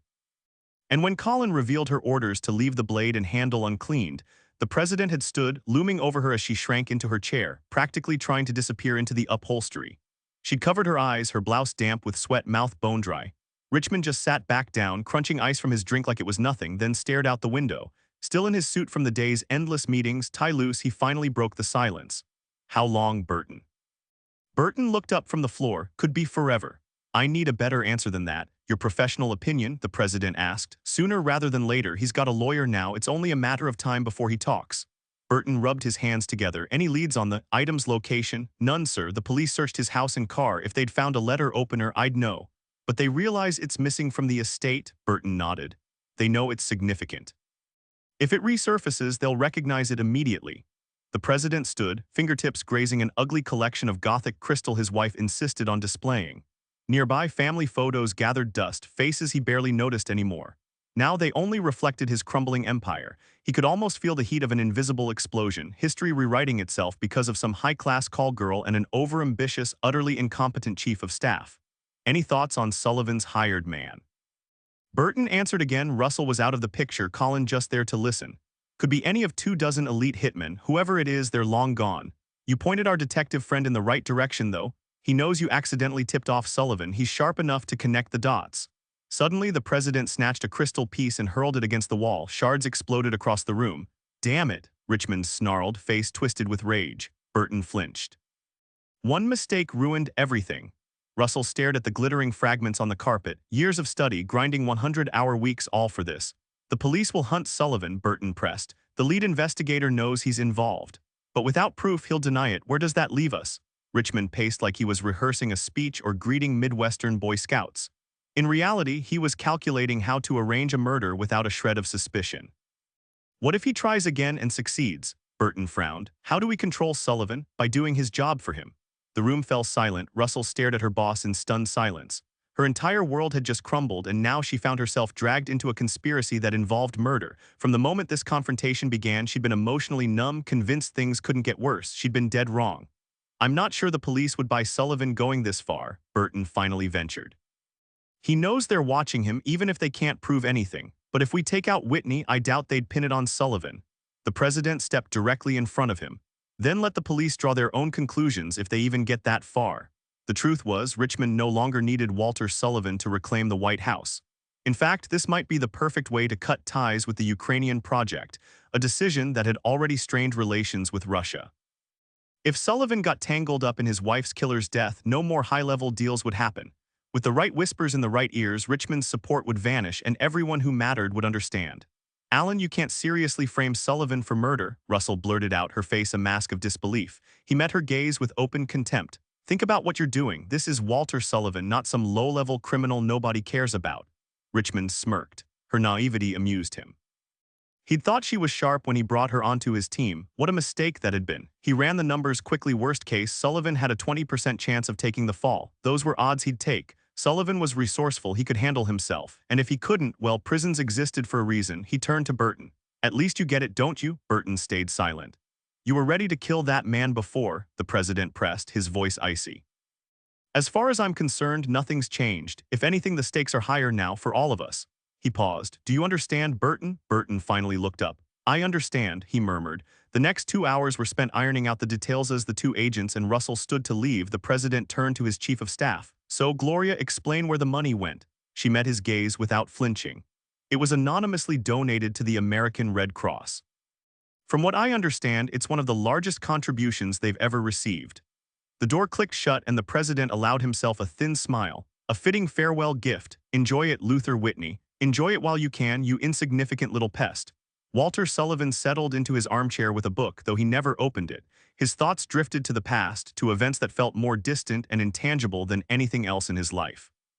He had hired a man to kill someone accused of murdering his wife. The attempt had failed, a fact Sullivan now found himself quietly grateful for. Time had dulled the pain enough for him to realize his revenge had been a mistake. A civilized society had to follow certain rules or it ceased to be civilized at all. And as much as it pained him, he was a man who respected those rules. His eyes fell on the newspaper, days old but still burning in his mind. The bold black headlines stood stark against the white page, and as he reread them, vague suspicions sharpened into certainty. Walter Sullivan hadn't become a billionaire by accident. His mind was razor-sharp, capable of piecing together details others missed. Luther Whitney was dead. The police had no suspects. Sullivan had double-checked, but McCarty had been in Hong Kong that day, following his last orders to stand down, yet someone else had stepped in. And Sullivan was the only one who knew besides the failed assassin. He glanced at his old wristwatch, just past 7 in the morning, though he'd been awake for hours. Time meant little to him now. The older he got, the less its boundaries mattered. He could be wide-eyed at 4 a.m. on a flight over the Pacific or deep in sleep at 2 p.m. His mind raced, weighing facts, drawing connections. A recent brain scan had shown the vitality of a man half his age, and that brilliant mind was now zeroing in on the undeniable truth, one that would leave him stunned. Sullivan reached for the polished cherrywood phone on his desk and dialed, his eyes tracing the sleek panels of his office. Within moments, Seth Frank was on the line. Sullivan had initially dismissed the detective's competence but grudgingly respected him after Luther Whitney's arrest. Now, though, yes, Mr. Sullivan, what can I do for you? Sullivan cleared his throat, an uncharacteristic hint of humility in his tone, something even Frank noticed. I wanted to ask about the information I gave you before about Christine changing her mind on the way to the airport for our Barbados trip. Frank straightened in his chair. Did you remember something else? Actually, I wanted to confirm if I'd told you why she canceled. Frank hesitated. I'm not following. Well, age must be catching up with me. My bones aren't the only things failing, though I refuse to admit it. Anyway, I thought I'd mentioned she felt unwell and went home. At least that's what I thought I told you. Seth flipped through the file, though he already knew the answer. You said she gave no reason, Mr. Sullivan. She just didn't want to go and you didn't push it. Ah, well, that clears it up. Thanks, Lieutenant. Frank stood, reaching for his coffee before setting it back down. Wait, why did you think you told me she was sick, was she? Sullivan took a beat. No, Lieutenant, she was fine. Truth is, I've spent the last 2 months trying to convince myself there was some reason she stayed behind. Any reason, Frank frowned. Come again? Trying to make sense of what happened, at least for myself, to prove it wasn't just bad luck. I don't believe in fate. Everything has a purpose. I guess I needed to believe there was one for Christine staying. Frank exhaled. I see. Sorry if an old man's rambling wasted your time. Not at all. When the call ended, Frank stared at the wall for a solid 5 minutes. What the hell was that about? Bill Burton's hints had pushed Seth Frank to discreetly investigate whether Walter Sullivan might have hired a hitman to execute his wife's alleged killer without a trial. The inquiry moved slowly. Frank had to tread carefully in such dangerous waters. His career, his family, everything was on the line. Men like Sullivan had powerful friends in government circles, people who could ruin a detective's life with a single phone call. After Luther Whitney's murder, Frank immediately checked Sullivan's alibi, though he never believed the old man had pulled the trigger himself. Contract killings were despicable, and while Frank understood Sullivan's rage, he suspected the wrong man had been killed. Their last conversation left him with more questions than answers, and now he wondered if this nightmare case would haunt him forever. Half an hour later, Sullivan called the local TV station he owned. His request was blunt. Within an hour, a package arrived at his mansion. He dismissed the employee who delivered it, locked the door, and pressed a hidden button. A panel slid open, revealing a state-of-the-art recording system. Christine Sullivan had insisted on installing it after seeing it in a magazine, though her taste in entertainment never rose above cheesy soap operas and late-night skin flicks. Sullivan unwrapped the cassette and loaded it into the machine. The tape began to play. His weathered face stayed blank as he listened, but then recognition. He'd lied to the detective. His memory was sharp, his eyesight not so much. Otherwise, he would have seen the truth staring him in the face long ago. A slow, cold fury twisted his lips. This wasn't grief. This was rage, deeper than anything he'd felt even after Christine's death. And this time he wouldn't just sit and seethe. This time he'd act. Sullivan believed in making the first strike the last. In a fight like this, the opponent doesn't get a second chance, and losing wasn't in his nature. The funeral was a quiet affair, held in a modest chapel with just 3 mourners and a priest. By keeping things under wraps, they'd managed to dodge the swarm of reporters that had been circling. Luther's casket remained closed. The damage to his skull wasn't something anyone needed to remember. The priest didn't care about Luther's past or how he died. His job was to offer dignity, nothing more. The short procession to the nearby cemetery was as brief as the service itself. Jack and Kate walked side by side with Seth Frank trailing behind. The detective had lingered in the back pews, uneasy, out of place. Jack shook his hand. Kate pretended not to notice. Leaning against his car, Jack watched her sitting on a folding chair beside the grave, staring at the freshly lowered casket. The cemetery wasn't for the wealthy, no grand monuments, just simple headstones with names and dates. Even the epitaphs were sparse. When Jack glanced back, he saw Seth hesitate, take a step toward Kate, then stop and wait by the Lexus instead. The detective slid off his sunglasses. "Nice service," he said. Jack shrugged. "Nothing nice about getting killed." He wasn't as openly hostile as Kate, but he hadn't forgiven Frank for letting Luther die like that. Frank absorbed the words in silence, pretended to inspect the car's paint job, then pulled out a cigarette before thinking better of it. His hands went into his pockets. He'd seen Luther's autopsy report. The exit wound was massive. The bullet's shockwave had obliterated most of his brain. No surprise, given the round they'd dug out of the police van's seat, a .460 Magnum, the kind used for big game hunting. The coroner had told Frank the impact was like being hit by a small plane. Big game hunting. Frank shook his head, and it had happened right in front of him under his watch. He'd never forget that. Frank scanned the vast cemetery grounds where over 20,000 souls rested in eternal peace. Jack leaned against the car, following his gaze. "Any leads?" The detective scuffed the dirt with his shoe. "Nothing solid, just fragments, no real breakthrough." Both men straightened as Kate rose from her chair, placing a small bouquet on the grave before lifting her chin, her eyes fixed on the horizon. The wind had died down, and though the air was cold, the sun softened its bite. Jack buttoned his coat. "So what happens now? Case closed, no one would argue." Frank finally lit the cigarette he'd been craving. "Not a chance, counselor." Kate turned and walked toward the car. Seth Frank adjusted his hat and fished his keys from his pocket. "Simple," he said. "I find a killer." Inside Jack's car, the afternoon sun glared through the windshield as they drove back to the city. Kate cracked the window just enough for a sharp gust to cut through the stale new car scent, mixing with the damp air of an approaching storm. "Frank hasn't given up, Kate," Jack said. "He's still working Luther's case." She finally looked at him, her nose red and swollen. "I don't care what he says he's doing," Jack sighed. "Come on, Luther didn't want this." "Oh, really?" Her voice turned sharp. "On one side, you've got a flimsy indictment that backfires on everyone who pushed for it, starting with the lead investigator. On the other, a dead man and a closed case. Now tell me again what our brilliant detective plans to do." Jack rolled through the green light, exhaustion settling in. He checked his watch. He still had an office to return to, assuming it was still his. "Kate, you shouldn't be alone right now. How about I stay with you for a few nights? You make the coffee in the morning, and I'll handle dinner." "Sound good?" He braced himself for an instant refusal, already forming his counterarguments. "Are you sure?" He turned toward her and saw her eyes wide and swollen, her nerves stretched tight like violin strings. As he retraced the steps of what had been a tragedy for both of them, it hit him. He hadn't even begun to grasp the depth of Kate's grief and guilt. The realization stunned him more than the gunshot he'd heard while holding her hand, knowing before their fingers parted that Luther was gone. "I'm sure." That night he'd settled onto the couch, the blanket pulled up to his chin to block the draft sneaking through some invisible gap in the window. The creak of a door announced her arrival from the bedroom. She wore the same robe as before, her hair pulled back, looking calmer now, except for the faint flush on her cheeks, the only hint of the storm inside. "Need anything?" she asked. "I'm good. This couch is way comfier than it looks. Still got the one from our old place in Charlottesville. Pretty sure every spring's retired by now." She didn't smile, just sat beside him. Back when they lived together, she'd take nightly baths, coming to bed smelling like something that went straight to his head, clean and sweet like a newborn's breath. She'd play oblivious until he collapsed onto her, exhausted, and only then would she smirk, that sly little curve of her lips reminding him exactly who ruled the world.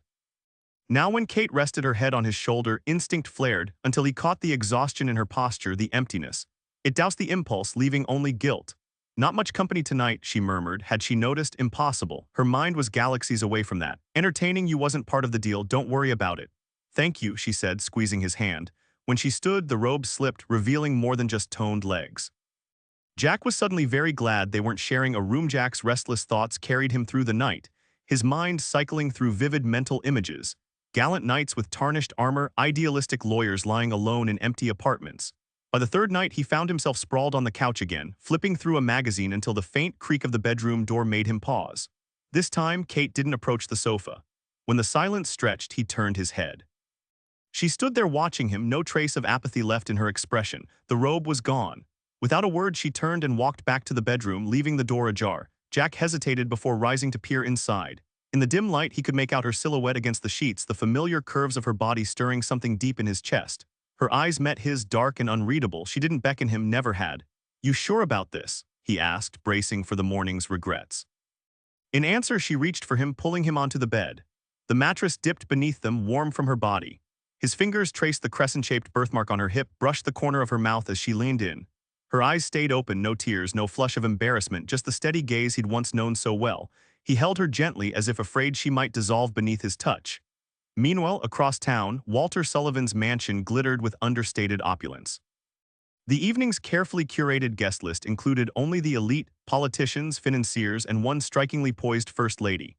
Alan Richmond raised his wineglass in a toast, the crystal chime of fine stemware punctuating his words. Dressed in a sleek black gown, her ash-blonde hair framing a face that defied time, the First Lady offered Sullivan a practiced smile. She moved effortlessly among the powerful, yet even she couldn't deny the quiet awe men like Sullivan inspired. The billionaire, still clad in morning black, listened as conversation shifted from global markets to the Fed's latest maneuvers, from Sunday's Redskins game to the looming election season. The coffee in his cup had gone cold, but the weight of the evening lingered. None of the guests imagined Alan Richmond would have a different job after the vote count, except one. As they said their goodbyes, the president leaned in to embrace his old friend.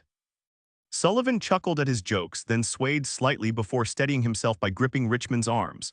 After the crowd left, Sullivan lit a cigar in the study, watching the presidential motorcade's taillights vanish into the distance. He couldn't help but smile. That faint wince in the president's eyes when he'd grabbed his forearm, it meant something. A shot in the dark, sure, but sometimes you hit the mark anyway. Lieutenant Frank had been generous with the billionaire, laying out his theories about the case. One detail stuck with Sullivan. His wife had wounded her attacker with a letter opener, arm or leg, it didn't matter. The cut must have been deeper than the police assumed, maybe even nerve damage. A shallow wound would have healed by now. Sullivan flicked off the light and stepped out slowly. Richmond had only felt a twinge when those fingers dug into his arm, but like a heart attack, a small pain often leads to something far worse. Sullivan's grin widened as he weighed his options. Up on the ridge, Walter Sullivan adjusted his scarf against the biting cold, leaning on his cane. The forecast called for heavy snow, and the Virginia hills didn't disappoint. The little green-roofed cabin below stood pristine, kept that way by his endless fortune and the stubborn nostalgia gnawing at him. Soon enough, he'd be just another thread in history's tapestry. Back when Woodrow Wilson sat in the White House and the world burned in the Great War, Sullivan had taken his first breath, delivered by a midwife while his mother, Millie, clenched her teeth. She'd buried 3 children before him, 2 in childbirth. His father, like every other man in those Virginia mining towns, had coughed his life away by the time Sullivan turned 12. Lungs black with coal dust and exhaustion for years, the future billionaire had watched his father drag himself home, muscles aching and face darker than their massive Labrador's fur, collapsing onto the cot too exhausted to eat or play with him. The boy grew up frustrated, longing for attention from a father who was just a grim reminder of how brutal labor could break a man. His mother lived long enough to see her son become one of the wealthiest men in the world, and he made sure she lacked nothing. Every comfort his fortune could provide was hers. In tribute to his father's memory, Sullivan later bought the mine that had killed him, $5 million in cash. He gave each miner a $50,000 severance and shut it down in a grand ceremony. Sullivan pushed open the door and stepped inside. The gas stove in the fireplace kept the room comfortably warm without the hassle of chopping wood. The pantry was stocked with 6 months' worth of food. He could live here completely self-sufficient. No one was ever allowed to join him in this place. It had been his home once. Everyone who had the right to cross that threshold was gone. Only he remained, and he wouldn't share his solitude with anyone. He ignored the simple meal he'd prepared and lingered by the window, watching the bare elm trees sway in the fading sunlight, their branches waving in slow, mournful arcs. The house hadn't been preserved as it once was. This was where he'd been born, but his childhood had been anything but happy, crushed under the weight of poverty that felt endless.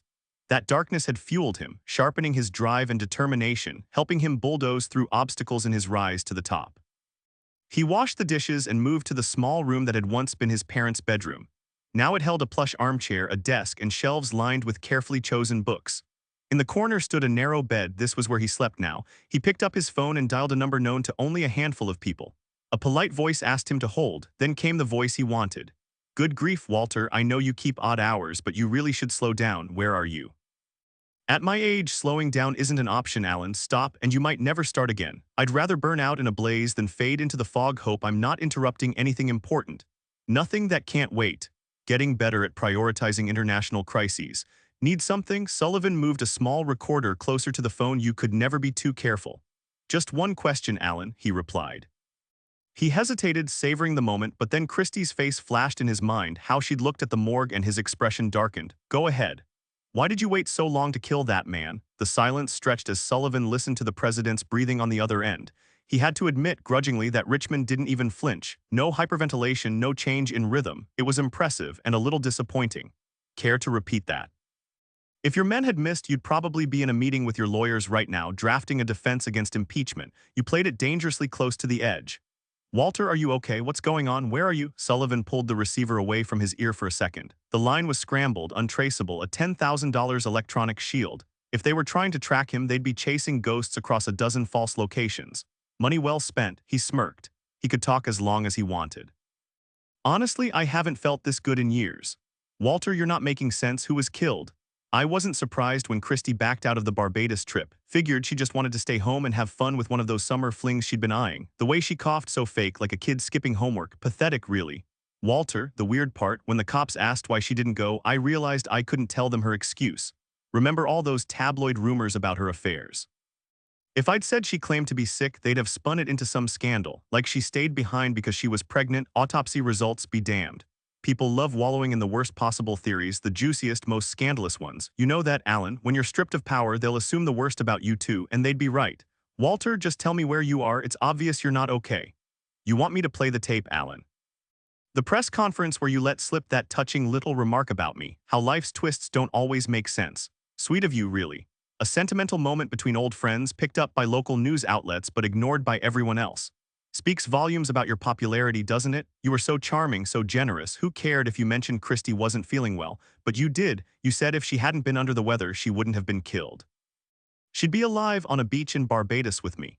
Funny thing is, I was the only one she told she wasn't feeling well, and like I said earlier, I never even told the police, so how did you know? Maybe you told me.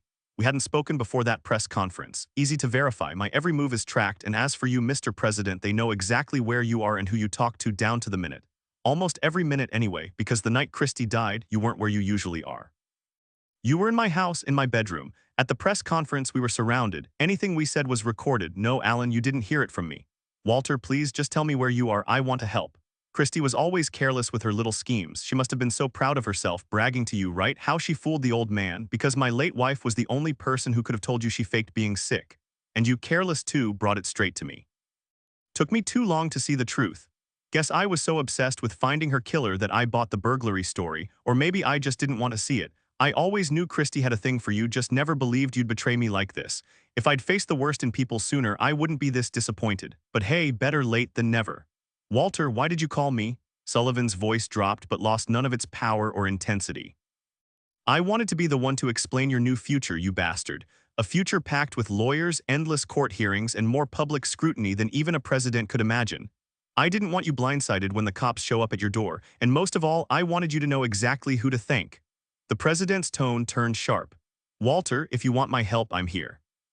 But I'm the president of the United States, and even if you're one of my closest friends, I won't tolerate these accusations, not from you, not from anyone. Fine, Alan, just fine. You figured I'd record this call, no problem. Sullivan paused before continuing. My protege, Alan, I taught you everything I knew and you learned well, too well. You climbed higher than anyone in this country, but the higher you rise, the harder you fall. Walter's voice was icy. You're having a rough time, Sullivan. For the last time, let me help you. Funny, Sullivan said. That's exactly the advice I was going to give you. He ended the call and switched off the recorder. His heart pounded violently. He pressed a hand to his chest, forcing himself to steady his breathing. A heart attack now would ruin everything. He couldn't miss the show. His gaze drifted to the window, then around the small cabin room. His father had died here. For some reason, the thought comforted him. He leaned back, closing his eyes. Tomorrow morning, he'd call the police.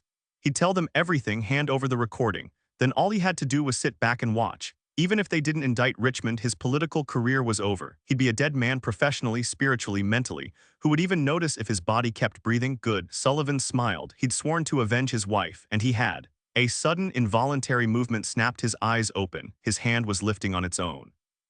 Then his fingers closed around something cold and hard. By the time the barrel touched his temple, it was too late. Across the country, the president checked his watch. It should be over by now. Sullivan had been a great mentor, too great judging by how things had turned out for him. Richmond had been almost certain Sullivan would reach out before exposing the president to the world. That had made things easier. He stood and headed to his private quarters. The memory of the late Walter Sullivan had already faded from his mind. Dwelling on a defeated opponent served no purpose, it only delayed what came next. Sullivan himself had taught him that lesson. In the dim glow of dusk, the young agent studied the house. He'd heard the gunshot, but his gaze remained locked on the faint light in the window. Bill Burton reached Colin moments later, though neither exchanged a glance. Two Secret Service agents, rigorously trained and fiercely loyal, now reduced to killing girls and old men. Burton couldn't shake the thought during the drive back. At least it was over. 3 dead, counting Christine Sullivan. Why not count her too? That nightmare had started with her. He stared at his hand, still struggling to accept that just minutes ago those same fingers had forced the old man's around the gun, squeezing the trigger. The recorder, still holding the tape, was now tucked in his pocket, destined for the incinerator. When he'd intercepted Sullivan's call to Seth Frank, Burton hadn't grasped the old man's angle with that story about Christine's illness. But when he briefed the president, Richmond had just stared out the window, his face paler than before. Then came the call to the White House press office. Soon after, they listened together to the first press conference outside the Middleton courthouse. The president mourned his old friend, a victim of cruel fate. Christine would still be alive if she hadn't felt unwell. A convenient lie, forgetting she'd told him herself the day she died. A provable fact, a fact that could ruin them all. Slumped in his chair, Burton watched his boss glare at the recorder as if sheer will could erase the words. Disbelief made him shake his head. Richmond, ever the politician, tangled in his own sticky web of rhetoric. So what now, boss? We make a run for Air Force One. Burton's tone was only half joking. He spoke mechanically, eyes down, too numb to think. When he finally looked up, the president's gaze pinned him. Walter Sullivan is the only living person who knows what this means besides us. Burton stood. My duties don't include killing people just because you say so. The president never broke eye contact with Burton. Right now, Walter Sullivan poses a direct threat to all of us. He's got us by the balls, and I don't appreciate being strung along, do you? Richmond twirled a pen between his fingers. Seems to me he's got good reason, wouldn't you say? If Sullivan talks, we lose everything, and I mean everything. He snapped his fingers. Gone just like that, and I'll do whatever it takes to stop that from happening. Burton sank into his chair, his stomach suddenly burning. How can you be sure he hasn't already talked? Because I know Walter, the president replied calmly. He'll do it his way with flair, but only after careful preparation. He's not one to act recklessly. When he moves, it'll be fast and devastating. Fantastic, Burton muttered, cradling his head in his hands. Years of training had sharpened his ability to process information in seconds, to think and act faster than anyone else. But now his mind felt like sludge, useless as stale coffee grounds. He couldn't think straight. He looked up. Does he really have to die? I guarantee you, at this very moment, Walter Sullivan is figuring out the best way to ruin us. And I'm not inclined to let that happen. The president leaned back in his chair. Plain and simple, this man chose to fight us, and people face the consequences of their choices. Walter knows that better than anyone. Richmond's piercing gaze locked onto Burton's. The real question is, are we ready to strike back? For 3 days, Colin and Burton had tailed Walter Sullivan everywhere. When his car led them out into the countryside, part of Burton couldn't believe their luck. The other part twisted with pity for a man who'd practically handed himself over like a defenseless target. Now the husband had gone to join his wife. As the car sped back toward the Capitol, Burton absently rubbed his hand, as if trying to scrub away the filth clinging to his skin. A chill ran through him when he realized he'd never shake the weight of what he'd done. His emotional barometer would forever read low pressure, every moment, every day for the rest of his life. He traded his soul for another man's once more. His spine, which had always been stronger than steel, felt like rubber. Life had thrown him the ultimate challenge, and he'd failed. His fingers dug into the armrest as he stared into the darkness outside the car window. Walter Sullivan's alleged suicide sent shockwaves far beyond Wall Street.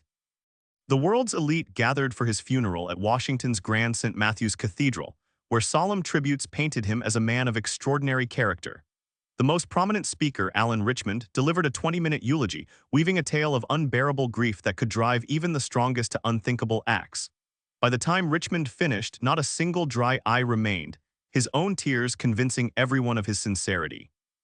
But then again, the president had always known how to work a crowd.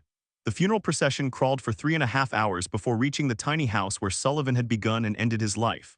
Limousines crowded the narrow, snow-dusted street as he was laid to rest beside his parents on a quiet hill overlooking the valley, the only real luxury the place had ever known. While dirt rained onto the casket and mourners drifted back to their lives, Detective Seth Frank studied each face in the crowd. His gaze lingered on the president as he headed to his car, catching the sharp glance of Bill Burton, who gave a curt nod. Frank returned it. Once the last guest had gone, Frank turned his attention to the house, still wrapped in yellow police tape and guarded by 2 officers. He flashed his badge and stepped inside. The irony wasn't lost on him, one of the wealthiest men in the world choosing to die in a place like this. Sullivan's rags to riches story could have been ripped from a Horatio Alger novel, and Frank couldn't help but respect a man who'd clawed his way up through sheer grit. His eyes settled on the chair where Sullivan's body had been found, the gun beside it. A close-range shot to the left temple, the starburst wound jagged and brutal. The weapon had tumbled to the floor, powder burns on Sullivan's palm sealing the official verdict, suicide. Motive, clear as day. Yet as Frank stood there, the quiet of the house pressing in, he couldn't shake the feeling that something didn't add up. Devastated by the loss of his wife, Walter Sullivan had sought revenge by arranging the murder of her killer before taking his own life. Colleagues who worked closely with him confirmed Sullivan had been missing for days, something completely out of character for him. He rarely visited that remote cabin, and when he did, he always told someone. The newspaper found near his body had a bold headline announcing the death of his wife's alleged murderer. Everything painted the picture of a man who had planned his own end, but one small detail nagged at Frank, something he kept to himself for now. He had met Walter Sullivan in person once. During that meeting, Sullivan had signed paperwork to collect his wife's belongings, and he had signed with his right hand. That didn't mean much on its own. Sullivan could have held the gun in his left for any number of reasons. The fingerprints on the weapon were crystal clear, too clear if you asked Frank. As for the gun itself, tracing it was impossible. The serial number had been meticulously scrubbed, not even a microscope could salvage a clue. A perfectly sterilized weapon, exactly the kind you'd expect at a crime scene. But why would a man planning suicide care about hiding the gun's origins? There was no reason. Unless, of course, someone else had handled it first. Virginia's lax gun laws didn't help, much to the frustration of every police department in the Northeast. Frank stepped outside, scanning the snow-covered perimeter. The autopsy confirmed Sullivan had died before the snowfall. Luckily, his associates knew about the cabin and found him within 12 hours. No witnesses, no neighbors, just silence. His county sheriff's deputy pulled up, handing him a file. They exchanged a few words before Frank got back in his car. The autopsy placed Sullivan's death between 11 p.m. and 1 a.m. But at 12:10 a.m., Walter Sullivan had made a phone call. An eerie silence had settled over the offices of PS&L. The usual hum of a thriving law firm, ringing phones, fax beeps, clattering keyboards, and murmured conversations, was conspicuously absent. Even on a slow day, Lucinda fielded at least 8 calls a minute on the direct lines alone. Today, she sat flipping through Vogue without interruption. Nearly every office door was shut, muffling what would normally be lively, if not heated, debates among the firm's attorneys. Sandy Lord's door wasn't just closed, it was locked. Those bold enough to knock had been met with a string of curses. Slouched in his leather chair, bare feet propped on the polished mahogany desk, tie missing, collar undone, and a half-empty bottle within reach, Sandy stewed in his misery. His bloodshot eyes told the story. He'd spent hours in the church, staring at Sullivan's gleaming brass casket, a casket that held not just one man but 2. For years, he'd prepared for Sullivan's death, assembling a team to weave a safety net, loyal allies planted in the holding company's board, legal safeguards ensuring PS&L's iron grip on Sullivan Enterprises for decades to come. The machine was supposed to keep running, untouched, unstoppable. Then the unexpected happened. The financial world had braced for Sullivan's death, but not for the rumors. Whispers that Walter Sullivan had taken his own life, consumed by guilt over ordering his wife's alleged killer's murder, sent shockwaves through Wall Street. Markets hate surprises, and this one sent Sullivan Enterprises into freefall. By the next morning, NYSE traders watched in disbelief as shares plummeted 61% in the biggest single-stock sell-off in a decade. At $6 below face value, the vultures wasted no time circling the Centris Corp's eager offer was turned down by the board, following Lord's advice. But it was clear the shareholders would gladly accept it. They'd been nervously watching their investments crumble overnight. The legal battle for representation and the final takeover would wrap up within 2 months. Centris had one of the country's most powerful law firms, Rhodes, Director and Minor, handling their case, a firm with deep connections across every specialty. The outcome was obvious. PS&L would soon be obsolete. Their biggest client, worth over $20 million, nearly a third of their business, would vanish. Resumes were already flying out the door. Teams of consultants scrambled to cut deals with rival firms, leveraging their insider knowledge of Sullivan's affairs against the costs and risks of starting fresh. 20% of the junior attorneys loyal until now had already quit, with no sign of the exodus slowing. Lord's hand fumbled across his desk until it found the whiskey bottle. He grabbed it, took a long swig, then swiveled his chair to stare at the bleak winter morning outside. A smirk tugged at his lips. No cushy deal with Rhodes, Director and Minor awaited him. The truth was undeniable. Lord was exposed. He'd seen clients crash and burn with terrifying speed, especially in this last decade where fortunes were made and lost in the blink of an eye, one day a paper billionaire, the next behind bars for bankruptcy. But he'd never imagined his own fall, if it came, would be this swift, this brutally final. That was the problem with a client like Sullivan. It consumed every minute, every ounce of focus. Old clients got neglected and drifted away. No one bothered to bring in new ones. Now Lord was choking on his own complacency. He did some quick math. 20 years of work had netted him $30 million, only for him to blow through it all and pile on debt besides. Over the years, he'd owned multiple mansions, a summer home in Hilton Head, a discreet Manhattan pied-à-terre for his married conquests, luxury cars, rare collections befitting a man of refined taste, a meticulously curated wine cellar, even a private helicopter. But 3 messy divorces had gutted his fortune, leaving him with nothing but regrets and a mounting pile of bills. Sandy Lord's luxurious home looked like it was ripped straight from the pages of Architectural Digest, but the crushing mortgage matched its extravagant opulence dollar for dollar. What he really lacked was cash flow, actual money in hand. At PS&L, you only ate what you killed, and his partners weren't exactly team hunters. That's why his monthly payouts dwarfed everyone else's. Now with his check slashed, he'd barely cover his credit card bills. His Amex statement alone usually hit 5 figures. Anxiety gnawing at him, Sandy thought about his other clients. Even if he squeezed them dry, they'd barely bring in $500,000 combined. And hustling that circuit, disgusting, it felt like another lifetime until old Walter decided his billions weren't worth living for. Over some nobody, Jesus. $500,000, less than that, parasite Kirkson pulled in. The comparison made him grimace. He turned to study the painting across the room, some forgotten 19th century artist's work, and smirked. He still had one card left to play. Meanwhile, Fred Martin raced down the hallway, pushing his mail cart like his life depended on it. It was only his 3rd day at the firm, his first actually delivering correspondence to the lawyers. He was desperate to prove himself fast. One of 10 mailroom clerks, he'd already gotten an earful about his speed. After 4 months of rejections with nothing but a Georgetown history degree to his name, he'd realized law school was his only shot. Where better to start than at one of DC's most prestigious firms? Endless job interviews had taught him one thing: it was never too early to plant seeds. He checked the office map, each rectangle marking an attorney's domain, names neatly labeled. His future, he hoped, was somewhere in those halls. Fred grabbed the document from his tiny office desk, completely unaware that an updated version existed, buried somewhere under 5,000 pages of finalized paperwork for a multinational business deal he'd been ordered to bind that afternoon after finishing the index. He turned the corner and paused, staring at the closed door. That day, every door seemed shut. He checked the FedEx package in his hands, matching the scribbled label to the name on the floor plan. It matched. Frowning, he noticed with unease that there was no nameplate on the door. He knocked, waited, then knocked again before pushing it open. The chaos inside caught him off guard. Cardboard boxes littered the floor, furniture was out of place, and papers were strewn across the desk. His first instinct was to check with his supervisor. Maybe there'd been a mistake. A glance at his watch told him he was already 10 minutes late. He dialed his boss, no answer. Then he spotted the framed photo on the desk, a tall woman with auburn hair wearing a dress that probably cost a fortune. This had to be the right office. She must be just moved in. Who would leave a photo like that behind? Satisfied with his logic, Fred set the package on the chair where it would definitely be found and closed the door behind him. "I'm sorry about Walter, Sandy, truly sorry." Jack admired the city skyline from the penthouse in the upscale Northwest District. The place had to be worth millions, not counting the fortune spent on decor.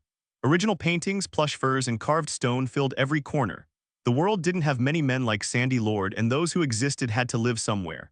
Lord sat near the crackling fire behind the spark screen, wrapped in a patterned robe, bare feet tucked into leather slippers. Freezing rain tapped against the floor-to-ceiling windows.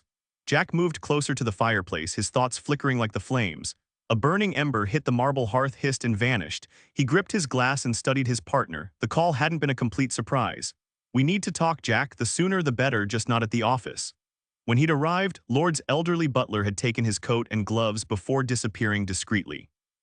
Now the two men stood in Lord's study, surrounded by mahogany and masculine luxury that stirred a quiet envy in Jack. For a moment he pictured the grand estate he'd once visited, a library much like this one. It took effort to refocus on Lord. "I'm screwed, Jack." The first words from his business partner almost made him smile. There was something oddly endearing about the man's naivety, but he held back. Lord's tone demanded a certain level of respect. "The firm will pull through, Sandy. We've already lost everything there was to lose. Worst case, we sublease some office space, not the end of the world." Lord finally pushed himself up and walked over to the well-stocked bar in the corner. He poured himself a drink to the brim and downed it like a man who knew his way around liquor. "Be patient, Jack, but maybe I wasn't clear enough. The firm took a hit, sure, but not enough to knock us out. You're right, Patton and Shaw will survive this. But I'm sitting here wondering if Patton, Shaw, and Lord will." He crossed the room again and collapsed onto the deep burgundy leather couch. Jack's eyes traced the row of brass studs lining the edges of the imposing furniture. He took a slow sip, studying Lord's heavy face, the eyes nearly lost in folds of skin. "You're still the head of this company, Sandy. I don't see that changing even if your client list took a hit." "A hit?" Sandy scoffed. "A hit," obliterated Jack. "I'm practically standing here in my underwear. I'm flat on the mat. A heavyweight champ couldn't have done it better. The vultures are already circling, and guess who's the main course? Me. I'm the pig with an apple in my mouth and a bullseye painted on my back. Kirkson, Packard, Mullins, that bastard Townsend. Keep counting, Jack. The list goes on until we run out of names in the partner registry. I've got a real talent for making enemies out of colleagues. But not Graham, Sandy, not Graham." Lord propped himself up slightly on one arm. Jack couldn't help but like the man, maybe because of that breakfast at the Fillmore. No pretenses, just raw confrontation, a trial by fire where every sharp word forced you to dig deeper for answers you didn't know you had. Now Lord was in trouble and Jack had the means to back him up.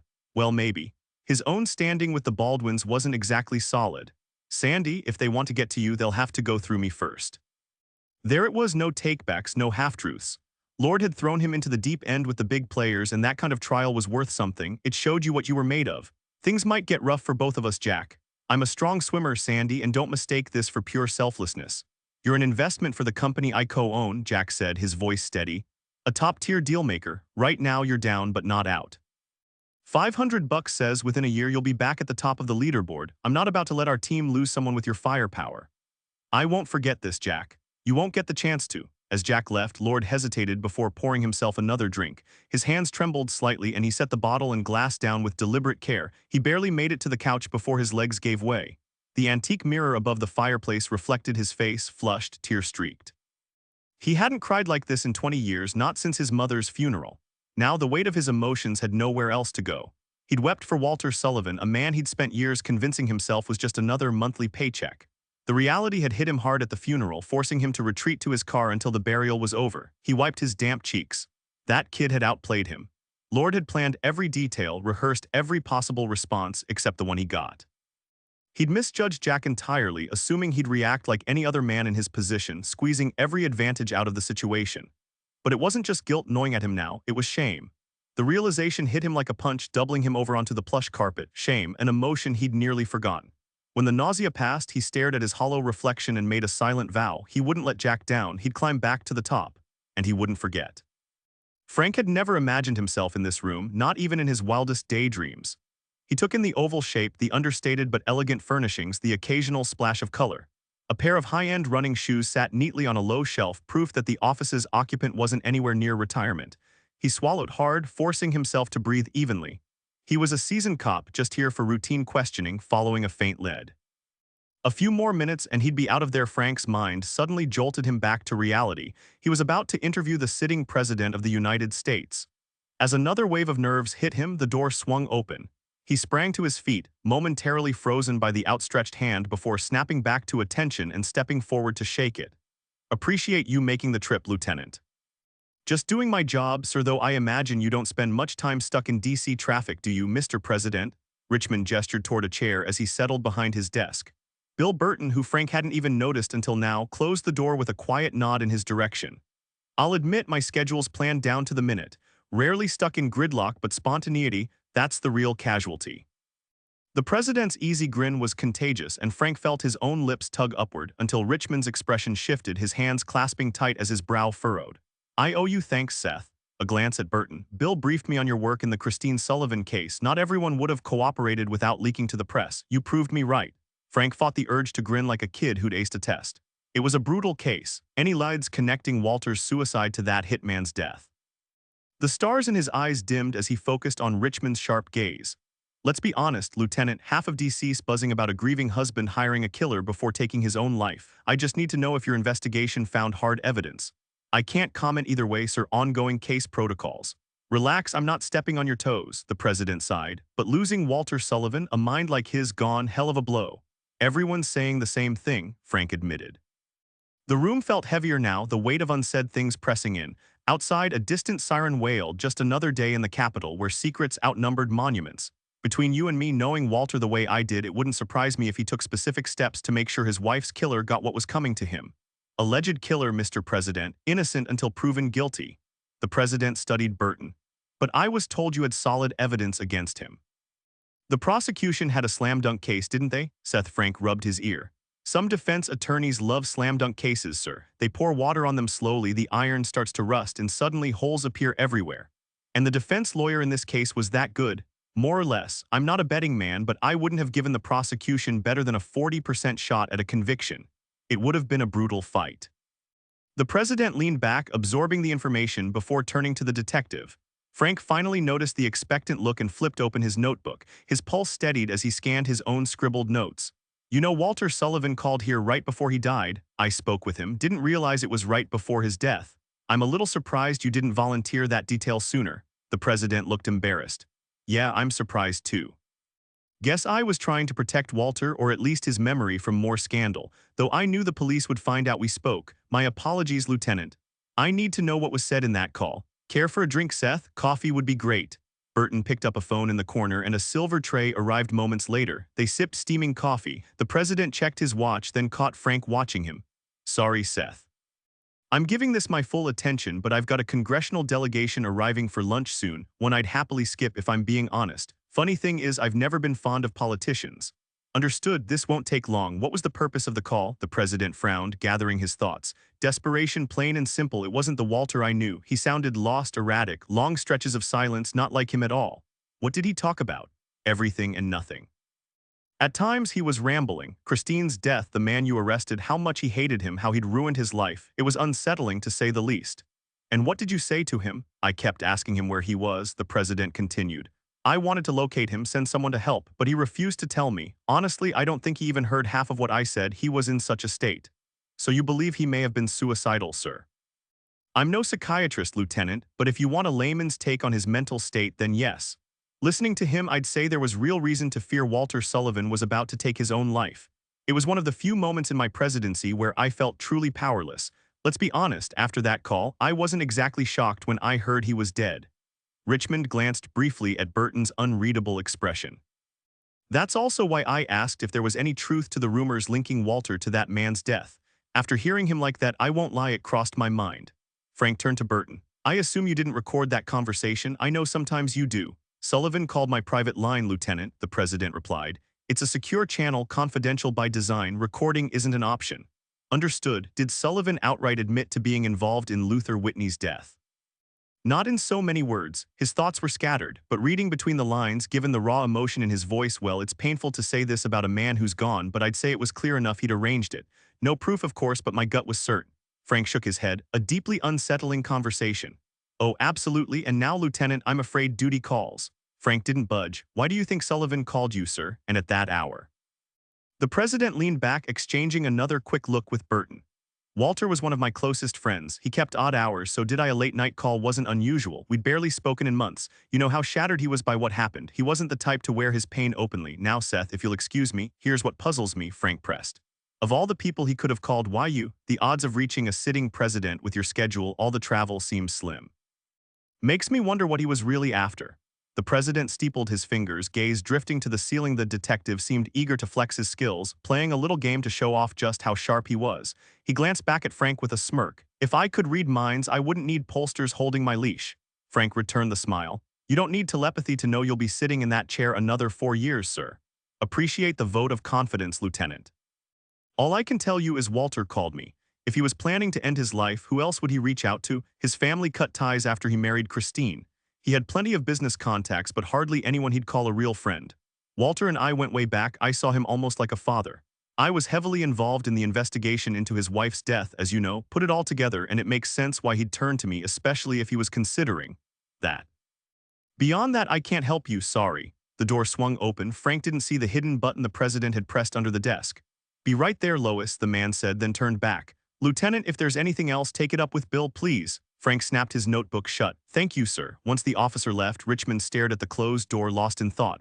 What was the name of Whitney's lawyer again? Burton? The agent paused. Graham, Jack Graham. Rings a bell. He's a partner at Patton Shaw. The president's gaze locked onto his agent's face, icy and calculating. What's on your mind? Not sure yet. Richmond unlocked a desk drawer, pulling out a journal where he'd meticulously tracked every detail of this mess. But let's not forget we paid $5 million for a piece of damning evidence that never surfaced. He flipped through the pages. Dozens of names, major and minor players, all tangled in this disaster. If Whitney had handed that letter opener to his lawyer along with a full confession, the whole world would have known by now. Richmond's mind flashed to the Ransom Baldwin Award ceremony. Graham wasn't some pushover, so odds were he didn't have it. But if Whitney had entrusted it to someone, who, as he scanned the notes, a name jumped out, one nobody had seriously considered. Jack fumbled with his keys, balancing a takeout box and his briefcase, but before he could unlock his door, it swung open. Didn't expect you back so soon, came the surprised voice from inside. You didn't have to bring food, I would have managed, Kate said as Jack walked in, dropping a takeout bag on the coffee table before heading to the kitchen. She watched him move around, her arms crossed. Don't be ridiculous, he called out. You work just as hard as I do, why should you cook, she sighed. Women do it every day, Jack, look around you. He reappeared, holding 2 containers. No arguments, sweet and sour or mugu guy. I grabbed some egg rolls too, she shrugged. I'll take whatever you don't want, honestly I'm not that hungry. He disappeared again, returning with 2 loaded plates. If you don't start eating more you'll float away, I might have to weigh you down with rocks in your pockets. He sat cross-legged beside her on the floor. Kate picked at her food while he devoured his. So how was it? You should have taken more time off, but I know you always pushing yourself too hard. She gave a dry laugh. Look who's talking. She picked up an egg roll, then set it back down. Jack put his fork down and studied her. I'm listening. Kate moved to the couch, fiddling with her necklace. Still in her work clothes, she looked exhausted like a flower bent by the wind. I can't stop thinking about what I did to Luther. Jack started to speak, but she cut him off sharply. Let me finish. Her voice was sharp, then softened.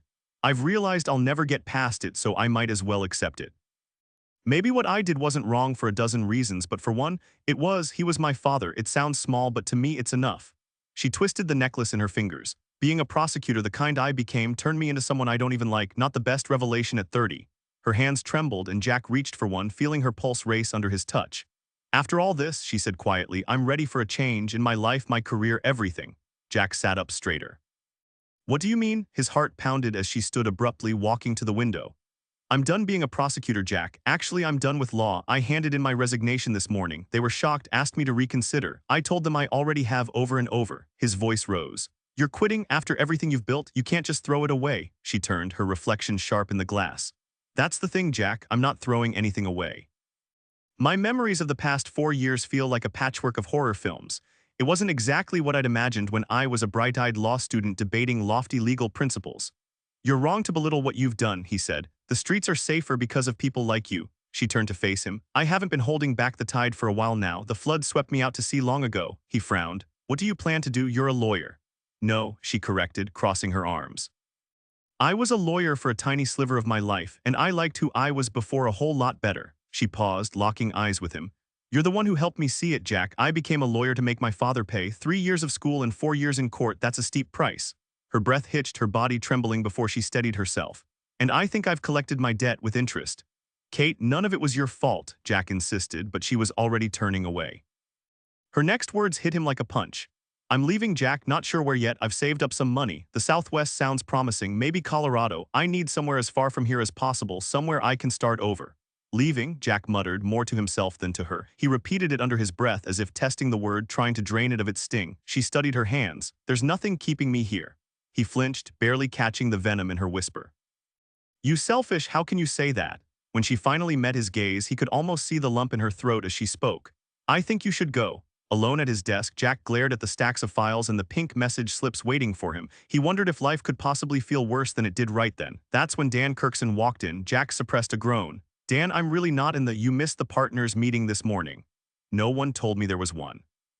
A memo went out, Dan said, eyeing the chaos on Jack's desk with disdain. His own workspace was unnervingly neat, mostly because he barely did any actual legal work. But then again, your office hours have been unpredictable lately. I'm here now, Jack snapped. Dan's lips thinned. I heard you and Sandy met at her place. Jack studied him. Guess privacy's dead around here. Kirkson flushed. Matters affecting the firm should be discussed collectively. The last thing we need is factions forming that would push the studio's ongoing decline to the breaking point. Jack almost laughed out loud. Dan Kirkson, the undisputed king of stirring up trouble. I think the worst is behind us, Jack said. Oh really, Jack, you sure about that? Kirkson sneered. Didn't realize you were such an expert on these kinds of messes. Dan, if it bothers you so much, why don't you just quit? The smirk vanished from the administrator's face. I've been with this firm for nearly 20 years. Then maybe it's time for a change, might do you some good. Kirkson sat down and started polishing his glasses. Just a friendly word of advice, Jack, don't put too much faith in Sandy. If you do, it could be a costly mistake. The man's washed up. Thanks for the tip. I'm serious, Jack, don't risk your position trying to save him, no matter how noble it seems. My position is at risk. You mean the Baldwin account, I assume. They're your clients. For now, are you angling for a takeover? If so, good luck, you wouldn't last a minute.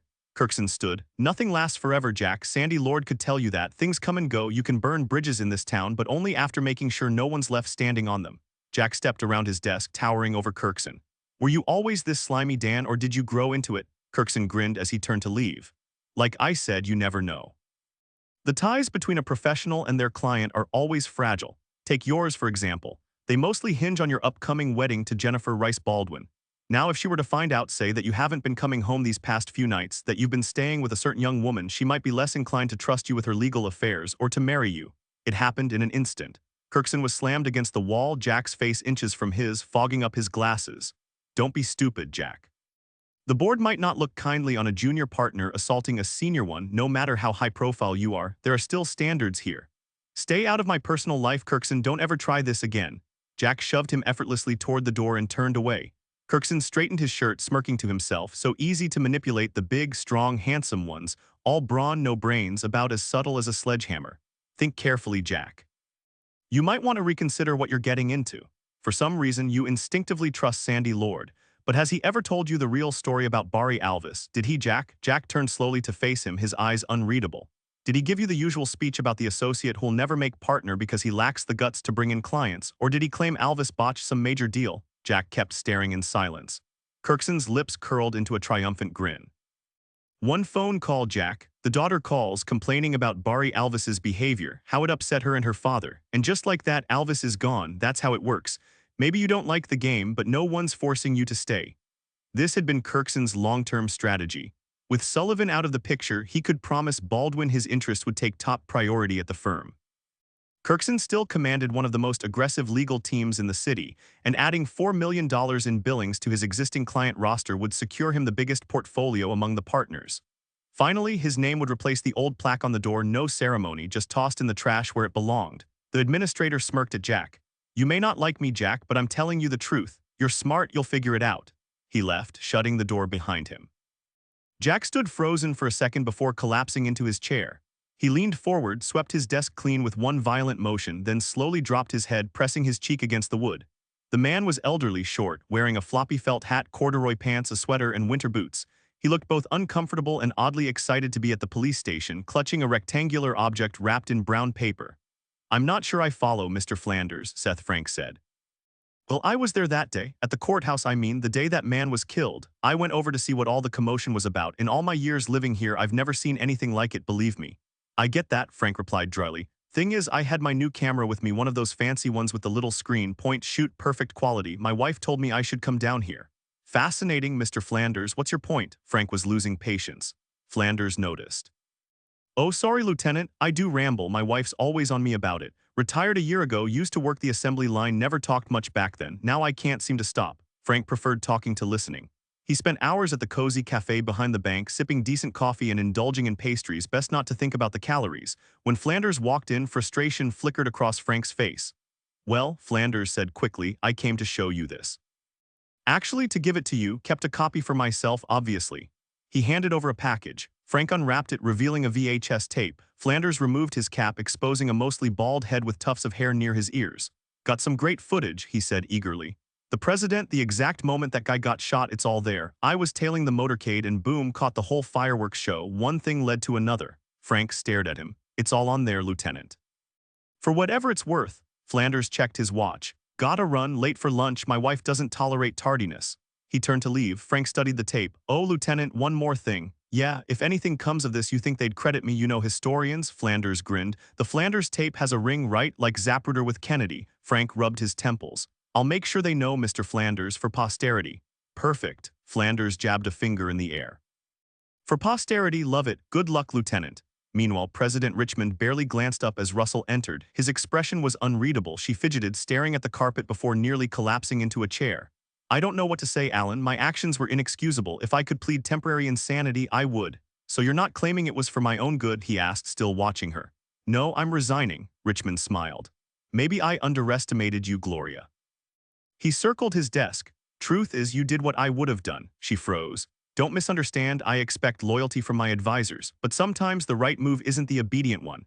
I don't expect humans to be anything other than what they are, flawed, driven by survival instincts. At the end of the day, we're all just animals. The reason I've gotten where I am is simple. I never lost sight of the fact that the most important person in the world is me. No matter the situation, no matter the obstacle, I never forgot that basic truth. The way you acted that night proves you share my belief.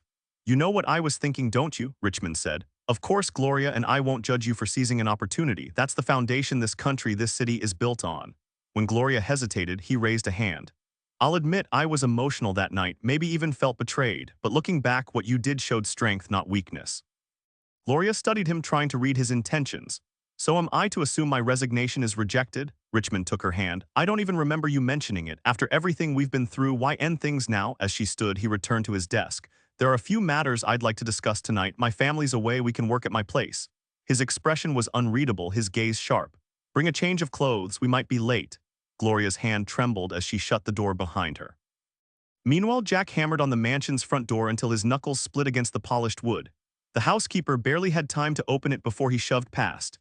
Jennifer appeared at the top of the marble staircase, dressed in one of her signature evening gowns, her hair cascading over bare shoulders. Jack, what are you doing here? I need to talk to you. Not now. No, he grabbed her wrist, scanned the hall, then dragged her into the library, slamming the door behind them. She yanked free. Have you lost your mind? Jack glanced at the shelves of untouched first editions, all for show. One question, answer it, and I'm gone. Jack, one question. Lay crossed her arms, eyeing him with suspicion. What's this about? She asked. Did you or did you not call my office demanding they fire Barry Alvis because he made me work late the night we were guests at the White House? Jack's voice was sharp. Who told you that? He shot back. Just answer the question, Jen. She hesitated. Jack, why does this even matter to you? His jaw tightened. Did you get him fired? She sighed, stepping closer. Jack, I need you to stop obsessing over this and start focusing on the future we're building together. If we answer the damn question, he snapped. Yes, she burst out. Yes, I had that little weasel fired, so what? He deserved it. He treated you like an underling and made a serious mistake. He was nothing, played with fire and got burned, and honestly, I don't care. Her gaze was steady, unapologetic. Jack exhaled, sinking into the high-backed leather chair in the corner of the library. His eyes wandered over the solid oak desk, the oil paintings lining the walls, the heavy drapes that probably cost more than he'd ever make in a year. The Baldwin world, polished, untouchable. Fine, let them have it. He shut his eyes briefly, exhaustion creeping in. Jennifer hesitated, then knelt beside him, her hand brushing his shoulder. The scent of her perfume wrapped around him. Jack, she murmured, her breath warm against his ear. I've told you before, you don't have to put up with people like him. Now that this ridiculous murder case is behind us, we can focus on us. Our house is almost ready, it's perfect. And we have wedding plans to finalize. Sweetheart, things can finally go back to normal. Her fingers traced his jaw, turning his face toward hers. She searched his eyes, then kissed him deeply, lingering before pulling away. But what she saw in his expression wasn't what she'd hoped for. You're right, Jen, he said flatly. Case closed. A man I respected is gone because someone blew his brains out. Time to move on, right? Time to climb the ladder. She flinched. You know what I meant. You never should have gotten involved in the first place. It wasn't your problem. If you just open your eyes, you'd see that whole mess was beneath you. His laugh was bitter. And embarrassing for you, wasn't it? He stood abruptly, weariness weighing him down. Best of luck, Jen. I wish I could say see you later, but honestly, I don't think that's ever going to happen. He turned to leave, but she grabbed his sleeve. Jack, just tell me, what did I do that was so terrible? For a moment he hesitated, then decided to lay it all out. The fact that you even have to ask. Jesus, Jen, you took a man's life, someone you didn't even know, and crushed it. And why? Because something he did to me bothered you. So you picked up the phone and wiped out 10 years of his career without a second thought. Did you ever stop to consider what that would do to him, to his family? He could have put a gun to his head, or his wife could have left him. But hey, why should you care? You probably didn't even think about it. The bottom line is, I could never love someone capable of that. And I sure as hell couldn't spend my life with them. If you don't get that, if you really believe what you did wasn't wrong, then that just proves we need to end this right now. Better to face the truth now than waste years pretending. He gripped the doorknob and forced a smile. Everyone I know would call me insane for walking away. You're perfect, smart, gorgeous, loaded. They'd say we'd have this incredible life together. But the truth, I'd never make you happy because none of the things you value mean anything to me. Not the 7-figure legal contracts, not the penthouse, not the sports car that costs more than I make in a year. I hate this place. I hate your lifestyle. I hate your friends. And if I'm being honest, right now I don't even like you. But I'm the only guy on earth dumb enough to say that to your face. But I'm a simple guy, Jen, and the one thing I won't do is lie to you. He shrugged. Give it 2 days, and a dozen guys way better suited for you than Jack Graham will be lining up at your door. You won't be lonely long. The raw shock on her face twisted something in his chest. For the record, if anyone asks, you dumped me, not good enough for the Baldwins, unworthy, goodbye, Jen. Jennifer didn't move for 5 full minutes after he left. A storm of emotions flickered across her face, anger, disbelief, even a flicker of regret, but none of them won out. The silence of the apartment felt heavier than before, the kind of quiet that lingers after something irreparable breaks. She stepped out of the library, the sharp click of her heels fading as she hurried down the marble staircase. For a moment, the room held its breath in silence before the chair behind the desk creaked, turning slowly. Ransom Baldwin's gaze lingered on the empty doorway where his daughter had stood frozen just moments before. Jack peeked through the peephole, half expecting to see Jennifer Baldwin gripping a gun. Instead, he raised a brow in recognition as Seth Frank stepped inside, shrugging off his coat. Place reminds me of my old college days, Frank said, glancing around the cluttered apartment. Let me guess, Delta House, 1975? You were the guy in charge of keg operations, Jack replied. Frank chuckled. Scarily accurate. Enjoy this bachelor life while you can. No offense, but a decent woman wouldn't let you live like this. Lucky me, Jack muttered, disappearing into the kitchen and returning with 2 bottles of Sam Adams. They settled onto the couch, each taking a long sip. Trouble in paradise, counselor? Frank asked. Depends on your definition. On a scale of 1 to 10, it's either a 1 or a 10. Something tells me the Baldwin charm didn't quite work its magic on you. You ever take a day off from being a detective? Jack shot back. Not if I can help it. You want to talk about it? Jack shook his head. Another time. Tonight I just need a drink. Frank shrugged. Your call, just say the word and I'll bring the beer. Jack's eyes flicked to the package in Frank's lap. What's that? Frank pulled out a VHS tape. Please tell me you still have a VCR buried under all this junk. As the screen flickered to life, Frank turned to Jack. Fair warning, this isn't easy to watch. It's all there, including what happened to Luther. You sure you're up for this? Jack hesitated. You think there's something on here that could help us figure out who did it? That's the hope. You knew him better than I did. Maybe you'll spot something I missed. Then let's do it. Even with the warning, the footage hit Jack like a punch to the gut. When the gunshot echoed, his body jerked, his eyes widening in shock. Frank quickly shut off the tape. I told you. Jack slumped in his chair, his breath ragged, sweat beading on his forehead. A shudder ran through him before he slowly steadied himself, wiping his face with a trembling hand. Jesus Christ. Flanders' comparison to the Kennedy case suddenly didn't seem so far-fetched. We can stop here, Frank said. Jack clenched his jaw. Like hell we will. Jack rewound the tape once more. Even after watching the scene a dozen times, the moment his friend's head practically exploded in midair still hit him like a punch to the gut. The horror was only dulled by the slow-burning rage that flared up every time he replayed it. Frank shook his head. Too bad the cameraman wasn't on the other side. Might V caught the rifle flash from the shooter, but I guess that's asking too much. Hey, you got any coffee? My brain's running on fumes here. Just brewed a pot, grab me a cup too. Mugs are in the drying rack. When Frank returned with the steaming drinks, Jack had already rewound to the part where Alan Richmond was delivering his little speech on the makeshift podium outside the courthouse. That man runs on nuclear fuel, Jack muttered. Frank glanced at the screen. Saw him the other day. Yeah, me too. Back when I was about to join the rich and famous by marrying the right woman. What you think of him? Jack took a sip of coffee, then grabbed a bag of peanut butter crackers from the couch and tossed one to Frank, who caught it midair. The detective was slipping back into his old bachelor habits fast. Jack shrugged. Hard to say, he's the president, always seemed presidential to me. What about you? Sharp, real sharp, the kind of guy who makes you think twice before getting into a battle of wits unless you're absolutely sure you can win. Guess it's a good thing he's on America's side. Yep. Frank turned back to the screen. So you spot anything? Jack hit a button on the remote. Maybe take a look. The tape fast-forwarded, people jerking around like silent film extras. There. The footage showed Luther stepping out of the van, eyes down, the cuffs making every movement awkward. Then just as suddenly, a wave of people surged into frame behind the president, partially blocking Luther from view. Jack paused it. Right here. Frank studied the image, crunching his cracker and washing it down with coffee. Then he shook his head. Look at Luther's face, Jack pressed. Between those two bodyguards, see it? Frank leaned in, nose almost touching the screen, then jerked back, eyes wide. Hell, it looks like he's saying something. Not just saying something, saying it to someone. Frank turned to him. You think he recognized whoever killed him? Given the circumstances, I doubt he was making small talk with a stranger. Frank squinted at the screen again, then sighed. We're gonna need an expert for this one, he said, standing up. Let's go. Jack grabbed his coat. Where to? Frank grinned as he rewound the tape and picked up his hat. First, we grab a bite. I'm married, older, and carry more weight than you. Dinner isn't just crackers for me. Then we head to the station. Got someone I want you to meet. 2 hours later, Jack and Seth Frank walked into the Middleton Police Department, well-fed and ready. Laura Simon was waiting in the lab, equipment prepped. After quick introductions, Simon slid the tape in. A 46-inch screen in the corner flickered to life and Frank fast-forwarded to the right spot. Here we go, he said, pausing the frame. Simon took a seat at the keyboard, typing commands until Luther's face filled the screen, blown up like a balloon stretching to its limit. That's as clear as it gets, she said, swiveling toward Frank, who hit play. The audio was a mess, shouts, honking cars, a crowd buzzing, drowning out whatever Luther was saying. They watched his lips move. He's pissed, Frank muttered. Whatever's coming out of his mouth, it ain't friendly. He pulled out a cigarette, earning a sharp glare from Simon that made him tuck it away. No lip readers around, she asked. Jack stared at the screen. What the hell was Luther saying? That expression, he'd seen it before recently but couldn't place it. You seeing something we're not. Frank's voice snapped him back. Jack rubbed his eyes. I don't know, there's something, but I can't pin it down. Frank signaled Simon to shut it off, stretching as he stood. Sleep on it. If it clicks, let me know. Thanks, Laura. Outside, Frank eyed Jack, then gripped the back of his neck. Jesus, you're a live wire. Yeah, well, my fiancée just bilayed. The woman I actually wanted to marry told me to get lost, and by tomorrow, I might not have a job.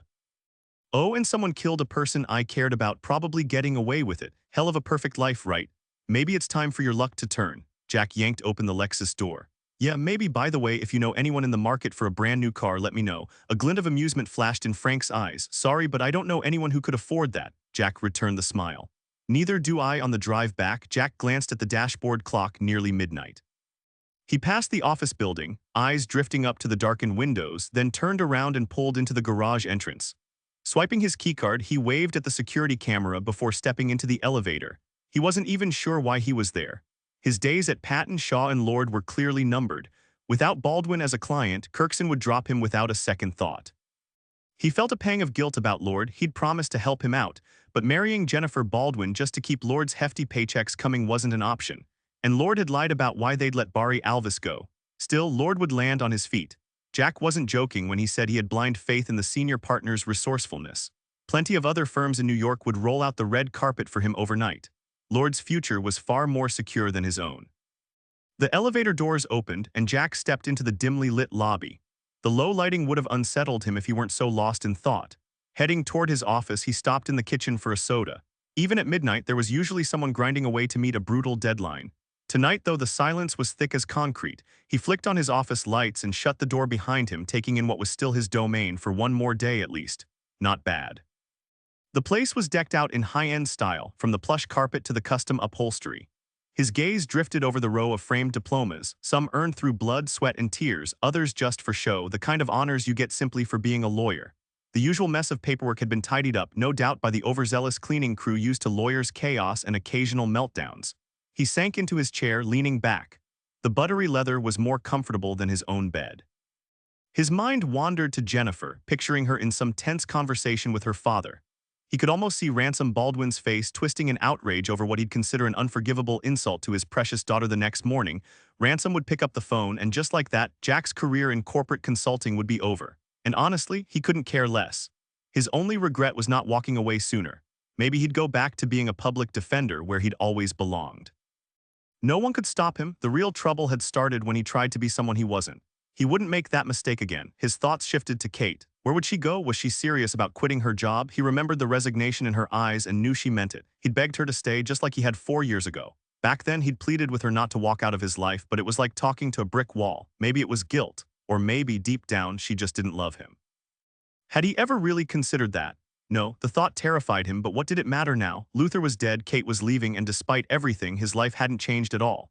The Whitneys were gone for good. He glanced at the stack of pink message slips on his desk, routine stuff. Then he hit play on the voicemail. At Patton, Shaw and Lord, clients could choose between handwritten notes or voicemail. The high-maintenance ones always picked voicemail, less waiting when they wanted to rip someone apart. There were 2 calls from Tar Crimson. He'd find him another lawyer. This firm was too expensive anyway. A few more about Baldwin's affairs. Great, let them wait for Jennifer Baldwin's next victim. The last message made him freeze. A woman's voice, soft, hesitant, clearly uncomfortable talking to a machine. He played it again. Mr. Graham, you don't know me. My name is Edwina Broom. I was a friend of Luther Whitney's. Broom, the name rang a faint bell. The message continued. Luther told me if anything happened to him, I should wait a while, then send you a package. He made me promise not to open it, said it was like Pandora's box. Looking inside could get you hurt. God rest his soul. He was a good man, Luther. He never showed up, and honestly, I didn't expect him to. Still, I figured I should call to confirm he'd gotten the package. I'd never had to send something like this before, overnight delivery they call it. I'm pretty sure I did everything right, but who knows. If he didn't get it, please just call me. Luther said it was important, and Luther didn't waste words on things that didn't matter. Jack jotted down the phone number and checked the time of the call yesterday morning. He rifled through his office but found nothing. His secretary's desk was just as empty. Back in his chair, he dragged a hand through his hair, a package from Luther.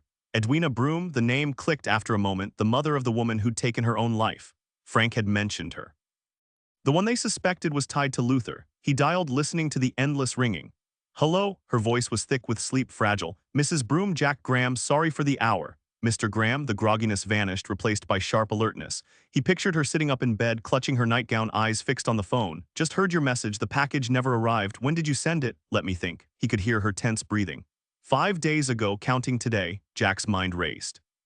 Do you have a receipt with a tracking number? That man gave me a slip, hold on. He drummed his fingers on the desk, forcing himself to stay focused. Hang in there, Jack, just hang in there. Got it right here, Mr. Graham. Call me Jack. Did you use FedEx? Yes, that one. Perfect. Read me the tracking number, top right corner, long digits. Oh, right. She recited it, and he repeated it back, double-checking the address of his firm. Jack, is this serious? With Luther gone like that and everything, has anyone else called you? Strangers? No. If someone does, contact Seth Frank with the Middleton PD. I know him. He's a good man, Mrs. Broom. You can trust him. He hung up and dialed FedEx. The sound of keyboards clattered in the background as a crisp voice answered. Yes, Mr. Graham, it was delivered to Patton, Shaw and Lord Thursday at 10:02 a.m. signed by a Lucinda Alvarez. Thanks, must be got misplaced. His pulse spiked as he nearly slammed the phone down. Was there any issue with this delivery, Mr. Graham? Jack stiffened. Special issue? No, why? The woman hesitated. Well, when I pulled up the file, I noticed someone else had already inquired about it earlier today. A cold wave of tension gripped him. Today, what time? Around 6:30 this evening. Did they leave a name? That's the strange part. According to the record, the other person also claimed to be Jack Graham. Her tone made it clear she wasn't convinced of his identity. His hands went numb as he slowly hung up. Someone else was very interested in the same delivery, and they knew he was the recipient. His fingers trembled as he dialed Seth Frank's number, but the detective had already left for the day. The operator refused to give out Frank's personal contact, and Jack had left his own home number behind. After some pleading, she tried calling Frank's place, but no one answered. Jack muttered under his breath. A quick check with directory assistance got him nowhere. He leaned back, his breath uneven, pressing a hand to his chest where his heart threatened to punch through his shirt. He'd always considered himself braver than most, but now not so sure. Logic told him the package had been delivered, Lucinda had signed for it. The firm's mail system was airtight. Urgent deliveries went to the distribution team, who sorted everything before sending it out on carts. Everyone knew where his office was. Hell, the firm even provided updated floor plans, assuming people used the latest version. He bolted to the door, flinging it open, and sprinted down the hallway. Unseen behind the opposite corner, a light flicked on in Sandy Lord's office. Jack hit the switch in his old workspace, frantically searching the desk before shoving the chair back. His eyes locked onto the package. He snatched it up, scanning the room. The blinds were open, he rushed to close them. The label read, from Edwina Broom to Jack Graham. This was it, bulky but light. A box within a box, just like she'd said. He hesitated. They knew it had been delivered here. But who were they? No way to guess yet. But if they'd confirmed its location today, what came next? If the contents were that important and the package had already been opened, they would have known by now. Since that hadn't happened, what were they likely to do next? Jack hurried back down the hallway, the package tucked tightly under his arm. In his office, he grabbed his coat, snatched his car keys off the desk, nearly knocking over a half-finished soda, and turned to leave. Then he froze, a sound he couldn't place where it came from. The echo drifted softly through the corridor like water trickling through a tunnel. It wasn't the elevator. He was sure he'd recognize that hum, or was he? The law firm covered a massive space, and the constant background noise of elevator cabins had long faded into the everyday. Plus, he'd been on the phone, completely absorbed in the conversation. The truth was, he couldn't be certain of anything. It could be just been another attorney returning to grab some files or put in extra hours, but every instinct told him that was wrong. The building had security, sure, but how tight could surveillance really be with so many people coming and going? He eased the door shut without a sound. There it was again. Jack strained to pinpoint the source. Whoever it was moved slowly, deliberately. No one in the firm walked like that. He edged toward the wall, flicked off the lights, waited a beat, then cracked the door open. The hallway was empty, but for how long? His tactical problem was obvious. The office layout offered no cover. Once he chose a direction, he'd be exposed, with nowhere to hide if he ran into trouble. A grim practicality struck him. His eyes adjusted to the dark, landing on a heavy granite paperweight, one of the countless trinkets he'd received when he made partner. In the right hands, it could do serious damage, and Jack was confident his hands were the right ones. If it came to that, he wouldn't go down easy. The thought steeled him. He waited another few seconds before stepping into the hall, shutting the door behind him. Whoever was after him would have to check every office to find him. At the corner, he crouched, wishing the lights were out. He took a breath and peered around, clear for now. His mind raced. If there was more than one pursuer, they might have split up to cover ground faster. Did they know he was in the building? Maybe he'd been followed. That thought unsettled him more than anything else. Right now, they could be closing in from both ends of the hallway. The footsteps grew louder, definitely one person, maybe more. His senses sharpened, straining so hard he swore he could hear the stranger's breath, or was it just his nerves? He had to move. Then his gaze locked onto a glint on the wall, the fire alarm. Just as he lunged for it, a boot appeared around the far corner. Jack didn't wait to see the rest. He spun and bolted the other way, rounding the bend and slamming into the stairwell door. The screech of hinges nearly deafened him. Behind him, running footsteps. Damn it! He shoved the door shut and hurled himself down the stairs. A man in a black ski mask burst into the hall, gun raised. At the same moment, an office door flew open and Sandy Lord stumbled out, disheveled, his shirt untucked. He crashed into the masked figure, sending them both sprawling. Instinctively, Lord grabbed at the ski mask, yanking it free as they rolled. He scrambled up, wiping blood from his busted nose. What the hell's going on? Who the hell are you? Then he saw the gun, froze. Tim Collins stared back, half disgusted, half resigned. No choice now. He took aim. Jesus, no, Lord gasped, staggering back. The gunshot tore through his chest, blood spraying as he collapsed against the door. It swung open, revealing a stunned young woman, some congressional aide, half-dressed, gaping at the dead lawyer. Colin cursed. Their eyes met. She knew, wrong place, wrong time. Sorry, ma'am. The second shot sent her reeling backward, fists clenched, legs splayed. Her night of fun had just become her last. Bill Burton skidded to a stop beside his kneeling partner, taking in the carnage in seconds. The initial disbelief quickly turned to rage. You crazy bastard, have you lost your damn mind? Burton snapped, his voice sharp with fury. They saw my face. What was I supposed to do? Ask them nicely to keep quiet? Screw that. Both men were on edge, tension crackling between them. Colin gripped his gun tightly, knuckles white. Where is he? Was it Graham? Burton demanded. Think so. The fire escape, Colin muttered. Then it's too late. Burton exhaled sharply, shaking his head. Not yet, Colin shot back. I didn't just waste two people for nothing. He moved to chase after Graham, but Burton blocked him. Give me the gun, Tim. Bill, are you out of your damn mind? Colin protested. Burton didn't flinch. He pulled out his own weapon and held it out, taking Colin's in exchange. Go, I'll clean this mess up. Colin bolted for the door and disappeared down the stairs. Burton glanced at the bodies, recognizing Sandy Lord. A sharp hiss escaped his teeth. Damn it, damn it. He turned on his heel and rushed back to Jack's office where he'd first heard the gunshot. Flipping on the light, he scanned the room. Graham must have taken the package, no other explanation. Richmond had been right about Edwina Broom's involvement. Whitney had trusted her. They'd been so close. Who'd have expected Graham or anyone to still be here at this hour? Burton's gaze swept the office again, lingering on the desk. A plan formed in seconds, finally something going his way. Meanwhile, Jack reached the ground floor, grabbing the door handle locked. His stomach dropped. This had happened before during fire drills, doors jamming despite assurances they'd fixed it. Now their screw-up might cost him his life, and not because of some damn glass inferno. Footsteps pounded behind him, no stealth now, just reckless pursuit. Jack sprinted back up, heart hammering, reaching the first-floor landing. He gripped the handle, praying. Relief flooded him as it turned. He ducked around the corner, jamming the elevator button. Glancing back, he bolted down the hallway and crouched in the shadows. The elevator whirred to life. Then a chilling thought hit him. What if his pursuer was inside? What if he'd anticipated this move? The doors slid open just as the stairwell door slammed against the wall. He bolted for the elevator, barely slipping through the closing doors before crashing against the back wall. Scrambling to his feet, he punched the garage button, his breath coming in short gasps. A shadow moved in the corner, then the glint of a gun barrel.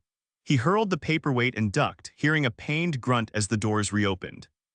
Sprinting through the dim underground garage, he found his car and peeled out, tires screeching as he blew past the automatic gate. His rearview mirror showed nothing but empty road. Sweat dripped down his face, his whole body coiled like a spring. Rubbing his throbbing shoulder where he'd slammed into the elevator wall, he thought, damn, that was close. But where could he go now? They'd found him. Hell, they probably knew everything about him. Home wasn't safe. The police, not yet. Not until he figured out who was hunting him. Whoever took out Luther despite an army of cops. Whoever always seemed one step ahead. For tonight he'd find some hole-in-the-wall motel. His credit cards would cover it. First thing tomorrow he'd track down Frank. Then maybe things would make sense. His eyes flicked to the box beside him. Soon he'd know what nearly got him killed. Meanwhile, Gloria Russell lay tangled in the sheets, Richmond already gone without a word. Her wrists ached where he'd gripped her too hard, her skin raw. Her chest throbbed from his roughness, and suddenly Burton's warning echoed in her mind. Christine Sullivan had been brutalized too before the end. She swallowed hard, fighting tears. She'd wanted this. Fantasized about it, even two brilliant, powerful people, a perfect match. It was supposed to be transcendent. Instead, she got Richmond on top of her, his face blank as if he were alone with a magazine. No kisses, no words. Just clothes ripped off, 10 mechanical minutes, and then silence. Chief of Staff, she thought bitterly, more like Chief Idiot. The urge to scream burned in her throat. I slept with you. That night in that room, you bastard, she cursed herself, tears soaking the pillow as she realized how powerless she'd been. She had been so sure of her strength, so convinced she could handle him. What a joke. That man was a killer, Walter Sullivan. Dead, murdered with the full approval, no, the eager cooperation of the president himself. When Richmond had dropped that bombshell, she refused to believe it at first. He claimed he wanted her informed. Right, more like he wanted her paralyzed with fear. She had no idea what he was planning now, and for once she was grateful to be out of the game. Sitting up, she pulled the torn remnants of her shirt around her shaking body, disgusted with herself. Now she was just another pawn in his twisted world, her survival hanging on his whim. Or was it? Wrapping the blanket tighter, she stared into the dark. She wasn't just a victim, she was a witness. Luther Whitney had been one too, and now he was gone. Richmond had coldly ordered the death of a man he'd called a friend. If he could do that, what chance did she have? The answer was terrifyingly clear. She bit down on her hand hard enough to leave marks, eyes locked on the door. Was he still out there, listening? Deciding her fate, a chill crept over her, tightening like a noose. Trapped, no way out, and for the first time she wasn't sure she'd make it. Meanwhile, Jack tossed the box onto the bed, shrugged off his coat, and glanced out the hotel window. No tails, he'd made sure of that. He'd bolted from the office in a frenzy, ditching the car last minute. Whoever was after him, he had to assume they were good. The kind who could track a vehicle in no time. The taxi had dropped him off just 15 minutes ago. The place was a dump, the kind budget tourists picked when they wanted a cheap stay in the capital. Perfect, out of the way, just like he needed. His eyes flicked back to the box. Enough waiting. He tore it open, revealing a plastic-sealed object. A knife. He turned it over. No, an antique letter opener. Frowning, he held it up to the dim light, studying every detail. He wasn't a forensic expert, so he didn't realize the black stains on the handle and blade were actually dried blood. The fingerprints pressed into the leather also escaped his notice. Carefully setting the envelope aside, he leaned back, lost in thought. This had to connect to Christine Sullivan's murder, he was sure of it. But how? He examined the letter opener again. It was clearly significant, though not the murder weapon. Christine had been shot twice, yet Luther had treated it like a smoking gun. Suddenly, he sat bolt upright. This wasn't just evidence, it identified her killer. Snatching the envelope, he held it under the light, scanning every inch. There, barely visible, were dark, swirling marks, fingerprints. The killer's prints were on that blade, and the stains, blood no question. What had Frank said? He racked his brain. Maybe Christine had fought back, slashing her attacker's arm or leg with this very letter opener, the one from the crime scene photos. Frank had floated that theory, and now the proof was in Jack's hands. He slid the envelope back into the box and shoved it under the bed. Outside, the wind howled, rattling the cheap window frame. If only Luther had trusted him, confided in him. But he'd been terrified for Kate. How had they even got to Luther to threaten his daughter's life? Jack paced. If Luther hadn't received any messages in prison, when had it happened? Had someone just strolled up and said, "Talk, and your daughter's dead"? But how would they even know about Kate? He and Luther hadn't been seen together in years. Dropping onto the bed, he shut his eyes. No, it had to have happened during the arrest. That was the only time they'd been in the same room. No words needed, just a look, cold and deliberate. He'd seen cases collapse before because witnesses got scared silent. Threats didn't always come with a script, so who in that room could have shut Luther up tighter than a wire-stitched mouth? As far as Jack knew, the only people there were cops. Well, cops and the guy who'd tried to shoot him, but why would he have stayed at the scene of the attack? How could anyone assume this person would step out into the open, approach Luther, and deliver a threatening glare without raising suspicion? Jack's eyes snapped open. The only way it made sense was if the person in question was also a cop. The next thought hit him like a punch to the gut: Seth Frank. He dismissed it immediately. There wasn't a shred of motive. No matter how he twisted it, he couldn't picture the lieutenant entangled with Christine Sullivan, and that had to be the premise, right? Sullivan was killed by her lover, and Luther had seen it all. It couldn't be Seth Frank. He prayed it wasn't Seth Frank because he was counting on him to dig him out of this mess. What if tomorrow morning Jack handed Frank the very thing he was desperately searching for? Maybe it had fallen while he was fleeing. Luther could have slipped out of hiding, picked up the letter opener, and vanished. It was possible. And with a crime scene cleaned up so meticulously, it screamed professional involvement, someone like a seasoned homicide detective who knew exactly how to erase every trace that could tie him to the crime. Jack shook his head. No, damn it, no, he had to believe in someone. It had to be someone else. Anyone else. He was just exhausted. His deductions were getting pathetic. Seth Frank wasn't a killer. He closed his eyes again, for now he felt safe. A few minutes later, he drifted into a restless sleep. Dawn broke clear and cold, the storm from the night before having scrubbed the heaviness from the air. Jack was already up, still in yesterday's wrinkled clothes. He splashed water on his face in the tiny bathroom, smoothed his hair, flicked off the light, and returned to the bedroom. Sitting on the edge of the bed, he checked his watch. Frank wouldn't be in the office yet, but it wouldn't be long. He pulled the box from under the bed and set it beside him like a ticking bomb. The small color TV in the corner flickered to life, tuned to a local news station.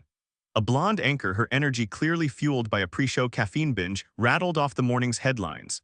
Jack expected the usual rundown: global crises, the daily Middle East update, maybe another California earthquake, or some political squabble in Washington. Instead, the broadcast was dominated by one explosive story. Jack leaned forward as a familiar location flashed across the screen: the sleek lobby of Patton, Shaw and Lord. His stomach dropped as the reporter's words sank in. Dead, Sandy Lord shot in his own office. His hands shook as he turned up the volume, watching stretchers roll out of the building. A grim portrait of Lord filled the corner of the screen while a voiceover recounted his illustrious career. But none of that mattered now. Someone had put a bullet in him. Jack collapsed onto the bed, his mind racing. Had Sandy been working late? Who was the other victim under that sheet? He didn't know, couldn't guess, but the pieces were clicking into place. The armed man hunting him must have crossed paths with Lord. Wrong place, wrong time. Jack shut off the TV and splashed cold water on his face, his reflection staring back, pale and haunted. This wasn't supposed to happen. It was too fast, too brutal. Logically, he knew it wasn't his fault, but guilt clawed at him anyway, the same crushing weight Kate must have felt. He grabbed the phone. Seth Frank picked up on the first ring, his voice sharp. Jack, where the hell are you? Good morning to you too. You know what happened? Just saw it on the news. Seth, I was there last night. They were after me. Sandy got caught in the middle. Who's they? How should I know? I heard a noise, then some guy with a gun chased me through the damn building. I'm lucky I made it out alive. Tell me the cops have something. Frank exhaled hard. He believed Jack mostly. But after everything lately, could he really trust anyone? He chewed his thumbnail, weighing his next move. One choice, two very different outcomes. His thoughts flickered to Kate Whitney. Jack couldn't shake the trap she'd set for his father. It still burned in his gut. Sure, he wore a badge, but he was human first, and if he had even a shred of decency left, he owed it to himself to cling to that. Jack, the cops have a lead. A damn solid one, Frank said. Great, what is it? Frank hesitated. It's you, Jack, you're the lead right now. Every cop in the city's turning over rocks looking for you. The phone nearly slipped from Jack's grip. His veins turned to ice. Jack, hell, say something, Frank's voice crackled, but Jack barely heard him. Outside his window, the hunt was on, killers and cops all gunning for him. Jack, he forced himself to respond, voice ragged. I didn't kill anyone, Seth. The words sounded hollow, like trash tossed on the curb. Frank wasn't listening to the denial. Guilty men always lied. It was the tremor in Jack's voice that told him everything, the raw disbelief, the horror. I believe you, Frank murmured. What's happening, Seth? From what I've pieced together, there's security footage of you entering the garage around midnight. Turns out Lord and his lady friend got there first. I never saw them. Yeah, well, you wouldn't have wanted to. They weren't exactly dressed for company when they were found, especially her. Looks like they got interrupted mid-party. Jesus. And the camera caught you bolting right after. The gun, did they find it? In a dumpster. Your prints are all over it, Jack, only yours. Once they ID'd you on tape, they pulled your records from the Virginia courthouse. Perfect match. Jack slumped into the chair. Seth, I never touched a gun. Someone tried to kill me. I hit him with a paperweight from my desk and ran. That's it, what now? Frank exhaled. He'd known the question was coming. Technically, he was talking to a murder suspect. Protocol screamed at him, but his gut said otherwise. Stay put, don't move, I'll check things myself. Call me in 3 hours, got it? The line went dead. Jack stared at the wall. The police wanted him for double homicide. His fingerprints were all over a weapon he'd never even touched. Now he was a fugitive. A tired smile flickered across his face before he stiffened. Right, a wanted man, and he'd just finished chatting with a cop. Frank hadn't asked where he was, but tracing the call would have been child's play. Unless, no, Frank wouldn't do that. But what about Kate? Cops never laid all their cards on the table. That same officer had deceived her too, then pretended to regret it, or so he wanted everyone to believe. A siren wailed in the distance and his heart skipped. He bolted to the window, but the patrol car sped past without slowing. Didn't mean a thing. They could already be closing in. He grabbed his coat, then froze. The box. He'd completely forgotten to mention it to Frank. Just last night it had been the most important thing in his life until something else violently shoved it aside. Don't you have enough on your plate between forests and valleys? Craig Miller, a grizzled DC homicide detective with whiskey-tinged cheeks and a mane of dark curls, leaned against Jack's office door. Their friendship had been forged over years and a shared belief: murderers don't walk. Frank shot back, never too busy to check if you finally learned how to do your job. Miller chuckled as forensic techs packed up nearby. Frank scanned the room, struck by how far Jack had fallen from this world. Graham was tangled up in your Sullivan case, right? Miller prodded. Frank nodded. Defense attorney for the accused. Talk about a twist from lawyer to suspect. Miller's grin faded. Who found the bodies? Housekeeper, 4 a.m. So no motive clicking in that thick skull of yours. Miller studied him. Cut the crap, you drove all this way at 8 in the morning for my opinion. What's really going on? Frank shrugged. Dunno, met Graham during my investigation. Seeing his face on the news hit me weird. Miller held his gaze, then backed off. Motive's obvious. Walter Sullivan was Graham's biggest client. Then Graham blindsides his own firm to defend the guy accused of killing Sullivan's wife.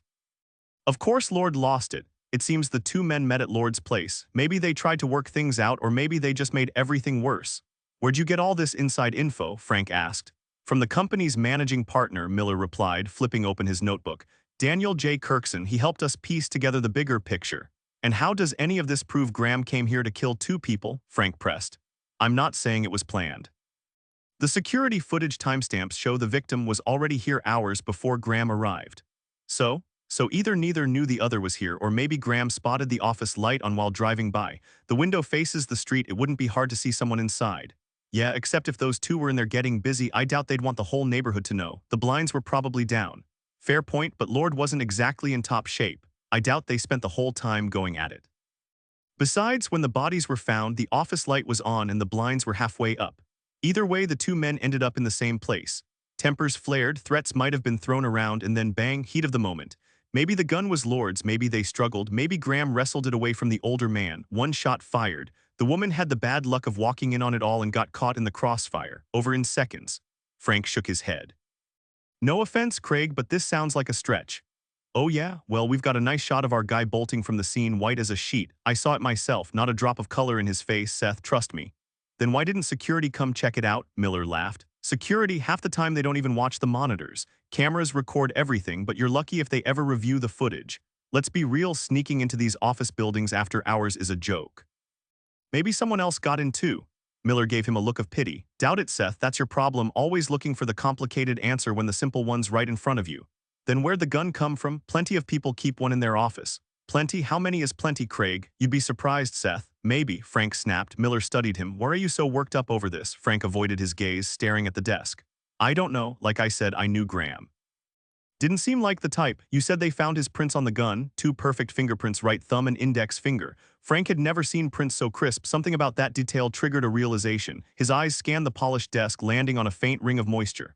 Where's the glass? He asked. Miller frowned. What glass? Frank pointed to the mark. The one that left this. Did you take it? Miller shrugged, then chuckled. Haven't checked the dishwasher if that's what you're asking.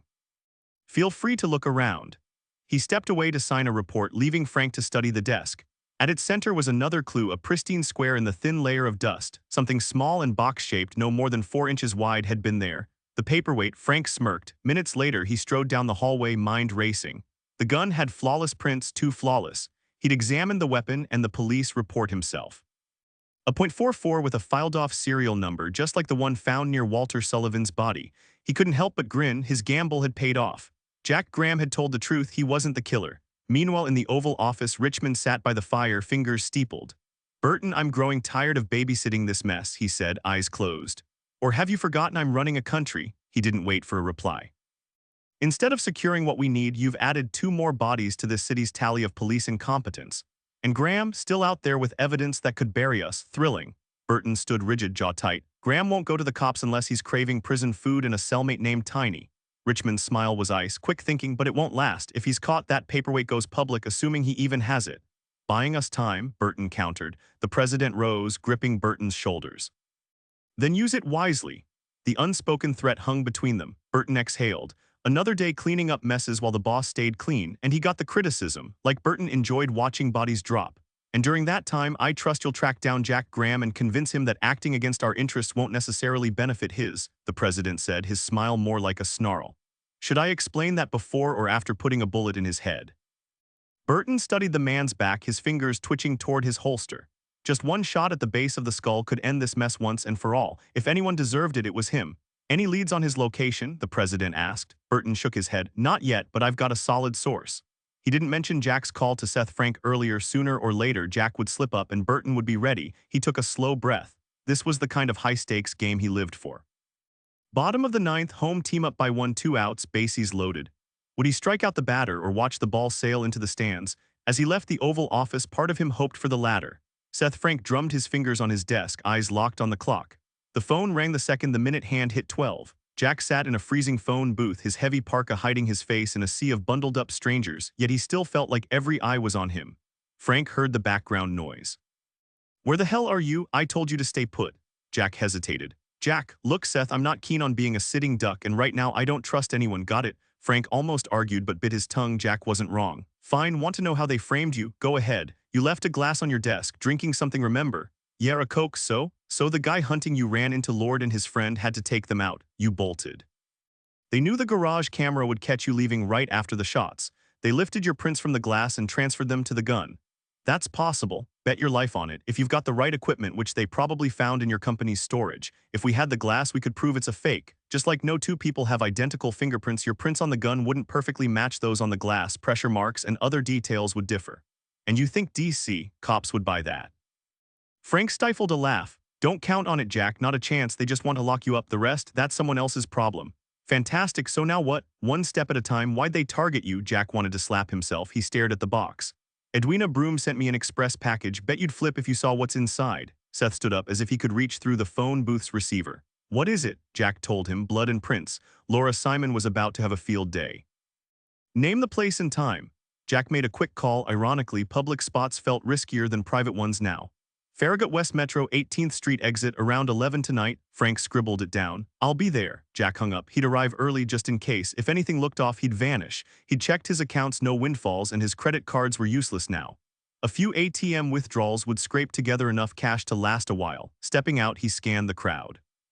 The usual train station bustle. No one glanced his way. His pulse spiked when 2 uniformed cops walked past, but he ducked back into the booth until they were gone. Grabbing a burger and fries, he hailed a cab. As he ate, crossing the city, he weighed his options. Handing the letter opener to Frank might end this. Prince and blood could id whoever was at the Sullivan Villa that night.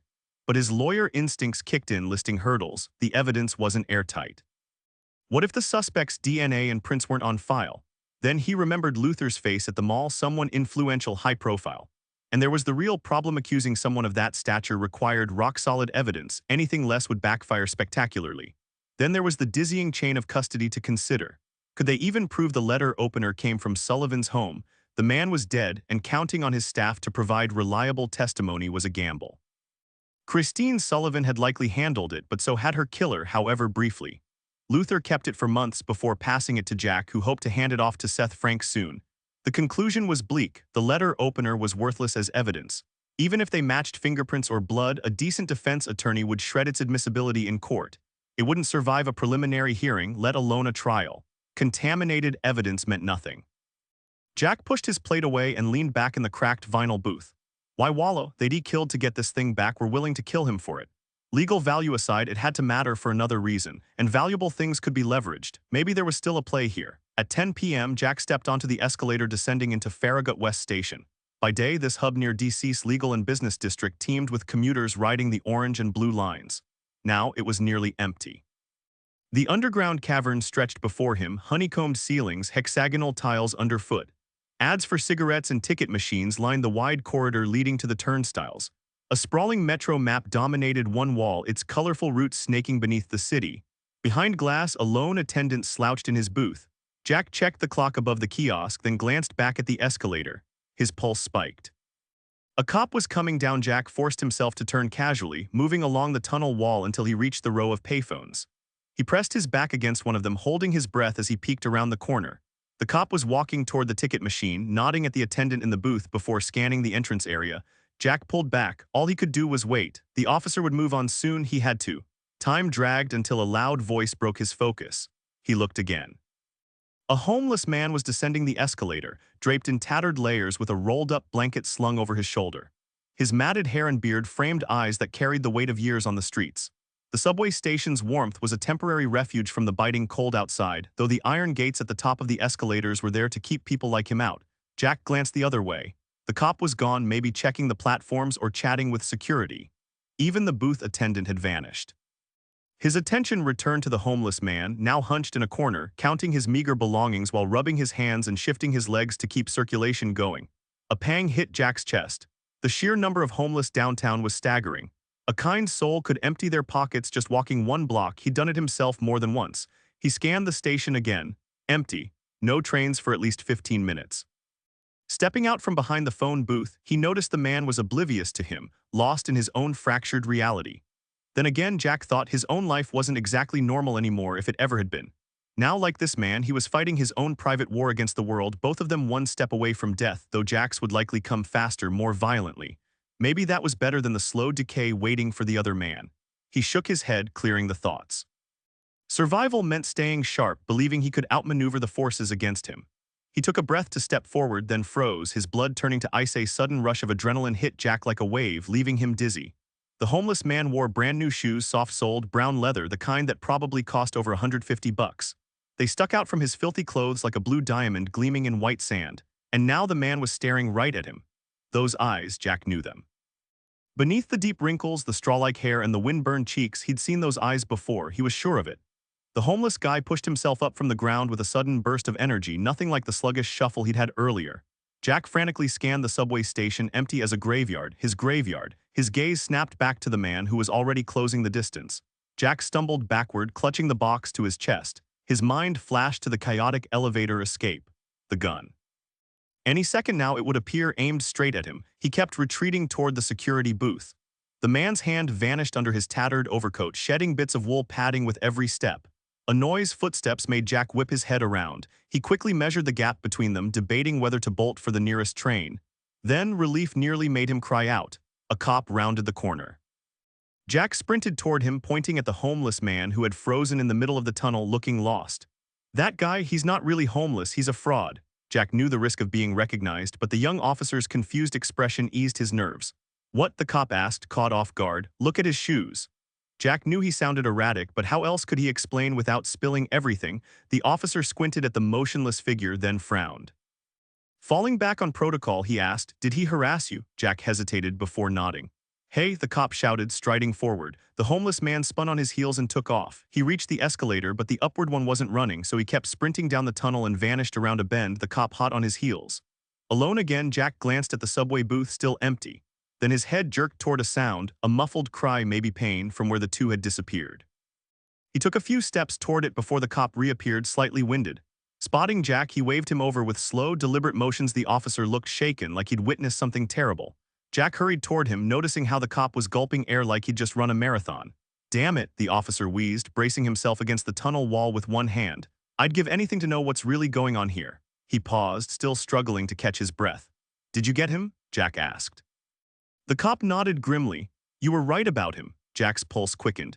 What happened back there? See for yourself, the officer muttered, straightening his posture. I've got to call this in. He jabbed a finger at Jack's chest. But don't even think about leaving. You're not dumping this mess on me. I know you're holding out. Jack gave a tight nod as the cop walked away. Rounding the corner, Jack hesitated. The officer had told him to wait for what? Backup to arrive and cuff him. Every instinct screamed at him to run, but curiosity rooted him in place. He needed to see the man's face, certain he'd recognize him. The maintenance tunnel stretched before him, shadows swallowing the far end where a heap of clothing lay motionless. As his eyes adjusted, the shape resolved into the homeless man's form. Too still, too quiet, no rise and fall of the chest. Jack's mouth went dry. Had the cop killed him? Kneeling beside the body, Jack examined the elaborate disguise. The matted hair felt real, even the sour stench of unwashed skin was convincing. Then he spotted the dark trickle by the man's temple. Pushing back the greasy strands revealed a deep gash, the source of that wet thud he'd heard earlier. This hadn't been an arrest, it had been a fight. They'd tried to trap him and failed. Part of him wanted to rip off the wig and beard right there, but self-preservation won out. Let the cops handle the corpse. He'd hand over the letter opener and take his chances with the system. Footsteps echoed behind him. Jack turned to see the young officer striding forward, his service weapon already drawn. "Mr. Graham," the cop said, and Jack's smile didn't reach his eyes. "In the flesh," he replied, holding up the box. "Brought you a present." The cop's finger tightened on the trigger. "I know what's in there, Jack, and it's exactly why I came." As Tim Collins advanced, Jack watched all humor drain from the man's face. Somewhere above them, Seth Frank's pace quickened as he neared the station, his heart beat thundering in his ears at last, Jack thought. He could picture Laura Simon devouring the evidence like a rare steak, certain they'd find a match in some database. Then the case would crack open like an egg dropped from the Empire State Building, finally answers to all those nagging questions. He studied the face in front of him, memorizing every tiny detail, though he knew it wouldn't matter. His gaze flicked to the man curled on the ground, the brand new shoes on lifeless feet. Some poor guy who'd probably worn his first decent pair in years and didn't even get to enjoy them. "He's dead," Jack accused, glaring at Colin. "You killed him. Hand me the box, Jack." "Who the hell are you?" "Does it matter?" Colin unclipped a pouch from his belt, pulling out a suppressor and twisting it onto his pistol with practiced ease. Jack watched, his mind flashing to the gurneys carrying away Lord and the woman. Tomorrow's headlines would add his name, Jack Graham, another corpse beside a homeless man, 2 more bodies, and of course they'd make sure it looked like Jack had pulled the trigger. Jack Graham from elite Patton Shaw and Lord to a cold-blooded killer gunned down by police. "It matters to me." "Oh yeah?" Colin stepped closer, gripping the gun with both hands. "Screw you, catch." Jack hurled the box at Colin's head just as the trigger clicked. A bullet grazed the case before embedding in the concrete wall. Jack lunged. Colin was solid muscle, but Jack matched him in size and strength. Driving his shoulder into Colin's ribs, he felt the air leave the man's lungs. Instinct took over, wrestling moves from his teenage years resurfaced as he flipped Colin onto the unforgiving tile floor. By the time Colin staggered up, Jack was already rounding the corner. Colin snatched the gun and the box, swaying as nausea hit. His head throbbed where it had smacked the floor. Kneeling, he fought for balance. Jack was gone, but at least he had the letter opener back. Finally, he squeezed the box tight. Jack blew past the security booth, vaulted the turnstiles, and raced down the escalator, bursting onto the sidewalk. People stared. His hood had fallen, leaving his face exposed. A shout rang out. The subway attendant Jack kept running, bursting out of the train station onto 17th Street. He knew his attacker wasn't working alone, and the last thing he needed was someone chasing him, but he doubted they'd covered both exits. They probably assumed he wouldn't leave the station on his own 2 feet. His shoulder throbbed from the impact, and the freezing air burned his lungs as he gasped for breath. He made it 2 blocks before slowing to a stop. Wrapping his coat tighter, it hit him like a punch to the gut. He stared at his empty hands, the box. He'd left the damn box behind. Slumping against the darkened window of a closed McDonald's, he saw headlights approaching and ducked into the shadows of an alley. Minutes later, he boarded a bus, no idea where it was headed. Meanwhile, a car turned onto L Street, then 19th. Seth Frank drove past I Street before pulling up near the subway station. He stepped out, scanning the area as he rode the escalator down. Across the street, hidden behind a pile of construction debris, broken fencing, chunks of concrete, and overflowing dumpsters, Bill Burton cursed under his breath, crushed his cigarette, and moved. He crossed the street, following Frank onto the same escalator. At the bottom, Frank checked his watch. He wasn't as early as he'd hoped. His gaze flicked over a jumbled heap of discarded items stacked against the wall, then landed on an empty kiosk. No one around, just silence. Too much silence. His instincts flared and his hand went to his gun. A sound from his right. He moved fast, slipping down a side corridor, weapon drawn. Peering around the corner, his eyes adjusted to the dim light. 2 figures, one still, one not. The man rising to his feet wasn't Jack. He wore a uniform, gripping a gun in one hand and a box in the other. Frank tightened his hold on his own weapon, eyes locked on the stranger's. He moved closer, silent. It had been years since he'd been in a situation like this, and for a second his wife and daughters flashed in his mind. He pushed it away. Focus. Finally, close enough, he prayed his ragged breathing wouldn't give him away. He leveled his gun at the man's back. "Freeze, police." The man went rigid. "Set the gun down, barrel first. If I see your finger near that trigger, I'll put a bullet in your skull." Now, the gun slowly lowered toward the floor. Frank watched it inch downward, his vision suddenly blurring as a sharp pain exploded in his skull. He staggered, then collapsed. Hearing the thud, Colin turned his head to see Bill Burton standing behind him, gripping the pistol by its barrel.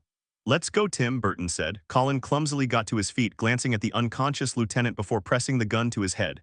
Burton's strong hand stopped him. "He's a cop. We don't kill cops. We don't kill anyone anymore, Tim."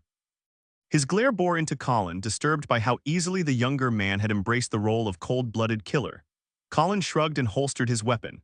Burton grabbed the case, gave Frank one last look, then shook his head in disgust at the homeless man nearby. He shot Colin a disapproving glare before they left. Minutes later, Seth Frank groaned, tried to rise, then slipped back into darkness. Kate lay in bed, wide awake, the ceiling swirling with nightmarish images. She checked the clock. 3 a.m. The heavy curtains weren't fully closed, and the sound of rain tapping against the window, usually soothing, only sharpened the throbbing in her head. When the phone rang, she didn't move at first, her limbs leaden as if her blood had stopped flowing. For a terrifying moment, she wondered if she was having a stroke. On the fifth ring, she finally lifted the receiver. "Hello?" Her voice was hollow, nerves numb. "Kate, I need help." 4 hours later, they sat in a diner at Founders Park, the same place they'd met years ago. The weather had worsened, rain turning to heavy snow that made driving nearly impossible. Jack wore a ski cap, thick glasses, and a few days' stubble, enough that Kate barely recognized him. "You sure no one followed you?" he asked, steam rising from his coffee but doing nothing to hide the tension in his face. He was on the edge. "I did exactly what you said. Subway, 2 cabs, a bus. If someone tailed me in this storm, they're not human." Jack set his cup down, his fingers trembling slightly after what he had witnessed. Jack wasn't taking any chances. The phone call had been deliberately vague, no specifics, just a reference to their usual spot, trusting Kate would understand. She did. Through the cafe window, every passerby looked like a threat. He slid a copy of the Post toward her, jaw clenched after reading the front page. Seth Frank was stable at George Washington University Hospital with a head injury, but the unidentified homeless man hadn't been so lucky. And right in the middle of it all, Jack Graham, painted as some one-man crime wave. Kate set the paper down, her fingers trembling. "We can't just sit here," she whispered. Jack drained his coffee and stood. Their cab dropped them at his motel on the outskirts of Alexandria. Jack kept scanning the parking lot, shoulders tense, until they were safely inside. The second the deadbolt clicked, he yanked off his cap and glasses. "God, Jack," Kate breathed, her voice shaking. "I hate that you're stuck in this." He pulled her into a hug, holding her until her trembling stopped. When she finally looked up, he forced a grin. "I walked into this mess myself, now I just need to find a way out." The attempt at lightness didn't erase the fear in her eyes, the dread that he'd end up like her father. "I left you a dozen voicemails," she said. "Didn't even check them," he admitted. Over the next half hour, he filled her in, watching her horror grow with each revelation. "Jack, who's behind this?" he exhaled sharply, running a hand through his hair. "Gut feelings, fragments, nothing solid yet, but I'm running out of time." The unspoken truth hung between them, disguise or not, they'd find him, the cops or the killers, it wasn't if, just when. But they got what they wanted, Kate ventured, hope thin as paper. Jack collapsed onto the bed, limbs heavy with exhaustion. "You really think that's enough to keep me alive?" His laugh was hollow. The odds weren't exactly comforting. Jack sat up and studied the small picture of Jesus hanging on the wall. He could use a healthy dose of divine intervention right about now, maybe even a minor miracle. "But you didn't kill anyone," Kate said. "Frank already knows that, so will the DC police." "Really?" Jack let out a bitter laugh. "Kate, Frank knows me, and yet when I replay his voice in my head, I still hear the doubt from the beginning. He clung to that glass, but there's no proof it was tampered with, no fingerprints planted on the gun. Meanwhile, the evidence against me is solid, undeniable. 2 murders, 3 if you count yesterday. My lawyer would tell me to plead guilty, hope for reduced charges, and pray for parole after 20 years. Honestly, I'd give the same advice. If this goes to trial, I've got nothing. Just a string of wild theories linking Luther to Walter Sullivan and everyone else in some grand, cosmic conspiracy. A judge would laugh me out of court. No jury would even hear it, and why should they?" He pushed off the bed, shoving his hands deep into his pockets as he leaned against the wall, avoiding her gaze. Both his short-term and long-term futures looked grim. "I'll grow old in prison, Kate, if I even live that long, and that's the real question." Kate sank onto the bed, hands folded in her lap. A silent scream lodged in her throat as the crushing weight of no escape settled in her chest like a stone dropped into dark water. Across town, Seth Frank's eyes fluttered open. At first, everything was a blur, his mind swimming in a chaotic swirl of black, white, and gray like spilled paint on a canvas. Gradually, sharp edges and metallic glints separated from the sterile white of hospital walls. When he tried to sit up, a firm hand stopped him. "Easy, Lieutenant, not so fast." He blinked up at Laura Simon. Her smile didn't quite hide the worry lines around her eyes. She exhaled in relief. "Your wife just left to check on the girls. She stayed all night. I told her you'd wake up the second she stepped out." "Where am I?" "George Washington Hospital." Since you decided to get your head bashed in, at least you had the sense to do it near decent medical care, Simon said, leaning in so he wouldn't have to turn. Seth, do you remember what happened? Frank tried to piece together the events of last night, or was it even last night? What day is it? He asked. Thursday, Laura. Simon replied. So it happened last night, around 11, that's when we found you and the other guy. The other guy? Frank turned his head sharply, wincing as pain shot through his neck. Easy, Seth, Laura said, adjusting another pillow behind him. There was someone else, a homeless man. They haven't identified him yet. Same head injury, probably died on impact. You got lucky. Frank gingerly touched his throbbing temples. Lucky didn't quite describe how he felt. No one else. What? They didn't find anyone else? No, but here's something you won't believe. Remember that lawyer who reviewed the tape with us? A knot of tension twisted in Frank's gut. Yeah, Jack Graham. That's the one. Kills 2 people at his office, then gets spotted sprinting out of the metro station around the same time you and that other guy got jumped. The man's a walking hazard. And to think he looked like the poster boy for the American dream. They haven't caught him yet. You're sure he ran? Laura gave him a curious look. He vanished from the metro station if that's what you're asking, but it's only a matter of time. She glanced out the window before grabbing her purse. DC, police want to talk to you as soon as you're up for it. Not sure how much help I'll be. I don't remember much, Laura. Temporary amnesia. It'll pass. She shrugged on her jacket. Gotta go.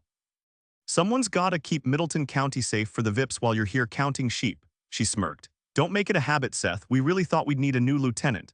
Where would you find a charmer like me? Laura laughed. Your wife will be here in a few hours. Rest up. She headed for the door, then paused. By the way, Seth, what were you doing at Farragut West Station that late? Frank hesitated. His memory wasn't the problem. He remembered last night with painful clarity. Seth, I'm not sure, Laura. He closed his eyes, then opened them. Can't recall. Don't worry, it'll come back, and by then they'll have Graham. Once they do, the whole story'll fall into place. After Laura left, Frank didn't rest. Jack was on the run, probably thinking Frank had set him up. But if he'd read the papers right, he'd know Frank had stumbled into the same trap meant for the lawyer. Now they had the letter opener, the thing in the box. Without it, what chance did they have to nail those people? Frank struggled to sit up again, but the Roman 4 needle in his arm yanked him back. A sharp pressure shot through his skull, forcing him to lie down. He had to get out of there and fast. Jack needed to hear from him, though right now he had no idea how to make that happen. You said you needed my help, Kate said, her gaze steady and unflinching. What do you want me to do? Jack hesitated before sitting beside her on the edge of the bed, his fingers drumming against his knee. I shouldn't drag you into this. Honestly, calling you might have been a mistake. Kate scoffed. Jack, I've spent 4 years dealing with rapists, armed robbers, and killers. I can handle myself. Yeah, but at least you knew who you were up against, he countered. This, we don't even know who's pulling the strings. People are getting gunned down in broad daylight. This is next level dangerous. She crossed her arms. I'm not leaving unless you let me help. Jack turned away, jaw tight. Fine, Kate said, a smirk playing at the corner of her mouth. Then I'll just report you to the cops. Bet they'd love to hear what you've been up with. He whipped his head back. You'd actually do that? Try me. I'm already breaking every rule just being here. Let me in and I'll pretend I never saw you otherwise. For a split second, despite the disaster looming over them, Jack felt an odd surge of relief. She was all in. All right, he relented. I need you to reach out to Seth. Right now, he's the only other person I trust. Kate frowned. But you lost the package. How's he supposed to help? Jack stood and paced before stopping in front of her. Remember your dad's obsession with backup plans? How he always had a failsafe? Yeah, Kate said flatly. Well, this is mine. Her eyes widened. You think Luther set something up? The door creaked open another inch, revealing Edwina Broom's wary face. Yes. I'm Kate Whitney, Kate said. Luther was my father. The older woman's expression softened. I thought I recognized you. Luther never stopped showing me your pictures, though you're even prettier in person. Thanks, Kate said as Edwina swung the door wide. Where are my manners? Come in before you freeze. Inside, 3 cats lounged on separate pieces of furniture, ruling the tiny living room. I just made tea, Edwina offered. Kate hesitated, glancing at the dust-covered, upright piano in the corner. Time was short, but something about this place felt important. Kate studied the weary eyes of the elderly woman across from her. Even the simple joy of music had been taken from her, widowed, then robbed of her only daughter. How often did she have visitors? Thank you, I'd love some, Kate said, settling onto the worn but comfortable couch. The strong tea began to ease the tension in her shoulders. She tucked a loose strand of hair behind her ear and met Mrs. Broom's gaze, surprised to find the woman watching her with quiet sorrow. I'm sorry about your father, Kate, Edwina murmured. I've felt that pain too. You two may not have seen eye to eye, but believe me, I've never known a kinder, more decent man than Luther. Kate softened. Thank you, you've paid a heavy price for what happened too. Edwina's gaze drifted to the side table by the window. Kate followed it, spotting an array of framed photos. Wanda Broom caught in bright, happy moments, her resemblance to her mother striking, a shrine to memory. A pang hit Kate as she thought of her father's own collection, the keepsakes of her childhood triumphs. Yes, Edwina whispered, drawing Kate's attention back. Setting her cup down, Kate hesitated. Mrs. Broom, I don't mean to be blunt, but time isn't on my side. The old woman leaned forward. This is about Luther's death, isn't it, and my daughter's? Kate blinked. What makes you say that? Edwina's voice dropped to a near whisper. Because I know Luther didn't kill Mrs. Sullivan. I know it like I was there myself. Kate stiffened. Do you have any idea who? Edwina shook her head. No, not that, but I'm certain it wasn't him.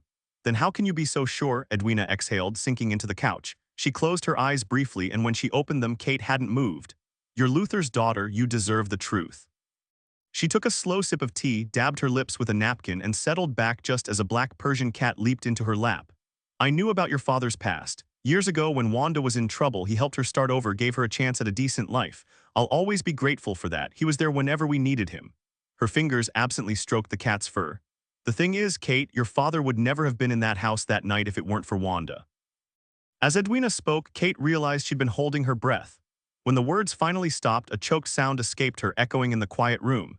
Edwina just watched her, those deep, sorrowful eyes saying more than words ever could. After a quiet moment, the elderly woman reached out with her wrinkled hand and gently patted Kate's knee. Luther loved you more than anything in this world, my dear, she said softly. He truly did. Edwina sighed, shaking her head. He never blamed you for your beliefs.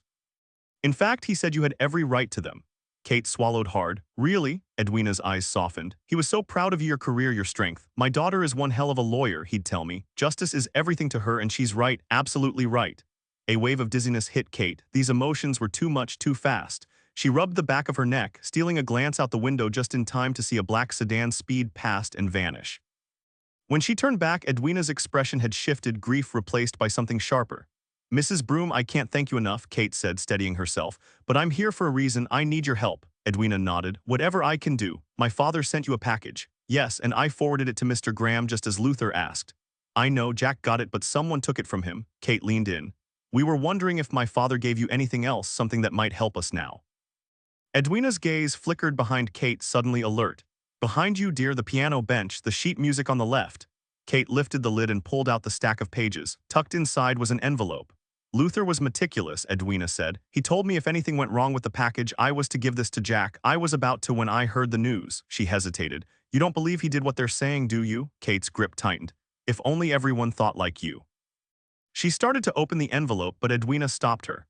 No, your father was clear. Only Jack sees what's inside, just him. Kate hesitated, curiosity warring with duty, then relented. Did he tell you anything else, like who killed Christine Sullivan? Edwina's voice dropped. He knew. Kate stiffened. But he didn't tell you. No, but he said something strange. What? That if he told me, I wouldn't believe him. A cold knot formed in Kate's stomach. What did he mean by that? Edwina exhaled slowly. I can only say it surprised me. Why? Because Luther was the most honest man I ever knew. I'd have believed anything he told me, no questions asked. So the person she saw must have been so unlikely that it's hard to believe, even for her. Exactly, Kate said, standing up. That's what I thought too. Thank you, Mrs. Broom. Please call me Edwina. It's an odd name, but it's the one I've got. Kate smiled. Once this is all over, Edwina, I'd like to come back and talk more if that's all right. It would mean the world to me. Getting old has its ups and downs, but being old and alone, that's just the worst. Kate slipped on her coat and headed for the door, tucking the envelope into her purse. That should help narrow things down, don't you think? Edwina asked. Kate turned. What do you mean? A person that unbelievable? How many of those can there be? Meanwhile, the hospital's security guard on duty was a towering, nervous wreck. I swear, I was only gone 2, maybe 3 minutes. You weren't supposed to leave your post at all, Monroe, snapped the head of security, glaring up at him despite being half a foot shorter. The big man was sweating bullets. Like I said, some lady asked for help with her bag, so I gave her a hand. What lady? I told you, just some woman, young, pretty, dressed real nice. The security chief turned away in disgust, completely unaware that the woman in question was Kate Whitney and that she and Seth Frank were already 5 blocks away in his car. Does it hurt? Kate asked flatly. Frank touched his bandaged head. You kidding? My 6-year-old hits harder. He glanced around. You got a cigarette? Who decided hospitals should ban these? She dug through her purse and tossed him an open pack. He lit one, watching her through the smoke. Nice work back there with the guard. Ever think about acting? How kind, maybe I'll switch careers. How's our guy doing? Safe for now, let's keep it that way. Kate took a sharp turn, then shot him a look. Believe me, he said, I didn't plan on someone shooting your old man right in front of me. That's what Jack says, but you don't believe him. Does it matter what I believe? Yeah, it matters to me, Kate. She stopped at a red light. Fine, let's say I'm starting to think you didn't want it to happen. Happy? No. But I'll take it. Jack rounded the corner, trying to steady himself. The last storm had finally worn itself out over the city, but even without the freezing rain, the temperature stayed below zero, and the wind had come back twice as Bitterjack blew warm breath onto his numb fingers and rubbed his tired eyes. A sliver of moon hung in the swirling black sky, bright and serene. He scanned the surrounding buildings. The house across the street was dark and empty, just like the one he stood in front of long abandoned. The occasional brave soul hurried past, battling the bitter cold, but for the most part Jack was alone. Finally, he ducked into the shelter of a doorway and waited. 3 blocks away, a rusted taxi pulled up to the curb. The back door opened and a pair of low-heeled women's shoes stepped onto the concrete sidewalk. The car sped off, leaving the streets silent once more. Kate tightened her coat around her and walked briskly. Just as she crossed a side street, a car with its headlights off emerged from behind a corner, trailing her. Lost in thought, she didn't turn around. Jack spotted her. Before moving, he checked every direction, a habit he'd picked up quickly and hoped to unlearn just as fast. Satisfied, he stepped out to meet her. The street was quiet. Neither of them noticed the car that crept around the next corner and stopped. The driver aimed an infrared device at them, a piece of Soviet-era military tech that, according to the mail-order catalog, was cutting-edge. Say what you will about former communists struggling with democracy, but they sure knew how to build decent spy gear. Jesus, you're freezing. How long have you been out here? Kate touched his hand and recoiled at the icy chill. Longer than I'd like. That safe house felt like a coffin, needed some air. I'd make a terrible prisoner. He forced a grin. So. Kate opened her purse. She'd called him from a payphone, unable to say what she'd found, only that it was something. Jack had already agreed with Edwina Broom if risks needed taking, he'd be the one to take them. Kate had done enough. He took the envelope. Photographs, no doubt. Thanks, Luther. Knew you wouldn't let me down. Everything okay? He asked, tense. Getting there. Seth around? Close by. He'll take me home. They locked eyes. Jack knew the smartest move would be for Kate to disappear, maybe even leave the country, until this mess was over or until he got arrested for murder. In this scenario, her earlier intention to start fresh somewhere else might have been the wiser choice, but he didn't want her to leave. Thanks, he muttered, the words sounding hollow as if she just dropped off a sandwich or picked up his dry cleaning. Jack, what are you going to do now? She asked. Haven't figured it all out yet, he admitted. But I'll find a way. I'm not going down without a fight. She frowned. You don't even know who you're fighting. That doesn't seem fair. He flashed her a grin as the wind sent crumpled newspaper pages skittering across the sidewalk. Since when was this ever about fair play? You should go. It's not safe here. She patted her purse. I've got pepper spray. Good girl, he said. Kate turned to leave but grabbed his arm at the last second. Jack, please be careful. I'm always careful. I'm a lawyer. Caution is part of the job. She tightened her grip. I'm serious, he shrugged. I know. I'll be as careful as I can. With that, he stepped closer, pulling his hood down. The infrared binoculars lingered on his exposed face for a moment before shaky hands adjusted the surveillance feed. They embraced. Jack wanted to kiss her, but given the circumstances, he settled for brushing his lips against her neck. When they pulled apart, Kate's eyes were already glistening. Jack turned and hurried away.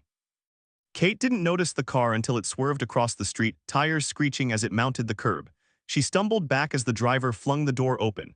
The air erupted with police sirens, all searching for her. For Jack, she glanced behind her. He was gone. When she turned back, the man in front of her smirked, his heavy brows shadowing his eyes. Knew we'd run into each other again, Mrs. Whitney. Kate racked her brain but couldn't place him. His smile faltered. Bob Gavin, the Post. Her eyes flicked to his car. She'd seen it before, parked outside Edwina Broom's house. You've been following me. Oh yeah, figured you'd lead me to Graham eventually. The police? Kate whipped her head around as a patrol car roared down the street, sirens blaring. You called them. Gavin nodded, smug. Now, before the cops get here, let's make a deal. Give me the exclusive, Jack Graham's dirty little secrets, and I'll tweak my story so you look like an innocent bystander instead of an accomplice. Kate glared at him, her jaw set. The rage that had been building inside him after a month of personal horrors was barely contained, simmering just beneath the surface, ready to erupt at any second, and Bob Gavin found himself standing right in its path. The reporter's eyes darted toward the approaching patrol cars, then back to her. 2 more police cruisers were closing in from the opposite direction. Hurry up, lady, he pressed, his voice tight. Time's running out. You walk away clean, I get the Pulitzer they owe me, and we both get our 15 minutes. What's it gonna be? Kate bared her teeth in response, her voice eerily calm, as if she'd rehearsed this moment for months. Suffering, Mr. Gavin, 15 minutes of suffering. In one swift motion, she pulled the pepper spray from her bag, aimed it at his face, and pressed the nozzle. The burning mist hit his eyes and nose, painting his skin an angry red. By the time the first officers jumped out of their cars, Gavin was writhing on the pavement, clawing at his face in a futile attempt to stop the pain. Jack had bolted at the first wail of sirens, ducking into a side street with his lungs burning and the icy wind biting at his skin. The abandoned neighborhood, once an advantage, now felt like a trap, every empty building just another place for the cops to corner him. He was a black ant on a white sheet of paper, exposed. The sirens multiplied, coming from every direction, tightening like a noose. He reached the far end of the alley, pressed himself against the wall, and risked a glance. Not good. Police were setting up a barricade at the end of the block. Their plan was obvious: box him in, then close the net. They had the numbers, the time, the patience. The only thing Jack had was his knowledge of these streets. He defended enough people from this neighborhood to know how they thought, how survival wasn't about degrees or white picket fences, but about hustling, scraping by, making it to tomorrow. Right now, he needed that same instinct. As he slipped into the next alley, he hoped the freezing rain had driven the usual dealers and thieves indoors. But in a place like this, nothing was ever guaranteed. Jack couldn't help but smirk at the thought of his old law firm partners. None of them would dare step foot in a neighborhood like this, even with an armored battalion as backup. To them, it might as well have been Mars. He vaulted over the chain-link fence, landing unsteadily on the other side. Pressing a hand against the rough brick wall to steady himself, he heard two distinct sounds: his own ragged breathing and the pounding footsteps of multiple pursuers closing in. They had him cornered. Any minute now they'd unleash the dogs, and then it'd be game over. He bolted from the alley, sprinting toward Indiana Avenue. The screech of tires made him swerve into another street, but seconds later another group of pursuers appeared in the distance. Time was running out. His fingers brushed the envelope in his pocket. What could he do with it now? Trust was a luxury he couldn't afford. Sure, they'd inventory his belongings after arrest, complete with signatures and stamps, but Jack knew better. If someone could murder in broad daylight and vanish without a trace, swiping a prisoner's personal effects from police storage would be child's play. That envelope was his last shot. Washington, D.C. didn't have the death penalty, but life without parole. In some ways, that was worse. He darted through a narrow gap between buildings, hit a patch of black ice, and crashed into a pile of trash cans, slamming hard onto the sidewalk. Rolling into the street, he sat up, wincing as he rubbed his scraped elbow. His knee felt loose, unstable, probably wrecked. Then headlights blinded him. The flashing police lights seared his vision as tires screeched to a stop inches from his head. Exhausted, he slumped onto the asphalt. The passenger door swung open first, then the driver's side. A pair of beefy hands hauled him up by the armpits. "Damn it, Jack, get your ass up," Seth Frank. Bill Burton poked his head into the agent's break room. Tim Collin was hunched over a report at one of the desks. "Come on, Tim." Collin looked up, surprised. "They got him near the courthouse," Burton muttered. Jack leaned forward, gripping the seat. "I need to be there, just in case." The car tore through the streets, its speed unwavering. The flashing police lights commanded instant respect from drivers who usually refused to yield. "Where's Kate?" Jack asked, lying under a blanket in the backseat. "Right now they're probably reading her rights," Seth replied. "Then they'll book her for aiding and abetting you." Jack shot upright. "Turn around, Seth. I'll turn myself in. They'll let her go." Seth scoffed. "Yeah, sure, that'll land you both in a cell and burn our last shot at keeping you alive." Jack clenched his fists. "Kate, I've got Kate covered," Seth cut in. "I already called in a favor with a local cop. He's waiting for her. Trust me, she's in good hands." Jack slumped back with a muttered curse. Frank rolled down the window, tossed the flashing light onto the passenger seat, and exhaled sharply. "What the hell just happened?" "Your guess is as good as mine," Frank said, glancing in the rearview. "Best bet someone tailed Kate. I was nearby, supposed to pick her up after she met you at the convention center. Heard the cops spotted you on the radio, tracked the chase, and got lucky, saw you bolt out of that alley. Almost ran you over, by the way. How's the body holding up?" Jack smirked. "Never better. Maybe I should make this an annual workout. Stay in shape for the next Olympic fugitive sprint." Frank chuckled. "You're still breathing, pal. Count that as a win, so find anything useful," Jack cursed under his breath. In the chaos, he hadn't even checked what he'd grabbed. He pulled out the envelope. "Got a light?" Frank flicked on the dome light. Jack flipped through the photos, Frank watching in the mirror. "What's this?" "Pictures of the letter opener or knife, whatever you call it." "Figures. See anything worth a damn?" Jack squinted. "Not in this light, but you guys have better tools for this." Frank sighed. "Look, I won't sugarcoat it. Unless we find something solid, we're screwed. Even if these photos show a partial print, who knows how they were taken? You can't run DNA off a damn picture." "I know," Jack snapped. "I didn't spend 4 years in law school picking my nose." Seth eased off the gas, the tension thickening in the car. They were driving down Pennsylvania Avenue, the traffic thickening around them. "So what's the big idea here?" Jack ran a hand through his hair, then pressed his fingers against his kneecap, waiting for the sharp pain to fade before settling back. "Whoever's behind this wanted that letter opener bad enough to kill you, me, anyone who got in the way. We're dealing with next-level paranoia. Which fits our theory, someone powerful with everything to lose if the truth got out," Seth said. "So what now? They got the opener back. What's left for us?" "Luther didn't take those photos just as a backup," Jack replied. Frank stopped at a red light and half-turned in his seat. "What are you getting at?" "Luther came back to the States, remember? A move we never figured out." "Yeah, he came back," Frank said. "You think you know why?" Jack shifted carefully, keeping his head just below the window line. Yeah, like I told you, Luther wasn't the type to let something like this slide. He'd make a move, but first he bolted overseas. Right, maybe that was the plan all along, lay low, let things cool off, but then he came back, that's what matters, something changed his mind, and he had those photos. Jack fanned them out, the light turned green and Frank hit the gas. Jack, I'm not following. If Luther wanted to nail the killer, why not just send the opener to the cops? Because no one would have believed him, not even Edwina Broom, and she adored the guy. If she wouldn't buy his story, especially since he'd have to admit to theft just to make his case, he knew they'd write him off as a crackpot. Okay, so credibility was an issue. What's the play with the photos? Say you're setting up an even trade, cash for an object. What's the hardest part? Frank didn't hesitate. Getting the money. Walking away with it before you're caught or killed. Retrieving the item, you can handle that later, but getting paid, that's the real gamble. Why kidnapping for ransom fell out of fashion. So how would you do it? Frank drummed his fingers on the wheel. If we're talking about people who'd never go to the cops, speed, minimize exposure, maximize your head start. How? Electronic transfers through banking networks.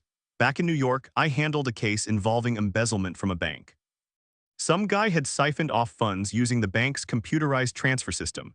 You wouldn't believe the amount of money that flows through those offices daily, and you'd be even more shocked to see how much slips through the cracks.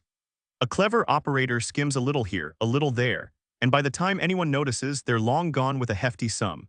You punch in the instructions digitally and the money's gone in minutes. A hell of a lot safer than digging through a dumpster in some park where any passerby might decide to put a bullet in your skull. But whoever sent the money could trace it, right? Sure, but they'd need the bank's routing details and an account there. Not exactly straightforward. Still, if the sender had the right resources, they could track where it went. Then what? Then they could follow the trail. They might even pull account details, though no one dumb enough to pull this would use their real name or social security number. And someone as sharp as Whitney, he'd have set up a series of transfers beforehand. The second the money hits the first account, bam, it bounces to another, then another, until the trail goes cold. To the banking system, it's just liquid cash ready to move. Got it, my money's on Luther pulling something like this. Frank adjusted his hat, the bandage itching like hell. What I don't get is why all the hassle. After the Sullivan job, he didn't need the cash. He could have laid low, let things blow over. Eventually, they'd assume he was gone for good. You don't step on my toes, I don't step on yours. Right? He could have retired, hung up the lockpicks, but instead he came back. Worse, he came back to blackmail apparently the person who killed Christine Sullivan. If it wasn't for the money, then why? The detective paused. To keep them sweating. To remind them that the letter opener he kept was their own sword of Damocles. A piece of evidence he wasn't even sure would hold up. Because the killer was someone too respectable to risk exposure. Exactly. Frank slowed the car and pulled over to the shoulder. He turned to face Jack. I'd try to gather more evidence, he said. How, while you're blackmailing someone? Jack raised an eyebrow. Frank held up a hand. I'll pass on that one. But you mentioned the person making the deposit could get the details of an electronic transfer, right? Exactly, Jack confirmed. So doesn't it work the other way around? Can't the person receiving the money trace who sent it? Frank smacked his forehead, momentarily forgetting the throbbing pain from his earlier head injury. I'm an idiot. Whitney must have checked the bank transfer in reverse. The person sending the money thinks they're playing cat and mouse, Whitney as the cat, Luther as the mouse. But Luther flipped the script. He's the one hiding, the one ready to bolt, except he wasn't running, he was hunting. Jack leaned in. And by tracking the transfer backward, he could have cut through any filters the sender tried to hide behind. Every money transfer in the US goes through the Federal Reserve. Get the transaction ID from them or the sending bank's electronic transfer office and you've got something solid, something you can hang your hat on. Even if Whitney didn't trace it all the way back, the fact that he received a large sum is damning evidence on its own. Hand that over to the police with the fake sender's details and they'd have enough to dig deeper. Frank exhaled sharply. Suddenly, the impossible sounds completely plausible. Bank transfers don't lie. Money was sent. A big amount, I'm guessing, not the kind you can explain away with a flimsy excuse. That's a smoking gun. Luther trapped them with their own ransom money. A thought struck him. Jack, if Whitney was building a case against these people, his endgame was turning everything over to the cops. He must have planned to walk into the precinct and hand himself in along with the evidence. Jack nodded. That's why he needed me, but they moved faster. Used Kate to keep him quiet, then a bullet to shut the whole thing down. So Luther was going to turn himself in, Frank muttered, rubbing his chin. You know what I think, Jack smirked. You figured it all out. The two exchanged a long look. Frank was the first to speak again, his voice barely above a whisper as if the words were stuck in his throat. He knew meeting Kate was a trap and he walked right into it. And here I thought I was the clever one, Seth sighed. Maybe he figured it was the only way to see her again. Frank clenched the wheel. Damn it, I knew he was trouble, but I'll admit my respect for him just keeps climbing. Seth nodded. I get it. Frank shifted gears and pulled back onto the road. Fine, but I'll ask again, where does all this guessing get us? Jack rubbed his temples and slumped deeper into his seat. I don't know. Seth drummed his fingers on the dash. Truth is, until we have even a shred of an idea who we're dealing with, we're spinning our wheels. Jack suddenly sat up, frustration flaring. But we've got a ton of leads. Then, just as quickly, he deflated, exhaustion taking over. I just can't connect them, none of it makes sense. Silence settled between them for a few miles before Seth spoke again, his tone shifting. Jack and I can't believe I'm saying this as a cop, but maybe it's time you walked away. Got any savings? Early retirement might not be the worst idea, Jack scoffed. And leave Kate hanging if we don't expose these people. What's waiting for her? 10 to 15 years as an accomplice? No way, Seth. They'd have to drag me out in cuffs before I let that happen. Seth held up a hand. You're right, my bad. Just then, the car ahead of them jerked into reverse without warning. Frank slammed the brakes, swerving hard and clipping the curb with a jolt. The Kansas license plate of the near-miss offender vanished down the street. Idiot tourists, Frank snarled, knuckles white on the wheel. The seatbelt had done its job but dug into his ribs like a blade, and his head throbbed like someone was taking a hammer to it. Absolute moron, he shouted at no one in particular before remembering Jack in the backseat. Jack, you okay? Jack's face was pressed against the window, eyes locked on something outside. Jack, Frank unbuckled and grabbed his shoulder. Talk to me. Jack blinked, then pointed wordlessly through the glass. Frank followed his gaze, and even his battle-hardened nerves short-circuited for a second. There it was, the White House, and Jack's mind was racing. The scenes flashed through his mind like a rapid film montage, the president flinching away from Jennifer Baldwin, complaining about his tennis elbow. Except that pain hadn't come from a sports injury. It had been inflicted by a letter opener, the very object that set this whole nightmare in motion. Then there was the president's sudden, intense interest in Christine Sullivan's murder, followed by Richmond's suspiciously timed appearance at Luther's hearing. Take out one and you get the other too. That's what the armed cameraman had told Frank. The same logic explained how assassins could strike in the middle of a swarm of law enforcement and vanish without a trace. Who would dare stop a Secret Service agent on presidential detail? No one. No wonder Luther had been convinced no one would believe him. Just before Luther returned from overseas, Richmond had held a press conference, publicly mourning Christine's death with practiced gravitas. The hypocrisy was staggering. Here was a man who'd likely been sleeping with his best friend's wife, only for her to end up dead under murky circumstances. Yet he'd spun it into a political triumph, playing the grieving, righteous leader who'd cracked down on crime. A masterful performance broadcast worldwide, dripping with lies. Jack could only imagine Luther's rage watching it. That press conference was the final straw, the reason Luther came back to make Richmond pay.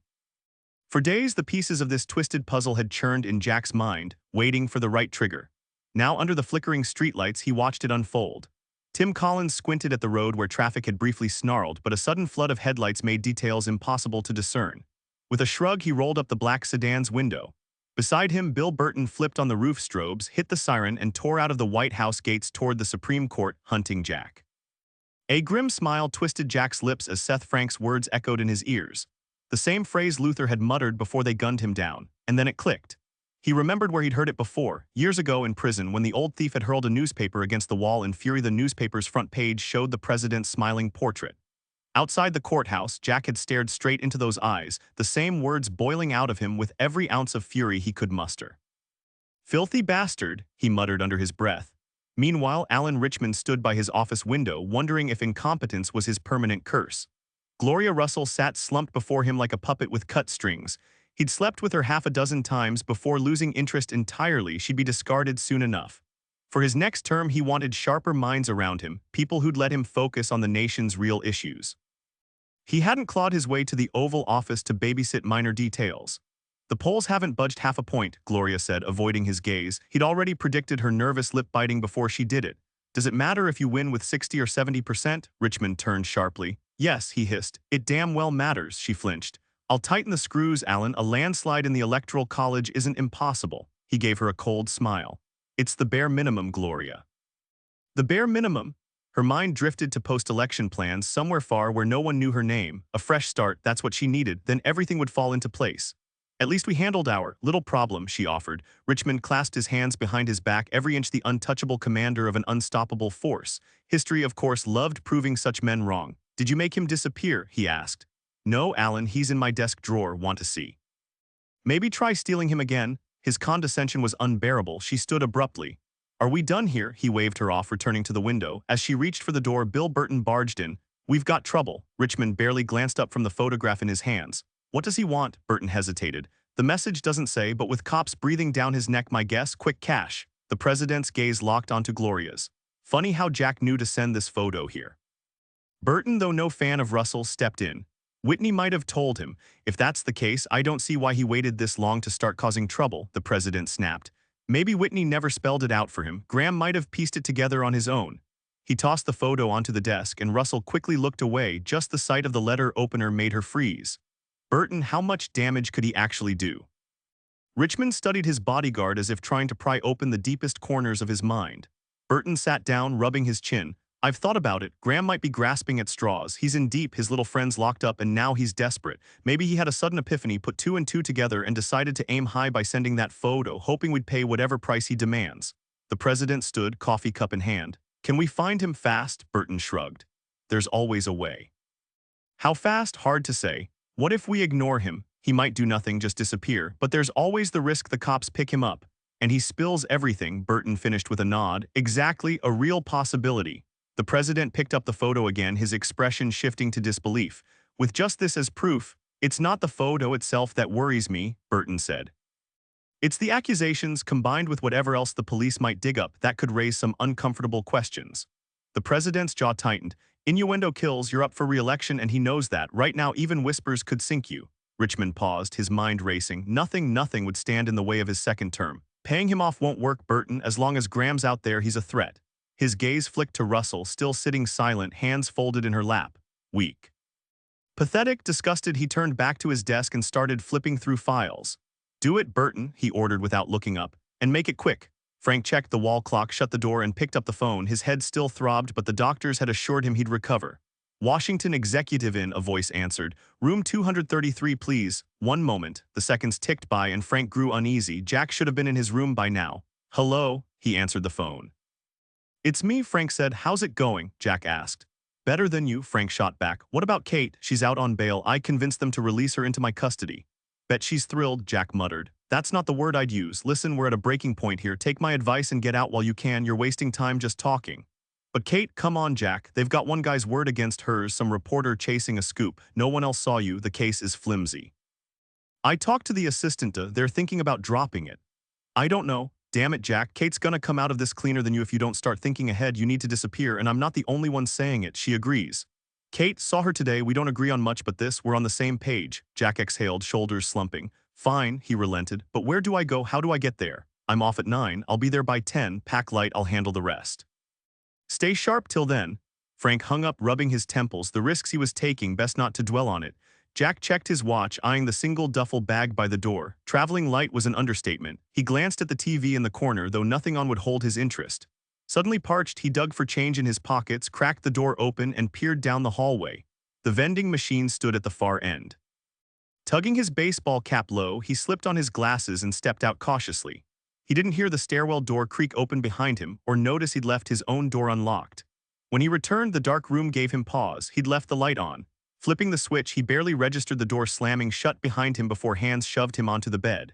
As he rolled, his vision adjusted, landing on two men, no masks this time, which told him everything. He tensed a bolt, but two guns swung his way before he could move. Slowly, he sat up, studying them. What a coincidence, he said dryly. Met both of you separately before. He nodded at Colin. You tried to blow my brains out. Then Burton, and you messed with my head, succeeded too. Burton, right? Bill Burton, I'm good with names. His gaze flicked back to Colin. Yours, though, slipped my mind. Colin exchanged a look with Burton. Tim Collins, Secret Service, nice reflexes, Jack. Bet you played defense in school, Jack smirked. Yeah, my shoulder still remembers you. Burton took a seat beside him. I thought I covered my tracks pretty well, Jack muttered, shaking his head. Color me surprised you tracked me down. Burton glanced up at the ceiling. A little bird told us, Jack. Jack's eyes darted between Colin and Burton before he sighed. Look, I'm about to disappear for good. No need to add me to the body count. Burton's gaze lingered on the packed bag by the bed. He stood, holstered his gun, then yanked Jack up and slammed him against the wall. Methodically, he combed through the room, 10 tense minutes spent checking for bugs, hidden devices, before finally dumping Jack's bag. His fingers paused on the photos. A slow nod, then he tucked them into his jacket pocket with a thin smile. Patience, Jack. In my line of work, paranoia's just part of the job description. He sat back down. Now, why'd you send that photo to the president? Jack shrugged. Since my life here's over, figured your boss might chip in for my relocation. Wire transfer like you did for Luther. Colin let out a dry laugh. That's not how the world works, Jack. Should be gotten creative. Jack's lips twisted. Right, follow your playbook. Got a problem? Put a bullet in it. Colin's smirk vanished, his eyes turning icy. Burton paced, crushing a cigarette in his fist before pocketing the shreds. He stopped in front of Jack. Should we run while you could, he said, almost regretful. Might have made it, not with you two on my tail, Burton shrugged. Never know, what if I gave copies to the cops? Burton pulled the photos back out. Polaroids 10-pack, Whitney sent 2 to Russell, you mailed 1 to the president, 7 left, he tusked. Nice try though, maybe I told Seth Frank everything. Burton shook his head. My little bird would have sung about that, but if you're feeling lucky we can wait for the lieutenant to join the party. Jack lunged for the door only to crumple as a fist buried itself in his kidney. He hit the floor gasping, then was hauled onto the bed. Colin loomed over him. Now we're even, Jack groaned, fighting nausea as he dragged himself upright. His breathing steadied, but the room still spun. Outside, a car alarm blared. Just another night in the city. He rubbed his side, glaring. You guys ever take a day off? When Jack finally managed to focus his vision, Burton's face came into view. He shook his head, disbelief etched across his features. Burton stared back, confused. What's wrong? Jack's voice was barely a whisper. I thought you were the good guys. Burton didn't respond right away, his silence stretching uncomfortably. Colin kept his eyes fixed on the floor, unmoving. So did I, Jack, Burton finally admitted, his voice strained as if his throat had tightened. So did I, he swallowed hard, wincing. None of this was my call. If Richmond had just kept it in his pants, none of this mess would have happened. But here we are cleaning up his disaster. He checked his watch. I'm sorry, Jack, truly. Rising to his feet, he gave Colin a nod. Colin ordered Jack to lie back on the bed. Hope the president appreciates your loyalty, Jack muttered bitterly. Burton managed a thin smile. Let's just say he expects it. Maybe we all do one way or another. Jack obeyed slowly, his gaze locked on the gun barrel inching closer. The cold metal scent filled his nose. He imagined the smoke, the bullet moving faster than the eye could track. Then a sudden crash shook the door. Colin spun around just as a second impact shattered it open. A team of DC police officers stormed in, weapons drawn. Freeze, drop your weapons now. Colin and Burton immediately set their guns down. Jack stayed still, eyes shut, his hand pressed to his chest like he could hold his racing heart in place. Burton faced the officers. We're federal agents. Badges are in my right inside pocket. We tracked down this man. He made threats against the president. We were securing him for transport. The cops examined their credentials carefully. 2 officers hauled Jack up, cuffing him as another recited his rights. The IDs were handed back. Well, Agent Burton, you'll have to wait. Homicide trumps even presidential threats. Could be a while. The lead cop glanced at Jack, then at the bag on the bed. Should we quit while you were ahead, Graham? We'd have caught you eventually. He motioned for his men to take Jack away, then flashed a grin at Burton and Colin. Got a tip. Usually they're garbage, but this one might just earn me that promotion I've been chasing. Gentlemen. He tipped an imaginary hat. Give the president my regards. And just like that, Burton and Colin were left standing alone. Burton pulled out the photographs. Now Graham had nothing left.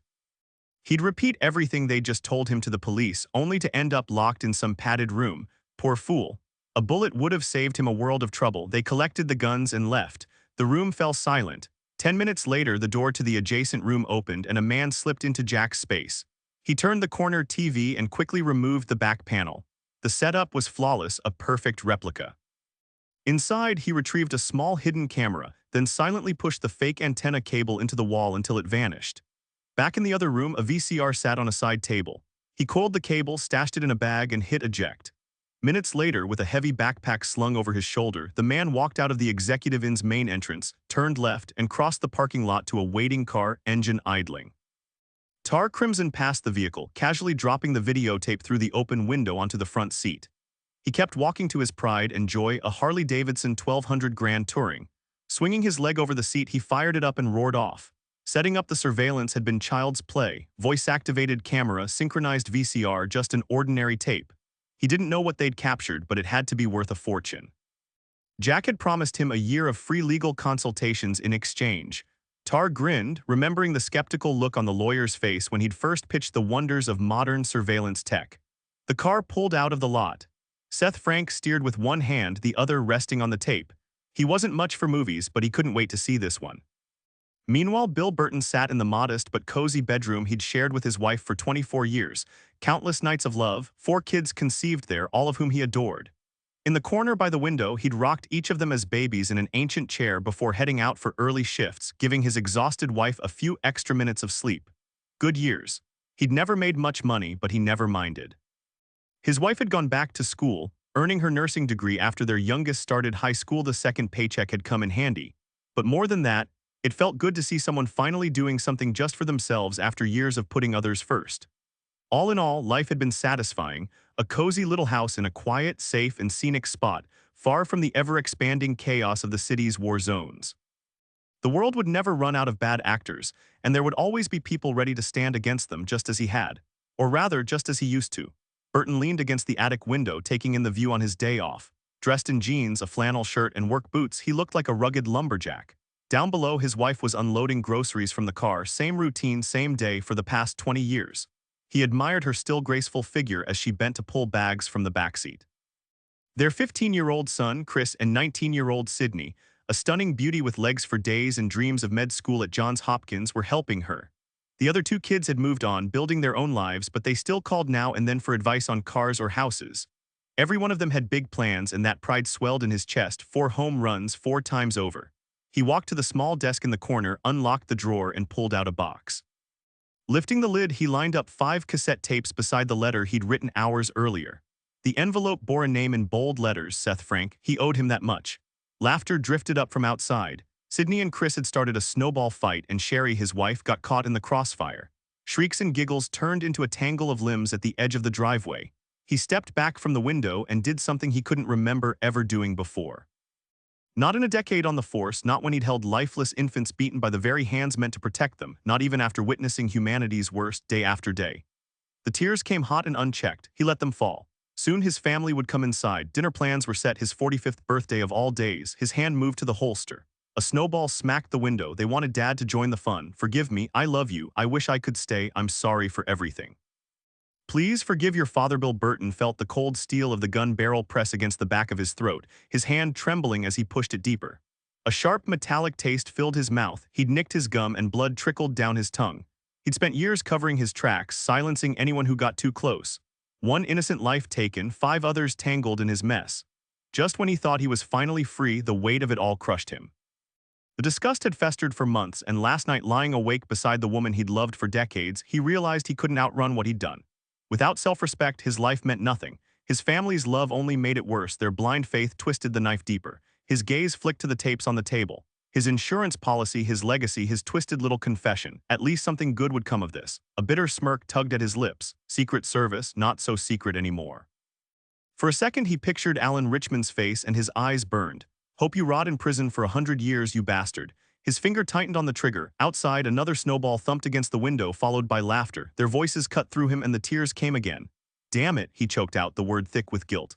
I'm sorry, don't hate me, please don't hate me. The gunshot shattered the quiet. The kids' game stopped mid-snowball fight. 3 heads whipped toward the house. Less than 60 seconds later, they were inside. The screams that followed tore through the neighborhood's peaceful facade. Meanwhile, President Alan Richmond was mid-rant in a tense cabinet meeting when the knock came. The press had been shredding his domestic policies, and he wanted answers, not because he cared about the policies themselves, but because public perception was the only game that mattered. Who the hell is it? He snapped at his secretary. Nobody's scheduled. His eyes swept the room, lingering on the empty chair where his chief of staff should have been. Maybe he finally had the decency to swallow a whole bottle of pills. His disappearance would have been a minor inconvenience at best. He'd already arranged for a smooth transition after his planned suicide. And honestly, he wasn't entirely wrong about one thing. With his overwhelming lead in the polls, why bother stressing? His secretary hesitantly stepped forward, unable to hide her growing unease. There are several people here to see you, Mr. President. Agent Bayless from the FBI with some officers and a man from Virginia who refused to give his name. Officers? The president scoffed. Tell them to leave and file a proper request, and have Bayless call me tonight. He'd still be rotting in some backwater field office if I hadn't pushed for his promotion. I won't tolerate this disrespect. They're being very insistent, sir. Face flushing red, the president shot up from his chair. Then tell them to get lost. I'm busy, for God's sake. The secretary shrank back, but before she could retreat, 4 Secret Service agents, including Johnson and Varney, entered, followed by a team of D.C. police officers, Chief Nathan Brimmer and FBI Director Donald Bayless, a pudgy little man in a wrinkled suit, his face paler than the White House walls. Last in line was Seth Frank, who quietly shut the door behind him, a plain brown leather folder in hand. Richmond studied them one by one before locking eyes with the detective. Frank, right? In case you missed the memo, you just interrupted a classified cabinet meeting. I'll have to ask you to leave. He glanced at the Secret Service agents, raising an eyebrow and jerking his head toward the exit. The men hesitated but didn't move. Frank stepped forward, calmly pulling a folded document from his pocket. He unfolded it and handed it to the president, who read it in stunned silence as his cabinet watched. Finally, Richmond looked up. "Is this some kind of sick joke?" "It's a copy of an arrest warrant for serious crimes committed in the state of Virginia," Frank replied. "Chief Brimmer here has another one for murder within D.C. jurisdiction. You'll answer for that, of course, once Virginia is done with you." The president turned to Brimmer, who met his gaze and gave a solemn nod. The police chief's icy expression mirrored his contempt for the man standing before him. "I am the president of the United States," Richmond snapped. "You don't have the right to hand me anything, not even a damn coffee. Now get out." He turned back toward his chair. "Technically, you might be right," Frank said unfazed, "but it really doesn't matter. With the formal indictment process complete, you'll no longer be President Alan Richmond, just Mr. Alan Richmond. And when that happens, I'll be back. Count on it." The president spun around, his face suddenly drained of color. Indictment. Frank stepped directly in front of him. Normally, this would have triggered an immediate reaction from the Secret Service agents, but they stayed perfectly still. Their calm expressions masked the simmering anger each of them felt over losing a colleague they deeply respected. Johnson and Varney in particular were furious, not just for being deceived about what really happened that infamous night at the Sullivan estate, but now watching with grim satisfaction as the man responsible for it all unraveled before them. "Let's skip the pointless chatter," Frank said. "We've already taken Tim Collin and Gloria Russell into custody." Both waived their right to counsel and gave detailed statements about the murders of Christine Sullivan, Luther Whitney, and Walter Sullivan, not to mention the 2 killings at Patton and Shaw law firm. "I suspect they've already struck a deal with the prosecutors, who, by the way, are only interested in you. Let me remind you, a case like this is a career maker for any ambitious district attorney." The president staggered back a step before steadying himself. Frank opened his briefcase and pulled out a videotape and 5 audio recordings. "I'm sure your lawyers will find this evidence fascinating." The video shows agents Burton and Collin attempting to murder Jack Graham. The audio captures multiple meetings where you discussed plans for the crimes tied to this case. Over 6 hours of testimony, Mr. President. Copies have been sent to Congress, the FBI, the CIA, the Washington Post, the Attorney General's Office, White House Counsel, and every other authority I could think of uncensored, I assure you. We've also included Walter Sullivan's recording of your phone call the night he was killed. Doesn't quite match the story you gave me. Courtesy of Bill Burton, by the way. His note said he was cashing in his insurance policy. "Where is Burton?" the president snarled. "Pronounced dead at Fairfax Hospital at 10:30 this morning, self-inflicted gunshot wound." Richmond barely made it to his chair. No one moved to help him. He turned to Frank, his voice hollow. "You think you've won?" Frank didn't blink. "I think justice did. Is that all?" "Yes, Burton left one more document, his voting proxy for the upcoming election. Sorry, but it looks like you won't be getting his vote." One by one, the cabinet members stood and walked out. Political suicide by contagion was an epidemic in the capital, its germs always lurking. The lawyers and intelligence agents followed, leaving only the president, his eyes fixed on the wall. Seth Frank's head reappeared in the doorway. "Remember, we'll meet again soon," he said before shutting the door silently. In Washington, the seasons rolled on as usual, a brief stretch of mild spring air, humidity under 50%, then the sudden spike of summer heat and suffocating dampness. Sudden downpours drenched anyone daring to step outside. By July, locals had adjusted as best they could, moving sluggishly to avoid sweat soaking through their clothes. But not every evening was ruined by violent thunderstorms and lightning that seemed ready to scorch the earth in one strike. Sometimes a cool breeze swept through, leaving the air crisp under a clear sky. Tonight was one of those rare nights. Jack sat by the rooftop pool, his khaki shorts showing off tanned, muscular legs. If anything, he looked leaner than before, months of physical activity stripping away the softness of office life. His white t-shirt clung to his toned chest and stomach, his hair cropped short, his face sun-darkened like the rest of him. The water lapped at his bare feet as he tilted his head back, breathing deep. 3 hours earlier, the roof had been packed with pale, overworked employees seeking relief. Now he had the place to himself. No set bedtime, no alarm clock waiting to yank him from sleep. The rooftop door creaked open. Jack turned to see Seth Frank stepping out, a paper bag in hand. His wrinkled beige summer suit looked as uncomfortable as it probably felt. "The janitor said you were back," Frank said with a grin. "Mind some company, only if that bag has what I think it does." Frank sat and tossed him a beer. They clinked cans and took long swigs. "So," Frank asked, "how was it out there?" "Not bad. Getting away helped, but it's good to be back." "This seems like a nice, quiet spot to think," Jack said, glancing around. Frank gave a dry chuckle. "Wait till around 7, it turns into a madhouse for a couple hours. The rest of the time, it's pretty much like this." He eyed the pool water with mild irritation before slipping off his shoes.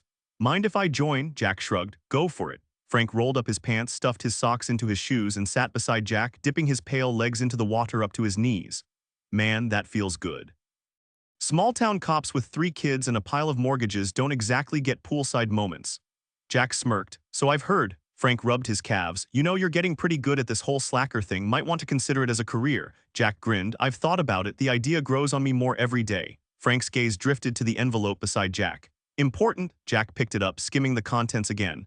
Ransom Baldwin, remember him? Frank nodded. Finally suing you for dumping his daughter. Jack shook his head, amused. He finished his beer and grabbed 2 more from the bag, tossing one to Frank.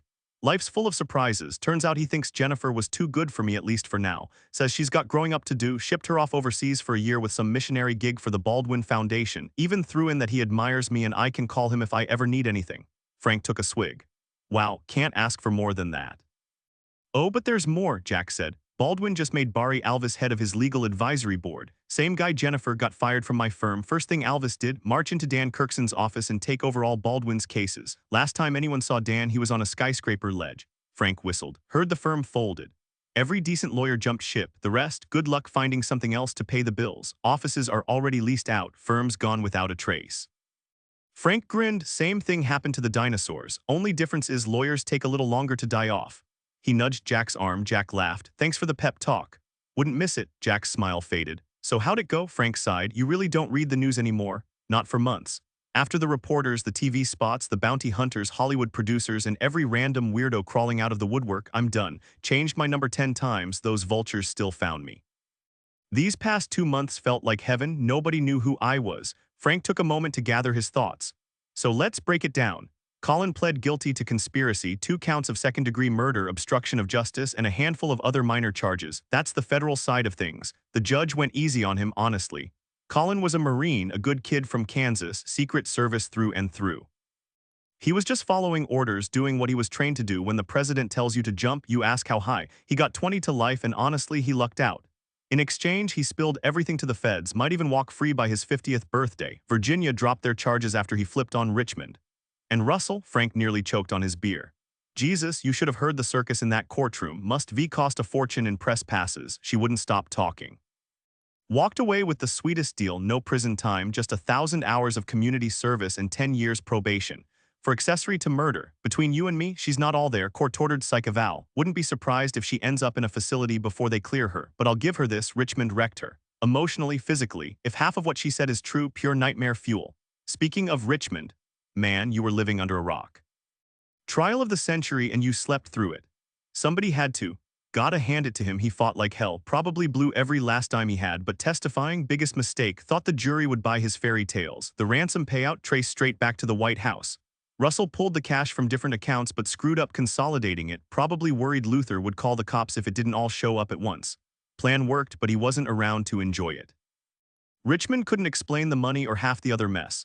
They tore him apart on cross, name-dropped half of DC, and it didn't do squat for him, total train wreck. A dangerously sick man, if you ask me, someone who had access to nuclear defense codes, just perfect. So what did they give him? Frank stared at the ripples in the water for a long moment before answering. The death penalty, Jack. Jack spun around. No way, how did they pull that off? Legally, it wasn't easy. They charged him under the statute for contract killings, the one loophole where the actual trigger man doesn't matter. How the hell did they even make that stick? They argued Burton and Colin were paid employees whose only job was to follow the president's orders, and he ordered them to kill like mob hitmen. It was a stretch, but the judge let it slide and the jury came back guilty. Jesus. Hey, just because he was president doesn't mean he should get special treatment. Why are we even surprised? You know what kind of person makes it to the Oval Office? Not someone normal. Maybe they start out decent, but by the time they claw their way to the top, they've sold their soul a dozen times over, left too many bodies in their wake to even pretend they're like you and me.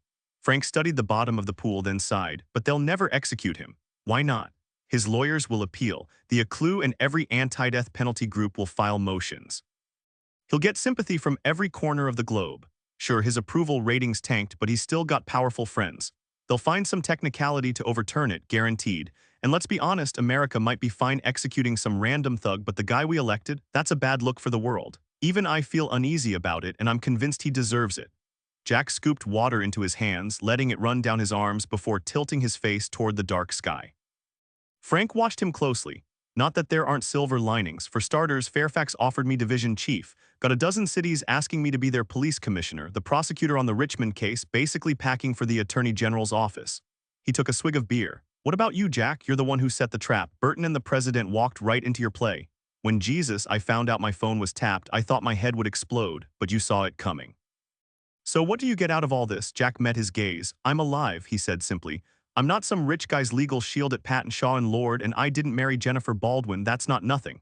Frank studied the blue veins in his legs. Any word from Kate? Jack took another sip of beer before answering. She's in Atlanta. At least she was the last time she wrote. Staying there? Jack shrugged. Even she's not sure. Her letter was vague. He paused. Luther left her the house. I'd be surprised if she moved in, not with her hang-up about dirty money. No, the house was Luther's father's, bought fair and square, every penny paid. Luther inherited it and knew his daughter well enough to leave it to her. Maybe he just wanted her to have something. A house isn't a bad place to start. Oh yeah, well, if you ask me, a house isn't a home unless there are two people in it. And to really make it complete, throw in some dirty diapers and baby food. Hell, Jack, you two were made for each other, take it from me. Not sure it matters, Seth. Jack wiped the condensation off his arms. She's been through a lot, maybe too much, and one way or another I'm tied to everything that went wrong in her life. Can't blame her for cutting ties, starting fresh. You weren't the problem, Jack. From what I saw, everything else was. Jack watched a helicopter pass overhead. I'm tired of always being the one to make the first move, Seth, you get me? Yeah. Frank checked his watch, Jack noticed. Got somewhere to be. Just thinking we might need something stronger than beer. Know a spot near Dull's, ribs as long as your arm, corn on the cob the size of your fist, and tequila till sunrise. Plus some cute waitresses if you're into that. Me? I'll watch from a respectable distance while you make a fool of yourself. We'll cab it home because we'll both be wrecked. Crash at my place. Sound good? Jack gave him a knowing smile. Rain check, don't want to miss out. Sure. Yeah, Seth, thanks. All right then. Frank stood, straightened his pants, and slipped on his shoes. Hey, what about Saturday? Come over for a cookout, burgers, dogs, fries. Got tickets to the game too. Deal. Frank headed for the door but turned back. Hey, Jack, don't overthink it, okay? Sometimes that's the worst thing you can do. Jack raised his beer can toward the sky. Thanks for the drink, he said. After Frank left, Jack stretched out on the concrete, staring up at the stars, too many to count. Sometimes he'd wake from a deep sleep, disoriented by dreams that felt too real, only to realize they weren't dreams at all. It wasn't a comforting thought. At his age, he should have had life figured out, but instead the confusion only grew. A quick flight south might have been the easiest fix for whatever was eating at him. Maybe Kate Whitney would come back, maybe she wouldn't.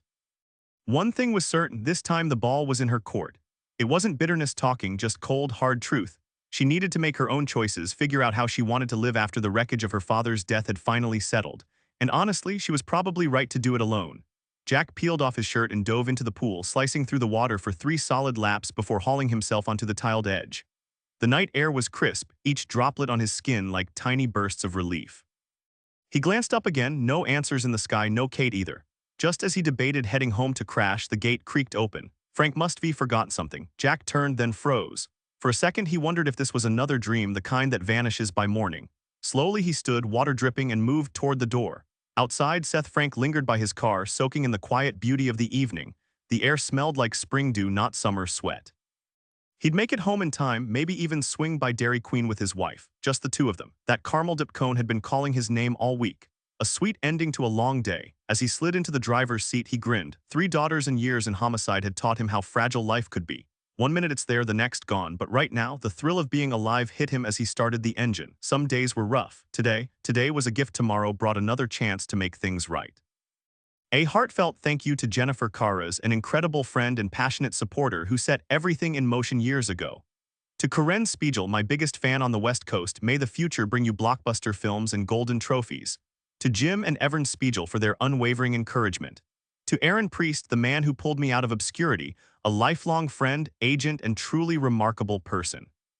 And to his assistant, Lisa Vance, who patiently answered every question no matter how odd. To Francis Jallet Miller at the Priest Agency, whose sharp insights helped me dive deeper into my characters and refine this book. To my editor, Maureen Edgen, for making my first publishing experience smooth and rewarding. And to Larry Kirschbaum, who fell in love with these pages one night and changed my life forever. Special thanks to Stephen Wilmson, a fellow writer who understands the struggles of the craft and never hesitated with advice or encouragement. You're a true friend. To Steve and Mary Jennings for their technical expertise, endless support, and being the kind of friends everyone wishes they had. To Richard Marvin and Joe Barry for their security insights. And finally to Art, Lynette, Ronnie, Scott, and Randy for love and support beyond words. Some things can't be measured. The end.